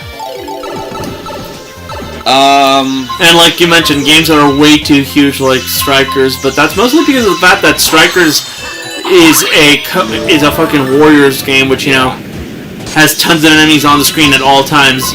If you've ever played like the Legend of Zelda ones, they were also like that. Yeah. Imagine. So I'm legitimately not shocked that it runs fairly well on the Switch. Yeah. And also, this port was developed by Atlas in-house, so. Yeah. I think it'd be really funny if the Switch port of Persona 4 runs like shit. But I don't think they'd really pull that route. You know what would be really funny? Persona 3 Portable runs like shit. No, I was gonna say, if like the Switch version somehow the best performing one. Dude, imagine like the PS4 version runs like ass. Played with technical issues, this is Sega's revenge for Sony pandering to the Western market. They just intentionally make the PS4 version the worst version. I wouldn't put it past them too. And then the Xbox version has exclusive features. and Xbox and Switch have exclusive features, but PS4 doesn't. That would be fun. I mean, they are making the paid Royal DLC completely free on Xbox and Switch, which I guess can be seen as an FU to Sony. Or fuck you, whatever. But that's also applying to the PS5 version, so what am I saying? Weird that Royal is the only one that's getting a native PS5 version, though. The others are PS4. Yeah. I guess because well, that's because, let's be honest here, the PS5 isn't even a console, it's a status symbol. It's a sign of social status. Like, how many fucking people do you think actually own a PS5 in this day and age? Me. Yeah, me too. That's why I called it a status symbol. The only people who were able to who get one is like the people who managed to get one. Jonathan. Literally impossible to get one outside of like luck at times. I see. Yeah, I'll probably buy it on every platform because I'm a psychopath that does that. I'm getting it on Switch because why the fuck would I want it on PS5? The star's right there, so. Yeah, you have to go down. I don't want to throw. No, I'm just stating words. You're gonna like throw you down into it. Okay. Though one thing that is kind of stupid is that the PS5 version does not have a free upgrade from the PS4 version. You have to pay the full $60 again, and yeah, the re-release is $60. You see where I'm going for the Switch version, right? Yeah, and there's also no save data transfers, which is a shame, but it is what it is. I messed up. Oh well, I'll still replay it. On PC first though. I already have it pre-installed. Son of a bitch. I already have it pre-installed on Xbox because of Game Pass. Well, now you know where to dig to get back there quick. Yep. How convenient. Oh. So now you know you're directly on it. Sweet. Alright, woo. I don't know what else I can see. Or what else I can, spare myself from direct talk until. So let's talk direct. It was a direct, alright. That's not how you do it. I'll pull up the direct itself so I can like, go over the announcements in chronological order. Yeah. There were some things I liked, some things I kind of almost fell asleep to, and some things I'm like, why is this there? Okay, but overall, I think it was a very mediocre direct. It is far from their worst, but it is also far from their best.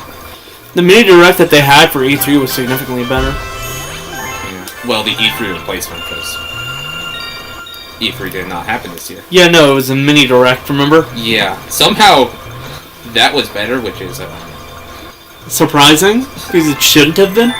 yeah. Okay, here we go. But I'll say in defense of... Hey, you got the final one. Nice. Oh, that's what it was. I'll say this in defense of the direct. As a JRPG fan, I enjoyed it. I like some JRPGs, but not every single one.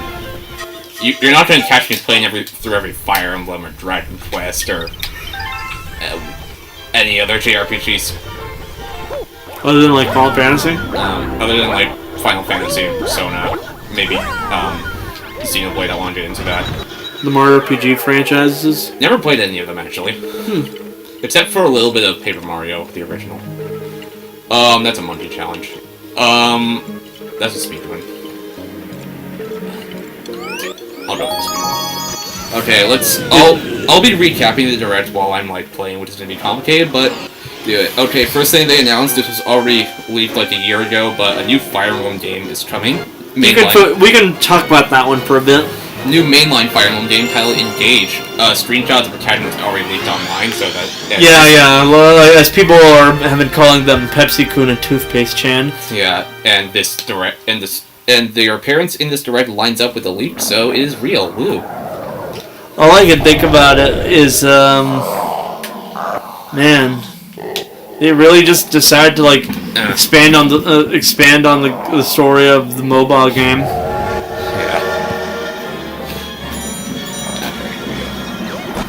So yeah, I have still never played a single Fire Emblem game. So well, actually, I played the demo for Awakening and never bought the full game. I do have 3 houses though. I don't know if I'll ever play it.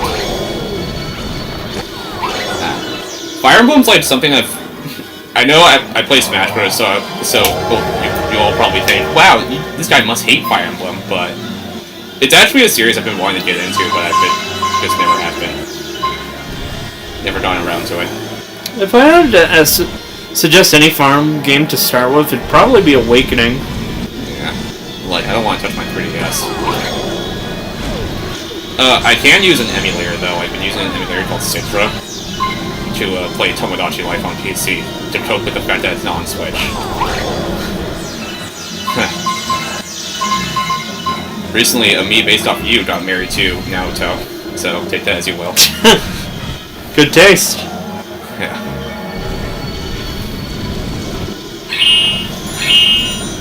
And that was it. If I jump like at the right time,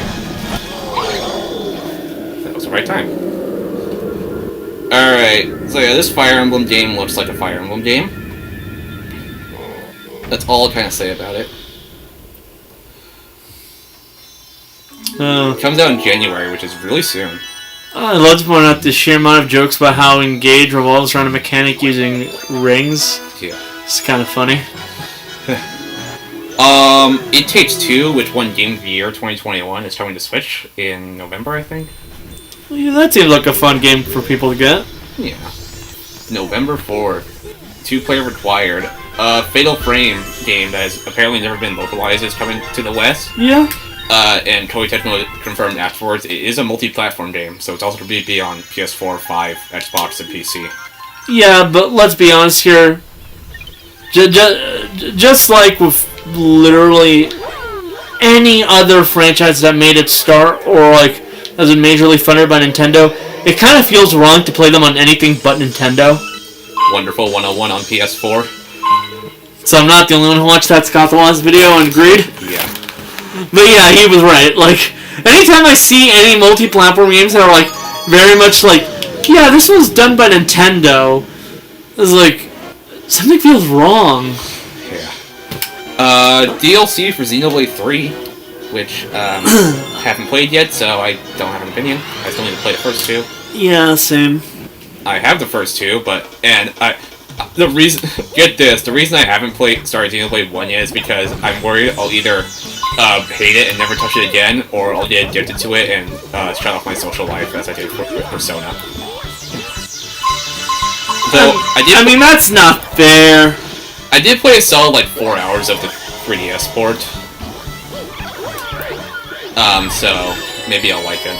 I was gonna say it's not fair to like claim that, because let's be honest here, you didn't really exactly cut off your entire social life playing Persona. You have not seen my royal days. That was a dark time. I think I need 30 coins for this Hungry Luma. This is the perfect place to get it. I'll get back to the direct after I collect all these coins. Yeah. I'll play through Xenoblade. Well, I'll start it this year. Don't quote me on that. If I don't, you can... I don't know. If you really don't want to like cut out your friends from this, you can easily just have it so that we both play blind. Yeah, I know, but like, it's like a 60-hour game. But how many coins is that? That was 47. Well, I'll still play it. There was more than 40, but like that's the last number I looked at. And by saying I cut off my social life, I don't mean that like seriously. That's 56. Where's the bastard? There he is. 70. Okay, it looks like I need more coins. Looks like you're gonna have to make up the difference here. No, is this enough? No. Okay. Possession just... Okay. I'm going to cope.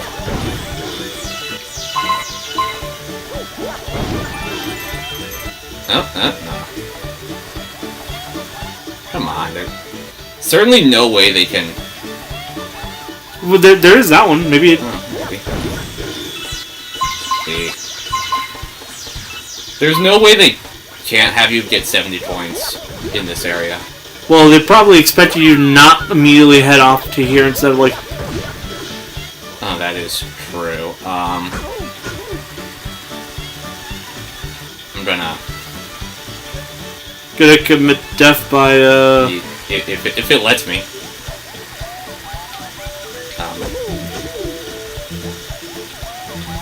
Alright, lives. Do you really? Because you're down to 6. That is true. Okay. Next that was shown off was a sizzle reel of some third-party games. First one was SpongeBob the Cosmic Shake. Which, you probably explored this place beforehand. Yeah. I think one of those things gives, like, coins or something. So, yes. SpongeBob the Cosmic Shake looks like one of the few good things that's Nickelodeon's doing with SpongeBob these days. Is it because it's another one of those, It looks fun. It's a 3D platformer. I like those. Alright, which one of you is it? Not you. Kill the things! Oh. Let's give Starbits if we kill him.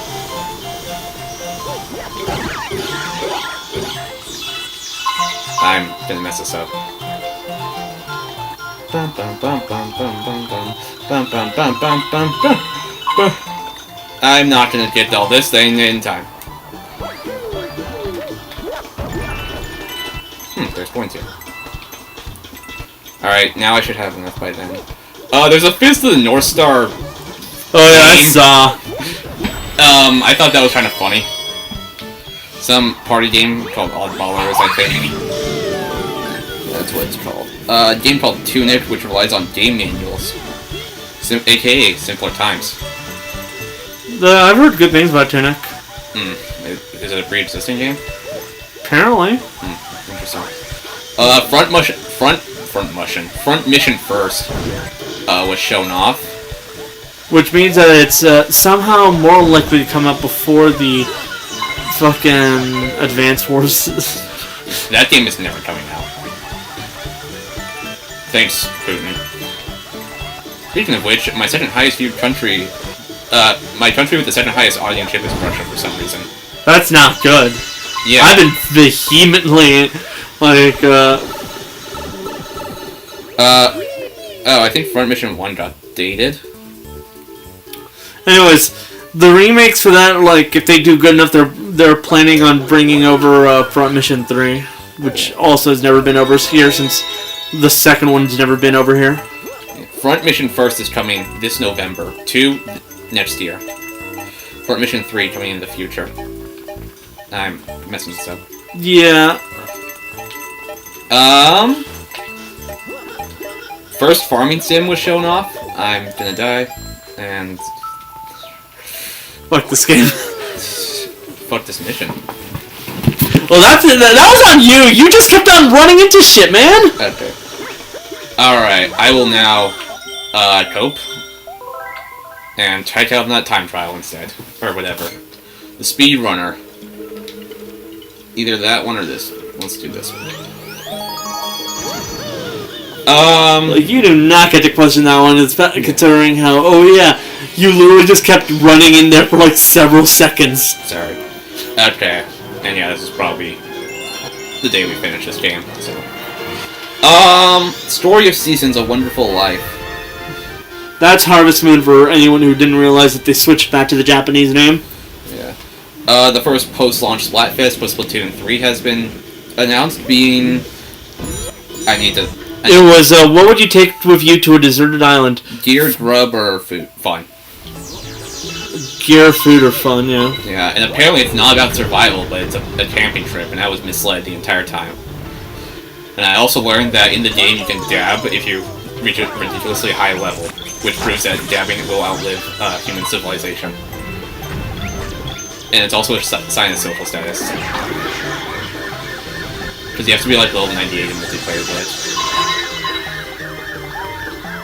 I feel like that one meme where Squidward's just looking out his window, seeing SpongeBob and Patrick having fun, because a bunch of my friends have Splatoon 3, but I don't. Kevin does. I noticed. Kevin also doesn't have online, so... Loser. Octopath Traveler 2 was announced. Yeah. I do not care. I hope they fix the issues of the first one. Make it good. It had some issues, but it was still a good game. I said that derogatorily.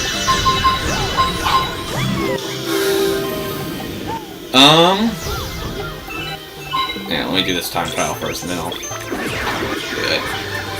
it. The Story of Seasons does look pretty decent, I guess. I'm gonna die. Not unless I do this. And wait for Yoshi. Where's Yoshi? Yeah. Right there. Remember, always abandon Yoshi. Dude, what the hell is up with my playstyle?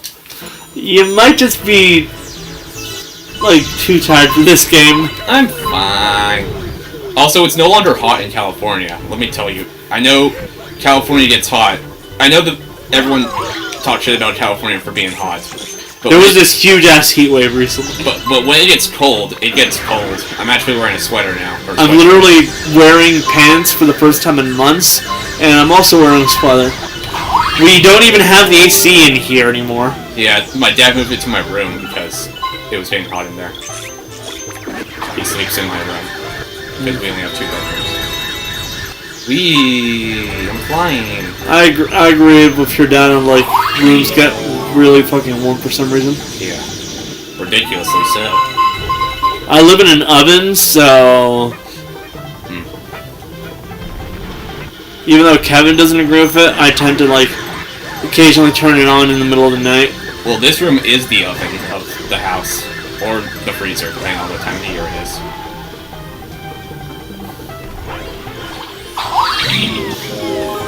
Like, it's either the hottest place or the coldest place.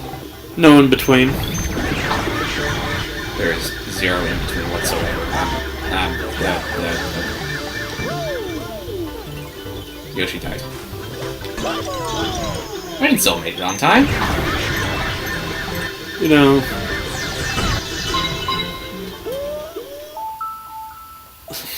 You're like, fuck this game. We're not finishing it today. We're finishing it. I insist. What is the point of the life system in Modern Mario? They got rid of it in Odyssey. They did. They were smart. Why the fuck did it survive so long? Good question. Apparently I got a secret star in this, none of the main stars. Which is funny. Octopath Traveler 2. God damn, there's a lot of Square Enix in this. Another farming game called... Oh yeah, no, I noticed it like after a while, like, man, Square Enix is busting out a ton of games apparently.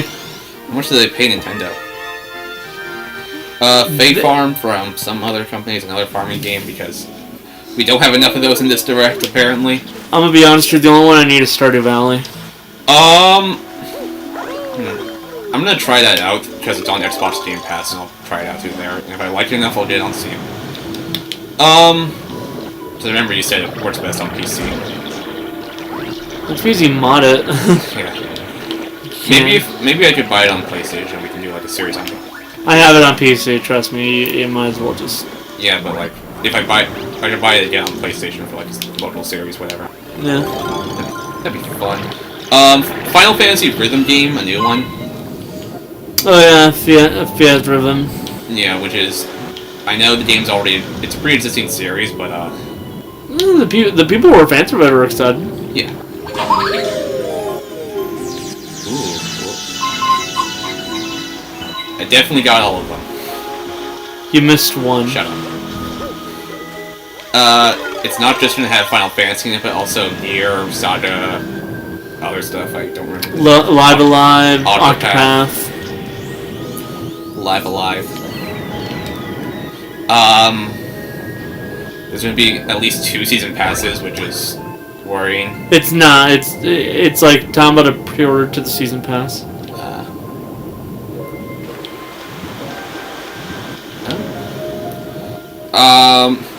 More info on Mario plus Rabbids 2 was shown off, which I am very looking forward to. Honestly, that was probably the part I heard the most complaints about. Why? I mean, they already showed off like a whole bunch of info during Ubisoft's. Yeah, that's why. Like, people were like, we already heard basically everything about this game. Well, they're just reminding you, the game's coming out soon. Yeah, you seem to forget that in most directs, that's usually like the part they'd like the least. Yeah. Well, I didn't mind because I'm looking forward to that game. Yeah, like when people are having to be, or like when the direct takes time away from new stuff to like say, hey, this game comes out in like a month. Oh yeah. Also speaking of Mario plus Rabbids, during the Ubisoft event, it was announced that Rayman is going to be added to that game as a DLC, part of the DLC packs. Ubisoft is actually acknowledging Rayman. Rune Factory 3 Special is a thing. It's a port of a DS game. Yeah. And and for all you Nintendo Switch Online plus expansion pack subscribers, aka losers, aka me, they announced more Nintendo 64 games are coming. All 3 Mario parties that you wanted. Finally. Mario Party 1 even, which is the first time it's been re-released. You ready to get blisters? There's also things like Pokemon Stadiums 1 and 2. Well, they announced Pilot Lanes, which was the other N64 Excite Bike 64, which I think we literally listed off as one of the things like that they haven't released. Yeah. And also, the one that I guess The one that like actually mattered. GoldenEye is finally getting re-released because With online play. yeah, and separately, Rare confirmed that it's getting a remaster on the Xbox with no online play because Ironic. This really is a case of the Switch one's ironically superior. yes, but yeah, the older Mario parties are coming. We played 2. That's the one we played. Get me out of here! Shut up. We played Mario Party 2, but now we can play 1 and 3. We can possibly get blisters from that. That's enough. Or, I don't know, we still have the new one to play. Once everyone's free, aka never, aka, I don't know. Jet back in 2 months. 3 months, whatever. I don't fucking know. Let's not worry about it. Pokemon Stadium 1 and 2 are coming with fine print saying you cannot transfer Pokemon into those games. Sad but fair. Game Boy games are not on Switch Online yet, so it makes sense. And 1080 snowboarding, 1080 degree snowboarding, however it's called, and Side by 64 as well as GoldenEye, as previously mentioned. It's really cool. Nintendo was more willing to sort out legal shit than before. It was more willingness to what? Nintendo was more willing to sort out some legal bullshit than before. Yeah. Let's be honest here. Literally, no one saw that coming because quite literally the legal bullshit they'd have to go through was not something that they believed Nintendo would be willing to deal with. It was leaked in advance, but that was for the Xbox, and people were like, maybe it's something to Switch Online? But that was like a year ago. Well, that was in January, actually. People were like, maybe, but are they willing to? And then Nintendo themselves actually requested the game gets unbanned in Germany, which it did. So, people were like, maybe it's coming, but don't hold your hopes up. And then people were like, wow, that's so cool. Nintendo, please, take my money. This is the one game that people are looking at N64 Online saying, that's legitimately something worth the money. For me, it's Mario Party. No, the reasoning is because a lot of the games that have already been on N64, with the exception of things like Banjo-Kazooie and like GoldenEye, are games that have already been re-released in the past. Yeah. Pokemon Stadium, Mario Party 1 and 3, not 2, and other stuff. Yeah. I don't know. Yeah. Like objectively, it's a good thing that they finally managed to get these games out there. Yeah. Now, where the heck is Smash 64? That's what I want now. Ow. So they also, honestly, I think the expansion pack is kind of worth the price now. That might be a hot take for me, but it also renews for me next month. I have to fork out $80 because I have the family plan. I just straight up let my plan expire. But yeah, you get 3 paid DLCs for free and a whole bunch of retro games and Sega Genesis. So. Then after everything was said and done, they announced a couple of games for the Genesis. Yeah. Including Earthworm Jim. Yeah, that was... I think that was... Yeah, no, it was Thursday. Yeah, new Genesis games were announced pretty recently. I've been around. What else could they add to Switch on N64 Online now? We got the good Mario Party games, which are the only good N64 games, that's a joke. You've already gotten the vast majority of the stuff that they could. Toy Story 2, the game. They would. I mean, they're still gonna add more, probably. Smash 64, maybe a couple other rare games that aren't already on there. Banjo-Tooie, anyone? I don't see them adding Perfect Dark or Conker's Bad Fur Day because of page rating issues, unfortunately. Until they finally get their heads out of their asses and allow for games to be, Yeah, throw in some parental control configurations and that'll solve your problem. And then that'll be it until they add, like, GameCube games or whatever. I do think if any platform can still be, like, Game Boy Color Advance. if anything. Sizzle reel of games were shown. Mainly shit. Well, not shit, but you know, if I don't care for it, it's shit. Mario Strikers Battle League got another free update because that game's still alive. Yeah, wait. Maybe I have to kill the enemies. Yeah, I remember now. It's either you kill one of them, a certain one, or you kill all of them. Mario Strikers Battle League got another free is getting another free update, which is totally helping the games live. People still play that, definitely. I mean, at least they added Pauline. That is true. And Daycon, I was like, when I was watching that, I was like, this wasn't already in base game? Because, yeah, that's like a prime example of why Nintendo's finish a game later for free updates is not working. The game already died and nobody cares about it anymore.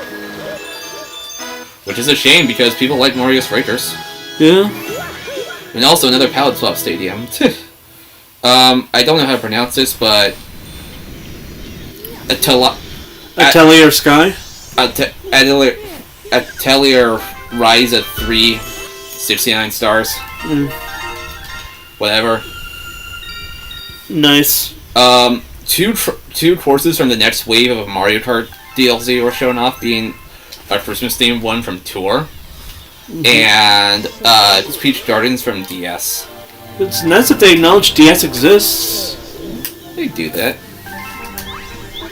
Some of the other tracks they already had are from DS.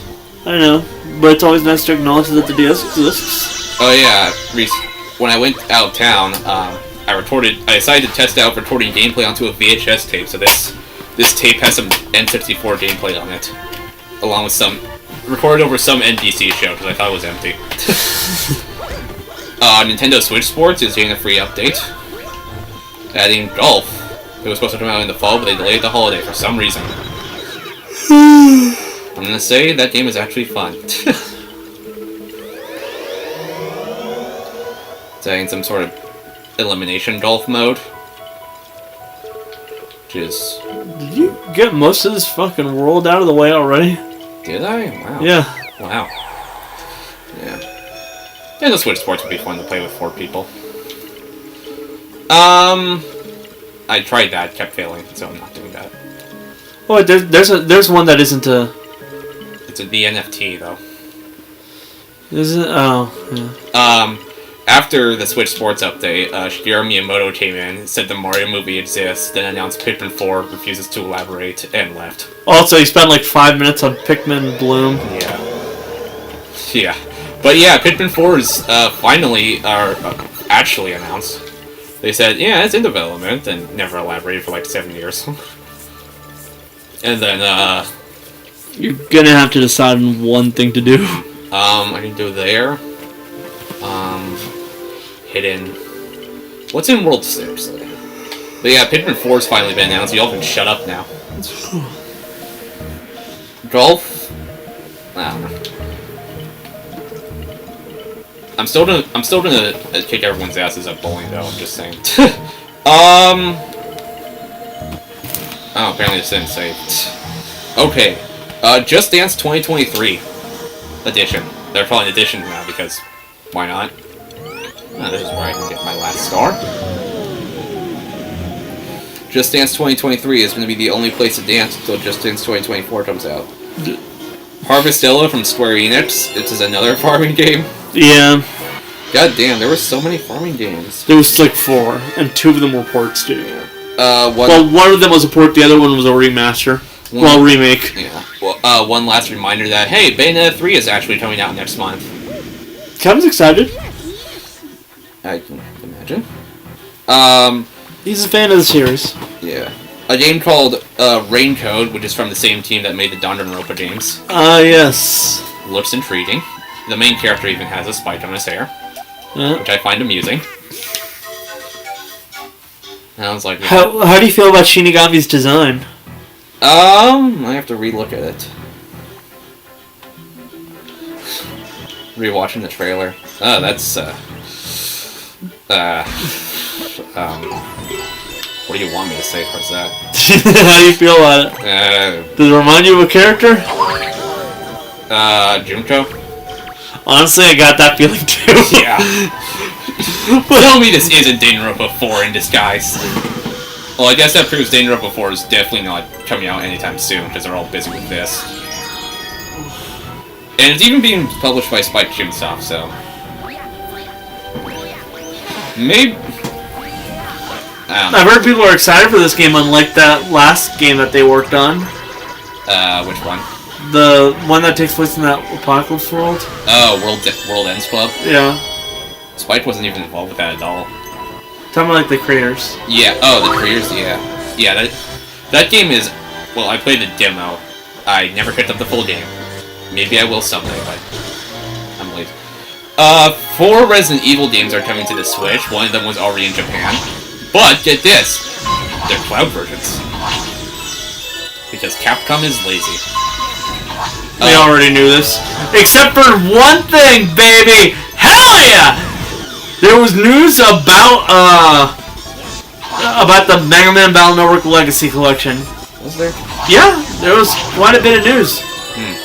Like, for instance, they're not emulated ROMs. They're full-blown ports. Wow. Second of all, they'll on the time, like in like the menu and title screen, for like game selection, they're gonna have a full-blown Mega Man.exe there to act as like a Navi. Wow. Who will comment on how you play the games and stuff like that. Which automatically means that it's probably gonna take the literal menu is probably gonna take up more space than literally any of the other games. Yeah. Oh, and it's gonna have online. Wow. So yeah, they're going all out on this game. So, Resident Evil Village is coming to Switch as a cloud version because, yeah. Then later down the line, Resident Evil 7 will come as a cloud version, which, get this, already happened in Japan. I have to tell you people, if you even care about, in the slightest bit, about seeing, like, Mega Man return to RPGs, or hell, even seeing anything related to, like, any of the Mega Man RPGs that already exist, please support this game by actually buying the game, especially the physical collection.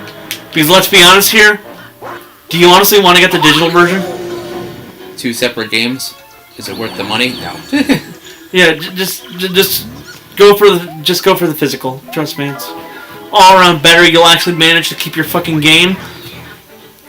Yeah. And also, Resident Evil 2 and 3 remakes are coming to Switch cloud versions. I mean, I get they were built with the stronger systems in mind, but Jesus. They were willing to put Resident Evil 2 on a fucking N64 cartridge with more features than the PS1 version, which was a 2-disc game.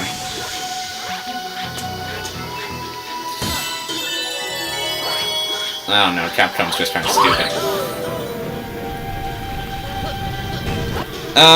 What else have they shown? Some game called Sifu. Oh yeah, my friend Brandon likes it a lot. Apparently Yakuza 8 separately also got announced. It wasn't Yakuza 8, it was a spin-off. Well, Yakuza 8 got announced separately called Like a Dragon 8. Yeah. With both the protagonists of the original series and 7. Crisis Core was shown off with a release date of December something. I'm actually getting it because I've never played Crisis Core. Maybe. I'll get it.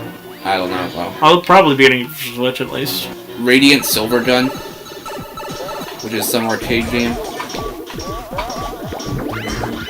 Oh, I see what I have to do.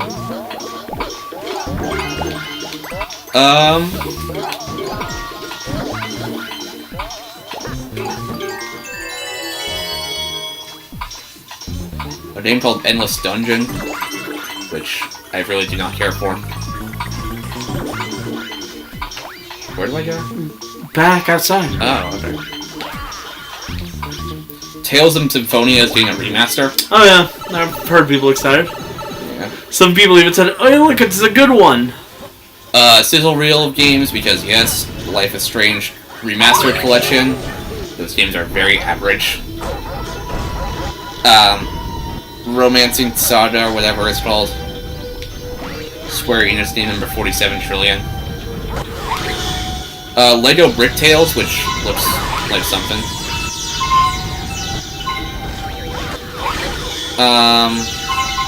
Disney Speedstorm, which exists.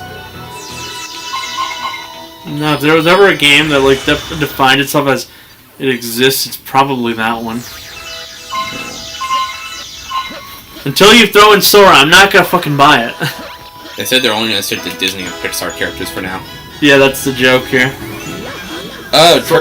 Nintendo's finally run out of Wii U games to give the deluxe treatment, so they're going back to the Wii and porting Kirby's Return to Dreamland. People are excited for this one, and I understand why. Yeah, I've always wanted to play it ever since it came out, but I never got around to it because I'm lazy. This re-release is $60 for some reason. And lastly, the big news of the Direct, well, big by big, is that the sequel to Breath of the Wild has been titled and dated. Tears of the Kingdom. Yeah. You could see why they didn't allow them to stream it in the UK. Oh yeah, Queen Elizabeth is fucking dead. Suck it, monarchies. No, seriously, when are you ever gonna get rid of your pedophile prince, huh? Oh yeah, and people are getting in trouble for calling Prince Edward a fucking pedo, which he is. He went to the Epstein Island. That's fun. Alright, that was a Direct, and I've unlocked the last world, so I'm gonna end the episode. Tune in next time for the finale. I gotta use the bathroom, so I'll find other stuff to ramble about in the meantime. Other than, I would talk about Sunny State of Play, but it was terrible, so I'll be right back. I guess. Welcome back, kids, to Mario Galaxy 2. This is the final episode, from what I hear. Unless it isn't. But last episode we got enough to unlock the final world, unless there's another, like, gateway. Yep, this is it. Fucking imagine, though. This is it. Final episode, then we can move on to Ace Attorney. Yeah, next week. Time for the grand finale, Captain. I miss Rosalina. Somewhere in there.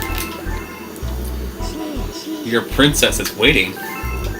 Rosalina or Peach? Because What a surprise, it's a comet! Looks like Power Stars are the only things being eaten up around here.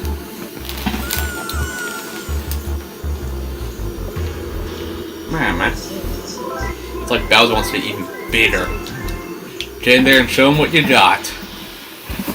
Alright. So, This is it. yeah. Bowser's Galaxy Generator. Final mission. How egotistical is he to have his thing based off his own head? I don't know, Mario. How is he? Oh, that's a fair point. Bowser's Fortified Fortress. Okay. Here it goes. Huh. So, after this, we'll be moving on to Ace Attorney. Which will be an experience. It'll be fun, I guess. Yeah. We never really sat out who'd be playing who ultimately, did we? Yeah, well, we did some characters, but we got the important ones out of the way, at least. Like, you're Maya Fey, because I said so. I don't know why you want me to do that one. It'd be funny. I don't exactly have a high-pitched voice. I think. I don't know, I don't hear myself very often. Well, still. It would be entertaining. Go on. I have an idea for what we're talking about. How far along are you on Gravity Falls? 2 episodes in, I haven't really had the time. Oh, But I'm gonna watch a lot of it this week. it's a good show. Yeah. Oh, in between seasons 1 and 2? Wait, how are you watching this? Are you watching, like, Uh-oh. Disney Plus? Yes. Okay, There's this, there's like the series of Gravity Falls shorts, which I'd suggest watching in between seasons 1 and 2. Alright. I don't think they take place during them, but like, they're like, there's really no other place to put them Nice. that I could think of. Season 1.5. They're literally just a bunch of shorts revolving around Chipper, Mabel, and Seuss. Nice. Oh shit. Now, there's one thing I am wondering, though, about, like, once we get to Ace Attorney, because since there's, like, 3 of those games we're going to be playing at least, I could always get the DS ones up and running on the Wii U. But, at the very least, we're going to There's only one DS one, and that's Apollo Justice. That. So, like, 4 of those, and God knows how many Kingdom Hearts games.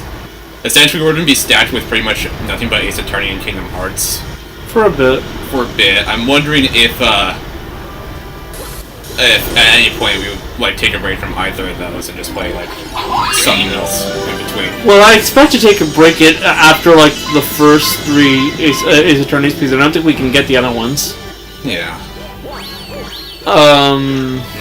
Because eventually, you know, I'm going to go insane if we play too much Kingdom Hearts.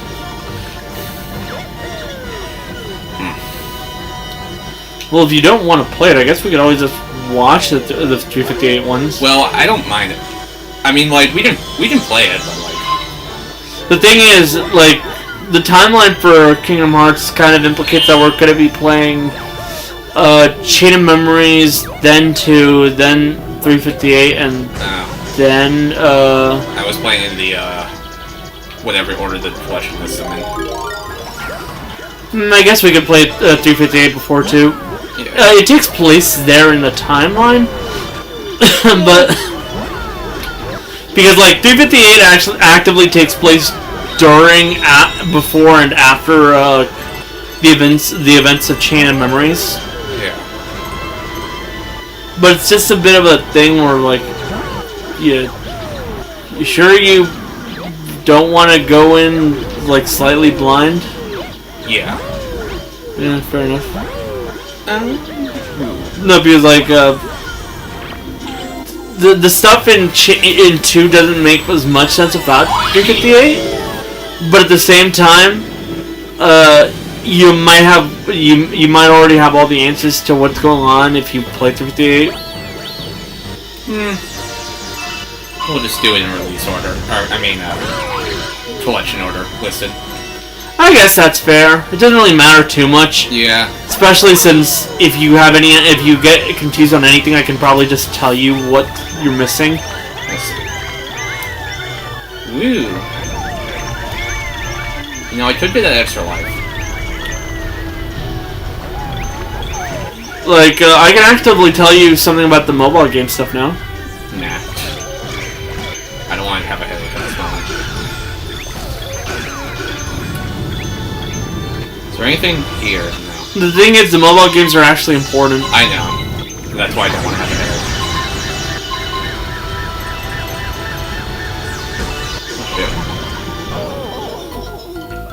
Oh, shit. You should have gone for that extra life. I'm fine! Anyways,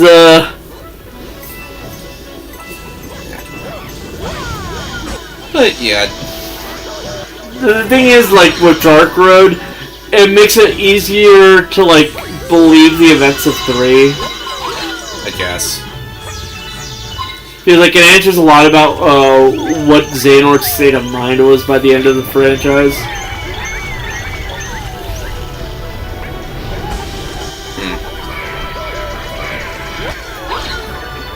Yeah, maybe, like, in between a couple Kingdom Hearts games, we can, like, take some time off and not bow down to Tetsuya Nomura's bullshit storytelling methods. I don't know what. I don't know, I'm a huge fan of, The World of the View, so kind of okay with dealing with Tetsuya Nomura's bullshit. Maybe.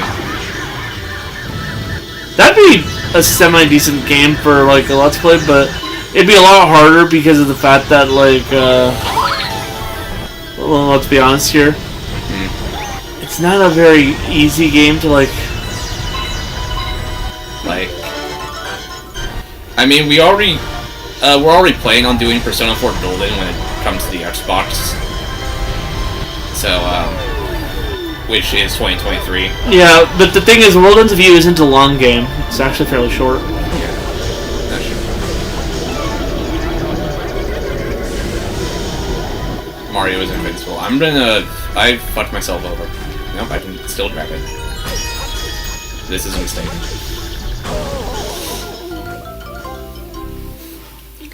We don't talk about that. The reason, the reason the World Ends of You isn't like a really long game is because you're actually expected to go back into the previous days of the game to like find more secrets and stuff like that.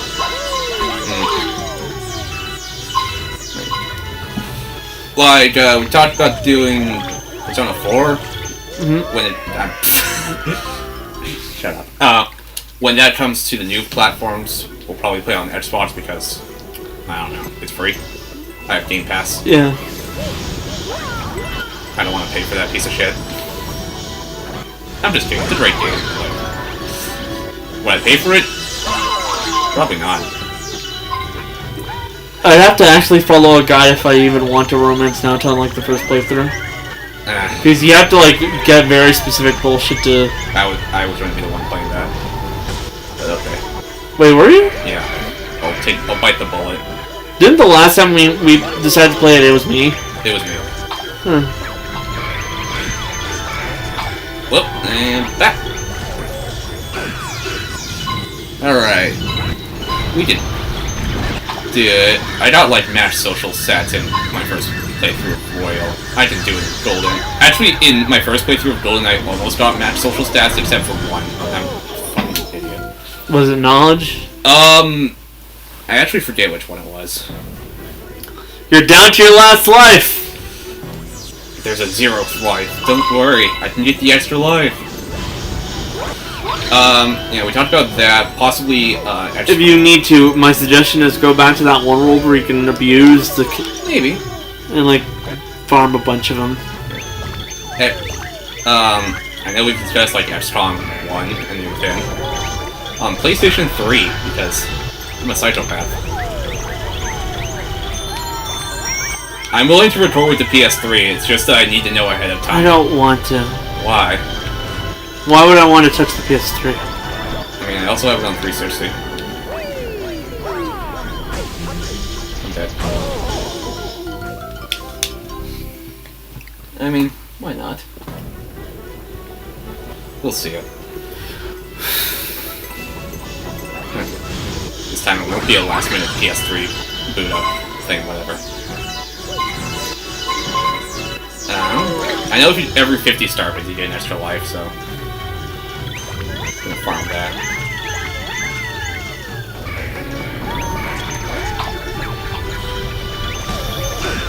Oh yeah. Oh yeah, those are like the two other than Kingdom Hearts and Ace Attorney I'm kind of eyeing. I don't know what else can fit. I don't know if there's anything you're eyeing, like, you know, you think would be cool. I have to think about it.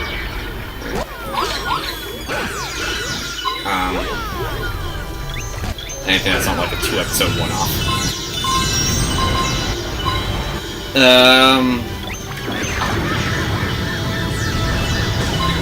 Oh shit.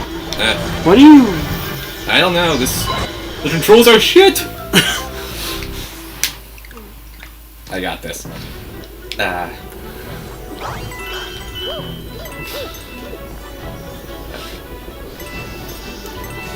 This certainly is a final level.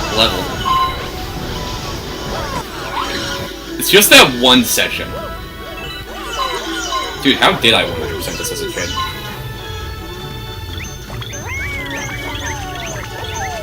Should I get that one up? You probably should, just to keep yourself alive. Yeah, that's true.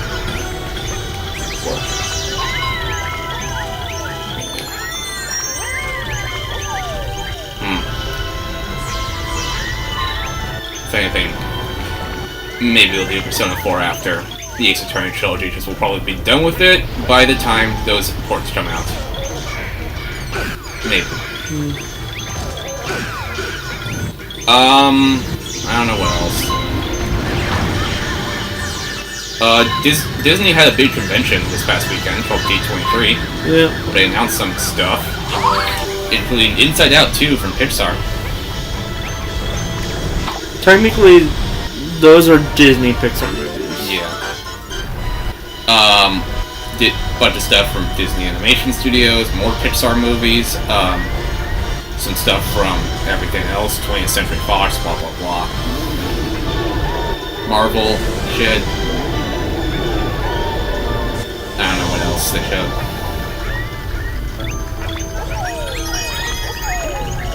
I made it! Wow.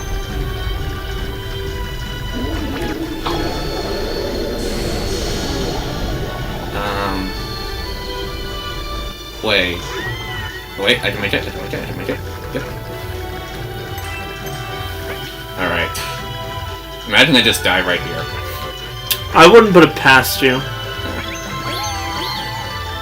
Now I have to abandon Yoshi. There is a glitch where you can get Yoshi into the final battle, but I don't know how to pull it off. There's another life mushroom there, but I don't really need it.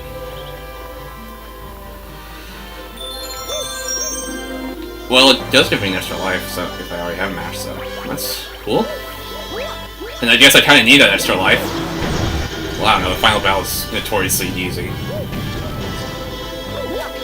Yeet!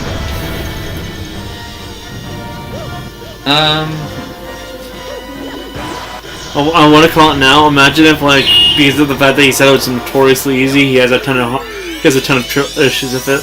Oh my god, the game crashes.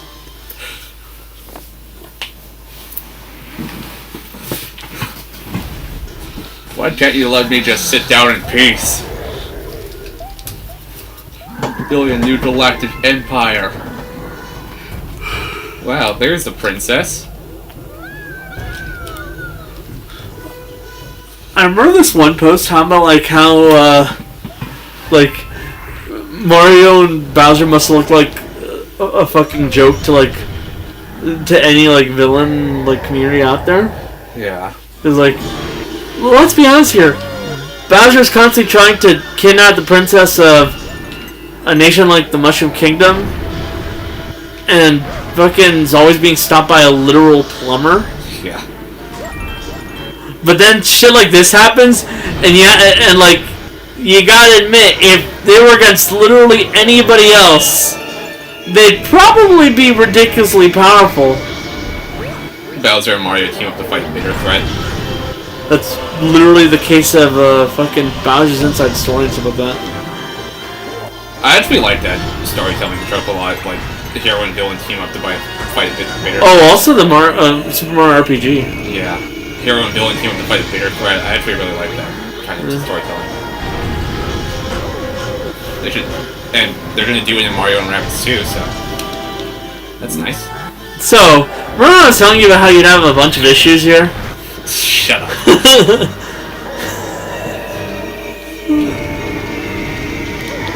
What?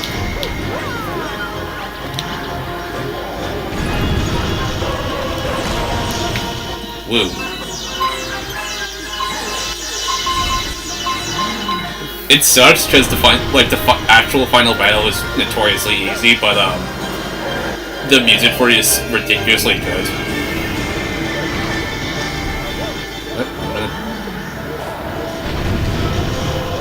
Eat. Alright, time for phase 2 of phase 1. Imagine if out of nowhere he just busts out like the fucking Bowser's Fury. Oh my god. That'd be funny. That's a new region for the Switch version.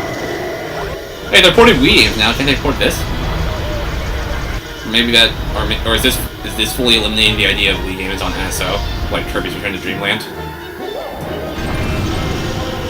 I know it would be trickier, but I don't know. Would Nintendo just rather remaster them than straight up port them? Wii games. You there? I have no opinion. I'm gonna be honest here.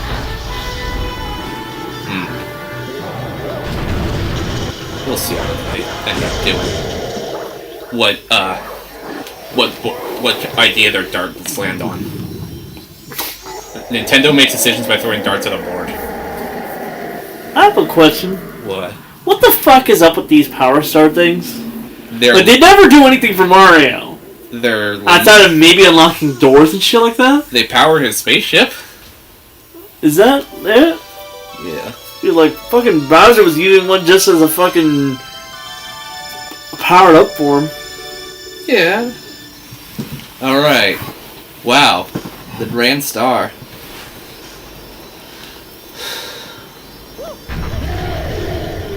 But wait! There's more!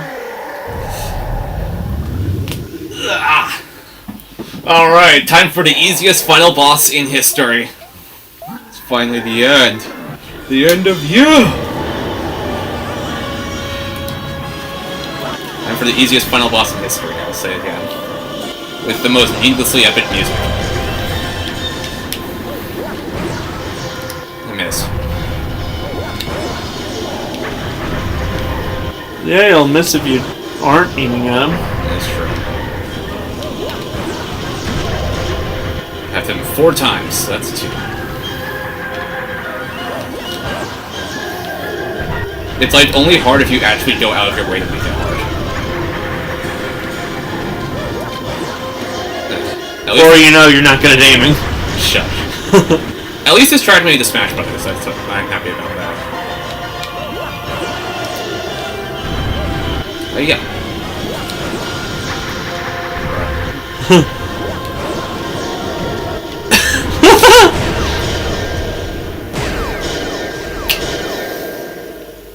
There we go.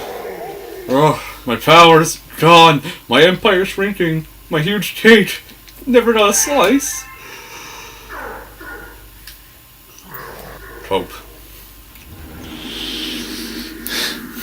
That is like the fact that like these motherfuckers are basically constantly fighting to the death. Yet he's still invited to fucking Mario Kart.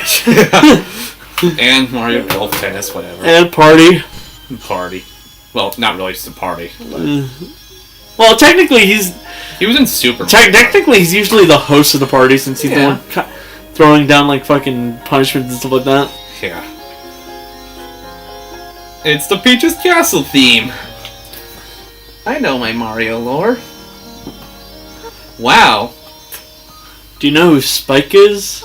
Yes, I know who Spike is. The guy that plops out the fucking spiked bars off his mouth. I can do this. I thought I was able to jump off. But Gravity. yeah, I know you can jump off like right before you grab this the first time, before Bowser pops up, and it just pulls you back up. Alright. That's it! We did it! Without ever touching the co-op mode. Woo. That's the end of the game. We beat the game. Or the story, at least. I don't want to 100% this. Ooh. Oh, it's so beautiful. I wonder what that could be! Oh, it's the hub from the first game! It's a common observatory. Why do you speak at PlayStation? Huh. I always thought we would meet again. There's your waifu bait. Mama! There she is. She popped up for like 2 seconds. I've been waiting for all of you. Why are you acting like you don't know, like we don't know who you are? I knew we'd see each other again because there's a force behind us that binds us to find even time and space. Not even the laws of the universe can stop it. Oh, are we really pulling JoJo Gravity bullshit, man? It's desire to be reunited with someone who's important to you. Alright. We We have come through so much to meet again. I am blah blah blah. Thank you for returning this child to me. I will never forget you. Even when I someday become a star myself, I'll never forget you, Mario. Never ever, I won't forget. It's kind of a cruel fate for all of her children to constantly kill themselves to like become stars and shit. By the way, I'm taking your hat.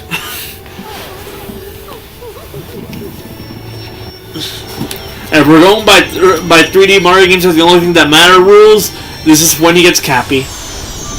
Like he'll get Cappy after this. 3D Land and 3D World came out in between Galaxy 2 and Odyssey. Yeah, but do they really fucking count? Sure. I guess. And there's also the 2D Mario games.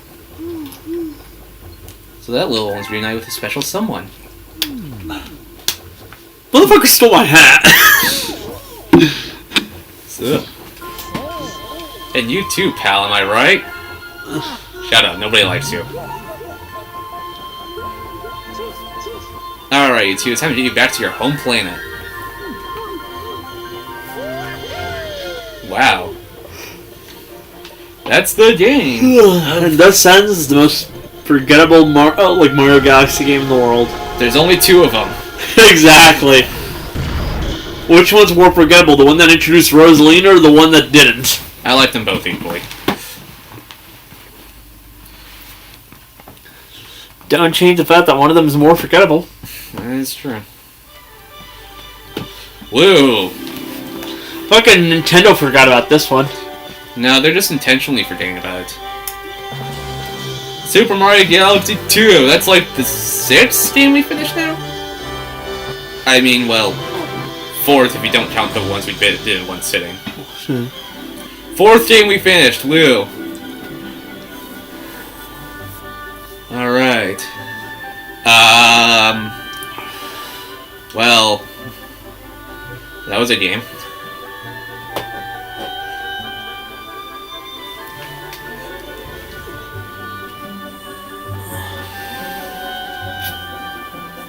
It was, in fact, a game. Yeah. I'm still waiting for Mario Galaxy 3. And, oh yeah, interactive credits, that's right. Without the spin. I can't spin. Wait, can I die? I don't wanna. I don't wanna try. Woo. We did the revisit of all the galaxies we traveled to. And also, this series has been surprisingly popular in terms of views, so thank you to the viewers for that. One of them literally became the most viewed video in less than a week. Which terrifies me on your priorities. Please watch our other stuff.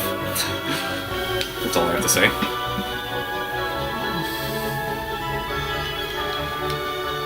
Ooh.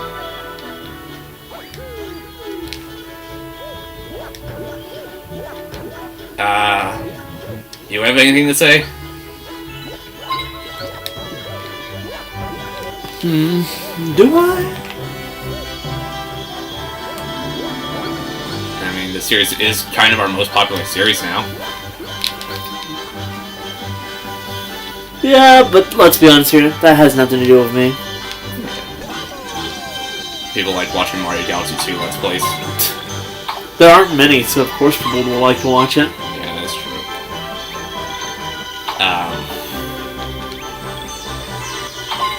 I don't know what else to say. What? Remember when we never finished games? I mean, the only games we finished are the ones that are like we've actually enjoyed. That is true. Like to play on like this type of way. Yeah, like Let's Play channels. Shit.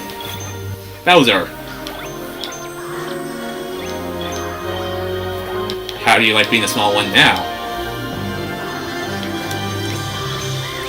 Only one of the finished games doesn't have Steven in it. That's the stick of truth. Sensing a pattern here. What? I don't know. Maybe if the game's played with you, it has a higher chance of being finished. Is it not just because I'm the most available? Well, that too. Maybe. There was this. Well, now this. Metopia, which had you in it. And Minecraft Dungeons, which had you, me, and Kevin. Which would be in 2 sittings. And wow, we beat the game. So, this will go in the Hall of Fame. Alongside those other 3.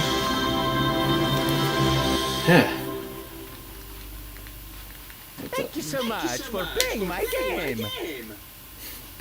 Thank you very much for voicing Mario, Charles Martinet, and not Chris Pratt. Yet. Yo, from Special World. I don't want to go. Message sent to the Wii message board. Game has been saved. Oh, thank God, I was worried it wasn't going to save. Alright, that's it.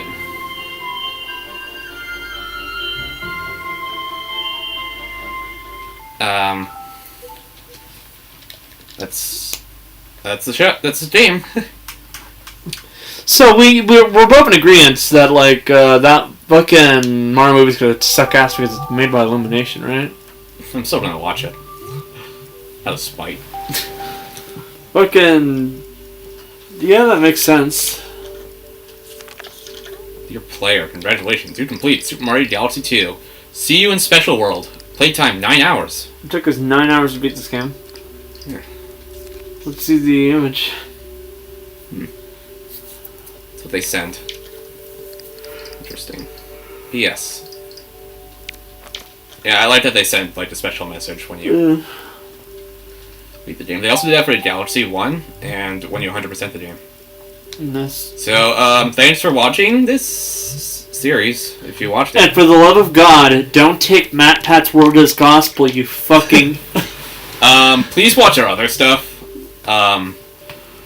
Please. Seriously, if I have to hear another person saying that Rosalina's Luigi's daughter, I'm gonna fucking just... It's stupid. Okay. Please watch our other series. We would really appreciate it. Like, I don't understand if you say stuff like Sans' Nest just for the fucking meme, because let's be honest here, he was